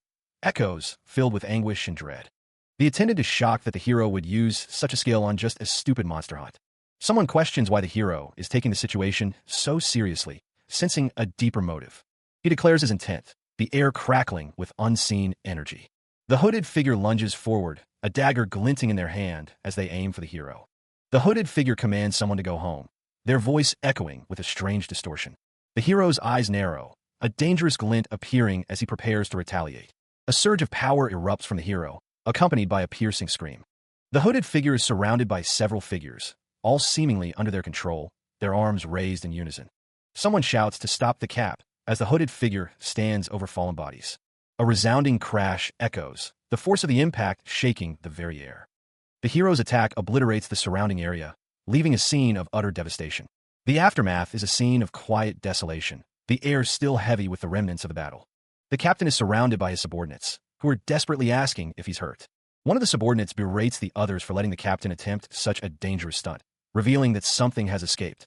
A disembodied voice questions why the captain didn't use that skill just now. The narration reveals that the skill momentarily allows the user to exceed their limits. The captain prepares to use the skill, which will grant him maximum speed and upper body strength. The cost of the skill is revealed. In order to make the user the strongest and fastest human, it inflicts vicious damage to their bones and muscles after the battle. The captain stands amidst a pool of blood, the aftermath of unleashing the skill. One of the subordinates wonders why the captain used the skill, since it wasn't even an emergency. The captain, covered in blood, tells his subordinates to let go of him, stating that he just wanted to suffer a light injury and is going home. The subordinates are upset that the captain is making them worry. One of the subordinates suggests that they head back. The captain is shocked to hear that the subjugation is already over. Well, even if he wants them all, there still needs to be monsters left for the competition. The speaker wonders if Dion Hart still wants more blood after the subjugation, finding him scary. The speaker corrects himself, remembering to address Dion Hart as "my lord," and assures him that the official hunting competition will start soon. The hooded figure, covered in blood, trembles. The speaker exclaims that they are incredibly lucky that Count Hart is on their side, and suggests that he can kill as much as he'd like later. Dion Hart's eyes narrow, a sinister glint in them. In the forest, the hooded figure stands alone, seemingly lost in thought. The hooded figure's eyes glow with an eerie light. The hooded figure wonders, Dan? Someone wonders if they really have to participate in the hunting competition. The hooded figure stirs in bed, a low groan escaping his lips. He recalls a conversation, a reminder that when the competition starts, the Emperor will be present as well.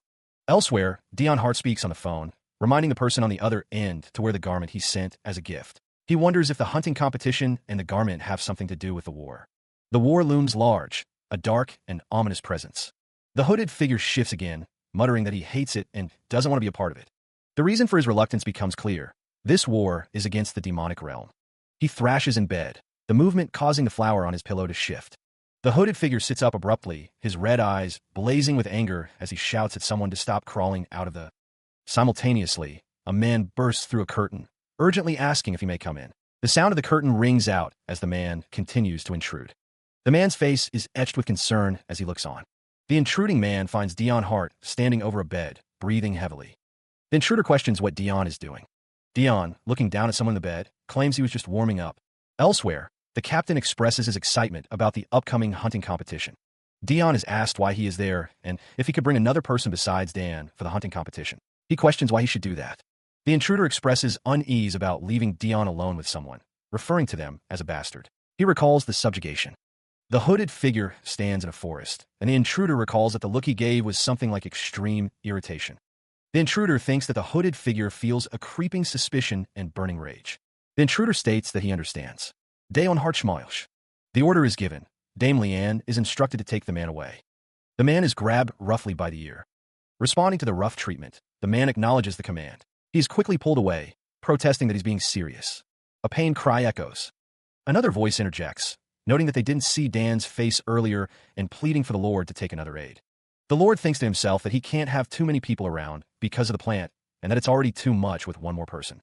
The man being dragged away continues to address his Lord, while another voice agrees that he should take another aid. The captain, overhearing this, accuses Leanne of being a traitor. The captain's face is contorted in rage as he shouts his accusation at Leanne.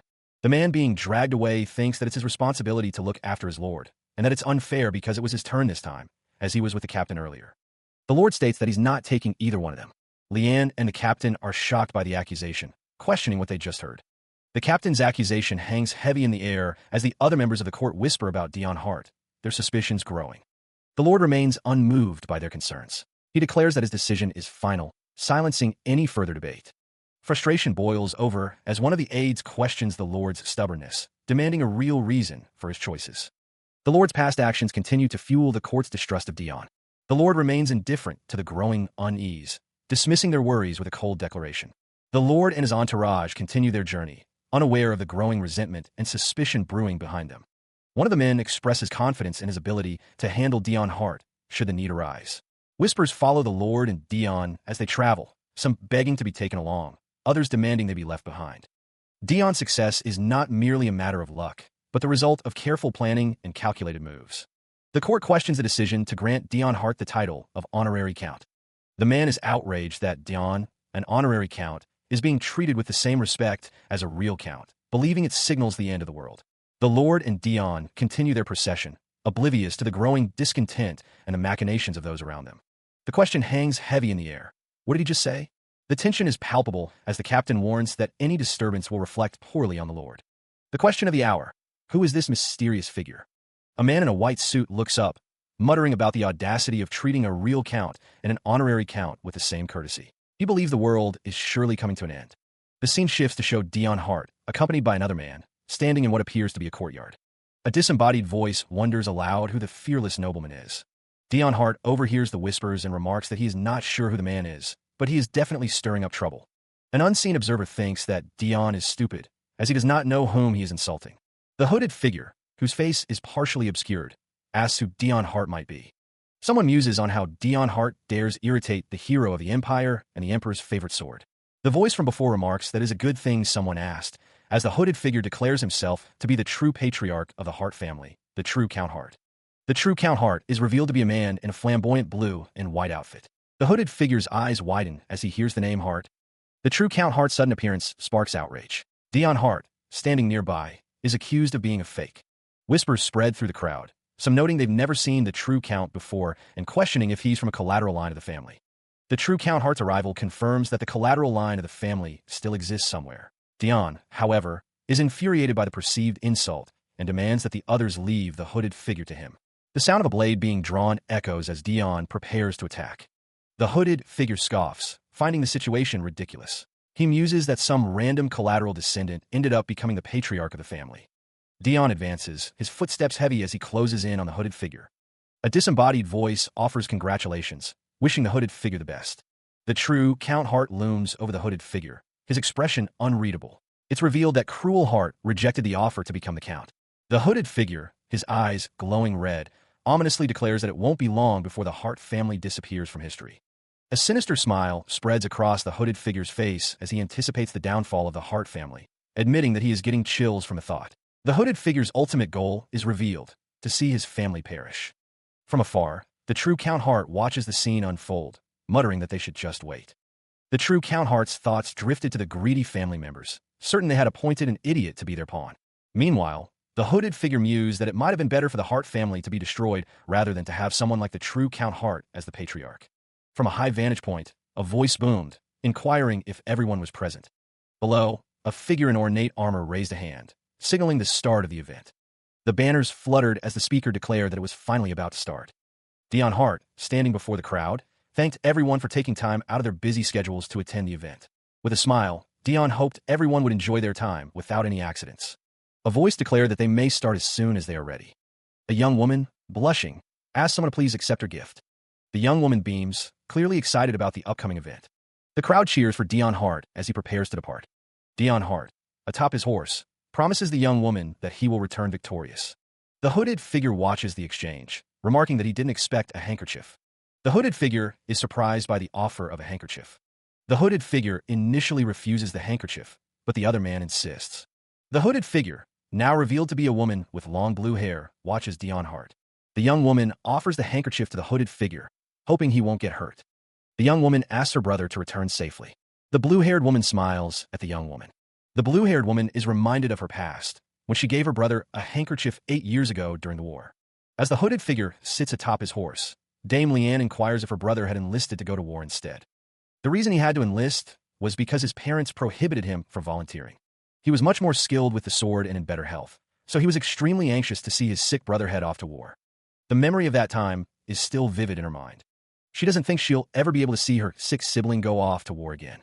The memory of her brother's sacrifice is bittersweet. He became a knight, since his parents wouldn't be able to say no to that. The Count Hart finds that very commendable. The Count finds the story very similar to a tale that he knows, although the ending is completely different. The Count Hart and Dion Hart are wished safe travels as they depart. He watched as the horses were prepared, the sounds of their hooves echoing in the courtyard. The forest canopy filtered the light, creating an ethereal glow. Meanwhile, Dion Hart and the hooded figure walked through the forest, unaware of the danger that awaited them. A crossbow was cocked and ready, a silent promise of violence. The assassins were confident in their numbers and weaponry. The speaker declared that not even Dion Hart would be able to beat them. The assassins, cloaked and masked, prepared to strike. The assassins saw an opportunity to kill him. Dion Hart, his eyes narrowed, responded, of course. The voice declared that they would arrange archers and assassins for the hunting competition, trusting that even if they failed, the job would be finished. In a dimly lit room, the mysterious figure sat across from another, who asked if he knew where Dion Hart would be. The mysterious figure responded that he did not, but could take a good guess. The figure explained that Dion Hart hated crowded places, so luring him with monster tracks would be the way to corner him. The Duke is well aware of Dion Hart's existence. The Duke wonders if it's time for Dion Hart's tenacious life to end, unaware that Dion knows nothing about him. So, unbeknownst to Dion Hart, a trap is being set. He would soon participate in the hunting competition, walking right into the assassin's plan. Deep within the forest, someone questions why they are going without their horses. Since it's harder for horses to enter this area, the hooded figures group is questioned about who is following them. Having reached a deserted area, the hooded figure thinks to himself that he will pretend to hunt a few monsters and get rid of this crazy plant, while his companion wonders why he is going somewhere so deserted and suspicious.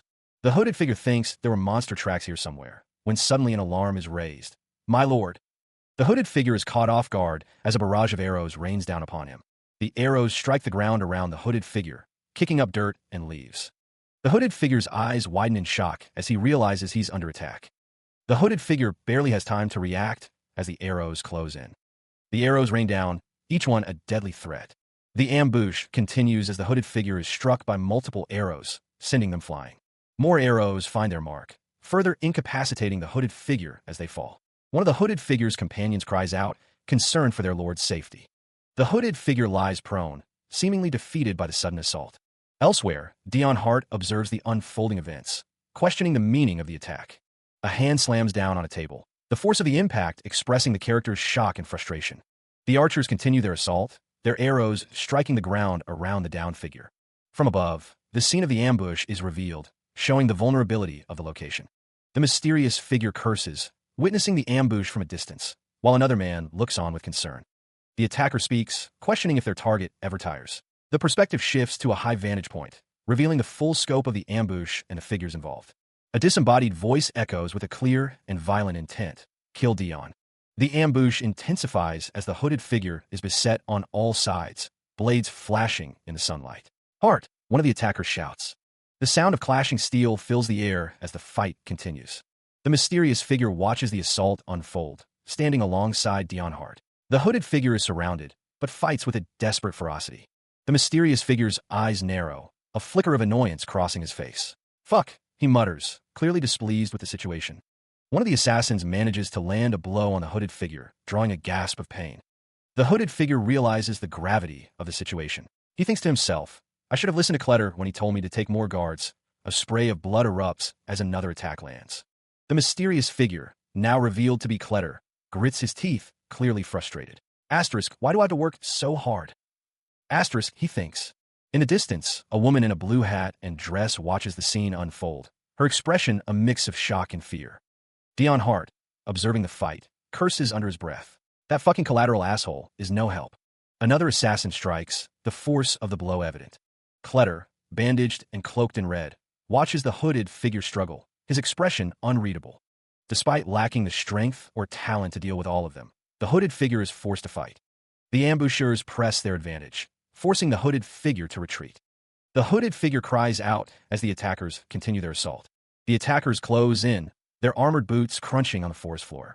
The hooded figure realizes the gravity of the situation, a silent scream escaping their lips. Cornered, the hooded figure curses their predicament. The figure's eyes narrow in desperation as the ambushers prepare their next move. A voice commands the archers to fire. A hail of arrows rains down upon the hooded figure. The arrows find their mark, piercing the hooded figure's cloak and drawing blood. Wounded and enraged, the hooded figure spits out a curse. A subordinate cries out in alarm, witnessing the hooded figure's resilience.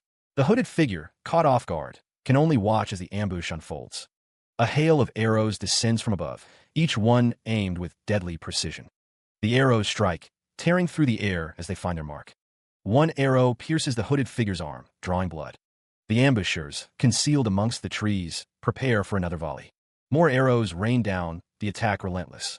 The force of the arrows striking the ground creates a deafening impact. Dust and debris explode outwards as the arrows find their mark. Despite the onslaught, the hooded figure remains standing, though clearly wounded and struggling to breathe. The hooded figure's vision blurs, the world tilting around them. Coughing, Dan clutches at their chest, blood staining their hands. A figure in red catches Dan as they collapse, their voice a soft whisper of thanks. The mysterious figure's armored leg stands firm, ready for the next attack. Dan, recognizing his savior, can only utter a surprised, "You." The focus shifts to the green cape of the mysterious figure as the words "cruel heart" appear, hinting at a connection. The hooded figure kneels, seemingly tending to someone lying on the ground. The figure's armored leg is revealed, hinting at their identity as a knight.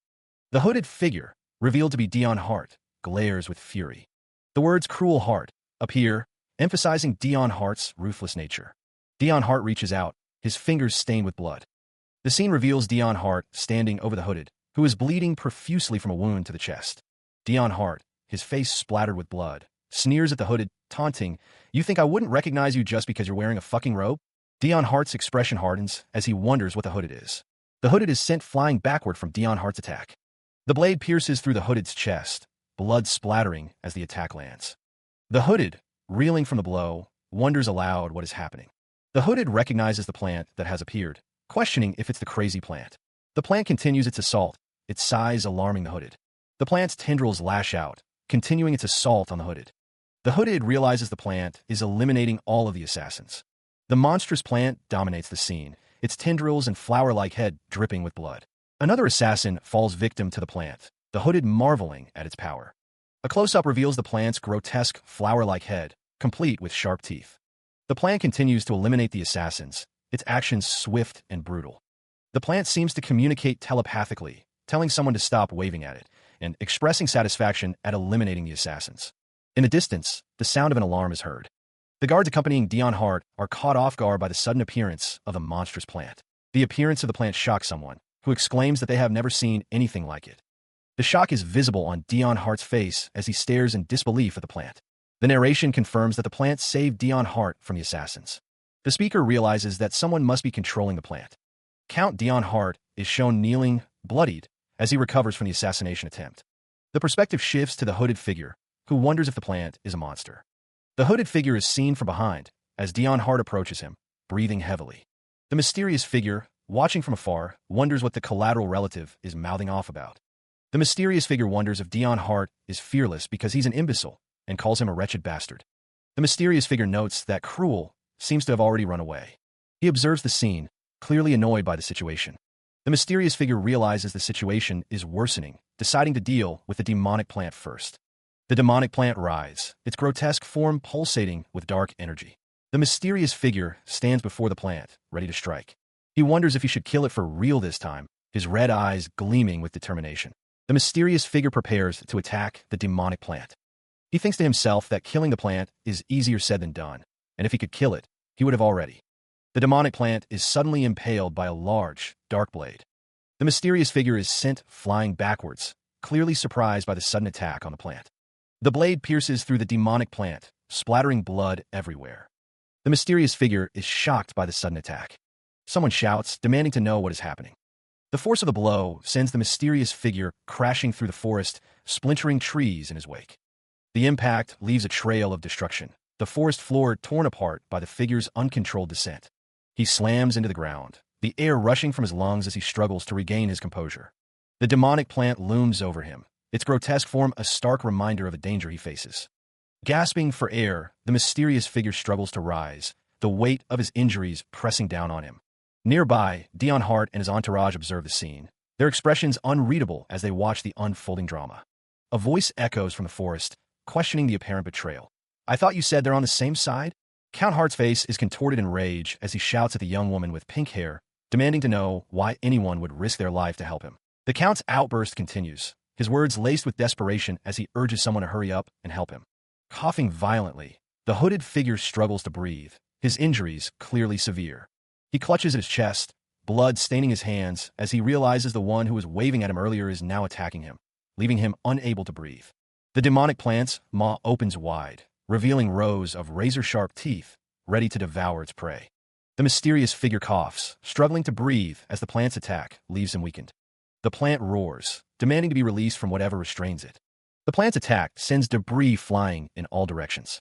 The demonic plant stands tall, its thorny vines and menacing flower head dominating the landscape. The mysterious figure lies prone on the ground, defeated and bleeding. The plant makes gurgling noises as it continues its assault. The force of the plant's attack sends the mysterious figure flying through the air. The demonic plant stands over its fallen foe, its thorny vines dripping with blood. Off-panel, someone cheers, celebrating the defeat of the monster. The servants rush to the side of the mysterious figure, relieved that he defeated the formidable monster. One of the servants kneels beside the mysterious figure, asking if he is all right and noting that he has bled a lot. The mysterious figure thinks to himself that he did it for Dion Hart. He wonders aloud if he is all right, questioning if he truly defeated it in one attack. Of course, the mysterious figure is far from unscathed, blood staining his hands and clothes. He admits that he vomited blood, blaming his weak body, but he claims he didn't suffer any serious injuries. It might have looked like he was violently attacked, but before he hit the ground, the vines protected his head, and when he wielded his weapon around out of pure instinct, it happened to place its vital point directly on the blade, killing itself. Nearby, true Count Hart and the young woman with pink hair observe the aftermath. The Count remarks that it's even more grotesque up close. The monstrous plant lies defeated, a pool of its blood spreading on the ground. The mysterious figure realizes that he would be in trouble if they were to appear on the same side. The mysterious figure stands over the defeated plant monster, the scene a tableau of victory tinged with unease. The events that transpired were meant to show that he and Dion Hart weren't working together. The hooded figure recalls that no matter how many times he tried to kill the monster, it survived, but only for his sake. The mysterious figure's red coat is shown, revealing the damage it sustained in the fight. The hooded figure thinks to himself that he is an idiot. Someone exclaims that the monster came out of Dion Hart's bag, and that he must be the one controlling it. Another person confirms that they too saw the monster plant crawling out of the Lord's bag. It was a suspicious situation no matter how you look at it, but with the monster attacking the Lord and killing itself, it got rid of everyone's suspicions. The hooded figure is shown being stabbed. It was the perfect way to end things. Someone claims that they were acting, and that the monster belongs to Dion Hart, and that the true Count Hart should be believed. The true Count Hart is seen with the young woman with pink hair, as someone tells him to give a rest. The true Count Hart walks alongside the hooded figure, the question of how a human can control a monster hanging in the air. The hooded figure stops, turning to the Count with a look of accusation. He asks if he is satisfied now. The hooded figure, his eyes glowing red beneath his bandages, stands face to face with the Count, the tension palpable. The Count confirms that he is satisfied, now that he has seen the hooded figure's true power. The Count recalls the monster crawling out of Dion Hart's bag, and he admits he simply watched, becoming certain of something. The Count's face is twisted into a sinister smile as he holds a bloodied cloth, confirming that the hooded figure is his master. The crowd murmurs, declaring that Dion Hart is indeed the disaster, and questioning what kind of human would be able to control monsters. The speaker declares that unless Dion Hart is the disaster, it would be impossible, and that they will never doubt him again. The scene shifts to a large gathering of people outside a grand building, their voices a low hum of discussion. Inside, the murmuring continues as people sit at tables, their faces obscured in shadow. The mysterious figure in red stands over a seated man, muttering to himself as he looks down at the scene below. The mysterious figure questions what is up with that collateral bastard, noting that he was hiding as soon as they were ambushed to save his own skin. The mysterious figure sits calmly, a goblet of wine resting on the table before him. Elsewhere, Dion Hart, bound and likely imprisoned, thinks to himself that he needs to escape the estate as soon as possible, or he will die. The young woman with pink hair clutches her face, realizing the rumors about the Hart estate are true. Dame Leanne, beside the young woman, insists that Dion Hart staged the whole thing, frustrated that no one believes her. The young woman asks Dame Leanne if she isn't supposed to be staying at the Hart estate right now. Meanwhile, Dion Hart, his eyes glowing red, thinks that he made sure to paint the walls with blood. The mysterious figure's ornate tie clip comes into focus. The young woman, horrified, asks Dame Leanne what she is talking about, questioning if the rumors about her killing everyone are true. Dame Leanne shouts that she guesses Dion Hart managed to clean everything up. Dion Hart's red eye is shown in a close-up. Dame Leanne says that there are victimized spirits roaming the halls, or something like that. Dame Leanne continues, saying that if the young woman does not wish to be a part of the cleanup, she looms over the young woman with pink hair, her face a mask of cold fury as she demands the girl stop acting out. The scene shifts to a view of the night sky. Elsewhere, the man with the white mask smirks, wondering if the hunting competition is too scary for someone. Another man scoffs, questioning how such a fool could become a patriarch of anything. A voice booms, announcing that His Royal Majesty, the Emperor, is making his entrance. Guards announce, "Glory to the Empire," as the Emperor arrives. The Crown Prince wonders if everyone enjoyed the hunting competition he oversaw. The mysterious figure notes that there was a small disturbance, but everything seems to have ended well. The Crown Prince declares he will report the winners after he has something to say. The announcement of the winners begins. Cruel Heart is announced as having taken third place for hunting 4 monsters. The Crown Prince is shocked to learn that he isn't in first place, wondering who could have won against the person who did. The announcement rings out. Dion Hart has won first place. Confetti rains down as the crowd celebrates the victory of the Crown Prince. Dion Hart, however, is shocked by the announcement, wondering how he could have possibly won. An advisor congratulates Dion, telling him it was worth his efforts. The Crown Prince thinks to himself that he only killed 1 monster, though he did manage to kill a lot of assassins. The announcer explains that it was the first time a monster plant had been discovered, so Dion Hart was awarded additional points. The Crown Prince, still reeling from the announcement, thinks to himself that he doesn't need the extra points. With the hunting competition coming to a close, Dion Hart realizes that there is something he would like to announce before the banquet. The Crown Prince prepares to make his announcement. He begins by reminding everyone that the Empire is at war with many nations, but that there is something far more important at hand. Dion Hart declares that, as of right now, they will stop all wars within the human realm. The Crown Prince's declaration hangs in the air. The castle looms in the background as the announcement is made. Dion Hart's face is filled with determination as he makes his bold declaration. The gauntlet tightens, a declaration echoing in the air. They will wage war against the demonic realm. The declaration echoes, promising an end to all wars within the human realm. The speaker, a blonde-haired noble, clenches his fist, his expression a mixture of determination and anger. The declaration continues, promising a war against the demonic realm. The proclamation is met with mixed reactions. The Demon King has declared war against the human realm, and it seems they can no longer turn a blind eye to the situation, even amongst humans. Whispers spread through the crowd. the assembled nobles questioning what they will do about the financial and human resources they've lost from the war. One of the nobles questions whether the kingdoms at war would willingly accept this situation, but the blonde-haired noble assures him that they won't have a choice. The blonde noble declares that his kingdom is the only one within the human realm capable of waging a war against the demons. The noble finds it strange that some humans would side with the demons, wondering if the demon king accounted for this possibility. The demon king simply accepted the speaker, a mere human, and even put him in the position titled the Zero Corps Commander. He asks Dion Hart if he has ever considered joining the demon army, noting that he holds no ill will against humans. The offer stands, as even a human can find acceptance within the demonic realm if they prove their worth. The reason for this acceptance is simple. The demon king welcomes all who can contribute. An unknown figure wonders why the emperor isn't taking this obvious fact into consideration. The mysterious figure asks if Dion is uncomfortable with his sudden summons. Dion assures him that he is not uncomfortable at all. The mysterious figure states that it was a good thing he picked crimson clothes for Count Hart, imagining how fearsome he would have looked to the weak nobles if he were covered in blood. Dion replies that he didn't want to be covered in blood, either. The mysterious figure explains that since Dion went through a great ordeal at an event hosted by the royal palace, he will be reimbursed for his efforts on top of the first-place prize that will be sent to his home. Dion looks at the mysterious figure with a surprised expression. Dion thanks him, stating that he doesn't really need money anyway. The mysterious figure wonders since when the emperor wears gloves, stating that he summoned Dion privately to discuss a separate matter and asks if he is listening. He mused that he disliked anything dulling his sense of touch. Nearby, the emperor was reminded that he was in front of Dion Hart, heir to the Hart family. The emperor declared that Dion would also be participating in the war. A smirk played on the emperor's lips. Dion knew it. The ability to decide which side he should hear was absolutely phenomenal. The emperor's gaze intensified. A dark power began to emanate from the emperor. The emperor believed it was time for Dion Hart to make a decision. The pressure mounted as the emperor asked Dion which side he would choose.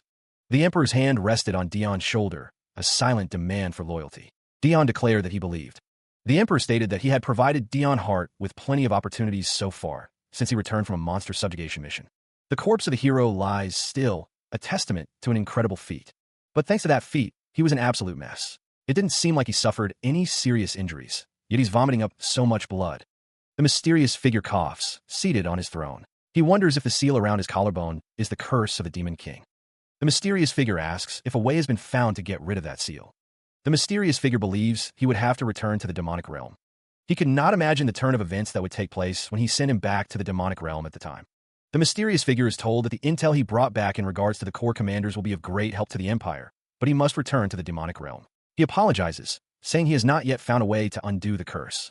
The mysterious figure reflects that he came across the Demon King to undo the curse but failed. Yet the Demon King sent him back in one piece. He supposes he could keep using Dion Hart as a spy, so he's not suffering any losses, but it's strange that the Demon King is choosing to leave him alone. He wonders if Dion is keeping silent about the fact that he is a spy from the Empire. The mysterious figure wonders what the Demon King could gain from such a thing.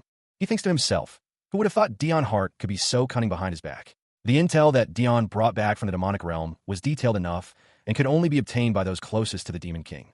The rumors surrounding the Zero Corps Commander began to spread as Dion Hart frequently traveled between the human and demonic realms.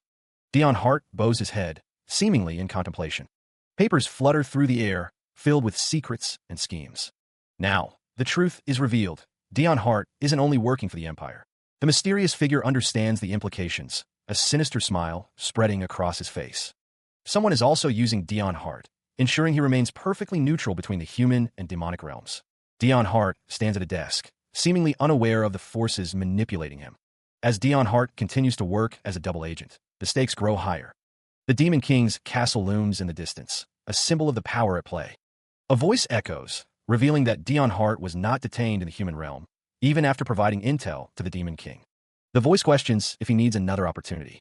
Dion Hart insists that he did not tell a single lie when responding to their questions. A figure, partially obscured, is told that the reason they were left alone is now clear. The speaker, revealed to be Dion Hart, recalls his initial disgust, but admits it would have been a shame to kill the other figure. The mysterious figure is confirmed not to be on Dion's side. A portrait depicts Dion Hart alongside the mysterious, hinting at their complex relationship. It's revealed that the mysterious figure is not on their side either. The narration states that the figure will not disclose any information unless questioned about it. The figure may not make any moves voluntarily, but follows every order given.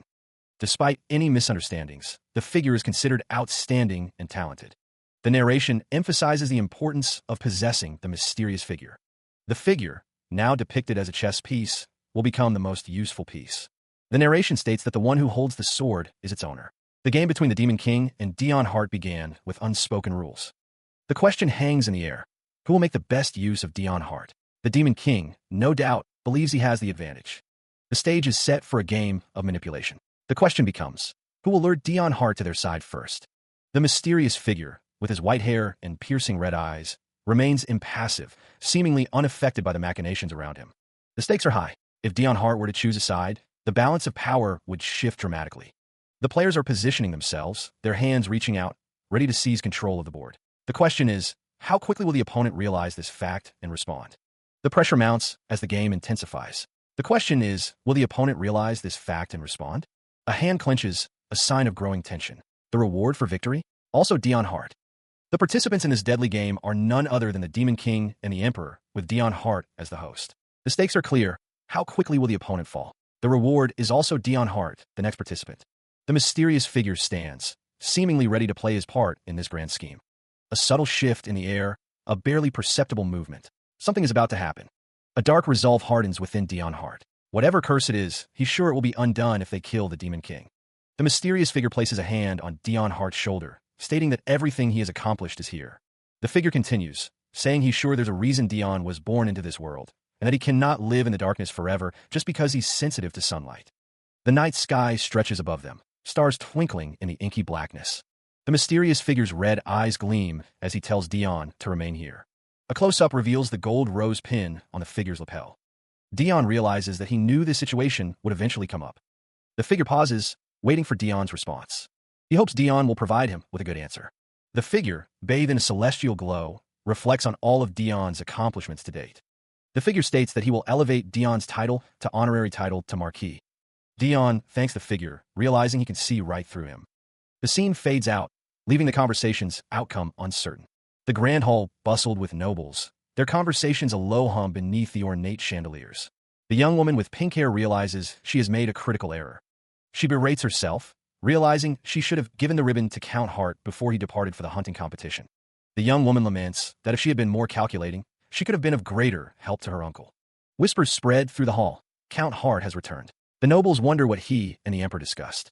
The young woman is startled as Dion Hart approaches. He bows, greeting her as the future of the empire. Hearing something happen during the hunting competition, the young woman thinks it may not be too late. Dion Hart realizes that since he has already laid down the traps, he must continue on this path. He thinks he should have paid more attention, and then addresses her as Your Highness. Dion Hart asks the young woman if it would be too forward to take this somewhere quiet. The young woman agrees to something, though the context remains unclear. The scene shifts to a more romantic setting as Dion Hart expresses his willingness to go anywhere with her if it meant they could be alone. The backdrop is a dark, starry night, with foliage silhouetted against the sky. Dion Hart asks if she's feeling all right, explaining that he regretted not giving her a ribbon earlier to wish her a safe hunt. The young woman says she is all right, adding that she was startled to hear that she was ambushed. Dion Hart says he still feels upset, stating that there was no other reason aside from the fact that he trails off, claiming he simply forgot. The young woman thinks to herself that, of course, it's easy to forget. Dion Hart smirks, thinking that it was obvious that she would forget about him. The young woman wonders what that expression means, and if Dion Hart is upset, but quickly dismisses the idea. Dion Hart's face is close to hers as he thinks, since you do not. Dion Hart finishes his thought, revealing that she actually likes him. He wore a smirk that could curdle milk, the gold rose on his lapel gleaming in the dim light. The young woman realized that Dion Hart was blatantly mocking her. The pair continued their stroll, the woman's elaborate pink dress swaying with each step. The realization hit her. He knew. Everything had been an act. The woman, her hands clasped tightly, conceded, "You're right, my lord." She thought to herself that it was incredibly embarrassing, but if they were together, they could benefit each other. It wasn't such a terrible suggestion to. The woman gasped, her face flushed with a mix of embarrassment and dawning realization. A voice called out, addressing her as Your Highness. Elsewhere, the mysterious figure with white hair, his red eyes narrowed, admitted to himself, "I have utterly failed." Dion Hart's hand clenched into a fist, his knuckles white with suppressed anger. The woman's hand trembled as she thought, "Please, do not waste any of your precious time on me." A disembodied voice echoed in the night, reminding someone that they only had one life. The mysterious figure's words hang in the air as a lone woman in a pink dress stands in the distance, seemingly unaware of the turmoil. The young woman, overwhelmed by the realization of Dion Hart's mockery, clutches her head in despair. Meanwhile, another woman reflects on Dion's behavior, noting how curt he was and how he never had a scandal with the ladies. The woman wonders if Dion Hart has a peculiar preference, her thoughts echoing in the quiet night. Elsewhere, someone gasps, a realization dawning on them. The realization hits the white-haired man hard, causing him to flinch. He feels as though he's been wrongly accused of something. Confusion and a hint of anger flicker across the man's face as he struggles to understand the situation. Suddenly, the green-haired man is caught off guard, a look of surprise on his face. The white-haired man is grabbed roughly by the collar. The green-haired man, Marquis Stigma Primero, asks where the white-haired man has been. A voice booms out, questioning where Dion Hart has been. Marquis Stigma Primero is surprised to see Dion. Dion is confused, wondering how he got there after speaking with the Emperor. The Marquis asks if there is a problem. Dion, covering his mouth, thinks that he doesn't remember. He claims that it's nothing. Dion thinks that the Emperor was going to give him time or something. He decides to think about that later and deal with what's in front of him first. Marquis Stigma Primero asks Dion if he has any business with him. The Marquis Stigma Primero smiles, stating how happy he is to have run into Dion Hart, whom he calls Junior. A nearby man questions what the Marquis means by calling Dion Junior. The man continues, arguing that it's unfair for the Marquis to act as the judge if he's biased toward Dion. Dion, confused, wonders why they're talking about him acting as a judge. Dion is further perplexed by the Marquis's words, wondering when he said he was acquainted with him and why he's referring to him as Junior. The Marquis Stigma Primero simply states that it's because he likes him. Dion is shocked and wonders what the Marquis is talking about, questioning if he likes him or not. The man suggests that they ask Count Hart to be the judge. Dion begs them not to let him go. A man introduces himself as Tinter Amiable, pleased to make Dion Hart's acquaintance. Marquis Stigma Primero, having just met Dion Hart, mentions he's heard of his accomplishments. The Marquis gestures, indicating that Tinter Amiable should make his decision. Tinter Amiable, with a piercing gaze, wonders about the nature of the people before him. An offer hangs in the air. Would someone like him to be the judge? Marquis Stigma Primero dismisses the idea, claiming it was just a slight disagreement with the Margrave. Tinter Amiable seems surprised by the suggestion, but the Marquis assures him their arguments are quite simple. The Marquis declares that they should decide on their own. The Marquis explains that the barbarians living in the southernmost region of the empire are called the Berberi tribe, though he admits the name is too long to remember. The scene shifts to a warrior, who is frustrated that those barbarians keep invading his estate. The warrior laments that the barbarians steal food and kill people, a nuisance in the southern region. The warrior informs the emperor of the situation, stating he doesn't expect reinforcements, but will personally wipe them out before the war against the demonic realm. The warrior's sword reflects the flickering flames, a promise of the destruction he intends to unleash. The conversation continues, the speaker revealing, but the Margrave was foolish and... Another voice interjects, clarifying that he objected to the Margrave's plan. He thinks to himself that they already went to see the emperor. The white-haired man wonders if they should deal with the problem themselves, since their estates are being affected. The man in the white coat listens intently, responding, "Is that so?" The green-haired man explains that they want to know whether it would be smarter to eliminate the threat of the Berberi tribe prior to the war. The other man adds that they also want to convince them to join the fight against the demons, stating that those are their arguments. The white-haired man questions why these people, including the emperor, are acting this way. The white-haired man apologizes if he is mistaken. The man continues, stating that it seems the Margrave is certain the Berberi tribe will not ally with the demons. The man with brown hair looks shocked as he listens to the white-haired man. The white-haired man argues that they are humans, like them, and even though they may think of the Empire as enemies, they wouldn't stand with the demons. The mysterious figure, with a knowing look, remarks that there's no guarantee the Berberi will side with their own species. The camera focuses on the Margrave's face as he listens to the mysterious figure. The Margrave is shocked by the mysterious figure's words. The Margrave's chin is grabbed roughly. Dion Hart bursts into laughter, agreeing that the Margrave is very smart. The hooded figure thinks that the only flaw with the Margrave is that he's too soft. The Margrave tries to speak as he's being choked, realizing that the forces that move people to make a decision are at play. The hooded figure thinks that absolute strength and hatred are the forces at play. The Margrave is slammed to the ground. The hooded figure thinks that people will sacrifice their own lives. The Margrave is being choked. The hooded figure thinks that those very same humans are willing to sell their souls to the devils in order to eliminate those they hate. The hooded figure states that species is not an important factor, believing the barbarians will side with the demons due to their poor relationship with them. Now, with the decision made, a hand slams down, sealing the agreement. The green-haired man smugly declares that he knew the other would side with him. Visibly angered, the white-haired man denies taking anyone's side and threatens to report this to the emperor, ordering the Margrave to leave. The green-haired man places a hand on the white-haired man's shoulder, seemingly trying to calm him down. The white-haired man states that he shall take his leave, while the green-haired man says he will stay to talk with his junior. As the white-haired man walks away, he is suddenly struck by something. The man curses under his breath, looking back at the green-haired man who asks if something is the matter. The green-haired man and the white-haired man stand in a hall, surrounded by onlookers.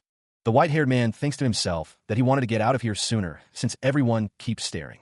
The green-haired man remarks that they seem to have attracted too much attention. Marquis Stigma Primero speaks, his voice laced with a hint of amusement as he asks if the other man dislikes these types of situations. The Marquis's expression is one of amusement, his eyes gleaming with a hint of malice. The sound of something breaking echoes through the air. The crowd murmurs, their attention drawn to the source of the disturbance. The Marquis's companion seems uncomfortable, his brow furrowed as he glances around. The white-haired man realizes that with just a glance, the Marquis can exert a mighty influence, perhaps due to being the second hero of the Empire. A soft sound escapes the Marquis's lips. The Marquis smiles, placing a reassuring hand on the white-haired man's arm.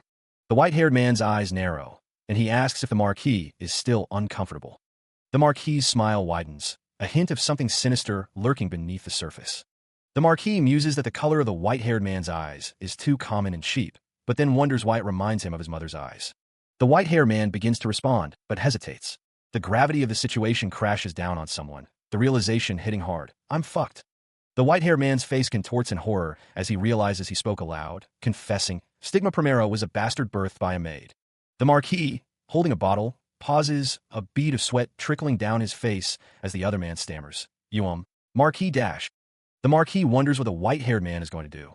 The Marquis smiles, holding up a bottle and 2 glasses. It seems like our conversation will be lengthy. Why don't we have a drink first? The white-haired man is surprised by the Marquis's reaction, thinking to himself that he's not angry. The Marquis pours a glass of red liquid, telling him, you can just call me Stigma. The white-haired man takes the glass, thinking, then I shall call you Senior Stigma. It's been a while since I've drank. The white-haired man seems to space out. The Marquis thanks himself. The Marquis thinks to himself that he knew he couldn't trust the rumors. The Marquis smiles, thinking that he thought the white-haired man would. He seems taken aback by the insinuation, questioning the other man's words. The Marquis Stigma Primero continues, stating that it would be great to have a junior in life, and that he can see why the Emperor treasures the white-haired man the most.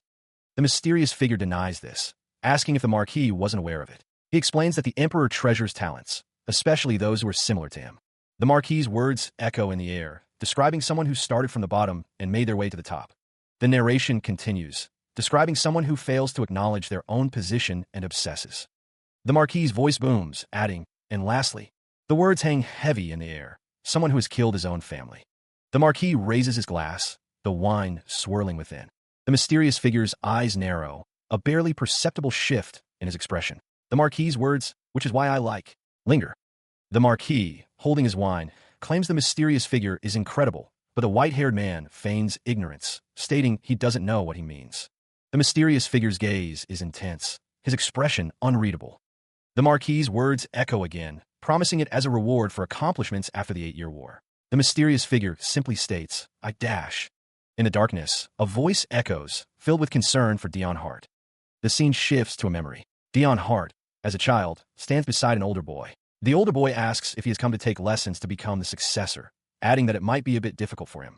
The memory continues, showing a hand pointing at a book. The young Dion Hart responds that it's all right since he is intelligent. Another memory surfaces. An older Dion Hart stands beside the younger one, warning him not to overdo it. The memories continue to flash, showing a group of children sitting under a tree, sharing snacks. The voice from the darkness speaks again, lamenting how quickly Dion Hart has grown, calling him both the pride and the shame of the family. The scene shifts to an older man, presumably Dion Hart's father, telling him to reflect on his actions in his room, since no one expects anything from him anyway. Dion Hart looks down, his hands clasped together, a troubled expression on his face. The memories become more distorted, the word monster echoing in the darkness as a woman lies in bed. The woman's face is revealed, her expression twisted with malice as she apologizes, stating that he should die. The darkness intensifies, the words you should die instead, filling the void. Dion Hart's face is shown, tears streaming down his cheeks, his eyes filled with anguish. He exhales sharply, his breath misting in the cool air. The green-haired man asks if the white-haired man is all right, but the latter cuts him off, seemingly unwilling to discuss the matter. The white-haired man insists that the other man doesn't know anything about it. The green-haired man, Marquis Stigma Primero, retorts, reminding him that he just told him to drop the subject. The white-haired man, Dion Hart, glares intensely at the Marquis, his red eyes narrowed. Dion Hart realizes that Marquis Stigma Primero knew all along. The Marquis wonders what kind of sane person would request such a thing from the Emperor. Marquis Stigma Primero suggests they stop talking about it and have a drink instead, snapping his fingers to summon someone. The Marquis announces that he brought a great bottle from the south. He asks Dion Hart if he likes stronger drinks, implying that he is not in his normal state. The scene shifts to the exterior of a grand building, presumably where the banquet is being held. A voice asks why the Duke is here again, and hopes that this will be quick since he needs to attend the banquet. As the servant adjusts his royal attire, Dion Hart declares that he will get straight to the point, sensing the other man's preoccupation. Meanwhile, a voice questions if His Majesty is experiencing hallucinations. The camera focuses on the man with purple hair, his expression unreadable. The question hangs in the air, met with a stunned what? His Majesty is asked if he is hallucinating. The Emperor, standing before another man, is told that he is saying something preposterous. A woman with braided purple hair implores someone not to deny something. It is noted that the Emperor's left hand does not heal, even though he possesses a fragment of a warrior. The Emperor is told that his habit of staring into space makes it difficult for others to ignore the fact that he, as a person of great importance, should be progressing forward. The Emperor's red coat trails behind him. It is lamented that he only focuses on the past and those who are gone. The Emperor's face is shown, his eyes filled with sorrow. It is said that he feels guilty at the smallest things and succumbs to it so easily. The weight of the crown, both literal and metaphorical, crushes the spirit of the one who wears it. The Duke's words hang heavy in the air, questioning the Emperor's fitness to rule. The Emperor's advisor offers a subtle, knowing smile. The advisor suggests that the Emperor's position seems burdensome, hinting that it's time to pass the crown to someone else, a concept the Emperor finds frightening. The advisor continues, stating he merely wanted the Emperor to offer the crown to him if he had the qualifications. Dion Hart scoffs at the Emperor's advisor's words. Dion questions why the advisor would use empty words when he could simply take the crown by force. The advisor smiles, seemingly unconcerned by Dion Hart's veiled threat. The advisor implies that he is turning a blind eye to many things.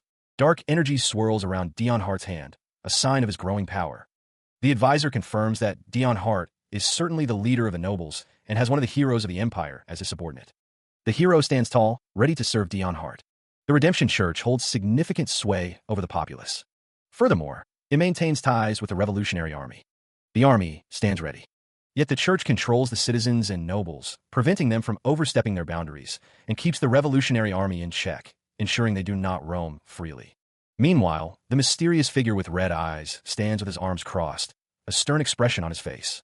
Someone asks what the reason is for wanting the position, noting that there has been no real attempt for the Duke to dethrone him. The question hangs in the air, does anyone need a reason to desire power? It's revealed that he merely protests and pressures to give up the throne. Of course, everyone would desire it. Someone doubts that is the only reason, implying that he perhaps does not understand. The conversation continues, with someone asking what if they were to say that they need absolute power in order to protect something, and if that is a good enough reason. The man with purple hair smiles knowingly. The position of the Emperor means the peak of authority. Of course, everyone would desire it. He asks if he even has somebody to. The hooded figure wonders who he needs to protect. The mysterious figure, standing nearby, wonders who knows about their plans. The hooded figure decides it's best not to know. Elsewhere, a nobleman declares he wouldn't hand down the crown because of something, before excusing himself for the night. The hooded figure speaks a few words to someone, presumably a duke. The mysterious figure and the nobleman stand together, their conversation shrouded in secrecy. The hooded figure acknowledges someone, addressing them as Your Majesty. The nobleman bows his head, taking his leave for the night. A disembodied voice declares, I wish you peace. The hooded figure's words echo in the empty forest, a stark assessment of the Emperor's detachment from the looming war. The figure's thoughts turn to the potential for widespread betrayal, the nobles and other nations possibly joining forces with the demons. A sinister smile plays on the face of Dion Hart as he considers the chaos that is brewing. Meanwhile, the Emperor, bandaged and weary, is assured by an attendant that he is accounting for all possibilities. He is urged to head to the banquet. The Emperor dismisses the attendant's concerns, thinking to himself how naive the attendant is. Dion Hart approaches a horse, resigned to the task ahead. I guess it can't be helped, he mutters. He instructs someone to deliver a message to Shylin immediately, ordering them to spread rumors about the demons. The hooded figure, watching from the shadows, reflects on the nature of demons, noting their inherent treachery and cannibalistic tendencies. The hooded figure emphasizes the need to ensure that humans do not trust the demons, a crucial step in their plan. The sound of approaching footsteps echoes through the forest. Dion Hart mounts the horse, musing that if the Emperor wishes to have another war while he's in power, so be it. A mysterious figure declares their intention to assist him, suggesting a hidden alliance and shared purpose with Dion Hart. He rode through the dark forest, the rhythmic clatter of hooves echoing in the night. Dion Hart's lips curled into a sinister smile, his eyes gleaming with ambition. He thought to himself that he could not lose his empire so easily. The banquet hall erupted in chaos as a figure crashed through the tables. The figure, revealed to be the green-haired swordsman, launched himself into the fray. The swordsman clashed blades with an unseen opponent, the sound of steel ringing through the hall. The swordsman, now clearly visible, stood his ground, determined look on his face despite a cut on his cheek. His opponent, a white-haired young man, breathed heavily, a sinister smile playing on his lips as he gripped his sword. A voice echoed, taunting the white-haired young man, calling him junior and predicting the banquet's ruin if he didn't stop. The white-haired young man's expression twisted with rage as he remembered being called the enemy. The swordsman revealed that his claim of being the enemy was a lie, stating he was merely curious about the young man's reaction. Dion Hart, with a sinister smile, repeats the young man's words back to him, reminding him of his earlier claim. The swordsman's attack continues, the red energy blades slicing through the air towards the white-haired young man. The swordsman's assault intensifies, the air crackling with energy as he presses his advantage. The swordsman, unfazed by the situation, admits he lied out of curiosity, finding the young man's drinking habits incredible. The scene shifts, the sound of something twisting echoing in the air. Dion Hart steadies the white-haired young man, asking if he is all right. The swordsman, with a knowing smirk, observes that the young man is quite drunk, claiming he only wanted an honest conversation.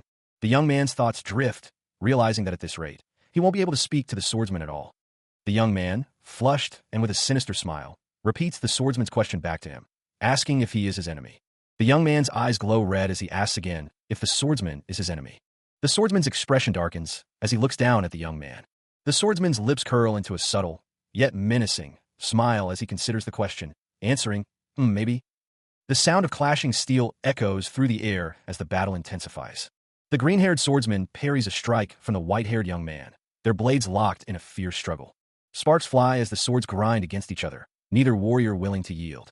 The swordsman, despite the intensity of the fight, reflects on the young man's skill, admitting he was initially flustered. He quickly dismisses it, however, attributing the young man's prowess to nothing more than a drunkard's act of violence, lacking the true essence of a warrior. The young man's inner thoughts reveal a stark contrast to the swordsman's assessment. There's no way he would lose. With a burst of speed, the young man presses his attack, forcing the swordsman to defend. The swordsman pauses, catching his breath, a bead of sweat trickling down his face. His grip tightens on his sword, a grim determination hardening his features as he prepares for the next exchange. The young man's hand clenches, his internal monologue turning dark. All enemies must die. The swordsman reflects on the young man's surprising skill, especially considering he's completely drunk. He admits to himself that if the young man weren't intoxicated, he might be facing a much more difficult fight. The swordsman lowers his blade, his expression unreadable, as he acknowledges that it doesn't. He narrows his eyes, a predatory glint in their depths. The swordsman decides he should overpower his opponent quickly. The white-haired young man warns that this might hurt a little. The swordsman swings his blade down with considerable force. The young man's eyes glow red as he prepares to receive the blow. The swordsman's foot slams into the ground as he continues his attack. The swordsman is caught off guard by the young man's power. The young man's attack connects, sending the swordsman flying backwards. The swordsman, now on the ground, recognizes the figure standing before him. A voice booms out, commanding everyone to halt, as the figure reveals himself to be His Majesty. His Majesty wonders what the ruckus was, only to find the heroes, who were supposed to be model citizens, causing trouble. The swordsman, eyes wide with shock, shouts the name of Dion Hart. The green-haired swordsman is sent flying backward from the force of the attack. The blade of Dion Hart's sword cuts through the air, leaving a trail of red energy. His eyes burning with rage, the white-haired young man declares that the swordsman is his enemy. Meanwhile, the hero, Alex Mercer, is being held at knife point, realizing that his captor has decided to stop Dion Hart. The white-haired young man, revealed to be Dion Hart, vows to kill all his enemies. The man holding Alex Mercer reiterates Dion Hart's words, declaring that Alex is his enemy. Dion Hart's rage intensifies as he prepares to strike a final blow, screaming that his enemy must die. Elsewhere, His Majesty watches the scene unfold, having decided to stop Dion Hart himself. Dion Hart raises his sword, ready to deliver the killing blow. The man holding Alex Mercer tells him to give up. Dion Hart's attack connects, but his opponent refuses to yield, declaring that he cannot be shaken off with mere strength. The blade pierces flesh, the outcome of the attack now clear. He stares in disbelief, questioning what he is seeing. The scene blurs as the swordsman falls to the ground. His Majesty watches as the swordsman collapses, the sound of the impact echoing in the courtyard. Dion Hart stands over him, his hand glowing with power. The swordsman's wrist dislocates from the force of the blow. The swordsman's face is contorted in pain, a single tear escaping his eye. A surge of dark energy emanates from the swordsman, a silent vow echoing in his mind. All enemies must die. Dion Hart's blade is buried deep within the swordsman's chest.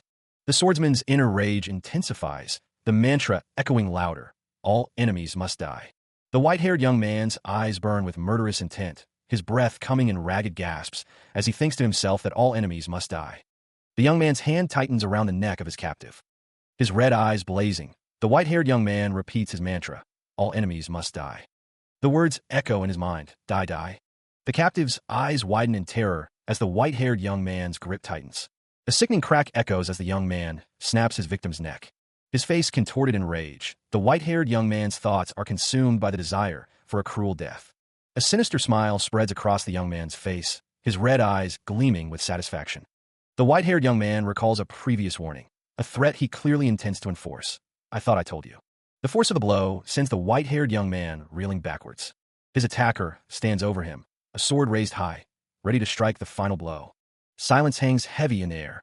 The white-haired young man, his eyes now visible, is restrained, bandages wrapped tightly around his hands.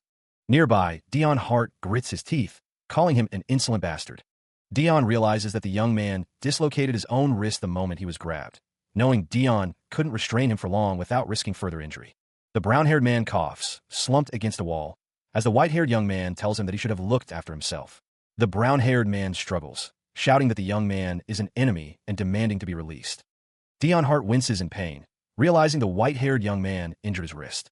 Dion realizes that the young man uses his conscious and subconscious personalities to his advantage, calling him a fool. Dion Hart states that this is not a battlefield. Red energy crackles around the white-haired young man's hand. The red energy intensifies, burning the bandages around his hands. The white-haired young man coughs, his eyes glowing red. The white-haired young man coughs, the force of the earlier blow still affecting him. Dion Hart watches him, concern etched on his face as the young man struggles to regain his composure. The monarch's hand is wrapped in bandages, a testament to the earlier injury inflicted by the young man. A sharp intake of breath echoes through the room. Dion Hart kneels before the white-haired young man, his expression a mix of worry and authority. The young man breathes heavily, still recovering from the pain. Dion Hart tells him to come to his senses, reminding him that he relocated his wrist, but that he should still seek medical attention. Two figures stand nearby, observing the scene. One asks if he is all right, as the white-haired young man says that he quits. Dion Hart responds that he doesn't think he's in the right state of mind yet. The brown-haired man's expression is grim as he watches the exchange, his hand resting on his neck. Elsewhere, two figures stand with a horse in a moonlit forest, their cloaks concealing their identities. It was an error on his part. The swordsman realized, his body reacting before he could fully process the situation. But the swordsman thinks, how dare the green-haired swordsman wield his sword? The green-haired swordsman stands over someone, energy crackling around him. The swordsman thinks, how dare he wield his sword? The swordsman's face is filled with rage. Against his dear younger brother, the swordsman thinks, whom he couldn't even hate because of his love for him. The swordsman's eyes narrow, a storm of conflicting emotions brewing within him. Elsewhere, a cloaked figure instructs Singer to remain and deliver a message to Dion Hart once he awakens. The cloaked figure rides off on horseback.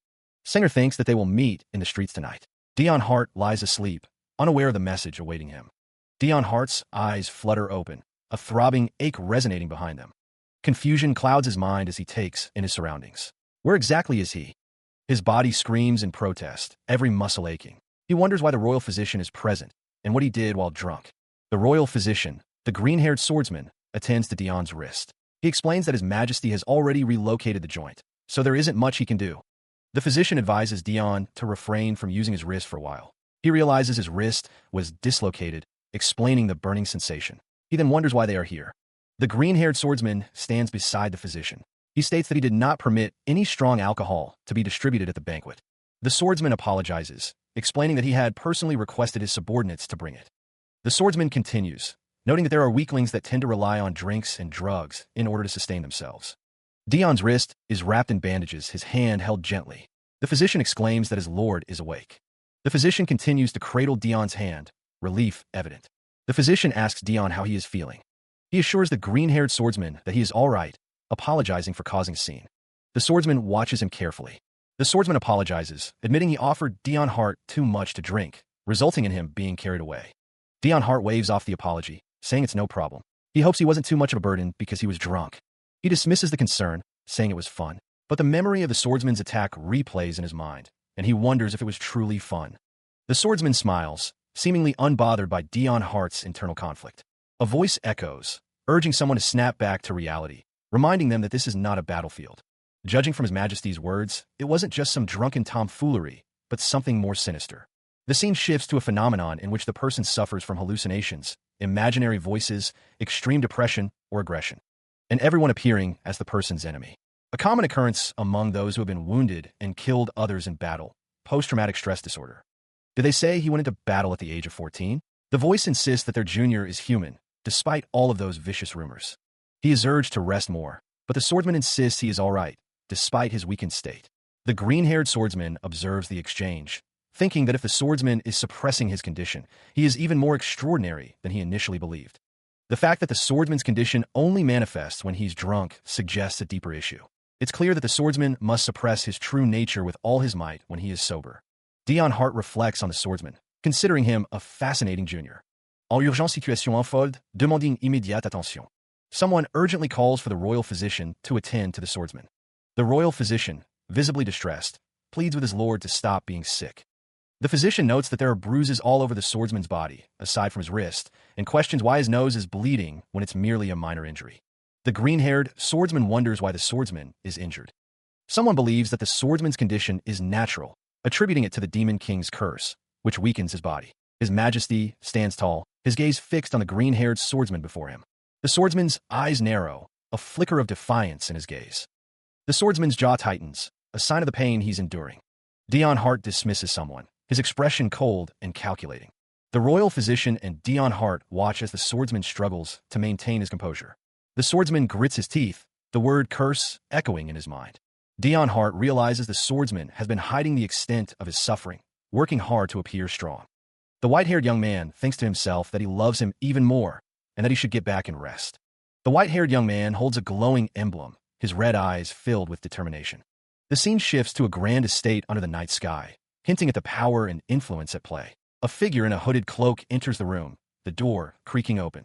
The figure, revealed to be Dion Hart, adjusts his cloak, his expression unreadable. He clenches his gloved hand, the leather creaking softly. Dion approaches His Majesty, who sits at a chessboard, seemingly lost in thought. Dion addresses the monarch, his voice formal. "Highness, before I say anything, what brings you here?" Suddenly, the command echoes. "Kneel." Dion's eyes narrow, a flicker of defiance in his gaze. His Majesty, caught off guard, can only utter a confused, "Pardon?" Without warning, Dion plunges a blade into His Majesty's leg, the attack swift and brutal.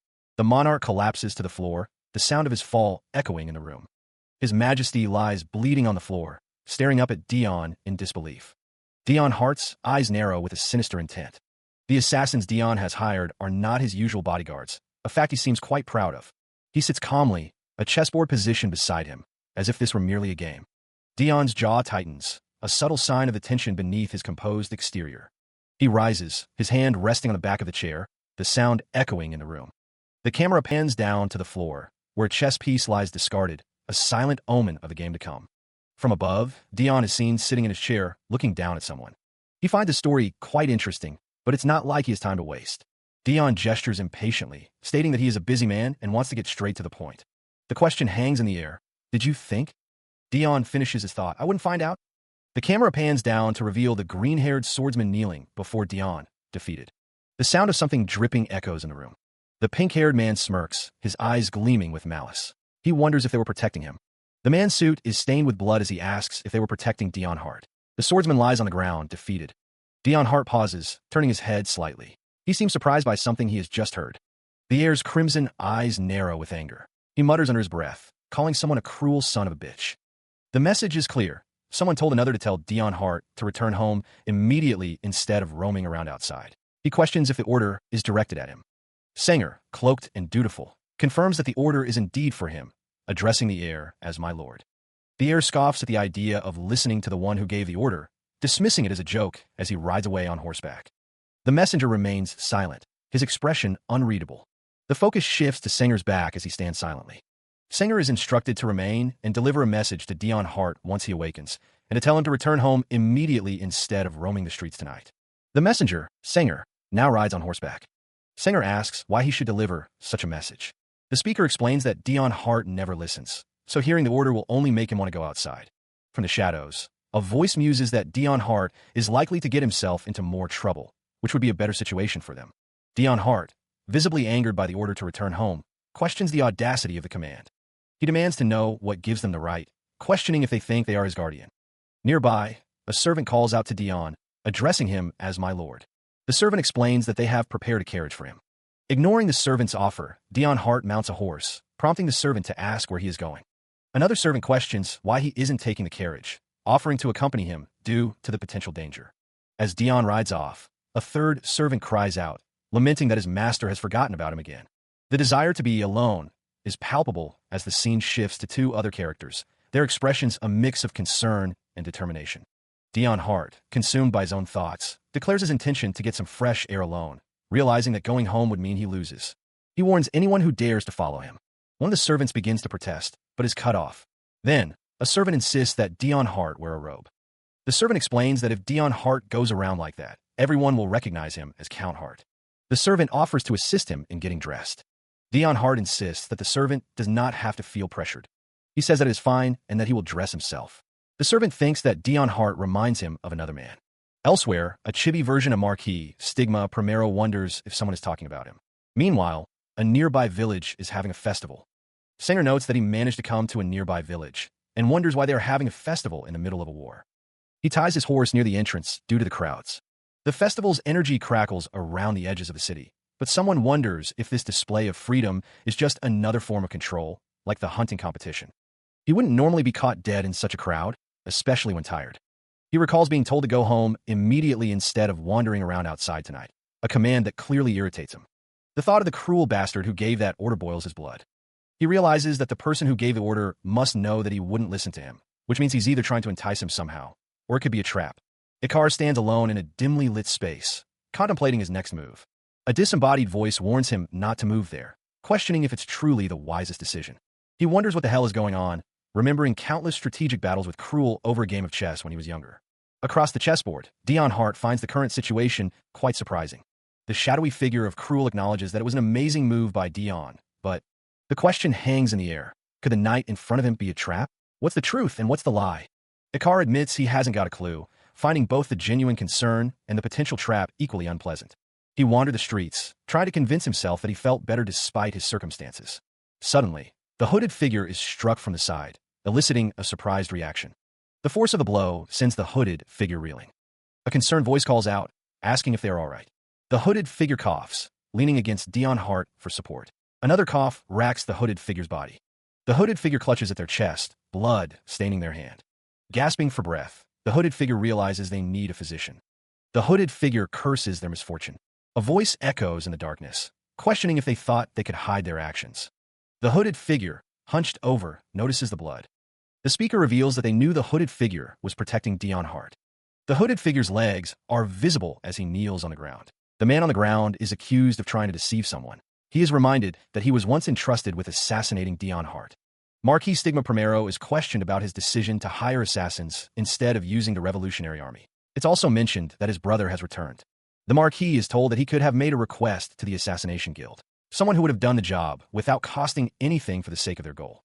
The conversation continues, with the terms of the assassination contract being discussed. Even inflicting a wound would result in half the reward. The terms of the contract were changed to only pay them with an injury. The Marquis is reminded that he personally rescued Dion Hart at the hunting competition. The hooded figure, now kneeling, is asked why he doesn't explain himself. Marquis Stigma Primero is asked if he really wants to kill Dion Hart in the first place. The Marquis admits that, to be honest, he wanted the opportunity to kill Dion Hart himself, instead of entrusting it to someone else. Marquis Stigma Primero sits calmly, listening to the accusations. The hooded figure is asked why he didn't say so, accompanied by a pishik sound effect. The hooded figure's apology hangs in the air, but Marquis Stigma Primero dismisses it, lamenting the wasted resources. The Marquis's words are followed by the sound of something being placed on the table, near a chessboard. The sound echoes again, emphasizing the finality of the gesture. Marquis Stigma Primero's expression hardens as he continues to speak. The Marquis declares that he can no longer blindly trust the hooded figure, proposing a bet to settle their differences. The hooded figure bows deeply, accepting the Marquis's terms. He will be given an opportunity to kill Dion Hart with his own hands. Marquis Stigma Primero confirms that the hooded figure may do as he wishes to eliminate Dion Hart, but he will also be making his own moves. The hooded figure flinches slightly, reacting to the Marquis's declaration. The terms of the bet are laid bare. The first to kill Dion Hart wins. The sound of the bet being struck echoes through the room.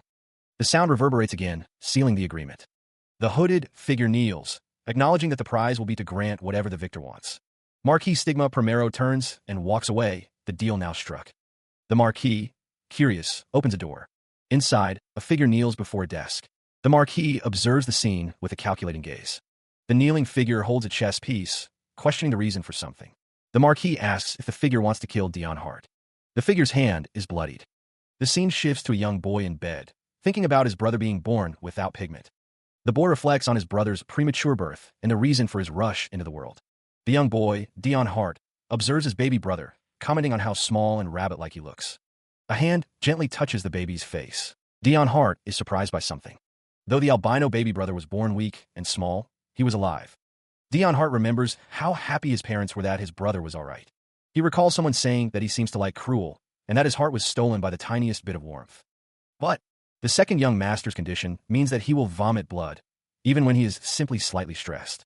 The royal physician explains that the albino baby brother is highly vulnerable to stress, as well as sunlight, so he will require special care in his daily life. The mother of the albino baby brother is shocked to that extent. Dion Hart wonders how this could happen to such a small, innocent child, but it seems it's going to be a frequent occurrence. The second young master, Dion Hart, thinks to himself that it's all right and not to overdo it. If he doesn't want to, he doesn't have to do anything at all. The mother of the albino baby brother says that all he has to do is be with them. It is recalled that cruel Dion Hart's brother managed to give them quite a scare when he was being born. It will be extremely difficult for him as the odd one out, and the mother is worried that he will be hurt by it. The adults around Dion Hart agree that the albino baby brother should not be treated any differently. The adults continue, believing that treating him differently could lead him to feel ashamed of himself. In the cold-hearted Hart family, they took the wrong approach, deciding to keep some distance and look after him from afar. Cruel states he will take care of him, since he is the older brother. The mother agrees, stating that they will leave it to Cruel. Cruel confirms that they can leave it with him. Time passes as Cruel takes care of his sick brother. The narration states that Cruel is taking care of the sick child.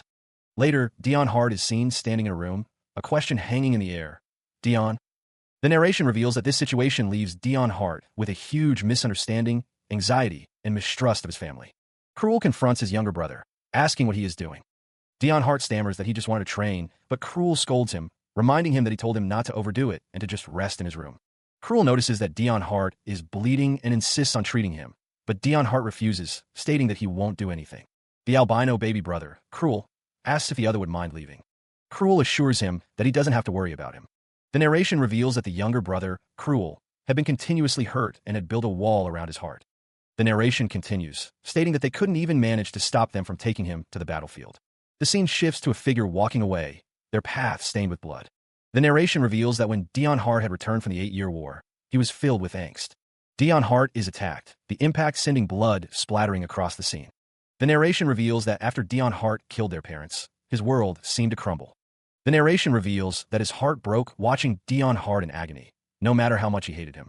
The attack continues, the blade cutting through the air towards Dion Hart. The narration reveals that everything was their family's fault for leaving Dion Hart in such pain. The attacker, whose face remains hidden, stands over Dion Hart, the scene bathed in an ominous light. The blade descends, poised to strike. The metallic shink echoes in the silent room. The blow lands, blood splattering across the ornate floor. The fate of Dion Hart hangs in the balance. Dion Hart lies motionless, the cold stone floor stained crimson. The sound of dripping blood punctuates the silence. A memory surfaces, a voice explaining, "We made you change because we couldn't protect you." The memory shifts to a figure on horseback, riding through a storm-swept landscape, a past decision haunting the present. Dion Hart's internal monologue surfaces, a tormented question. So how could I hate my brother, whose life meant more to me than my own? Through investigation, the truth begins to emerge, revealing the circumstances that led to this tragic moment. Scattered documents reveal the details, whispering of secrets and betrayals. Here are the documents we spoke about. These are the only remnants since everything else had been burned. The pieces fall into place, revealing the reason behind the heartbreak. The attacker realizes that there was a reason that caused all of this heartbreak. A surge of power erupts, the attacker's eyes glowing with an unearthly light as the word starved. The luster echo in his mind. The attacker grapples with a horrifying realization, questioning, why am I trying to kill Dion Hart? A sinister smile plays on the lips of Marquis Stigma Primero.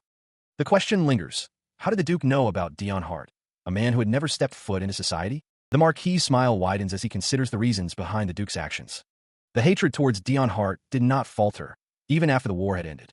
The scene shifts to a formal setting where a man stands before another seated at a desk. He decided to become Dion's subordinate. The seated man finds the request curious, wondering why he is being asked to become a sponsor. The man resolves to protect his younger brother this time. The man's eyes narrow with determination. The question hangs in the air. Why does he want Dion Hart dead? The reason remains a mystery, but his inexplicable hostility toward Dion Hart is clear. The question lingers. How did he even know about Dion, who had barely shown his face in high society? And why is he after him? The man admits he has a clear reason to kill Dion, but he doesn't think he's ever heard why the Duke is so intent on killing him. He recalls how, as he worked for this man, he was able to keep Dion out of harm's way by deliberately disobeying orders to end his life. The man admits he never found out why the Duke wants Dion dead in the first place. As the head of the aristocratic, the Duke's associate asks if that isn't reason enough, but the other man demands to know why. Needless to say, the Duke clutches his chest, a sign of his frustration. It was all because he had made a pact with the Demon King. The pact granted him a whole different kind of power, one not subject to the rules of this world. The Marquis Stigma Primero held the source of his power in his hand. Even a fraction of the Demon King's mana he received from the pact was more powerful than he could have ever expected. When he was younger, the Marquis believed that the more power and influence he wielded, the better, so he wanted to make a pact with the Demon King. Dion Hart questioned the Marquis about the pact. The Marquis shrugged, uninterested in the heir's questions. The Marquis had gotten his hands on a forbidden book and sacrificed many lives in order to summon the Demon King, but he never considered the possibility that the Demon King would be uninterested. However, as luck would have it, he came up with a brilliant idea. The Marquis decided to suggest a bet. Dion Hart seemed intrigued by the idea of a bet. It would be a great toy to pique the curiosity of the Demon King, who was bored out of his mind. Marquis Stigma Primero assures someone off-panel that his plan will be worth the effort. The Marquis reveals his interest in a boy of noble birth, a human with naturally red eyes and white hair. The scene shifts to a grand hall, where a figure stands before a crowd. Whispers circulate about the boy's poor health and reclusive nature, noting he rarely leaves his house, save for a royal banquet. A hand reaches out to the boy with red eyes and white hair, who stands with his hands clasped, looking apprehensive. The Marquis reflects that it was just rotten luck that Dion Hart caught his eye that day, noting that he does look inhuman.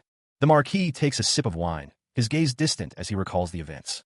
The Demon King scoffs at the Marquis' plan, questioning how long a boy like that could last on a battlefield. The Demon King considers the Marquis' cruel suggestion one devoid of any morality. The Demon King laughs, revealing he was wondering who dared to summon him, realizing it was a total sociopath.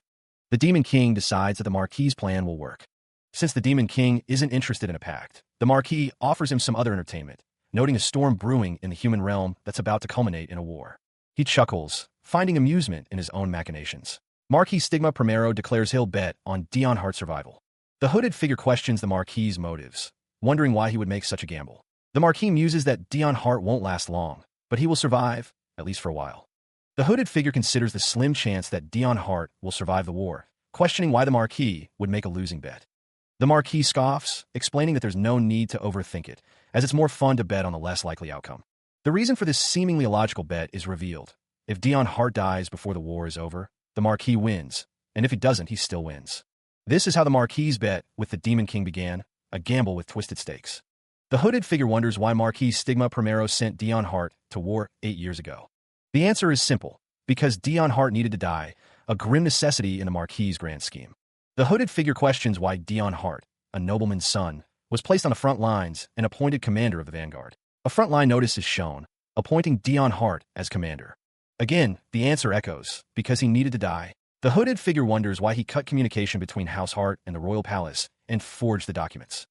The truth is revealed, because Dion Hart needed to die for the Marquis to win the bet against the Demon King. The documents burn, consumed by the flames of the Marquis' ambition. The flames of war still burned, a testament to the conflict that had raged. The vanguard, however, never fell, standing defiant against the inferno. They were, as if immortal, the leader of the vicious, bloodthirsty killers. The leader, cloaked and masked, held a bloody blade, a grim symbol of their relentless campaign. And Dion Hart, the great hero of the 8 Years' War, was a figure of legend. He continued to build up accomplishments and refused to die, defying all expectations. Marquis Stigma Primero, observing these events, realized that at this rate, he was going to lose the bet. He wondered how he could make a pact with the Demon King. But when he met the Demon King again, the Marquis found out he could suggest a change in terms. Even though he'd lost the bet, the Marquis didn't fail, as he proposed a new arrangement. The Marquis proposed to send Dion Hart to the Demon King in return for a part of his mana. The Demon King considered the offer, stating that it wasn't so much a pact as it was a half-pact. The Marquis knew from the last 8 years of observing the Demon King that he was watching Dion Hart. The Marquis grins, pleased with how easily his plan is falling into place. He hadn't expected it to go so well. Meanwhile, in a dimly lit room, 2 figures sit and wait. One believes he can get Dion Hart to the Demon King's castle, but ensuring he stays there is his job. Elsewhere, a figure with dark hair and a sinister grin believes that is good enough. In the throne room, someone suggests that His Majesty should have Dion Hart join the quest to kill the Demon King. The Emperor wonders what Duke Luster is plotting this time, but concludes that there is no plot. Duke Luster walks away, opining that the Empire needs greater talent as it recovers from the effects of the war. A figure suggests that the Emperor should train Dion Hart to be his sword. Although the Emperor had his doubts, he accepted the suggestion, thinking it could do no harm. The warrior is about to go on a quest to kill the Demon King. The Emperor wonders why they don't simply go with him. Duke Luster believes Dion Hart might die on his way there, but he has done his part and won't be held accountable for it. Duke Luster sits at his desk, reviewing documents. Just when he thought he had everything he wanted in his grasp, someone bursts into the room, calling for his grace. Duke Luster sits at his desk, the announcement of Dion Hart's return echoing in the room. Frustration boils over as he slams his fist down on the desk, the sound reverberating through the room. The Duke's thoughts race, papers fluttering around him as he reflects on the unexpected return. He thought he would never see him again. He considers the implications. Not only did the Demon King bring Dion Hart back alive, but he also returned with the warrior's body. Elsewhere, a woman reacts with fury to the news. Dion Hart, that insufferable leech. She wonders how Dion Hart could possibly be back, and why the Demon King would let go of something that's so easily. The woman is left to wonder what in the world happened. Meanwhile, His Majesty questions a figure about their last mission. He asks if they found out anything. The figure thinks to themselves that it was their last mission. They're tasked to find out where their brother is going after they get everyone else out of the way. The figure is revealed to be Sanger, standing before His Majesty. Sanger replies to the king that, as he told him before, Dion Hart was already gone, so he didn't see anything worth reporting. His Majesty retorts that he doesn't know if Sanger is being honest or playing dumb. He watched as the door creaked open, the sound echoing in the otherwise silent room. His footsteps were light as he moved forward. His eyes narrowed, a cold glint in them. He hoped he would win the bet against Cruel. The door slammed shut. The grand estate loomed in the distance, a silent sentinel under the night sky. He thought to himself that there were no parts of the human realm that his eyes couldn't reach. Judging from the location, the place Dion Hart was headed to was probably nowhere one day. The 04th Corps commander who showed up in the demon realm out of, and the hero of the empire that is adored by the Emperor.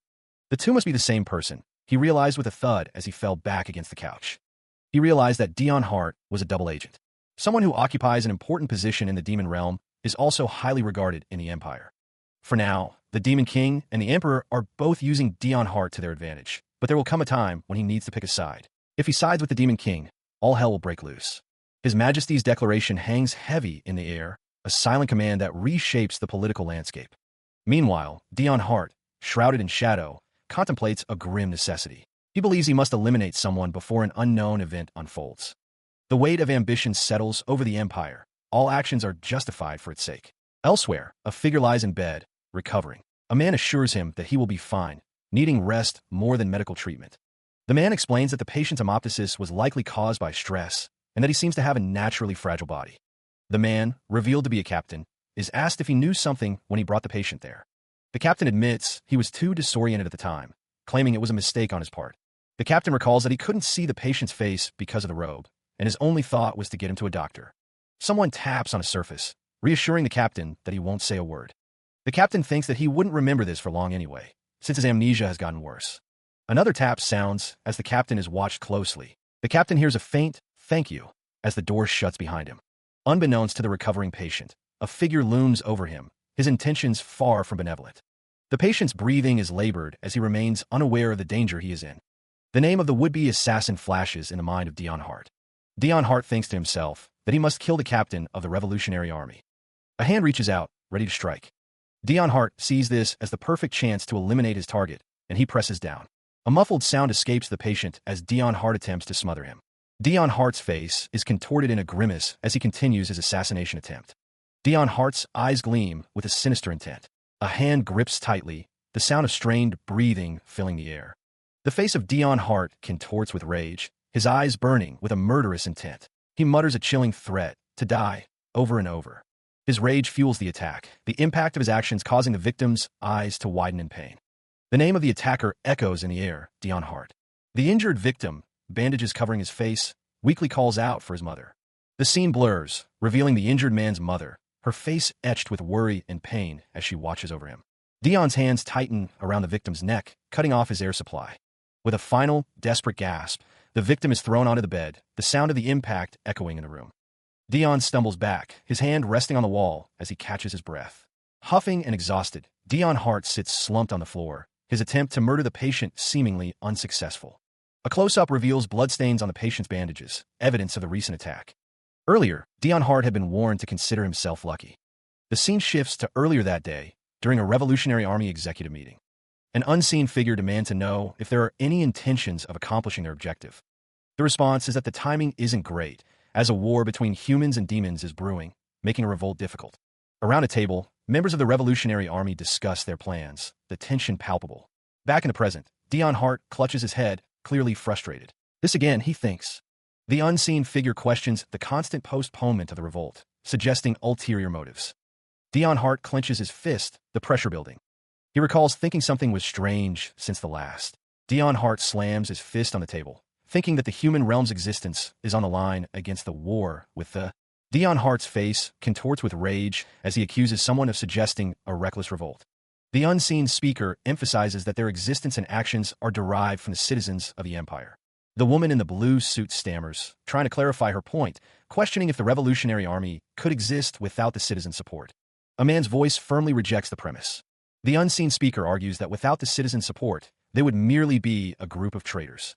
The man in the blue suit looks on with a concerned expression as the conversation continues. A memory surfaces. A young boy named Paul, surrounded by adults, smiles innocently. The group's goal is to convince the citizens of the empire of their ideology of equality. To achieve that goal, they believe they must kill the nobility and be acknowledged for their beliefs. A figure raises a flag amidst a crowd, seemingly advocating for violence against the nobility. The speaker believes that acknowledging them as the Revolutionary Army is the only way. Back in the present, Dion Hart and the man in the blue suit are looking at a map, seemingly planning their next move. Dion Hart affirms the plan, a subtle smile playing on his lips as he anticipates the next move. The strategy is laid bare. They must breach the front gates of the royal palace to reach the emperor. A blue game piece is moved across the map, each placement a calculated step towards their goal. The man in the blue suit questions whether they possess the manpower to execute the plan. The meeting continues, the tension palpable as they discuss the finer points of their strategy. Not long ago, the man in the blue suit and another revolutionary discuss the past. The revolutionary recalls a person who acted alone, diminishing the forces of the Revolutionary Army. The revolutionary wonders who failed to stop them, even knowing the error of their plan, as the scene shifts to a figure lying prone on the ground.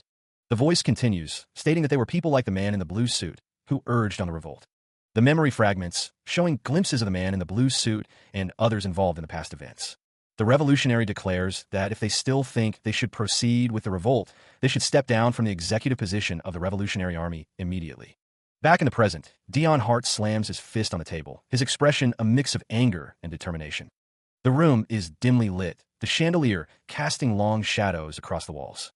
Elsewhere in the manor, Dion Hart and another man stand near a table, seemingly in deep discussion. Paul, Dion's brother, looks at him with concern. Paul is suddenly struck, the force of the blow snapping his head to the side. Dion Hart stands over his brother, Paul, who is clutching his head in confusion. Dion Hart places a hand on Paul's head, telling him that he is old enough to take sides. Paul thanks his brother, Dion, for his earlier help. Paul smiles softly, a hint of sadness in his eyes. Dion Hart tells Paul to have a safe trip, prompting Paul to wonder where he is going. Dion Hart tells Paul that he knows he always visits their mother when he is stressed and encourages him to go see her. Paul looks up at Dion Hart, surprised by his brother's words. In Paul's mind, he remembers a time when Dion Hart offered to take him to the dorms, a memory tinged with affection and gratitude. He reaffirmed his resolve, remembering his promise to show his mother the world she had always dreamed of. Arriving at his family home as the sun sets, Daniel announces his return. The world, however, was cruel. Daniel finds his mother collapsed inside. A wave of shock washes over Daniel as he sees his mother lying motionless on the floor. Daniel cries out in anguish, rushing to his mother's side. His voice cracks as he calls out to her, desperate for a response. Daniel cradles his mother in his arms, overwhelmed by the suddenness of it all. It had been a long time since she had been suffering from an incurable disease. He demands to know when she became ill and why she hadn't reported it. Two men arrive, and Daniel angrily questions if they had anything to do with this. One of the men explains that his comrades concealed this fact from him, even though they knew everything. He claims his mother is feeling just fine. Daniel, coughing up blood, begs them not to be mad at his comrades. Tears stream down Daniel's face as he reveals that he pleaded with them not to tell him. He understood the logic of it all, the cold, calculated necessity. The sound of a slap echoed through the room as someone was struck. A man with auburn hair, seemingly the one who delivered the blow, angrily tells the other to watch where he's going. The man's actions, though harsh, made sense to him. It was important to ensure the leader of the Revolutionary Army did not falter, whatever the reason. Despite understanding the necessity of the revolution, the hero, Daniel, is tormented by the thought of his mother's impending death. Daniel's hands tremble, stained with blood, a stark reminder of his own failing health. The man from before states that he does not want to hurt his son, but without even seeing the world after their revolt, he strikes him. Daniel apologizes weakly, his words punctuated by violent coughs. The man's hand is outstretched, as if he is reaching for Daniel, but he hesitates. Coughing violently, Daniel clutches at his chest, his face pale and drawn. More blood stains his fingers as the coughing fit intensifies. Daniel cries out in denial, his face contorted in pain and despair. He coughs violently, blood splattering onto his hands. The man tries to calm himself, reminding himself that this person is not his mother. Despite his inner turmoil, the man reassures the patient, promising to do whatever it takes to help. He carefully lifts the patient into his arms. The man desperately pleads with the patient's mother not to die. The man reflects on how the patient reminded him of his own mother, explaining his emotional reaction. He gazes down at the patient, admitting to himself that even now he cannot bring himself to kill him, questioning his own softness. The man clenches his fists, conflicted over his inability to act.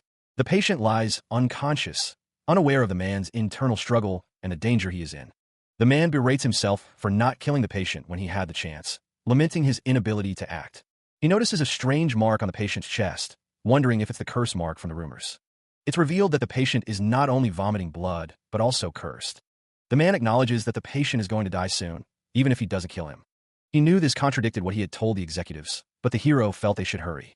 He resolved to find the best plan of action and carry it out before his mother died. The hero reached for the door handle, his resolve hardening. The man recalled the words, a curse, and the warning that if one were cursed by the Demon King. He realized that his mother was likely cursed by the world itself. He thought of his mother, and how the world was always cruel to her. He vowed to show her the utopia she had always dreamed of before she died. Meanwhile, back in the room, the recovering patient lay still in his bed. Suddenly, the patient was jolted awake by a sharp pain. He coughed, relieved that his attacker was finally gone. The patient sat up in bed, his hand gingerly touching the bandages on his neck. He wondered if someone had just tried to strangle him to death. He thought he was going to die, and now the recovering patient is determined to escape before his attacker returns. He wonders where exactly he is, questioning if it's some kind of infirmary. The recovering patient sits on the edge of the bed, preparing to leave. The door clicks open. The patient is surprised to see a man in a hooded cloak standing in the doorway. The hooded figure wonders to himself if he's a doctor. The recovering patient stammers, insisting he wasn't trying to escape and offering to pay for his treatment, though he admits he has no money on him at the moment. The hooded figure assures him that he doesn't need to worry about payment and offers him something to take with him if he's leaving. The offering is a robe and a blindfold. The hooded figure, revealed to be the doctor, Yulum, explains that the blindfold is necessary to prevent him from remembering their location, no matter how uncomfortable it may be. Yulum offers to escort him outside of the building. As he dons the robe, the recovering patient wonders what they are hiding in this place, realizing it's no ordinary infirmary. The silence is broken by a voice demanding, "What brings you here so early in the morning without any notice?" The speaker, revealed to be Dion Hart, sits at a large desk, his expression unreadable.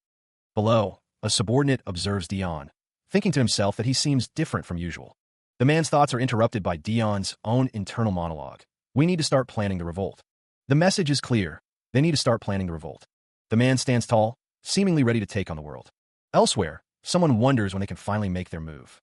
Internally, someone reflects on the importance of their empire's forces in the upcoming war against the demons.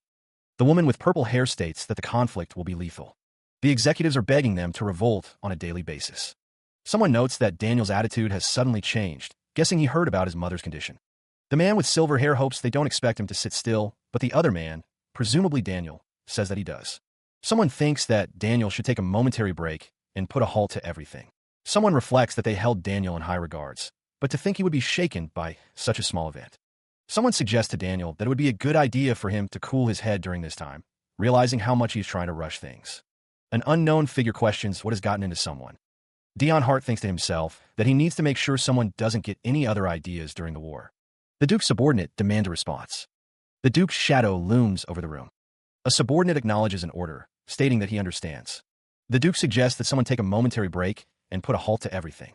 The Duke has come to terms with where he stands. The Duke is asked if he wants them to stay put until the Emperor has taken over half of the continent. Someone reports that Aiden took troops with him to bring down the Emperor. Someone recalls that before Aiden left, someone witnessed him speaking with Shylin. The question of the Duke and Shylin's plan hangs heavy in the air. The encounter between the Revolutionary Army and the Emperor is a grave concern. He hopes the Empire will not fall. Of course, there's no way someone in the Duke's position would give up his status voluntarily. He realizes he sensed something suspicious about him from the start. The reason the Duke approached the Revolutionary Army in the first place was to ensure they fell into his trap. The speaker reflects on how foolish they were. The window offers a glimpse into the room where Paul is. He thinks he should have been more careful in accepting any assistance from a higher authority. The word brother hangs in the air. Paul is called out to, and the speaker asks why he hasn't left yet. Paul turns, a look of shock on his face. He wonders what is happening. He is asked if he brought Dion Hart here, his eyes wide with panic. He is immediately questioned about how he knew the hooded figure was wearing a robe. The Duke, looming over Paul, demands to know if he saw the hooded figure leaving, adding that he should have. The Duke's grip tightens on Paul's arm as he continues to press him about the hooded figure. Another man, presumably Paul's brother, shouts for the Duke to calm down, insisting that he is the only witness. Paul, visibly distressed, explains that the hooded figure was wearing a robe and blindfold, but he recognized the figure's hair. The Duke's subordinate admits that they should have covered the hooded figure more thoroughly. The Duke stares intently at Paul, who claims he doesn't understand what is happening. The Duke's brother grabs him, questioning why he didn't kill the hooded figure. The Duke's brother continues to berate him, asking why he couldn't have at least held the hooded figure hostage or gotten information out of him. Paul's expression hardens, his eyes narrowed with a hint of anger. The Duke's subordinate believes that since the hooded figure is the Emperor's dog, the Emperor would be affected by this. A figure with white hair and a red scarf stands before a burning building, their expression unreadable. The destruction of the Redemption Church and the fate of Sia hung heavy in the air. A hand reached out, as if to offer comfort in the face of such devastation. The Duke's brother questioned Paul's arrival alone, reminding him of his initial intention to bring his sister, Sia. Duke Aluster called out to Paul, his voice laced with concern. Tears welled in Paul's eyes as he muttered the word brother. Paul revealed that Sia had refused to go anywhere, her resolve seemingly unbreakable. The Duke's brother seemed to understand, though the sound of his realization was muffled. Duke Aluster patted Paul's head, suggesting that Sia simply needed time to gather her thoughts. The Duke's brother suggested they pay Sia a visit later, offering to accompany Paul. The Duke's brother questioned why Sia's absence mattered, hinting at a deeper understanding of the situation.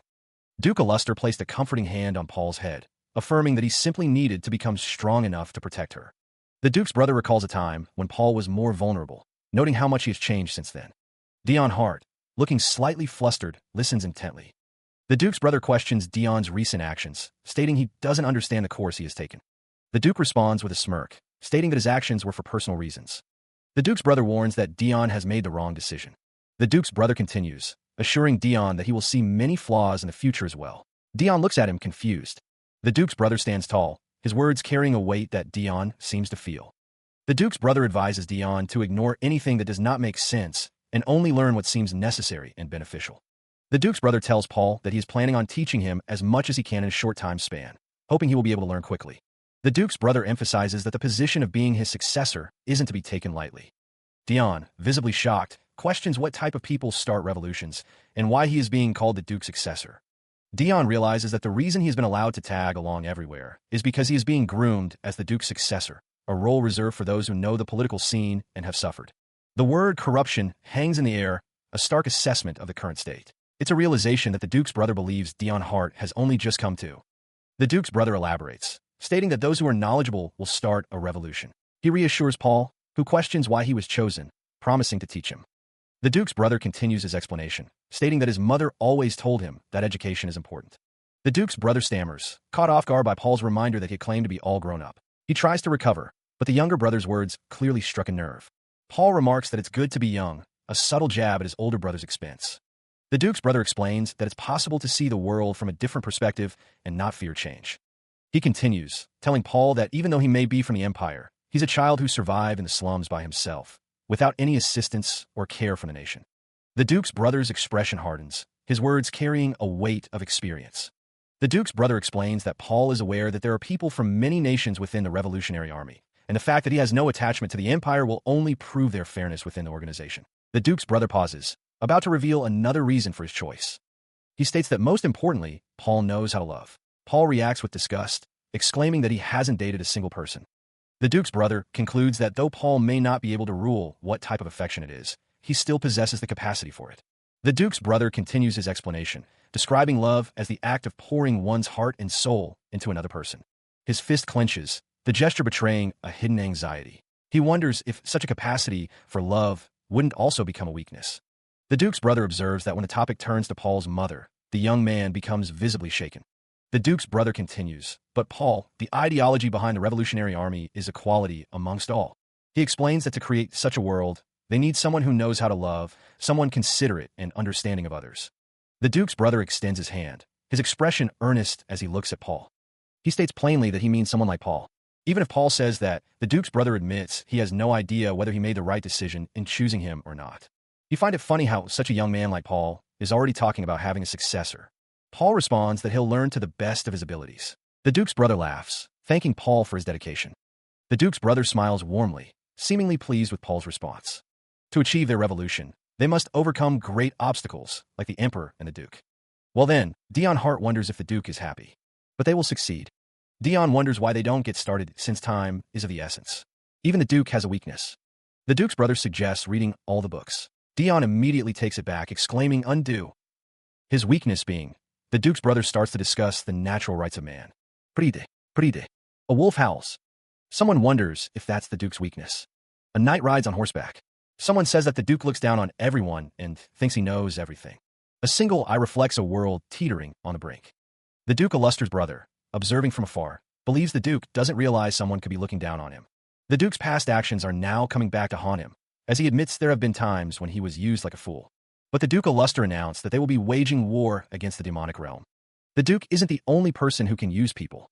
On the day he declared a halt to the war of the Empire, the world watched with bated breath. The Duke Illuster announced that they will be waging war against the demonic realm. There were nations that cheered at the news. Nations raged, relieved that they were saved. Some wondered what the Duke Illuster took them for, calling him an impudent fool. Some nations don't necessarily like the actions of the Empire, but they cannot sit by idly while the Empire falls, as that would signify the downfall of humanity as well, and nations that try to strategize level-headedly. However, no nation even thought to side with the demonic realm. Since Duke Illuster willed it so, his forces move through the dark forest. The plan is set so that anyone without knowledge would view the demonic realm under a negative light. After all, that's his specialty. A large wolf with glowing red eyes stands in the forest, observing the Duke's movements. It only makes things easier for him. From the shadows, Dion Hart watches, his eyes narrowed. Dion Hart thinks to himself that he doesn't believe humans do not side with demons. The Duke Illuster's brother smirks, his plan unfolding. And so, he stepped in and made it so. The Duke Illuster's brother thinks to himself that he would not have seen through such an obvious play. What a joke. An arrow is drawn, aimed with deadly precision. The Duke Illuster's brother admits to himself that he merely let the Duke fulfill this role as a courtesy whilst he pretended not to know. The arrow strikes its target, a spray of blood erupting from the impact. The Duke Illuster's brother thinks to himself that thanks to the Duke taking action on his own, he resolved the problem without so much as lifting a finger, saving himself manpower. The ground is littered with arrows, each one piercing a dark, unidentifiable mass. Blood pools around the points of impact. Duke Illuster's brother observes the scene, commenting on the bold move to place such an important resolution in the hands of an enemy. He notes that all the monsters in the area seem to have been taken care of.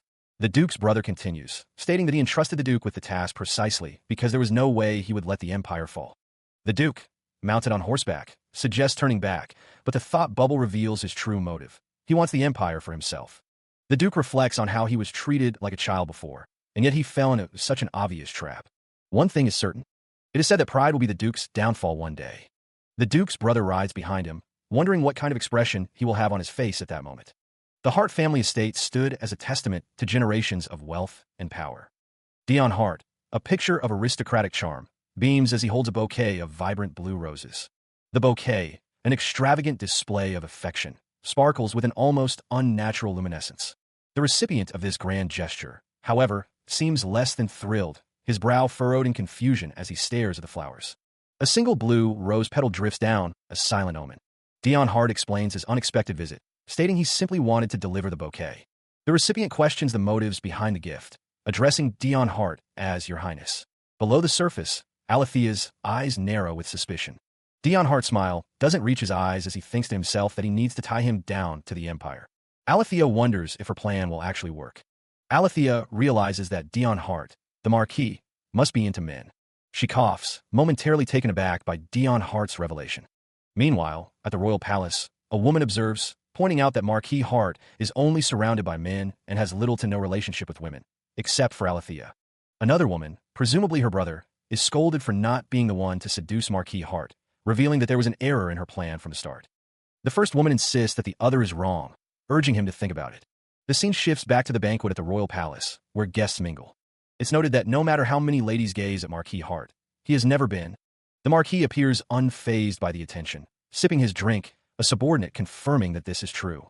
It's observed that he really doesn't have any women around him, and all the people surrounding him are men. The Marquis is seen surrounded by men, further emphasizing the point. A scene depicts Marquis Hart surrounded by men, covered in blood, and they seem to be pretty close. The realization dawns on someone that Alethea might be right about Marquis Hart's preferences. The bouquet of blue roses is shown again, and the person who gave them admits that she was wrong. The gears turn in someone's mind, as they realize they need to bring Marquis Hart to their side before the war begins. A nobleman smiles, thinking to himself that he has to do whatever is necessary. The narrator reflects on how the hero, the cruel Hart, has become an honorary count. The scene shifts to Dion Hart and Marquis Hart, who is now an honorary count. The Marquis Hart receives a bouquet of blue flowers from Dion Hart, but he thinks to himself that he shouldn't have said that. Dion Hart congratulates the Marquis on his advancement, saying that becoming an honorary Marquis is what's important. The Marquis Hart simply thanks him. The Marquis Hart thinks to himself that Dion Hart is here to congratulate him, and that he almost misunderstood him. The Marquis Hart smiles, and Dion Hart wonders why he's smiling. Dion Hart swallows nervously. The narrator says that since the Marquis Hart has reached a certain point, Marquis Hart, taken aback by the sudden question, wonders what the true purpose of this conversation is. He continues to ponder, suspecting that Dion Hart might be acting on orders from the Emperor, testing his reaction to the mere mention of war. The heir hesitates, seemingly searching for the right words. Dion Hart attempts to broach a sensitive subject, coughing nervously as he wonders aloud about the possibility of same-sex marriages. The question causes the Marquis to visibly tense, his hands clenching into fists. Marquis Hart's eyes widen in shock, while in the background, a subordinate watches with concern. A heavy silence descends upon the room as everyone awaits the Marquis's response. Dion Hart, his face shadowed with anxiety, pleads with the Marquis to say something, anything. Suddenly, Dion Hart claims to remember an urgent matter, attempting to flee the conversation, but the Marquis grabs his arm, insisting it's all a misunderstanding. The two men leave the room, the tension of the moment hanging heavy in the air. Marquis Hart's subordinate attempts to comfort him, stating that he understands there are different orientations. The Marquis, however, vehemently denies any such implication. The Marquis continues to insist it's a misunderstanding, that he prefers women, and that he shouldn't have to hide his preferences. Meanwhile, elsewhere in the estate, Dion Hart makes a hasty exit, leaving his attendants calling after him. The realization that he's been distancing himself washes over Dion, causing him to tremble. Dion's inner turmoil intensifies as he shouts that he, too, prefers women. The heir's face is flushed as he continues to deny any other possibility. The camera pans out, showing the Hart estate from a distance. Back inside, the sound of footsteps echoes as Dion continues his escape. The servants bow as Dion Hart rushes past them. Two maids exchange glances, one remarking that he just yelled that he's. The maids gossip, concluding that the crown prince really loves women and that they won't have to worry about his successor. As Dion Hart strides away, his subordinate follows closely behind. The heir reflects on his earlier outburst, realizing he was too emotional and hasty. Meanwhile, Duke Luster, still reeling from the earlier confrontation, shouts that he will see Alethea at home, while she apologizes for her behavior. The sound of footsteps echoes through the halls. Dion Hart and his subordinate continue their brisk walk through the palace. The subordinate struggles to contain his laughter, earning a glare from Dion Hart, who warns him to stop. The subordinate, still chuckling, assures his master that he respects all of his decisions. Dion Hart explodes, demanding that the subordinate stop talking and insisting that what was said earlier is not true. The heir questions why the subordinate is still around, reminding him that he was only meant to accompany him to the hunting competition and ordering him to run his merchantry. The subordinate thinks to himself that it is his utmost priority to serve Dion Hart, and that he is upset that the heir wants him to leave. The subordinate asks Dion Hart if he isn't going to head out to complete the order of the emperor soon. The subordinate asks if he might accompany Dion Hart. The heir states that he feels more comfortable by himself and tells someone to get lost. The subordinate stutters, reminding Dion Hart that he only returned by dawn. The subordinate reminds him that he went out by himself at the hunting competition. Dion Hart thinks to himself that he will get some fresh air alone, because if he goes home now, that would mean he loses. Dion Hart, riding a horse, warns someone not to dare follow him. The subordinate is surprised that Dion Hart returned with an injury. The memory of someone's hand gripping Dion Hart's throat flashes in his mind. He reflects that last night was pretty risky. Dion Hart recalls that those people looked like they were treating him well, but he remembers that the man proceeded to choke him. Even when he was leaving, they blindfolded him and were highly alert. A hand pushes against something, and a voice says he's lucky. A figure in a hooded cloak is seen from behind, wondering if he's gone already. Dion Hart, disoriented, struggles to recall the events that led to his current predicament. He wonders where he is and who his captors might be. Still reeling from the encounter, he admits he can't even identify the enemy he faced, realizing he was fortunate to escape unscathed. Meanwhile, the white-haired figure pauses, turning his head slightly as he speaks, warning someone not to even think about following him. The figure with white hair declares that at this point, one of them will die. The white-haired figure continues, stating that anyone who witnesses him crossing the border must die. Back in the room, Dion Hart's expression is grim as he reflects on the recent events. The white-haired figure wonders if he was too harsh. The white-haired figure's subordinate responds, stating, "As you wish, master. I won't follow you," before lamenting his disaster. The white-haired figure's eyes glow with an eerie light, a sinister smile spreading across his face. The white-haired figure reflects that he never thought he could be threatened like this under normal circumstances. The white-haired figure glances back, a bead of sweat trickling down his face, his red eyes narrowed. The subordinate wonders why the white-haired figure looks happy, calling him a strange bastard. He is welcomed into the dining hall. Meanwhile, elsewhere in the manor, servants call out for their captain, offering him a sausage. The servants continue to make a ruckus. Their antics are met with disdain from another. Elsewhere, Marquis Hart's brother, Paul, wonders why it is taking so long. The captain, annoyed by the servants' behavior, reminds them to address him as Marquis. Suddenly, the Marquis Hart collapses face first into the food. The sound of his collapse echoes through the room. The crash is loud. Paul and Duke Illuster's brother hear the commotion. Duke Illuster's brother notes that the sleeping pills were strong enough to knock out elephants. As Marquis Hart succumbs to the effects of the drug, he recalls the words of the leader of the rabid dogs, commenting on how far from normal they are. The Marquis thinks to himself, thanking someone for something, and expressing relief that he can leave in peace this time, unlike a previous, more annoying occasion. The scene shifts, showing the Marquis with an attendant, who says that everyone loves him so much. The narrative shifts to the border, mentioning the tiniest of manholes. It's revealed that the border exists solely for Dion Hart, and those who escort him are forbidden from following him past the mountains. The two kings made a silent vow not to expose the location. The border is for his safety until he decides which side he will serve. The scene shows figures walking along a path, implying that they are those who escort Dion Hart. Someone is approaching. The narrative poses a question. Will the Demon King keep his silence when he finds out that the Emperor is going to start a war? The answer is, of course, not. As Duke Illuster smirks, his intentions clear. Marquis Hart contemplates his next move, feeling as though his time is running out. The pressure mounts, as he feels like there's an expiration date on his life. Suddenly, Marquis Hart's eyes widen in alarm. He is sent flying through the air, crashing through the forest undergrowth. The Marquis lies prone on the forest floor, bloodied and injured from the attack. The attacker, revealed to be Duke Illuster's brother, stands over him, his expression grim. The words echo in the air, "Cruel heart." Duke Illuster's brother draws his sword, questioning why the Marquis is here and if he followed him. Marquis Hart, struggling to his feet, wonders if his attacker is here to see where he's headed. The two men face each other, a silent tension hanging in the air. Duke Illuster's brother advances, his sword glinting in the dim light. He declares his intent to eliminate all witnesses. The cloaked figure, revealed to be Duke Illuster's brother, declares his intent to eliminate all witnesses. The brother of Duke Illuster continues, emphasizing that his targets are subordinates of the leader of the nobles. The air shimmers, as the cloaked figure unleashes a powerful attack. The brother of Duke Illuster's attack connects, sending the hero flying backward. Duke Illuster's brother's eyes narrow, a sinister glint in their depths, as he prepares for another strike. The hero's eyes reflect a growing unease. The air crackles with energy as the brother of Duke Illuster prepares to strike again. The brother of Duke Illuster swings his blade, the red energy arcing through the air. The hero, dodging the attack, glares at his opponent. The brother of Duke Illuster's attack shatters the ground around the hero. The brother of Duke Illuster taunts the hero, questioning if he can continue. Despite his anger, the hero admits to feeling confused by the situation. He pauses, the weight of the situation settling upon him as he faces Duke Illuster's brother. The brother's words hang heavy in the air, a venomous accusation. "You're supposed to hate me." The scene shifts to a memory, where the brother reflects on his past, admitting, "I was a useless and bothersome younger brother to you." The memory continues, revealing the brother's internal conflict. "I do not wish to become the successor, nor do I wish to forsake my last name." He believes he is the person who took the hero's family away. The memory fades, replaced by the present. Duke Illuster's brother lunges forward, blade drawn, intent on ending the conflict. The question echoes in the hero's mind as the blade flashes. "So why do you?" The brother, now hooded, stands over the fallen hero, panting heavily as he prepares to deliver the final blow. The hero's eyes widen in pain as the blade pierces his flesh. The brother's words drip with a twisted sense of betrayal as he continues his assault. "Keep acting like you're trying to save me?" Blood splatters across the ground, painting a gruesome tableau of violence.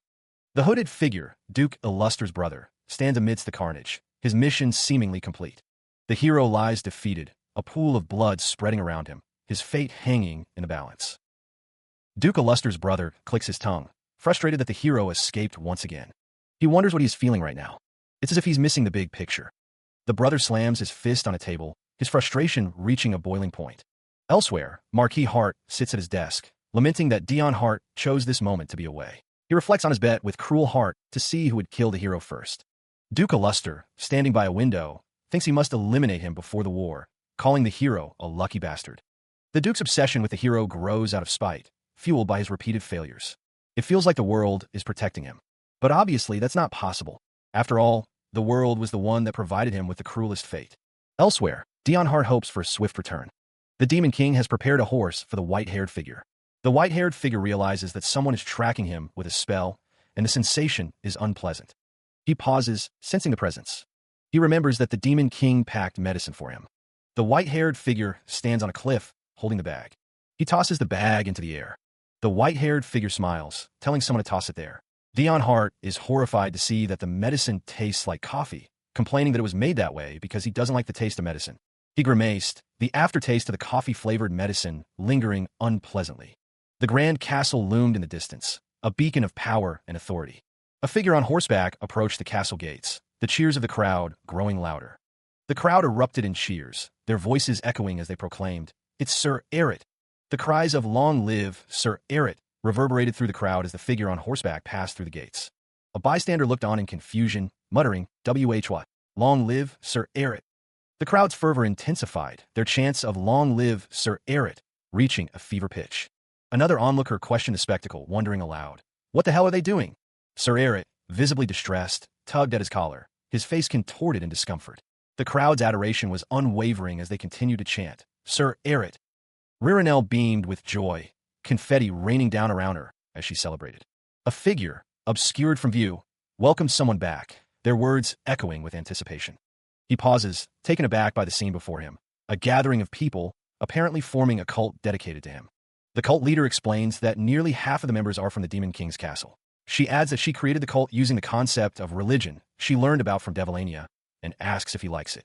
The mention of Devilania triggers a memory, and he realizes the cult has grown significantly since the last time he saw it. Regardless, he decides to dismiss them immediately. The cult members are shocked by his command. He reiterates his order, giving them the option to disband permanently.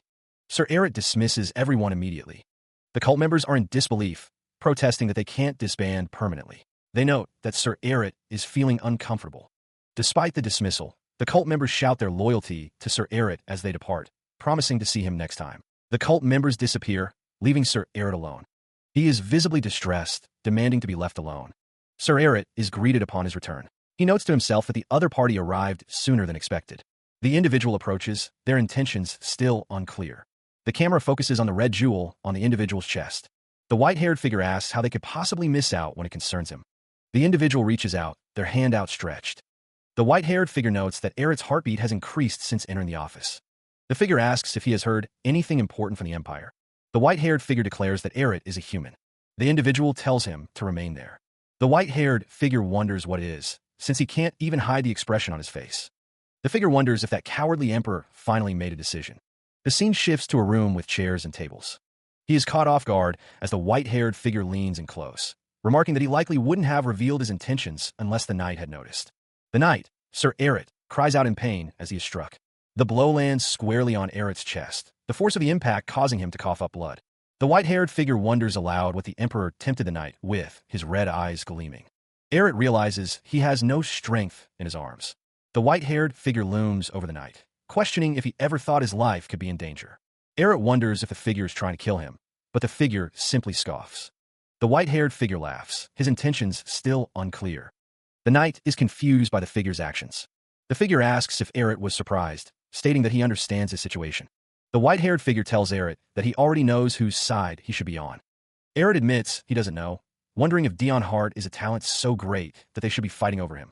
He is held by the throat, a magical circle glowing ominously on the hand that grips him. The white-haired figure states that he doesn't want to return to his boring, old life. He is promised that in the demonic realm, all demons aside from the speaker will kneel at his feet. The white-haired figure is told that he can do whatever he wants, and that everything he has accomplished is here. The white-haired figure is seen standing next to Duke Luster, who places a hand on his shoulder. The white-haired figure is told that he need not worry about the sun at all here. The offer continues, stating that it may always be night here, but there is a bright moon. He is reminded that he cannot live in the darkness forever just because he is sensitive to sunlight. The speaker says that he is not going to hold the white-haired figure back if he wants to visit the human realm, much like before. The offer continues, stating that if he wants their land, the speaker could conquer it and offer it to him. He is reminded that he is a human and should remain here. Duke Luster smiles, confident that whatever the emperor offered, he can top it with a much better offer. The white-haired figure bows before Duke Luster. The scene fades to black, with the words, "In order to win this game," displayed. The white-haired figure is asked if he wanted the speaker to hold onto his pants like last time. He is shocked by the question. He dismisses the idea entirely. Duke Luster considers that the white-haired figure might run off if he pressures him any further. The Duke decides to think about it carefully. A smirk plays on Duke Luster's lips as he considers his next move. The Duke refuses to lose his plaything just for the sake of victory. A few days later, Sir Eret, anxious and irritated, could no longer stay holed up in his room, so he came to the outside of the castle for a stroll. The text describes the area outside the Demon King's castle as having a village of ordinary demons and lodgings for the soldiers. A subordinate shouts that Sir Eret is outside the castle. Another demon wonders what's wrong with Eret's attire, questioning if they also think he's a fool. The text explains that there are a few circumstances when one needs to be particularly careful of Zero Corps Commander Demon Eret. First, when he has consumed alcohol. Eret wonders if it's just him or if everyone is avoiding him, though he admits it's nice not to be disturbed. He strides forward, the subordinate trailing behind. The subordinate wonders if Sir Eret is outside of his room in the castle. When the knight is dressed head to toe in black clothing, it is a cause for celebration. Someone observes that he is wearing all black today and must be feeling irritated. The observer wonders if he is wearing black, and if demons do not like black clothing. They also wonder why he is here when he normally doesn't even step out. The observer wonders if he is here for the sacrificial lamb, noting that wearing black wards off demons. The town celebrates the black clothing. Someone notes that they have never heard such a murderous laugh, and would rather die at the hands of the Demon King or the other corps commanders. The subordinate keeps a close watch on Sir Eret, and is ordered to report if something peculiar happens. The knight's expression is unreadable. Since he's returned, he's been constantly on edge. Normally, the observer would have left him alone to give him peace and not bother him. It is peaceful and quiet, but the Demon King ordered him to observe the knight. The observer is sure that Sir Eret is bothered by him, even though he hasn't said anything, and he is sweating from walking so much. The observer wants to cheer him up somehow, noting that he keeps touching his head as if it's bothering him. Duke Luster wonders where that stupid Dr. Ben is. The situation is clearly unacceptable to someone, as a voice declares, "This just won't do." Duke Luster, still seeking Dr. Ben, suggests that even Sir Eret would appreciate a chance to freshen up. But that's what he thought. Someone slams their fist against a wall in frustration, muttering a curse. From a distance, a subordinate nervously calls out to Sir Eret. A voice, filled with disbelief, asks if this is a joke. Sir Eret's expression is grim, his eyes narrowed with anger. From atop the castle walls, A subordinate suggests that Sir Eret might want to freshen up. Duke Aluster, hand over his heart, repeats the words he heard. The Duke's subordinate is ordered to bring that thing to show Sir Eret. At the training grounds, the white-haired figure questions why they are there, wondering if the Duke wants to fight. Marquis Hart, standing before the subordinate, asks if he doesn't want to die, causing the subordinate to stutter. The Marquis presses, asking if he really wants to die. His face inches from the subordinate's. The subordinate, flustered, interrupts, claiming he only wanted fresh air and questioning why the Marquis is threatening someone's life. The subordinate thinks to himself that he didn't ask the Marquis to do this, and that he doesn't even know what that thing is that Ed is talking about. The white-haired figure, revealed to be Ed, decides he should clear things up before the misunderstanding gets bigger. The subordinate is shocked by Ed's presence. The foot descends, accompanied by a voice questioning the nature of the unseen entity. The white-haired figure, Sir Eret, is caught off guard, a bead of sweat trickling down his face as he stumbles. Nearby, a man and woman react with shock to the unseen event. The force of the impact sends a shockwave rippling outwards. The world seems to blur from the force of the blow. Cursing under his breath, Sir Eret struggles to regain his footing. The subordinate of Duke Aluster watches as Sir Eret is attacked. His eyes narrowed, Sir Eret questions if this is really happening. The subordinate of Duke Aluster stands by, observing the unfolding chaos. Sir Eret wonders aloud if he's become a character in some fantasy manhwa, questioning why he keeps tripping over himself despite his weak body. The subordinate, looking up at Sir Eret, seems unsure of what to say. The subordinate attempts to reason with Sir Eret, explaining that this isn't a good time to be killing demons at the Demon King's castle. The subordinate wonders if the Demon King will be bothered by the recent events. Marquis Hart, his eyes narrowed with fury, warns someone that this is their last chance. Someone, presumably Marquis Hart, must be angry about wasting time with an unnecessary altercation. A subordinate, relieved to be spared, stammers out a thank you. A voice booms out, declaring that they will prepare it right away for Sir Eret. 3 figures stand in the distance as a 4th figure approaches, radiating a bright light. The signal is resonating strongly, causing a man with long black hair to react with shock. An exclamation mark conveys a sense of alarm. The subordinate notices something is wrong, exclaiming about Sir Eret's hand. More exclamation marks emphasize the urgency of the situation.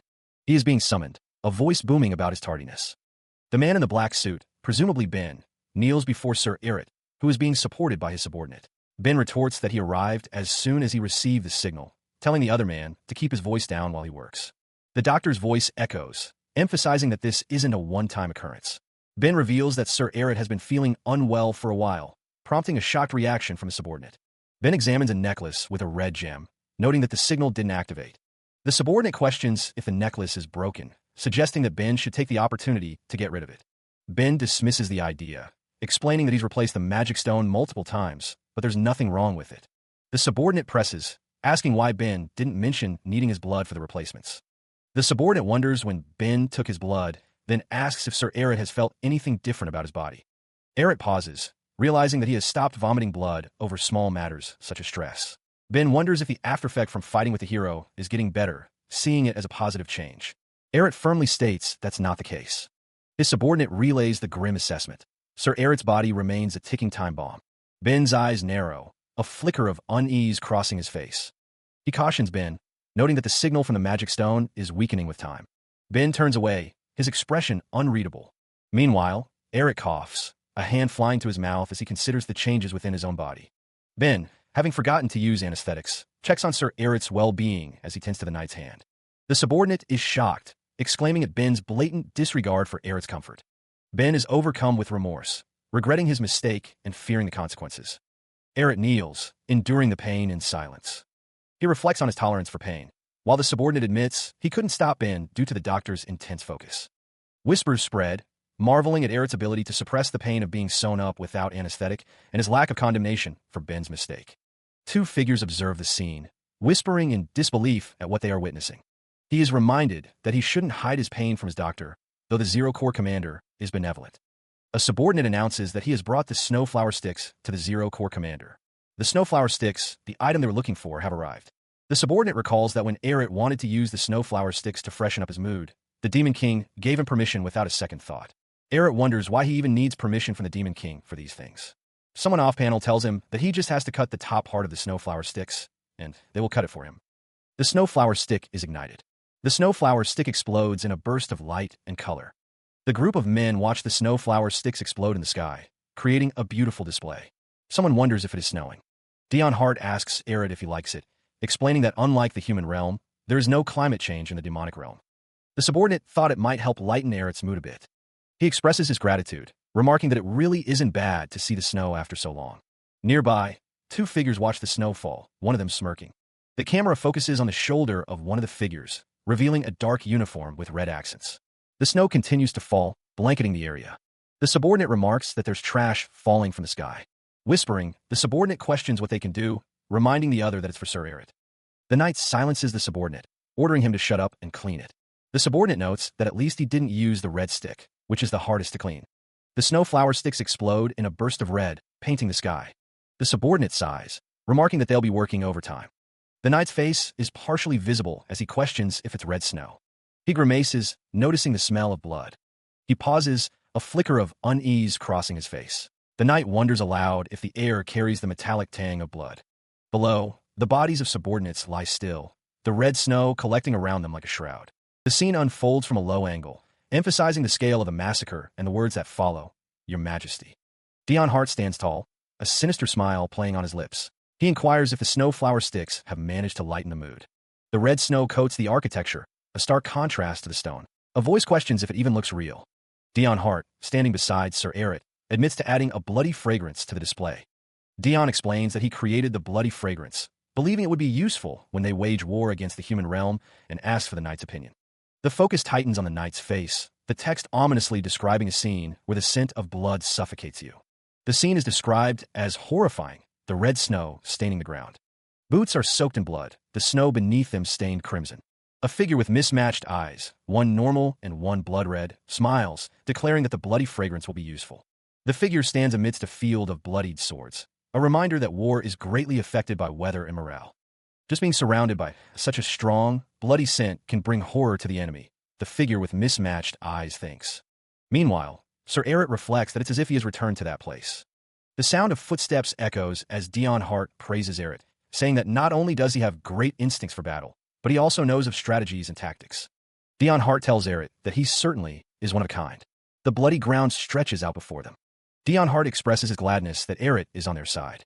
Dion Hart asks if Aerith still isn't in the best mood. Dion Hart extends a hand, telling Aerith to come with him. Aerith thinks that Dion Hart keeps doing whatever he wants, but there's nothing he can do. He has to follow him in order to survive. Aerith takes Dion Hart's hand. They teleport away. Aerith's red eyes scan the new surroundings, a place far removed from the battlefield he knows. The heir, Dion Hart, announces their arrival in the land of the fairies. The landscape shimmers with an ethereal glow, marking their entry into the realm of the fairies. Towering trees and glowing flora define the magical landscape of the fairy realm. The air itself seems to sparkle with magical energy, a testament to the land's unique nature. Aerith observes the scenery, finding it beautiful despite its remote location. Dion Hart smirks, his expression hinting at a deeper purpose for their visit. The text emphasizes that fairies inhabit this place.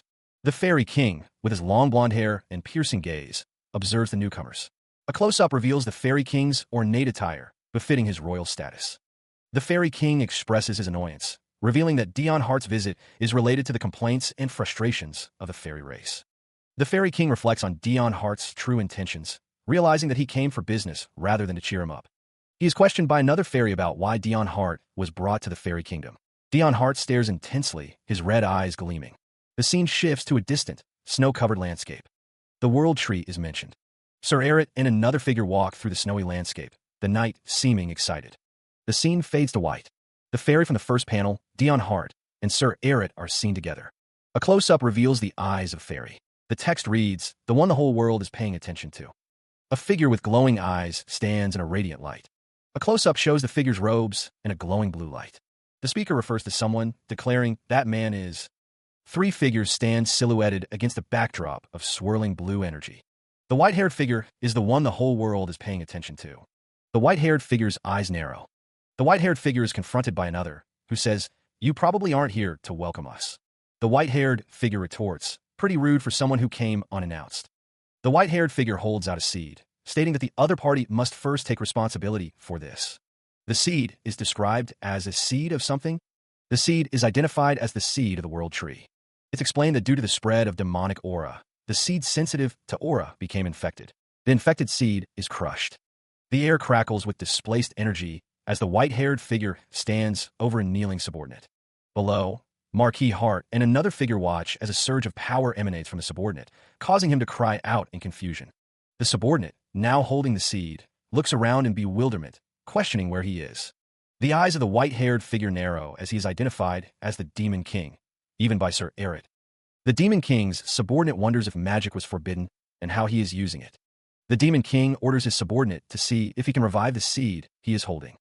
The subordinate examines the seed, noticing mold and questioning if it is okay. The subordinate realizes what the seed is. He wonders how he can revive it. The subordinate believes he can somehow make it grow, but he doesn't think he can do anything about it being infected by demonic aura. The figure with mismatched eyes knew it, and asked what the subordinate is going to do, since the seed of the world tree their race was put in charge of his now. The figure with mismatched eyes scoffs, questioning if they aren't more like the world's dog. The question of whether the world had spoken about some kind of seed hung in the air. Seeing the subordinate's desperation, the white-haired figure mused that he must be more than just a dog, but a truly loyal one. The white-haired figure declared that the world also respects their race. The figure with mismatched eyes scoffed, wondering what the leader of a race hated by the world would even know. He added that he doesn't really care about being favored, unlike someone who's at the world's disposal. Marquis Hart questioned why the figure with mismatched eyes was hiding behind him. The figure with mismatched eyes admitted that there's nothing that can be done about the seedling, so he'll let it slide, but wondered why Marquis Hart wasn't doing anything about the magical beasts that were swarming around. The white-haired figure began to speak, but trailed off, realizing that the figure with mismatched eyes may not know certain things since he keeps himself isolated. The figure with mismatched eyes asked if they didn't need the seed anymore. A voice questioned if the figure with mismatched eyes was really asking a question in this situation. Commander Ririnel offered the seed to the subordinate, who thanked her profusely. The figure with mismatched eyes thought that Commander Ririnel was a plant-crazed bastard in a nutcase. The white-haired figure's eyes narrowed. The subordinate, having received the infected seed, is carried through the air by Marquis Hart and the white-haired figure. Below them, a mermaid's tail breaches the surface of the water, shimmering with an ethereal glow. With a flash of light and a surge of energy, the mermaid's tail begins to transform. The transformation complete, the mermaid queen emerges from the water, a serene smile gracing her lips. The mermaid queen is surprised by the transformation. The focus shifts back to her tail, now in the process of becoming something else entirely. The tail is turning into a dress, and she recalls seeing the white-haired figure at the Demon King's castle. The mermaid queen, now fully transformed and adorned in a flowing gown, is approached by Sir Erit. The mermaid queen recalls wanting to speak to Sir Erit at the Demon King's castle. The figure with mismatched eyes wonders why the mermaid queen is looking at him with such intensity. The figure with mismatched eyes is uncomfortable with the mermaid queen's gaze. The figure with mismatched eyes thinks the mermaid queen is kind-looking. Her hand is taken, the gesture both tender and foreboding. Long ago, the white-haired figure held the mermaid queen's hand. Meanwhile, the subordinate informs Marquis Hart that a new hero will appear, one far more threatening than before. The mermaid queen is told that a hero will decide her fate. The focus shifts to the Lord Demon King.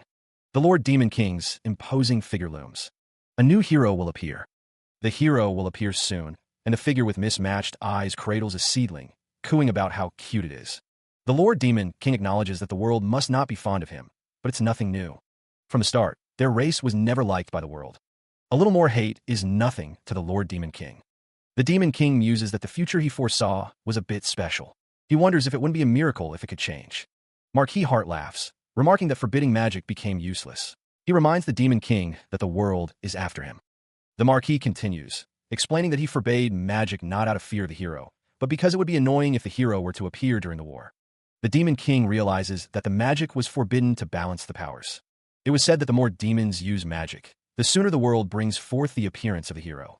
Suddenly, Commander Ririnel grabs the arm of Aide Ed, whose hand is wrapped in bandages. Ed looks up at her, his expression a mix of shock and pain. Ririnel asks if that's why he couldn't even heal it properly and used a primitive healing method. Ed declares that there's no choice and tells her to follow him so he can heal it. He sits with the Fairy King beneath the shimmering canopy of the forest. The air hangs heavy with unspoken tension. Ed manipulates a glowing orb of energy between his hands, clearly uncomfortable with the silence. A disembodied voice muses on the recent events. First the Mermaid Queen, now the Fairy King. The Fairy King's brow furrows, a bead of sweat trickling down his face as he wonders why they are acting favorably towards him. Ed continues to heal the Fairy King, admitting that he didn't like them much when he first saw them at the Demon King's castle. The Fairy King's thoughts drift to Joker. The more he looks at the blonde Aide, the more he reminds him of the one First Corps commander. The Fairy King's eyes widen as he realizes the implication of his thoughts, questioning if he's really talking about the one first corps commander of the Demon King's army. The Fairy King blurts out his comparison aloud, realizing he's done for having compared the Fairy King, who hates demons, to a corps commander. Ed apologizes, stating that Jakur is a name he hasn't heard in a while and wonders if he is doing well. A voice explains that while the Fairy King has been infected by the Demon King's demonic aura, he is still a warrior of their race, so they're curious about him, urging him to relax as his wound is getting worse. The Fairy King is shocked by the revelation that Jakur, the one first corps commander of the Demon King's army, was from the fairy race, questioning if that is even possible. He gently manipulates Ed's hand, assuring him that the treatment is complete. Ed thanks the Fairy King, noting that he shouldn't feel any pain now. The Fairy King thinks to himself that Ed must be burdened by his unreasonable kindness. The Fairy King observes that Ed looked uncomfortable during the treatment, assuming he would decline a tour of the place. The Fairy King muses that Ed knows him well, but he doesn't show favorability to just anyone. He wonders what the reason for his favorability is. The Fairy King thinks that the world is focused on Ed. Ed stands bathed in light, expecting something from this human. Ed, looking surprised, asks to be excused. It was an unexpected first meeting, but as the leader of the fairy race, the Fairy King, who astutely understands the will of the world, recognized it right away. The Fairy King thinks that the Fairy King is expecting something from this human. But the Fairy King's questions and doubts only grew in number, wondering what on earth is so special about this human being. The Fairy King observes Ed from above, noting the red eyes that become a weakness when exposed to light. The Fairy King thinks that other than that, Ed has a small body with nothing special to it. The Fairy King wonders if the person in front of him is really the one the world is paying attention to, or so he thought. The Fairy King asks Ed if he is usually lucky, to which Ed replies that he is not really. Ed thinks about Dion Hart's record, which he found out through research, and was incredible to the point. Ed is in disbelief. Ed thinks about a human being who crossed the line of fire countless times between the demonic realm and the human realm and survived with those ridiculous odds. The Fairy King tells Ed to think about it carefully, like a situation where he survived, but Ed thinks about how Dion Hart should have died, or a situation where he should have faced a permanent injury but got away with a treatable one. Ed looks up at the Fairy King with a serious expression. The Fairy King thinks about how the world that usually doesn't interfere with the flow of things is protecting Ed's life. The Fairy King thinks about situations such as showing great power all of a sudden or withstanding a heavy blow well. Didn't the body move to favorable positions, especially when life was at stake? The question hangs in the air as Sir Eret's face is shown, splattered with blood, a manic grin plastered across his face. But checking on his body to see if it has recovered showed that nothing had changed. It's as if something in Sir Eret's body is continuously changing, making him like a ticking time bomb. The Fairy King observes the scene, his expression unreadable. The aide, Ed, listens intently as the Fairy King explains that the reason Sir Eret has been able to stay alive is due to the world's blessing. The body that the world is supplementing. It was not a supplement to make the body strong or healthy, but supplementation and modification that allows him to better accept the forces of the world. That hero, Ed finally understands that the thing the world expects from him will decide Sir Eret's fate. In the not-so-long past, there was a hero that worried about his companion even in death. The world, please save him. He watches as the world responds to the hero who devoted his soul to his wish, a testament to the power of sacrifice. The light intensifies, enveloping the hero in a radiant glow. A voice echoes, reassuring the hero, telling him not to worry. A figure watches from afar, revealing that they have been observing the hero for a long time. The hero stands silhouetted against the light, his destiny seemingly preordained. The will of the world is firm, an unyielding force shaping events. A new figure emerges, his white hair and piercing red eyes hinting at a hidden power. A booming voice declares that the next hero is Dion Hart. The order is given. Despite being outnumbered, the soldiers are told not to fall back, but to fight. The Fairy King shouts an order, his expression determined. Energy blasts streak across the sky. The battlefield is chaotic, with energy blasts and explosions rocking the landscape. Monsters swarm the battlefield, engaging the defenders. Suddenly, a figure with a bow appears, ready to strike. The text declares that monsters have invaded. Sir Eret is asked if he needs to go and fight, but he believes there is no need for him to go personally. The subordinate asks if those monsters are crazy. The text reveals that the Demon King and the leaders of other races are invading, and they are overwhelming the defenders. The Mermaid Queen unleashes a powerful attack. Her conversation with the Fairy King had been interrupted. The Mermaid Queen realized because the world was focused on her. Just what did those words mean? The subordinate asks if the reason the monsters lost their survival instinct is inside the pouch. The subordinate observes that they got stronger and scarier. The subordinate explains that it happened after they ate some weird brown liquid inside the pouch. Sir Erit observes that it looks strangely familiar. The knight wonders why someone spread this brown liquid, noting that it smells like coffee. The mermaid queen realizes what the liquid is. The fairy king explains that humans don't know of their existence yet, and the demon king wouldn't resort to such cheap tactics, which only leaves a human that can enter here freely. The mermaid queen, Sir Erit, and the fairy king stand together as a human figure appears before them. The subordinate notes that Sir Erit acted like he wasn't interested, but he really did want to fight. A figure with white hair and a dark coat deflects a series of attacks with ease. From behind, the subordinate of Sir Erit wonders when the white-haired figure became so powerful. The fairy king and the mermaid queen observe the battle, the king questioning if the figure is truly human. The mermaid queen considers that if the figure had planned this, he wouldn't be fighting so hard. The subordinate feels bad for doubting the white-haired figure. The figure is struck by an unseen force, sending blood flying. The figure, revealed to be Dion Hart, grimaces in pain, recognizing the attack as similar to the medicine he threw away. Elsewhere, a figure prepares to dispose of a container. The figure, revealed to be Ed, clutches the container, lamenting that it was not just medicine, but his heart and soul. Ed wonders why monsters would eat such things and how they could get stronger from it. Ed is left with no choice but to fight because of his guilt, resolving to not even give them a chance to speak to him. Sir Erit calls out to Ed. Ed's face is a mask of grim realization. He knows he's in deep trouble. Elsewhere, a figure orders others to step back, sensing the imminent danger. The figure unleashes a wave of energy, striking the monsters. Dion Hart's glowing yellow eye pierces through the darkness as he declares that they should end this quickly and return. A subordinate shouts for everyone to get back from the monsters. The energy unleashed by Dion Hart explodes outwards, obliterating everything in its path. Sir Erit prepares to unleash another attack, his eyes narrowed in concentration. The force of the attack rips through the air, leaving trails of energy in its wake. The blast from Dion Hart's attack sends shock waves through the area, throwing up dust and debris as Sir Erit stands his ground. The force of the explosion sends bodies flying through the air. The dust settles, revealing the aftermath of the devastating attack. The battlefield lay still, littered with fallen soldiers and broken weapons, a testament to the recent brutal clash. Elsewhere, a figure remarks on the swiftness of a victory, achieved in a single strike. The heir, Dion Hart, his expression unreadable, asks if they should return. In the distance, a grand castle stands silhouetted against the night sky, a silent witness to the unfolding events. A subordinate apologizes, surprised at having been caught off guard. The subordinate stands beside Dion Hart, awaiting further instructions. Elsewhere, someone questions the nature of a substance, wondering if it was truly medicine. The speaker expresses disbelief, questioning if it wasn't a dangerous substance. The subordinate is shocked to hear that someone practices alchemy, expressing a desire to scout that person, unaware that Dion Hart is listening. The subordinate questions why the medicine was thrown away, only to learn it was because of the taste. He considered the medicine, realizing that his will to help Sir Erit hadn't reached him through it. Dion Hart recalled the words of the knight, a small, chibi version of him appearing in his thoughts, lamenting how mean he was. The knight with white hair seemed surprised that he was being let off so easily, but Dion Hart insisted it was fine since he didn't do it on purpose. He also told Erit that he didn't have to come to the meeting of the corps commanders this time. Sir Erit was surprised that he didn't have to come, as Dion Hart told him that he must be tired since he helped with taking care of the monsters. The knight seemed genuinely surprised by the offer. The sound of something shattering echoed in the distance. The scene shifted to a grand hall where the corps commanders were gathered, though the word silence was written across the scene. Sir Erit was present at the meeting, despite being told he didn't have to come. The 11th Fourth Corps Commander Ririnel was happy to see him, saying she heard he was resting after exhausting himself dealing with the monsters. The 1st Corps Commander, Jakur, wondered what his reason for attending was, since he always said it was troublesome. Elle watched him, wondering if he was at Sundra.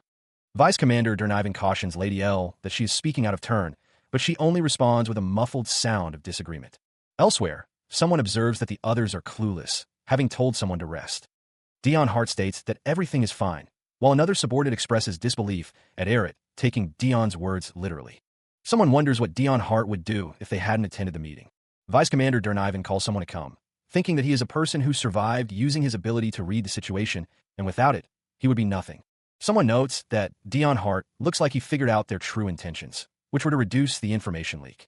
It is reasoned that if Erit were to go back without any information, he would catch suspicion from the Emperor. Someone thinks that they should just kill some time there. It is observed that Sir Erit is playing with a cube.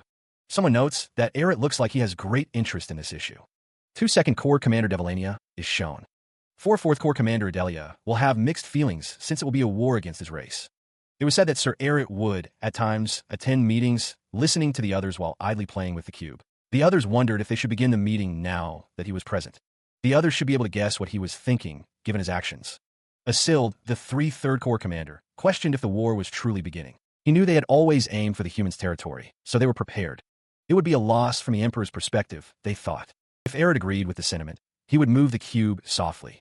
If he didn't, he would move the cube roughly. The cube clicked softly in his hands as Eret manipulated it. Someone wondered why he would do something so stupid. It would help to stabilize his rule of the throne if he were to just stick to guarding the border, fighting every once in a while. In a while, someone would understand the truth of the situation. The voice questioned if they really didn't understand. The cube clicked again, more forcefully this time. El looked on, confused. Ivan considered the Emperor, calling him a stubborn man. He thought the Emperor must be feeling very guilty about killing his brothers. The guilt overshadowed his responsibility. The weight of responsibility pressed down on the Emperor, a burden so heavy that even death offered no escape. He carried those responsibilities, a prisoner of his own crown, unable to simply choose oblivion. The choice of the Emperor, who couldn't choose death, was to wage war. The consequences of that choice echoed through the land, a chilling reminder of the Emperor's inability to face his own mortality. The Emperor's advisors speculated on his motives. Perhaps he sought to conquer the demon's territory, or perhaps he simply wished to die fighting, rationalizing it as giving his best. The Emperor's actions were viewed with disdain by some. He was seen as a pitiful, yet selfish person. Whispers spread among the shadows, the spirits of those lost in the Emperor's wars mocking his weakness. The voices condemned him for throwing so many lives into war for such a petty reason. The decision was made. They would simply have to kill him, since he so desperately wanted to die.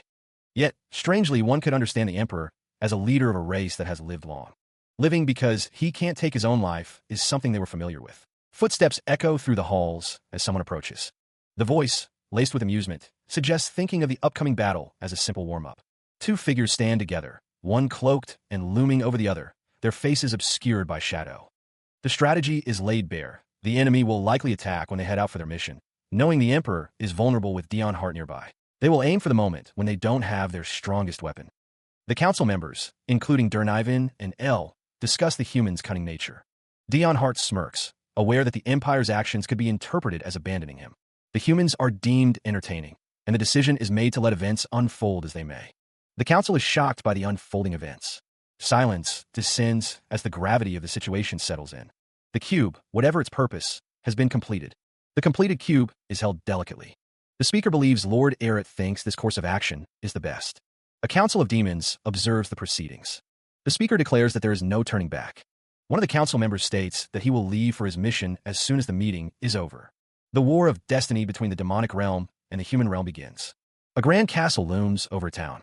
In the throne room, a figure stands before the king, who asks if that is all they have to report. The figure, cloaked and facing away, remains silent as the king awaits their response.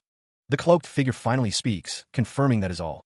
Elsewhere, Dion Hart kneels, his expression unreadable as he contemplates the news. The information weighs heavily on Dion. Only 5 divisions from the demonic realm will participate in the war. The faces of the commanders are revealed: Jakar of the 1st Corps, Silua of the 7th 4th, and Hel of the 8th 4th. The 9th 4th Corps commander, Trover, grins menacingly.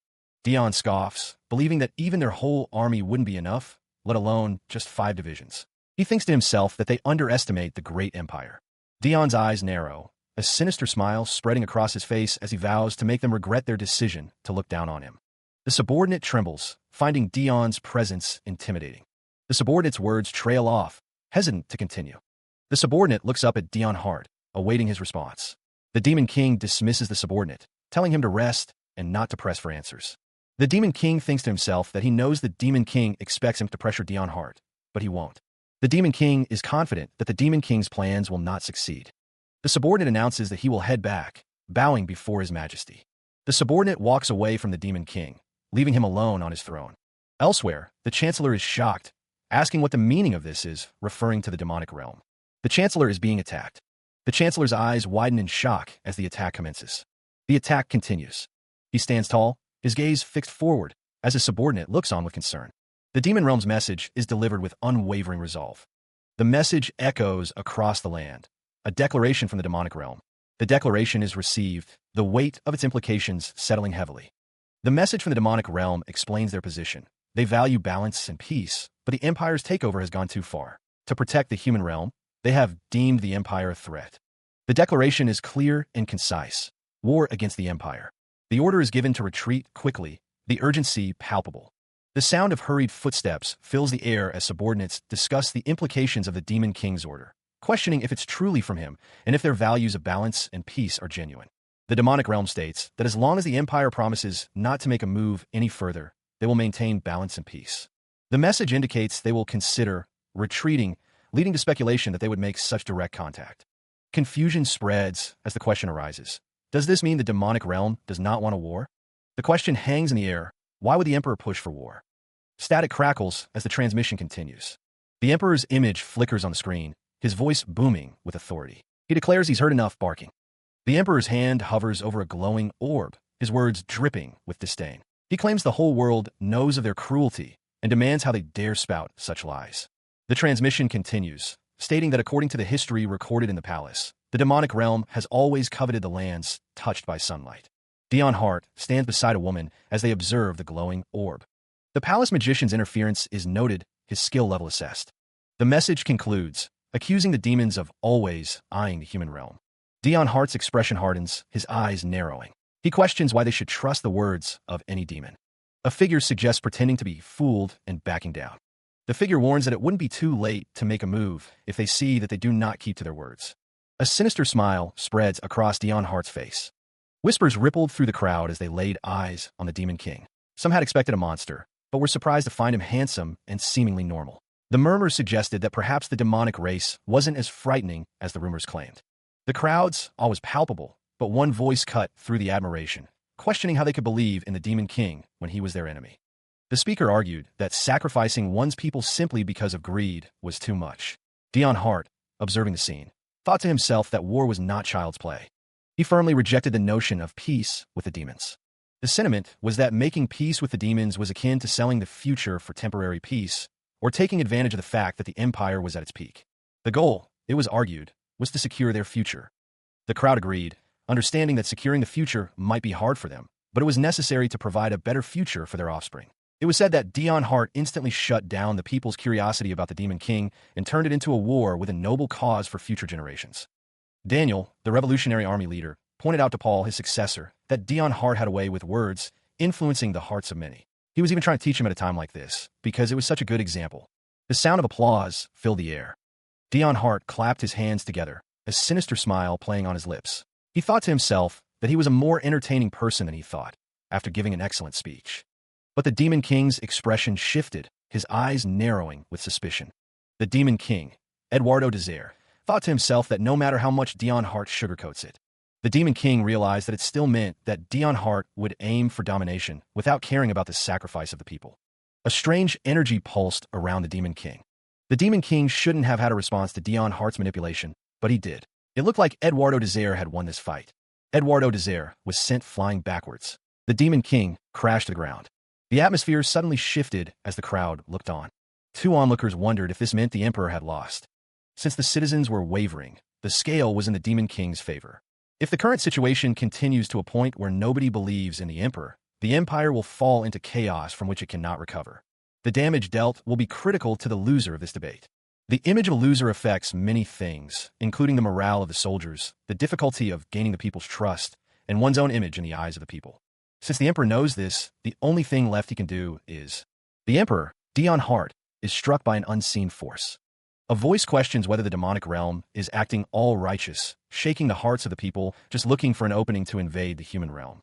The voice continues, stating that if they were to take over this land, they would cruelly stomp out the humans and steal everything. The text says that the goal is to drag the other party down with him. Dion Hart laughs, seemingly unaffected by the previous attack. Dion Hart's laughter echoes, dismissing the attack as insignificant. The speaker admits Dion Hart's strength, confessing that he might have tried to recruit him if he hadn't met a certain man. Then, it seems negotiations have failed. The speaker prays that Dion Hart will keep him entertained in the future. With this, the war between the demonic realm and the human realm has begun. As of now, there are only small-scale battles to test each other's strength, but the days passed on like a ticking time bomb, not knowing when a full-blown war would ignite. It's finally calmed down a bit. After the start of the war, acting as the Zero Corps commander in the demonic realm and the 3/3 hero in the human realm, he had to go back and forth on both sides to the point where he was throwing up. The Zero Corps commander is discussed among subordinates, who vow to take care of him. They also dismiss the Empire's hero. He wonders how long his life will constantly be on edge. He thought he was going to die from overexcitation. Not only that, but the leaders of both sides are also starting to increase the pressure. A voice commends someone for doing a good job commanding this time as well, acknowledging their hard work. Someone thanks their majesty and promises to send the casualty report of this battle through a subordinate. He chuckled, admitting he couldn't recall the specifics of the battle, but was relieved to have survived. A voice then questioned if he was feeling guilty, noting that his voice didn't sound well. Erit, the Zero Corps commander, wondered what the voice was referring to. The voice continued, stating that Erit was his sword and shouldn't feel guilt. The voice explained that the guilt and painful memories of the war were his to bear, and Erit simply needed to follow orders. Erit reflected that he had initially thought the voice was trying to comfort him. The voice declared that Erit should prepare to come down from the tightrope. Erit scoffed, dismissing the notion of comfort. He realized the voice only wanted to pressure him into choosing a side. The weight of the situation began to overwhelm Erit, the conflict between the demonic and human realms becoming too much to bear. Erit wondered if this was karma. He exploded in frustration, questioning what he had done wrong. Erit questioned if it was wrong to want to live silently and alone, wondering why they couldn't just fight one-on-one. A voice responded, affirming, "Yes, Demon King," as Erit reacted with incredible speed. The voice, revealed to be Dion Hart, remarked on Erit's apparent rest over the past few days. He declares himself as scum that bows down to power, a tear rolling down his cheek. Meanwhile, Dion Hart apologizes, asking someone to take care of the demonic monsters grouping up on the northwest side. The cloaked figure questions why they need to go to the northwest side, as it is near the front lines. Dion Hart responds that it is best to clear it out ahead of time, seeing as how important that location is. The cloaked figure thinks that sending troops will attract unnecessary attention from the Empire. He understands that the Demon King is pretty sensitive these days and questions why he has to do such a dangerous task. The cloaked figure realizes that he won't have to go too far, thankfully.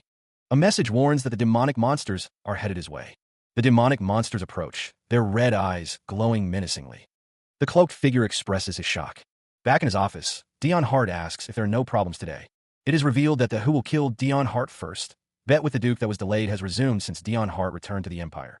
Although there were plenty of surprise attacks and poisoning attempts, Dion Hart caught on to most of them. He seemed to be weighing the situation, acting as if he didn't notice someone else taking care of a few of them. But the Duke won't give up just because of a few failures. A subordinate acknowledges an order. Keep an eye out for danger and protect him until further notice. Elsewhere, someone approaches a door. It is revealed that the other guy at the Assassin's Guild received orders to kill Dion Hart. One is paying to kill, while the other is paying to protect, leaving someone caught in the middle. Dion Hart sits comfortably, reviewing documents. He reflects that if he remembers correctly, he was supposed to go out today, so there shouldn't be any problems, as he hopes his subordinate does a good job protecting him. In the forest, the subordinate is caught off guard, questioning what is happening. The subordinate, overwhelmed by the sheer number of demonic monsters, wonders what he is supposed to do. He questions how he ended up in such a situation alone, unaware that the hooded figure is already moving to assist. One of the monsters wonders how the hooded figure can remain so calm in the face of such danger.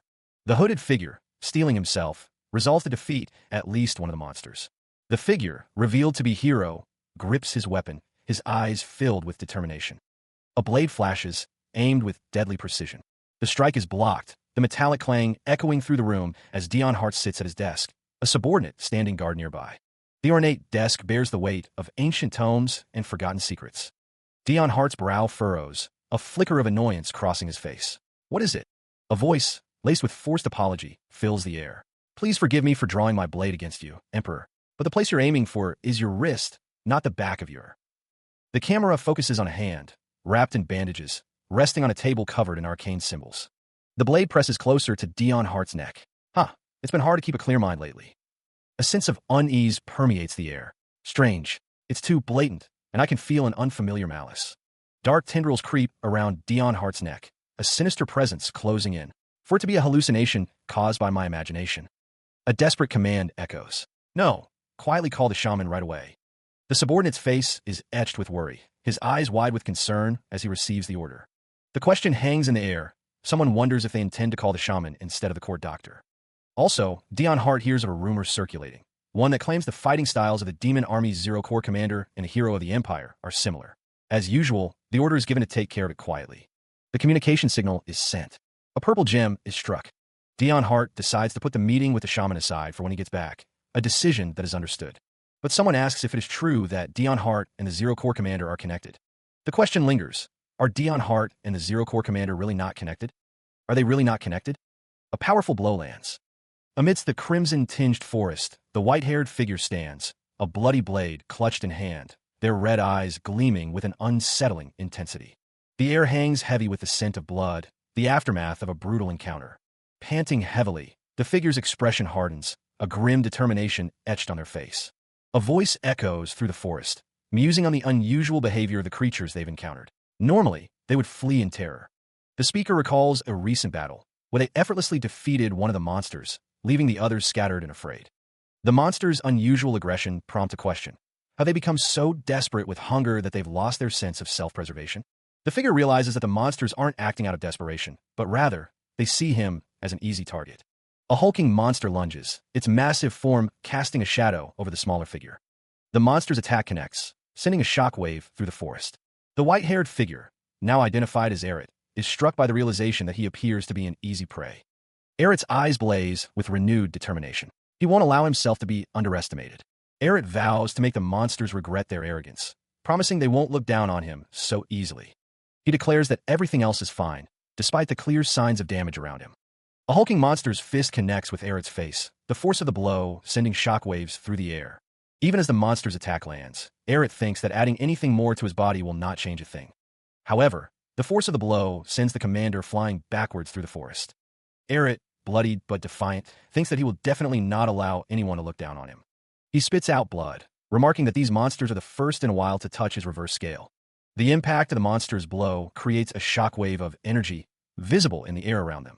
Eret's grip tightens on his sword, blood dripping from his hand. The force of the monster's attack sends Eret's sword spinning out of his grasp.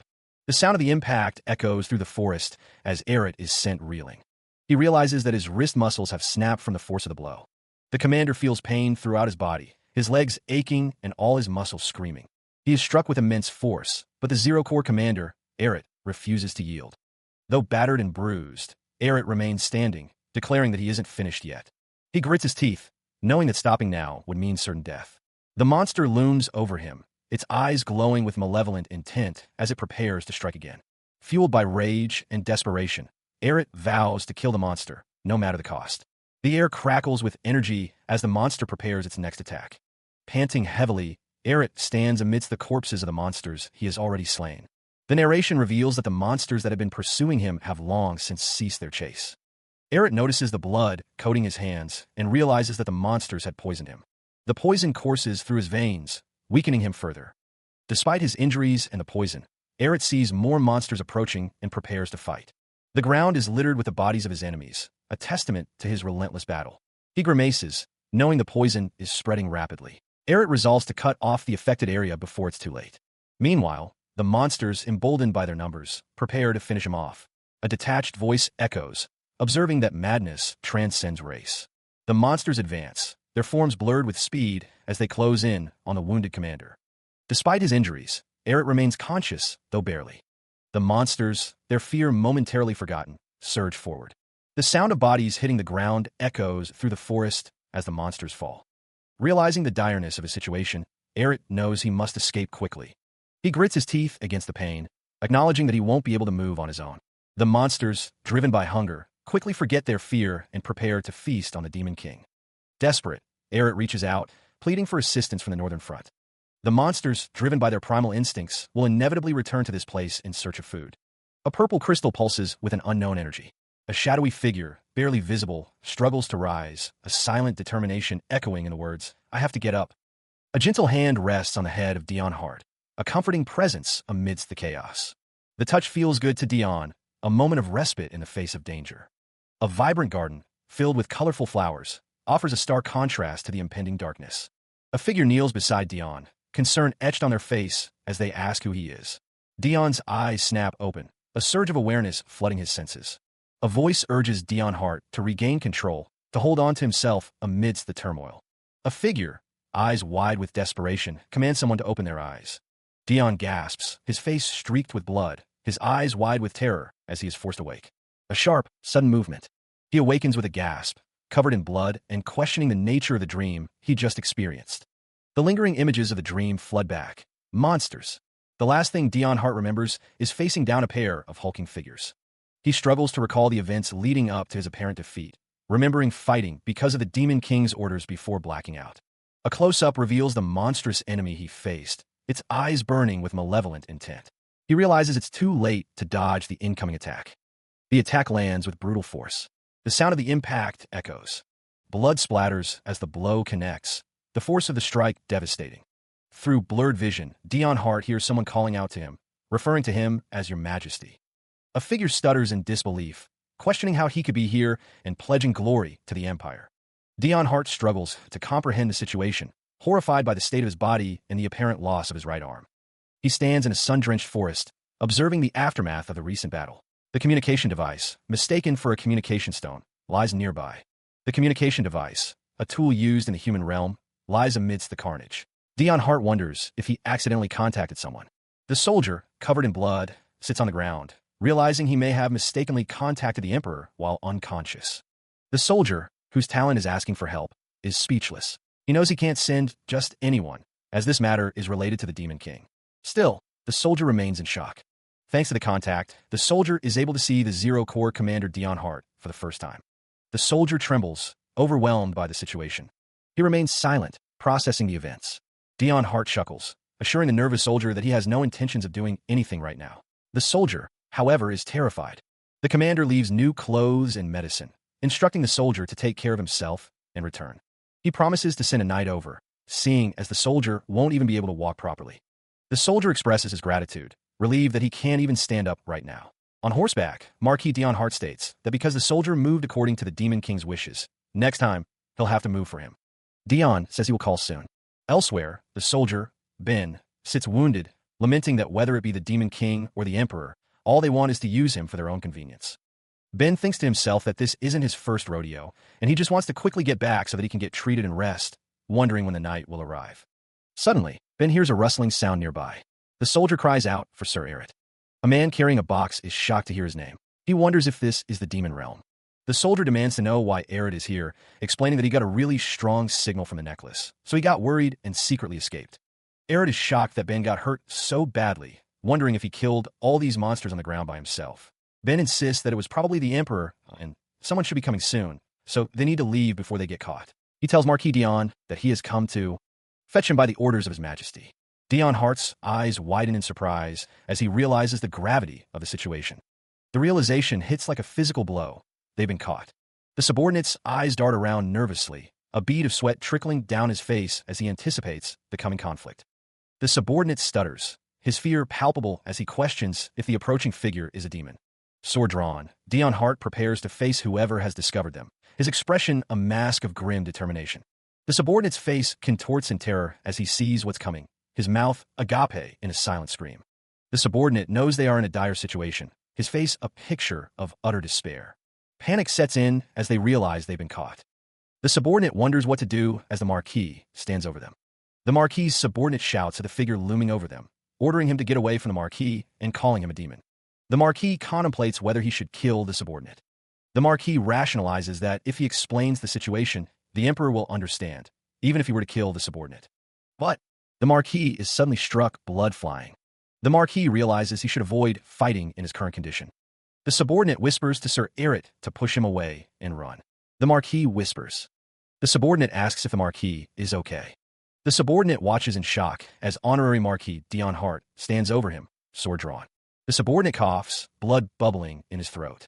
The sword connects, the sound of impact echoing through the forest as the subordinate is sent flying. He coughs again, struggling to breathe as he crashes to the ground. Dust and debris fill the air as the force of the blow settles. Dion Hart stands over the fallen subordinate, declaring him a demon. The subordinate's vision blurs as he looks up at Dion Hart, his face contorted in pain. Despite the pain, Dion Hart's subordinate grits his teeth, determined to give chase. He struggles to his feet, coughing up blood as he tries to regain his balance. The subordinate's legs are visibly broken and bloodied, but he still attempts to stand. The subordinate is asked if he is okay, given the amount of blood he is spitting up. Dion Hart catches the subordinate as he stumbles, but the subordinate insists that he is fine. Thankfully, Dion Hart was able to get his subordinate's attention. Even acting hurts, the subordinate thinks, grateful that the Emperor gave him painkillers. The subordinate reflects on the scene, noting that on top of the demon from before, there are over 10 corpses of monsters. He wonders why Dion would come to a mission like this alone. A soldier reports that he has prepared a carriage on the road nearby, making the subordinate wonder just how big of a responsibility Dion is shouldering. Despite his injuries, the subordinate insists that he will be sure to escort Dion to safety. The subordinate, supporting Dion Hart, winces in pain. It's possible for him to get angry, the subordinate thinks, his expression pained. The subordinate thinks that Dion is one to chase after a demon, then take care of himself. The subordinate carries Dion through the forest. The subordinate resolves to take care of Dion's injuries first, even if it means facing punishment. It's the first time the magic tool has reacted so strongly, someone observes. The subordinate reflects on his actions, knowing the danger Erit was in. He acknowledges that he became more of a burden than a help to Erit. Judging from the situation, the subordinate realizes that Erit is acting as a spy, as a marquis of a human realm, and he almost got him exposed due to his carelessness. The subordinate recalls pushing Erit, knowing it was an order, but still feeling conflicted about it. He admits that he was able to get away thanks to Erit's thinking, but wonders how big a mess he would have caused if Erit had been caught. The subordinate thinks to himself that he is always being helped by Erit. Erit, resting against the subordinate, finds the situation embarrassing, acknowledging his wounds hurt, but it's also a bit comfortable. Elsewhere, a soldier calls out to the Marquis as he arrives home in a carriage. The subordinate reflects that he would have accepted his fate if Erit had killed him on the spot, but Erit found a way for him to live. The Marquis settles into his seat. The Marquis is asked if he is saying that he's cursed. Someone weakly confirms that he is. The Marquis, visibly disturbed, covers his mouth with his hand, his expression a mix of shock and discomfort. Across the room, the man with red eyes, the one known as Erit, is enraged by the scene unfolding before him. How insolent! How dare dash! Dion Hart, seated nearby, watches the unfolding drama with a knowing smirk, his eyes narrowed slightly. The Marquis struggles to speak, his voice strained. And no, Erit observes him with concern, noting, the curse must be very strong for it to make you gag. A woman with a concerned expression declares, I can take care of the curse.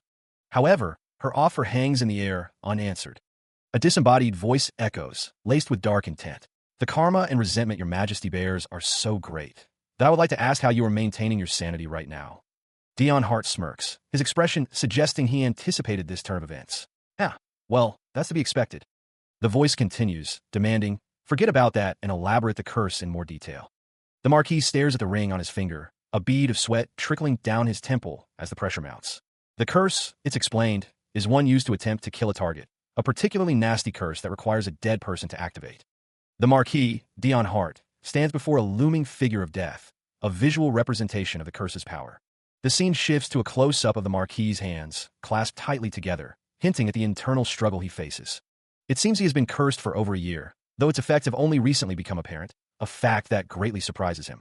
The Marquis dismisses the situation, telling someone not to make a fuss, as it's not a big deal. Someone who uses a dead person to kill instead of their own hands isn't worth mentioning, much less seeking out, it's said. A curse on top of karma. Any normal person would have gone crazy by now, but the Marquis remains composed, resolving to burn something. The talisman is meant to suppress the evil spirit temporarily, but it's impossible for the culprit, whoever they may be. It was to have expected such strong willpower. Things will be slightly better once the talisman is used. An announcement is made. His Majesty, the honorary Marquis Dion Hart, has returned. The sound of approaching footsteps echoes through the hall. The approaching figure, a subordinate, declares, "Glory to the Empire." A cloaked figure stands with their back turned, arms crossed, stating that they were told they were summoned. A figure is seen gagged and struggling, trying to apologize. The gagged figure, revealed to be Hero, sincerely apologizes. The Marquis, standing nearby, seems to be the one being apologized to. The subordinate, Aide, demands to know why someone is running away after seeing him. Aide chuckles, remarking that the person must be shouldering a lot of resentment. Aide states that he has something he needs the other person to do for him, and because they moved according to the Demon King's wishes this time, next time they will have to move for him. Aide is seen from a low angle, his red eyes gleaming. The Marquis thinks to himself that Aide has been quiet lately, so he thought he had forgotten. The Marquis is informed that he should have almost fully recovered by now. He is told that rumors are circulating among the soldiers, claiming he is the Zero Corps commander. The speaker insists that he will need to prove he is on humanity's side once again on the battlefield. The Marquis asks the speaker to repeat what he said, questioning if he heard correctly. Elsewhere, a hooded figure exhales, overlooking a military encampment. The hooded figure thinks to himself that he is back on the battlefield. The figure is greeted by another, who says it has been a while and that he heard he would be coming here, adding that he must have arrived while he was out scouting. The hooded figure is revealed to be the second hero, Stigma Primero, who is greeted by Dion Hart. Dion thinks to himself that putting two heroes in the same place when they're lacking manpower everywhere means this place must be very important, strategically speaking. Stigma Primero thinks that he hates this, and that he just wanted to do grunt work like killing monsters, adding that even doing that was hard for him. Stigma Primero is shocked to hear a familiar voice. The group of knights stand in formation, their white uniforms contrasting against the stone tower in the background. The knights' actions have clearly angered someone, as a voice booms out, questioning if they are the crazy dogs from his house. Milan, a knight with reddish-brown hair, is grabbed by the collar by another knight, who reminds him that he should act the part if he's a future hero candidate, accusing him of starting the fight. The unseen speaker continues to complain about the knights, stating that they are causing trouble while Dame Leanne is away. A woman with dark hair declares that she will speak with the captain of the Royal Knights so that they can cooperate better. The knight with reddish-brown hair is being confronted by two other knights, who order him to stop. A voice, touched by Milan's actions, notes that he is finally acting like a vice squad leader. Milan is yelled at by another knight, who demands to know whose side he is on, reminding him that they were the ones who looked down on them first. The unseen speaker scoffs, questioning what it matters if he's a hero candidate, and then mocks the knights for being a squad that doesn't even have a name. The knight with reddish-brown hair grits his teeth, his face contorted in anger. Close up on the knight's face, his eyes narrowed and filled with rage.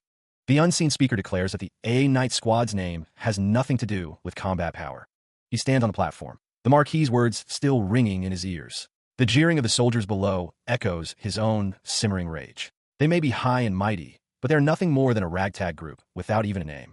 The taunts escalate, the soldiers below reveling in their perceived superiority. Their jeers are directed at the A Knight Squad, a group they deem unworthy.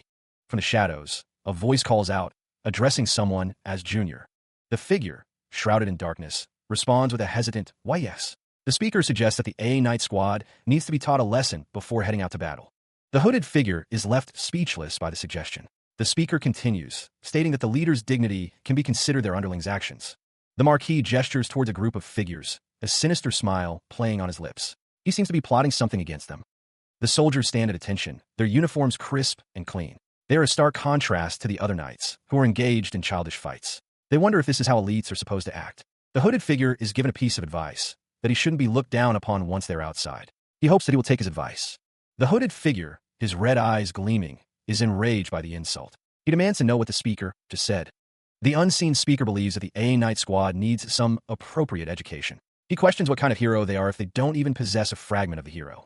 The speaker continues his tirade, stating that no matter how many achievements they have or how well they fight, it's all within the realm of humans. The final question hangs in the air. How can a person without a fragment of the hero be a hero? The Marquis' subordinates loudly proclaim that others must be jealous of their leader. Elsewhere, a voice declares that a certain position should have been theirs, adding that they can win even if they have to fight. The sound of something breaking echoes. Milan, the knight, seems confused by something. A disembodied voice declares that someone doesn't even know their place. A group of figures with glowing red eyes stand together, their expressions obscured by shadow. The war had raged for 8 long years. A ragtag group, composed of farmers and the poor, found themselves on the front lines. One of them, overwhelmed by the carnage, despaired. He had never even held a sword before. His comrade urged him to get a hold of himself, to not give up without a fight, but the man felt they were just sacrificial pawns. Despite his fear, the man gripped the sword tighter. Even those who had given up on returning alive were now relying on him. The man noticed a small child amidst the fallen. He wondered what the boy was doing. The child, Dion Hart, was covered in blood. Someone shouted for the boy to stop, but it was too late. This was when a man first met Dion Hart. Dion Hart's hand was stained crimson. The man realized that the commander they had seen for the first time was really young. The young Dion Hart reflects on his initial impression of someone, noting that he didn't realize how young they were until seeing them up close.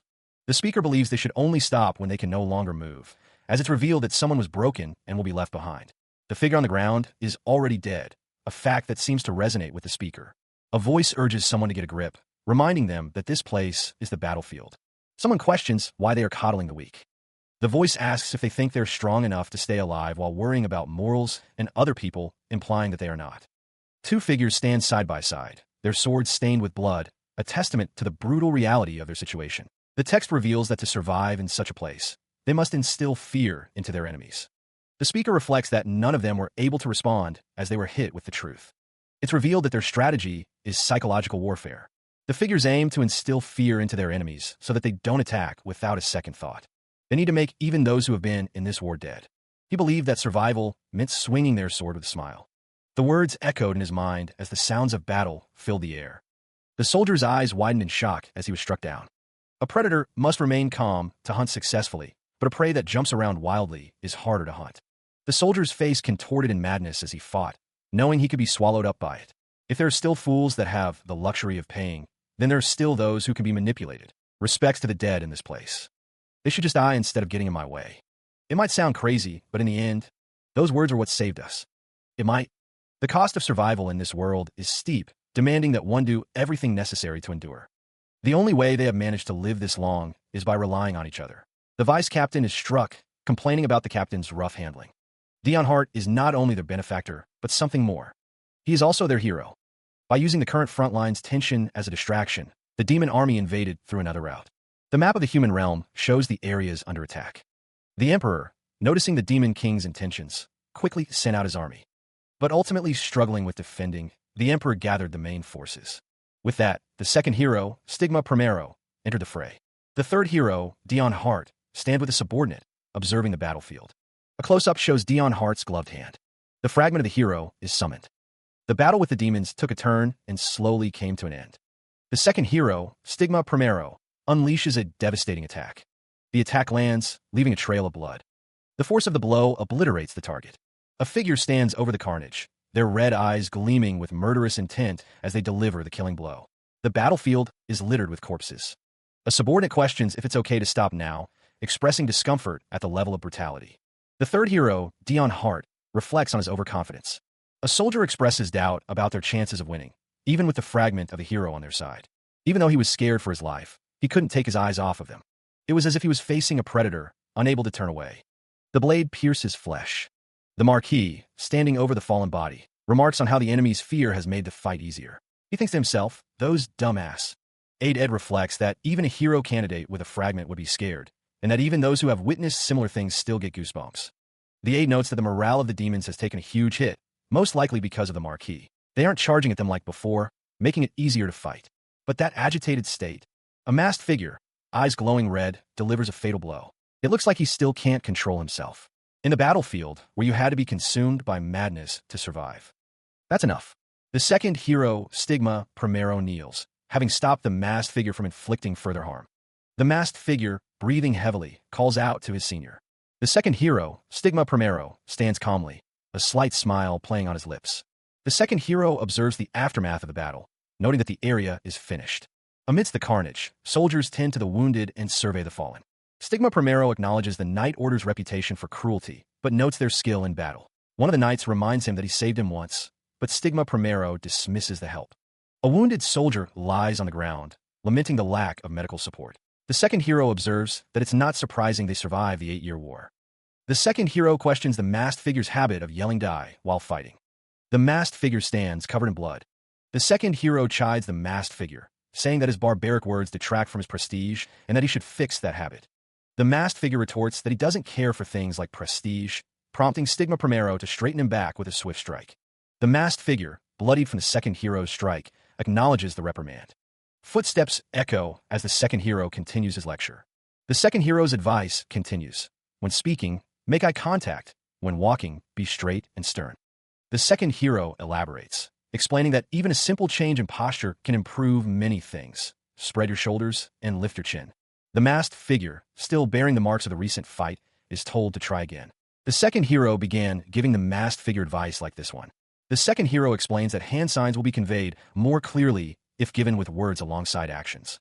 The second hero tells the masked figure that he should stop throwing himself into fights mindlessly, wondering if he feels he has to look out for him, since he is his senior. The masked figure acknowledges that the second hero's advice is useful.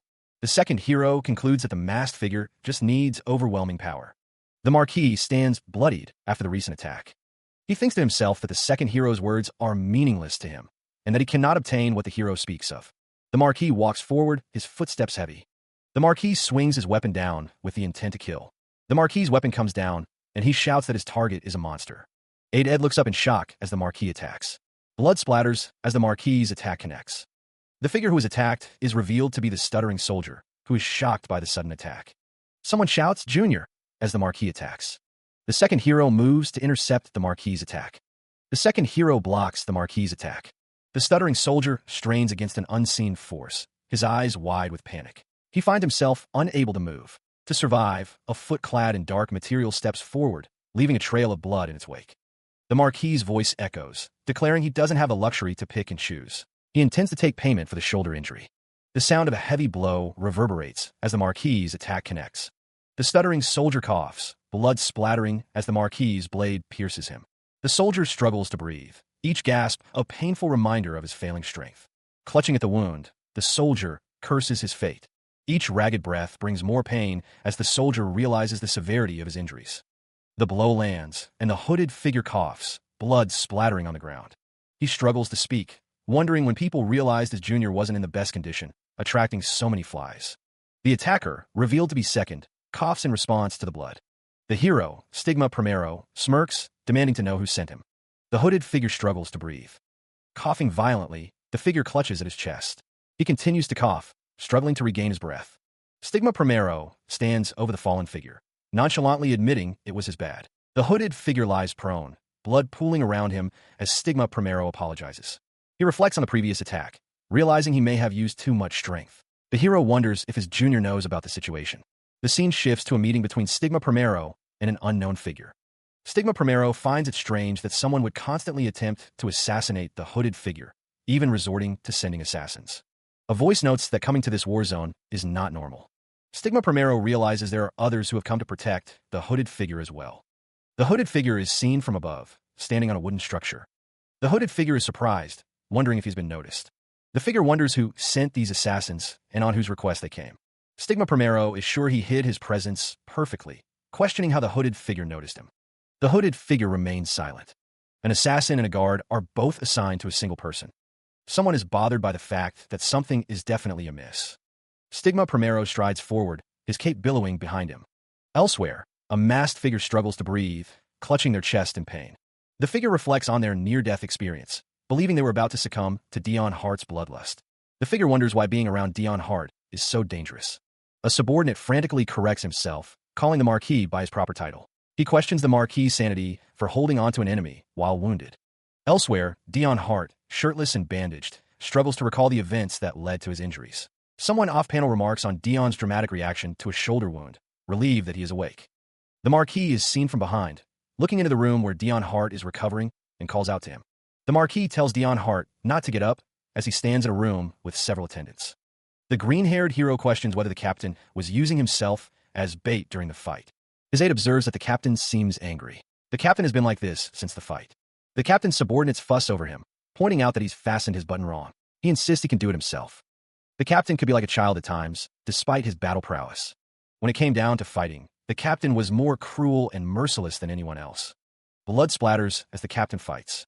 Even when his body was worn down by alcohol, medicine, and wounds, he continued to fight. It was as if everything would be fine as long as he survived. The captain, bandaged and weary, reflects that he was left with no choice. The Marquis is reprimanded for recklessly chasing after the enemy commander, a decision that nearly cost him dearly. The price of that recklessness is visible in the blood trickling down his face. The second hero, Stigma Primero, points out that because the Marquis actually killed the commander, the enemy forces scattered, resulting in most of them getting away. He wonders if they would have retreated if he hadn't been there. Stigma Primero continues, saying that the Marquis should have at least left the small fries alone and focused on his safety. The second hero adds that the enemy scout found out about the Marquis' shoulder wound because of this incident. The Marquis is struck by the force of the words. The Marquis lands heavily on the ground. The second hero explains that one of the important commanders being injured will spread to the demon army. The second hero believes this will most likely make the forces that retreated come back and attack. The Marquis, bandaged and bearing a glowing wound on his chest, grits his teeth. He agrees that the second hero is right. Stigma Primero tells the Marquis to take care of himself, saying that his actions weren't the best. The Marquis says he will keep that in mind. The subordinates gush over Stigma Primero, praising him for his actions. Meanwhile, the Marquis is struck, the force of the blow causing him to cry out. Elsewhere, news arrives that the army that had retreated is now on its way back. Back in the room, the Marquis is being tended to by Stigma Primero, who looks at him with a stern expression. The Marquis, still shirtless and bandaged, admits that things are already becoming troublesome. He realizes that his injury is to blame for the current predicament. The Marquis, looking disoriented, is told to get a hold of himself. Stigma Primero suggests that it would be best for the Marquis to retreat by himself, taking the hero fragments with him. The Marquis is shocked by the suggestion. Stigma Primero laughs, assuring him that he and his knights are more than enough to handle the mere minions of the demon army. Stigma Primero strides forward, ready to face the returning army. They smirk, confident in their ability to handle whatever comes next. The words echo in the air, a reminder that even injured, Stigma Primero should be able to escape on their own. The sound of hooves grows louder. The returning army approaches, their horses kicking up dust as they ride. The demon army rides towards what they believe will be their final battle. Scouts report that most of the demon army is being sent elsewhere, leaving only a fraction to face Stigma Primero. Amidst the chaos, a figure lies injured on the ground, their red eyes barely visible. The battle is believed to be the final one, and wiping out the returning army will accomplish their mission. A voice promises, "I'll see you later." Candles flicker in a dimly lit room, the quiet stillness a stark contrast to the impending battle. Two figures sit at a table, a chessboard between them, as they discuss the situation. It is said that Cruel and the Duke have a strange relationship. Although Cruel volunteered to follow the Duke as his subordinate, their relationship was a peculiar one, where they were neither equals nor superior and subordinate. The Duke makes a move on the chessboard. The Duke sits in his armor, contemplating the game. The Duke treats Cruel with respect, declaring check. The game continues, highlighting the unusual dynamic between the two. Cruel admits defeat, his opponent noting that he seems to be having a hard time focusing today. The two sit across from each other at the chess table. The Duke asks if Cruel is perhaps worried about his younger brother. Cruel's expression darkens, a visible tick appearing on his face. Cruel reveals that he has sent assassins after assassins. He continues, stating that still, not many were able to even successfully get near Dion Hart. However, Cruel's face is suddenly struck. The balance of power has shifted, leaving Cruel Hart vulnerable. The shift in power weighs heavily on Cruel Hart. The capture of one of Cruel's subordinates has left him kneeling in defeat. He grits his teeth, unable to accept the situation. Cruel realizes he cannot retaliate here, especially after learning that his brother has been protected all this time.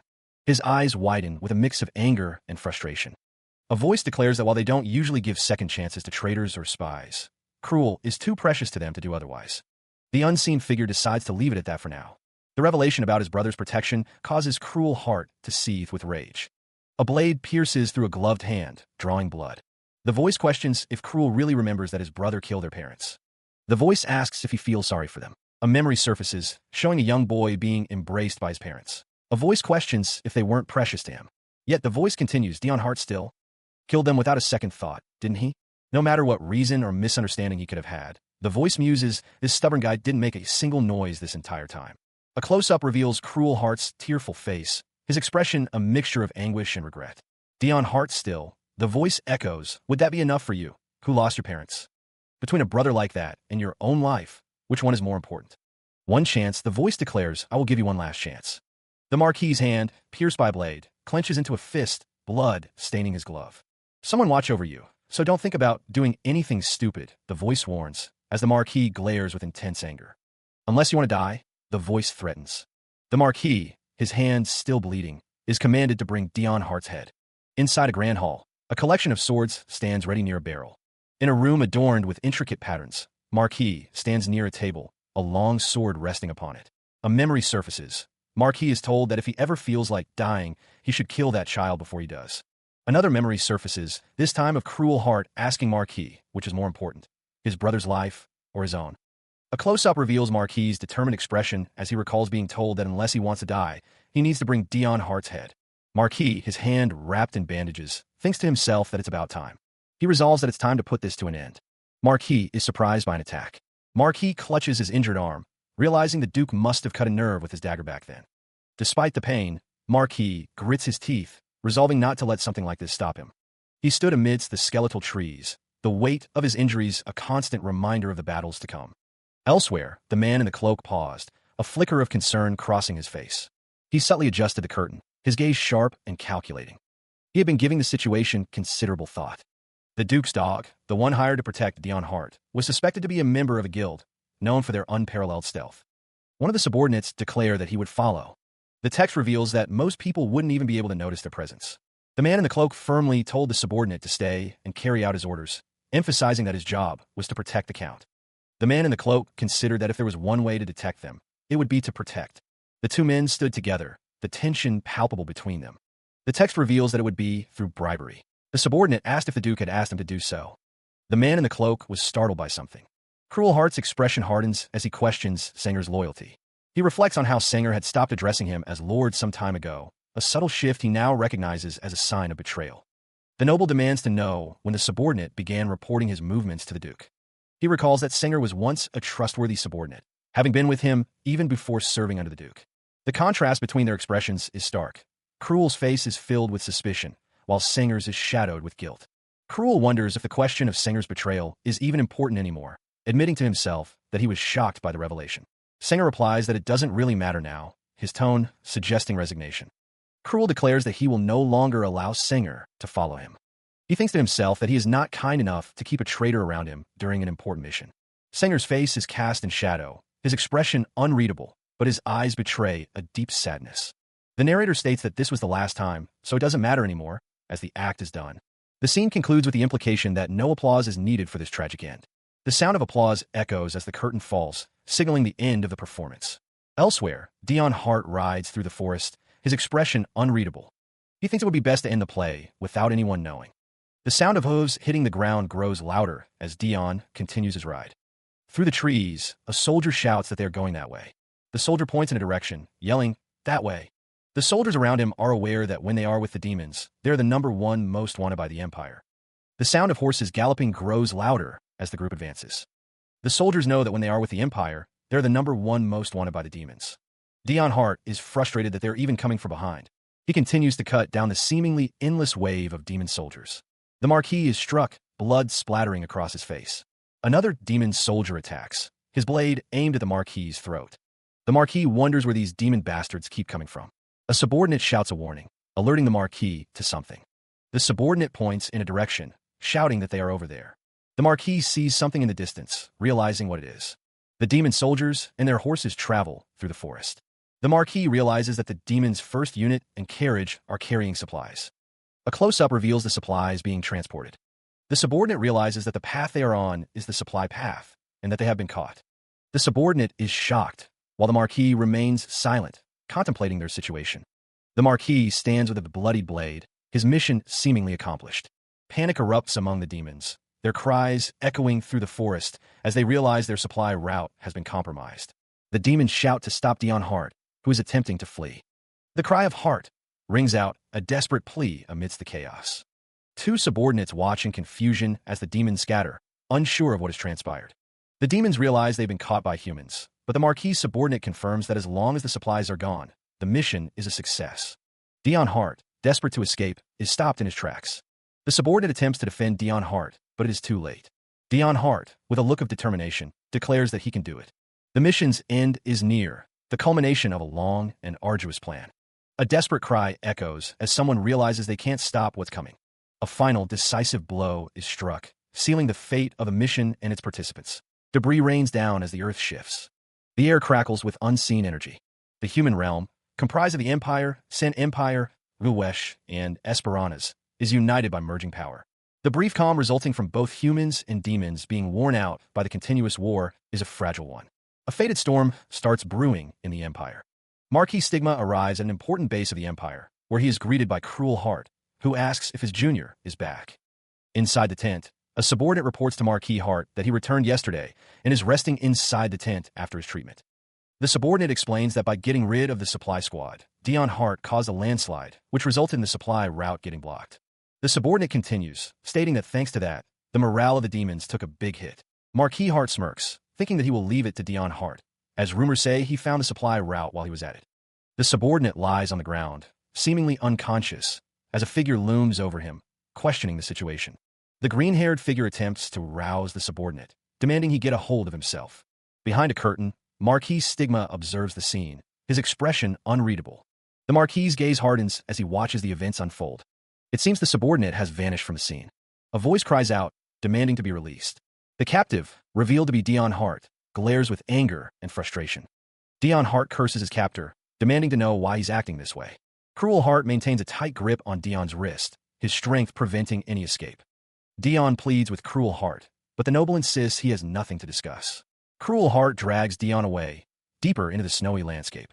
Frustration boils over as Dion Hart realizes the dire situation he's in. He wonders why Cruel Heart brought him to this place.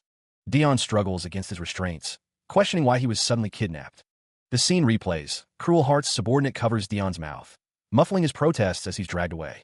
The subordinate's words echo in Dion's mind. He claimed to have something to tell him, before dragging him away without explanation.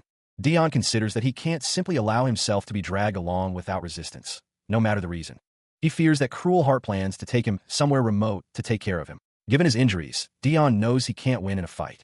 Cruel Heart calls out to Dion, saying he has something and wants to talk. He stops dragging him. Dion wonders why Cruel Heart suddenly stopped. A palpable bloodlust emanates from Cruel Heart. Dion realizes that Cruel Heart is definitely trying to kill him. Dion is shocked by this sudden turn of events. He strides forward, his sword glinting in the snowy landscape, unaware of the danger closing in. Meanwhile, the man with white hair urges them to continue in their current direction, a growing sense of unease creeping into his expression. The snowy forest stretches onward, the path ahead leading towards an unknown destination. The man with white hair suddenly stops, realizing the path they're on leads to the war front connected to the demonic realm. An alarm blares, signaling imminent danger. A barrage of arrows streaks through the air, aimed directly at Dion Hart. The man with white hair declares he doesn't have time to explain as the arrows fly past him and Dion Hart. Cruel Heart's subordinate reveals that there are people after Dion Hart's life. The subordinate notes that it will be hard for Dion Hart to get away from them this time. The subordinate reveals that Cruel Heart sent a force capable of killing heroes. The cloaked figures advance, their intent clear, to eliminate Dion Hart. Dion Hart is ambushed by the cloaked figures, a look of surprise on his face. He realizes the gravity of his situation, acknowledging that all these people came with the sole intention of ending his life. The assassin's grip tightens, their resolve unwavering as they prepare to strike the killing blow. A voice echoes, declaring that this side is now too dangerous, hinting at a potential escape or intervention. The voice continues, commanding Dion Hart to go to the other side and never return, suggesting a perilous journey or a one-way trip. The command echoes, a chilling directive, go to the other side and never return. Cruel Heart places a hand on the shoulder of Dion Hart, repeating the order. Dion Hart, his red eyes gleaming, wonders if the other side could be referring to him. He wonders how Cruel Heart knows about him going back and forth to the demon's side. The soldiers stand in formation, awaiting orders from Cruel Heart. A hooded figure reflects on how Cruel Heart ended up taking his side, admitting he didn't want to face two of the heroes. He is accused of being a traitor and forgetting his orders. Sword drawn, Cruel Heart stands ready, with Dion Hart watching him warily from behind. The order rings out, kill them both. The soldiers surge forward, surrounding Cruel Heart and Dion Hart. A soldier prepares to strike with his sword. The sounds of battle erupt as Cruel Heart is surrounded. He is immediately set upon by the demon followers, their blades meeting his in a shower of sparks. The clash of steel echoes through the forest. Meanwhile, the hero, cloaked and hooded, continues his pursuit through the snowy forest, unaware of the events unfolding ahead. The hero's boots crunch through the snow, the only sound besides the wind whistling through the trees. Elsewhere, two figures lie prone on the ground, seemingly defeated. The narration reveals that the hero secretly followed Dion Hart deep into the forest that day, and the place he ended up was... The hero stands on a precipice, gazing out at a landscape bathed in the eerie light of a blood-red moon. He realizes this place is the demonic realm. The narration continues, stating that while the hero may have told Duke that he saw nothing, he now stands in a land with 3 moons, the demonic realm, on a secret mission given by the Emperor. The appearance of the Zero Corps commander occurred not long after Dion's absence, and then Dion was seen casually crossing over to the demonic realm. A voice echoes, stating that it was all Dion's doing. Dion is struck by a powerful blow, the impact sending him reeling. The sound of clashing blades rings out once more. He is immediately set upon by assassins. Elsewhere, someone reflects on the situation, thinking that bestowing the position of Zero Corps commander on Dion Hart must mean his life and treatment in the demonic realm are pretty good. So instead, they opted for this. A blade descends with deadly intent. Panting, Cruel Heart realizes it's impossible for Dion to handle so many assassins alone, and even if he tried to run, they'd easily catch up. The hero, watching the scene unfold, admits to himself that he doesn't know why, but it seems like Cruel Heart is trying to help Dion. The sound of a blade cutting through the air echoes through the forest. Dion, deflecting the blow, thinks that right now, he has no choice but to work with Cruel. One of the assassins manages to land a blow, drawing blood. The ground is littered with the bodies of fallen assassins. The hero realizes he made a bad call and shouldn't have brought Dion over at this moment. Someone reflects that they wanted to send Dion over to the demonic realm since it's dangerous for him to stay here, but they didn't expect the assassins sent by the Duke to be so fast. The hero realizes he has to look for an opening to take Dion to... Another volley of arrows flies through the air. The red glint in the assassin's eye betrays his intent. Blood splatters as the attack lands. The spears find their mark, piercing flesh. Cruel Heart stands guard, a grim sentinel against the snowy landscape. The ground is stained crimson as the assassins close in. Dion Hart's eyes widen in disbelief as he's struck. The assassin questions Cruel's motives, wondering why he's acting like he cares. Dion's inner turmoil surfaces, a desperate plea echoing in his mind. You care about me now, you. Flashes of memory flicker, showing a younger Dion questioning Cruel's actions. Does he even have a reason to act like this? At this point in time, Dion's memories begin to unravel, a sense of unease washing over him. Something feels off. Faults are starting to appear in my memories. The fragmented memories continue, Dion grappling with a painful question. No, but didn't he abandon me? A younger Dion, yearning for connection, expresses his desire to Cruel. Cruel, I want to see the outside world. He internally scoffs at Cruel's attempts to mask his true feelings. The memory shifts, showing a younger Cruel, laughing nervously and claiming he was only joking.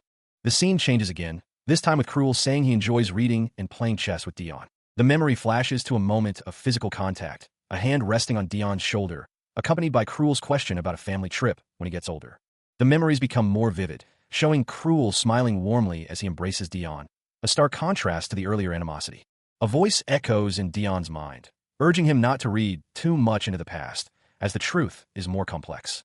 The fragmented memories continue, showing a close-up of hands, one gently touching the other, as the voice questions if Cruel wasn't trying to kill him. The scene shifts to a snowy landscape littered with bodies, where a younger Dion stands with a bloody sword, Cruel beside him, telling him to accept it and forget it. The sound of a blade echoes as the memory intensifies. The memory shows Dion, his expression unreadable, standing in the snow, the ghosts of his past actions surrounding him. A stark realization dawns. The family died at the hands of the mistaken Dion. The memory returns to the present, showing Dion's face contorted in anguish as the weight of his past actions crashes down on him. He recalls a time when things were dismissed as mere misunderstandings. The memory shifts to a brutal scene, a sword slicing through the air amidst a spray of blood. The aftermath of the attack is visible, the ground stained crimson. The memory continues, the voice in his head insisting that it was all just a misunderstanding. The scene flashes back to the sword fight, the voice now claiming that if it weren't for the Duke, things would be different. The blade is raised again, the question echoing in his mind. Who killed your parents? A vision of a young, innocent Dion Hart appears, clutching a teddy bear and smiling brightly. The memory shifts again, this time focusing on his friendly and kind younger brother amidst the carnage. The voice insists that his brother would never have done something like that if it weren't for the Duke, questioning if he even remembers that his brother was the one. The disembodied voice continues to torment him, asking whose life is more important, his or his younger brother's. The scene returns to the present, the day of the tragedy, where Dion Hart stands amidst the snow, his hands stained with blood. Haunted by the memory of his brother's blood-soaked hands, Dion makes up his mind. A blade flashes, meeting resistance. The pain is almost unbearable for Cruel Hart, but he knows he must endure. He thinks to himself that this pain is affecting him now of all times. The blade continues its descent, glinting ominously. The attack lands, spraying blood into the air. The attacker's boots are stained crimson as he stands over his victim. Gasping for breath, Cruel Hart vows to protect his family and younger brother. Dion Hart, injured and breathing heavily, is supported by another figure in the snowy landscape. Cruel Hart's eyes are filled with blood as he thinks that once he dies, Dion will sooner or later learn of the truth. He believes Dion is in the right state of mind now. The figure supporting Dion gasps, realizing that if he were to find out the truth, he'd go crazy with guilt and thoughts of revenge, which would cause him to kill everyone around him and, in the end, take his own life. The figure gently pushes Dion forward. The figure tells Dion to just go, stating that this is his last request. Dion stumbles forward, leaving the figure behind. The truth, it seems, was a dangerous thing to seek. Meanwhile, the soldiers are ordered to pursue Dion Hart, who is making his escape. Frustration boils over as someone questions how they could fail to stop a single person. The attack leaves Cruel Hart wounded, blood staining his face and clothing. The blade that pierced Cruel Hart remains embedded, dripping with blood. An attacker, cloaked and masked, prioritizes eliminating the noble. The sound of a blade echoes as the masked figure strikes. Surrounded by enemies, Dion Hart is forced to fight his way out. The masked figure commands the soldiers to not question their orders. Dion Hart clashes with the soldiers, his sword stained with their blood. The masked figure urges Dion Hart to focus his hatred on him. The masked figure stands amidst the chaos, watching Dion Hart fight for his life. Dion Hart's face is contorted in pain, blood streaming from his mouth and eyes. The words hang in the air. Once I die. The scene shifts to a snowy forest, where a figure runs desperately through the trees. The runner, revealed to be Dion, gasped for breath, his face bruised and bandaged. A voice echoes, filled with regret, but in the end, you've never listened to me. He stumbles, his breath clouding the frigid air as he tries to regain his footing. The young heir continues his desperate flight through the snow-covered landscape, his expression a mix of pain and determination. A stark message appears. If you really want to know the truth. A close-up of a red eye reflects the scene of Dion's desperate escape, pursued by figures in the distance. The camera focuses on Dion's coat as he continues to flee, the snow swirling around him. He collapses to the ground with a thud, defeated. The final words appear, a harsh judgment. Face reality. Everything you've done until now. The snow continues to fall on the fallen heir, blood staining the pristine landscape. The camera focuses on the ground, where blood pools around the feet of a figure, the word cruel, echoing in Dion Hart's mind. The voice in his head questions if this is the end, a life lived in misery and laughed at by others, yet still, a sense of satisfaction lingers. A memory surfaces. Kneeling beside his parents' bodies, Dion laments his inability to prevent their deaths at his brother's hands. Another memory flashes. Dion Hart, clad in armor, recalls rising to a high position and striving to become a hero of the Empire, all to protect his brother. The memory shifts to a more recent time, where the heir acknowledges that he has been working like a dog under his enemy. Despite the betrayal, Dion remains satisfied, blood dripping from his face as he reflects on his choices. He wonders if he has lost his life protecting his brother, each breath a struggle. Gasping for air, Dion Hart's face is visible, his expression pained as he repeats the name Cruel. He thinks that it doesn't matter to him if he dies, but he has one wish. That wish is that it hurts a little less when the truth is revealed, hoping his brother will live a life loved by many in the demonic realm. As he lies in the snow, Dion Hart worries that his brother will be left all alone after he dies. The world, it seems, has never loved Dion Hart, not even as he lies dying in the snow. A voice echoes in his mind, a promise directed at him. Don, my dear brother. The voice continues, expressing a wish for his happiness, even as a sword drips with his blood. Even in death, the world around him remains cold and uncaring. The speaker's form flickers into view, a ghostly image superimposed over the dying Dion Hart. The promise solidifies, I will be protecting you. A surge of energy erupts, the sound of impact echoing through the desolate landscape. The voice concludes, declaring that this is a perfect ending. The masked figure, breathing heavily, pauses in the snowy forest, his sword stained crimson.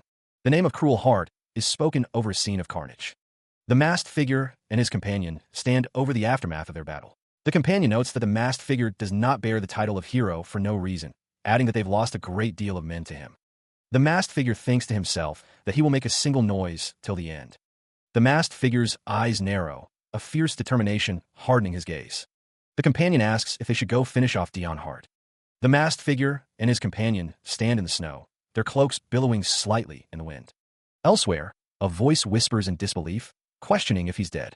Dion Hart stands alone in the snow, tears streaming down his face. He reflects that he wanted to kill him for the longest time. The figure supporting Dion Hart stands behind him, his hand on Dion's shoulder. He reflects that he thought he would be happy. He struggles to breathe, his face flushed with a mixture of anger and distress. The scene shifts to Cruel Heart, who demands to know why someone acted against him. The perspective changes again, this time showing a figure with blue hair clutching their head, questioning if there was any reason for the actions taken against them. The figure from the previous panel is shown from the chest up, shrouded in darkness, as they declare they are not worth it. The focus returns to Dion Hart, his name emblazoned in a red circle. A close-up reveals Dion's eye, now glowing with a menacing red light. The camera pans out to show Dion Hart standing before the figure from panel 3, the blue-haired person looking up at him with a shocked expression. The scene zooms in on the figure's legs, revealing a detailed outfit. The perspective shifts to a group of figures standing in the background, as a voice declares, "Don't think about it."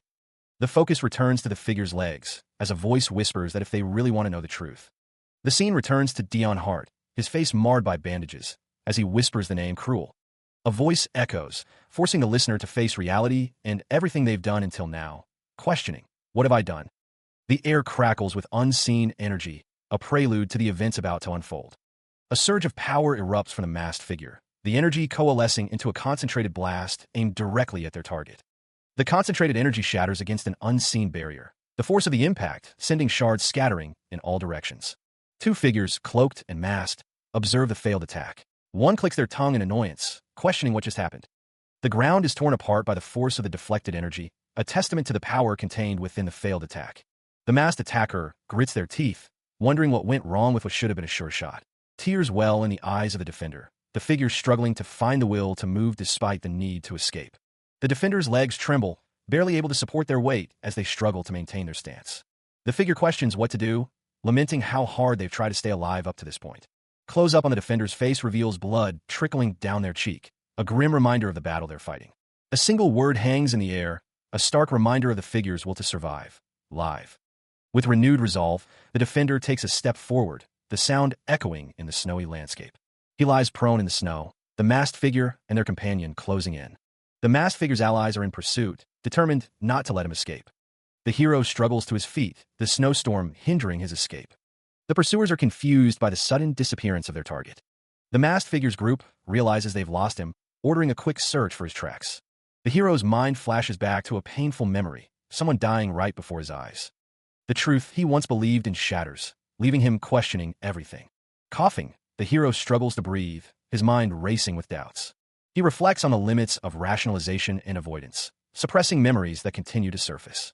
He acknowledges that even suppressing memories has its limits, as the past continues to haunt him. He wonders if his parents really sent him to the battlefield. He questions if Cruel Heart truly tried to kill him, and why he served under the Duke. He wonders if the memories he believed to be true were even real. He finds himself in a dark, cavernous space, the air thick with an unsettling energy. The hero realizes he knew the truth deep down. The sound of something heavy hitting the ground echoes as he struggles to breathe. He admits that he avoided the truth, fearing he would break if he accepted it. He acknowledges that he avoided the truth with all his might. The hero questions if avoiding the truth was the wrong decision. Tears stream down his face as he declares he can't turn a blind eye after everything someone has done for him. He resolves to accept it all. He is determined to accept all of it. Meanwhile, in a grand hall, the masked figure stands before a group of subordinates, their presence commanding attention.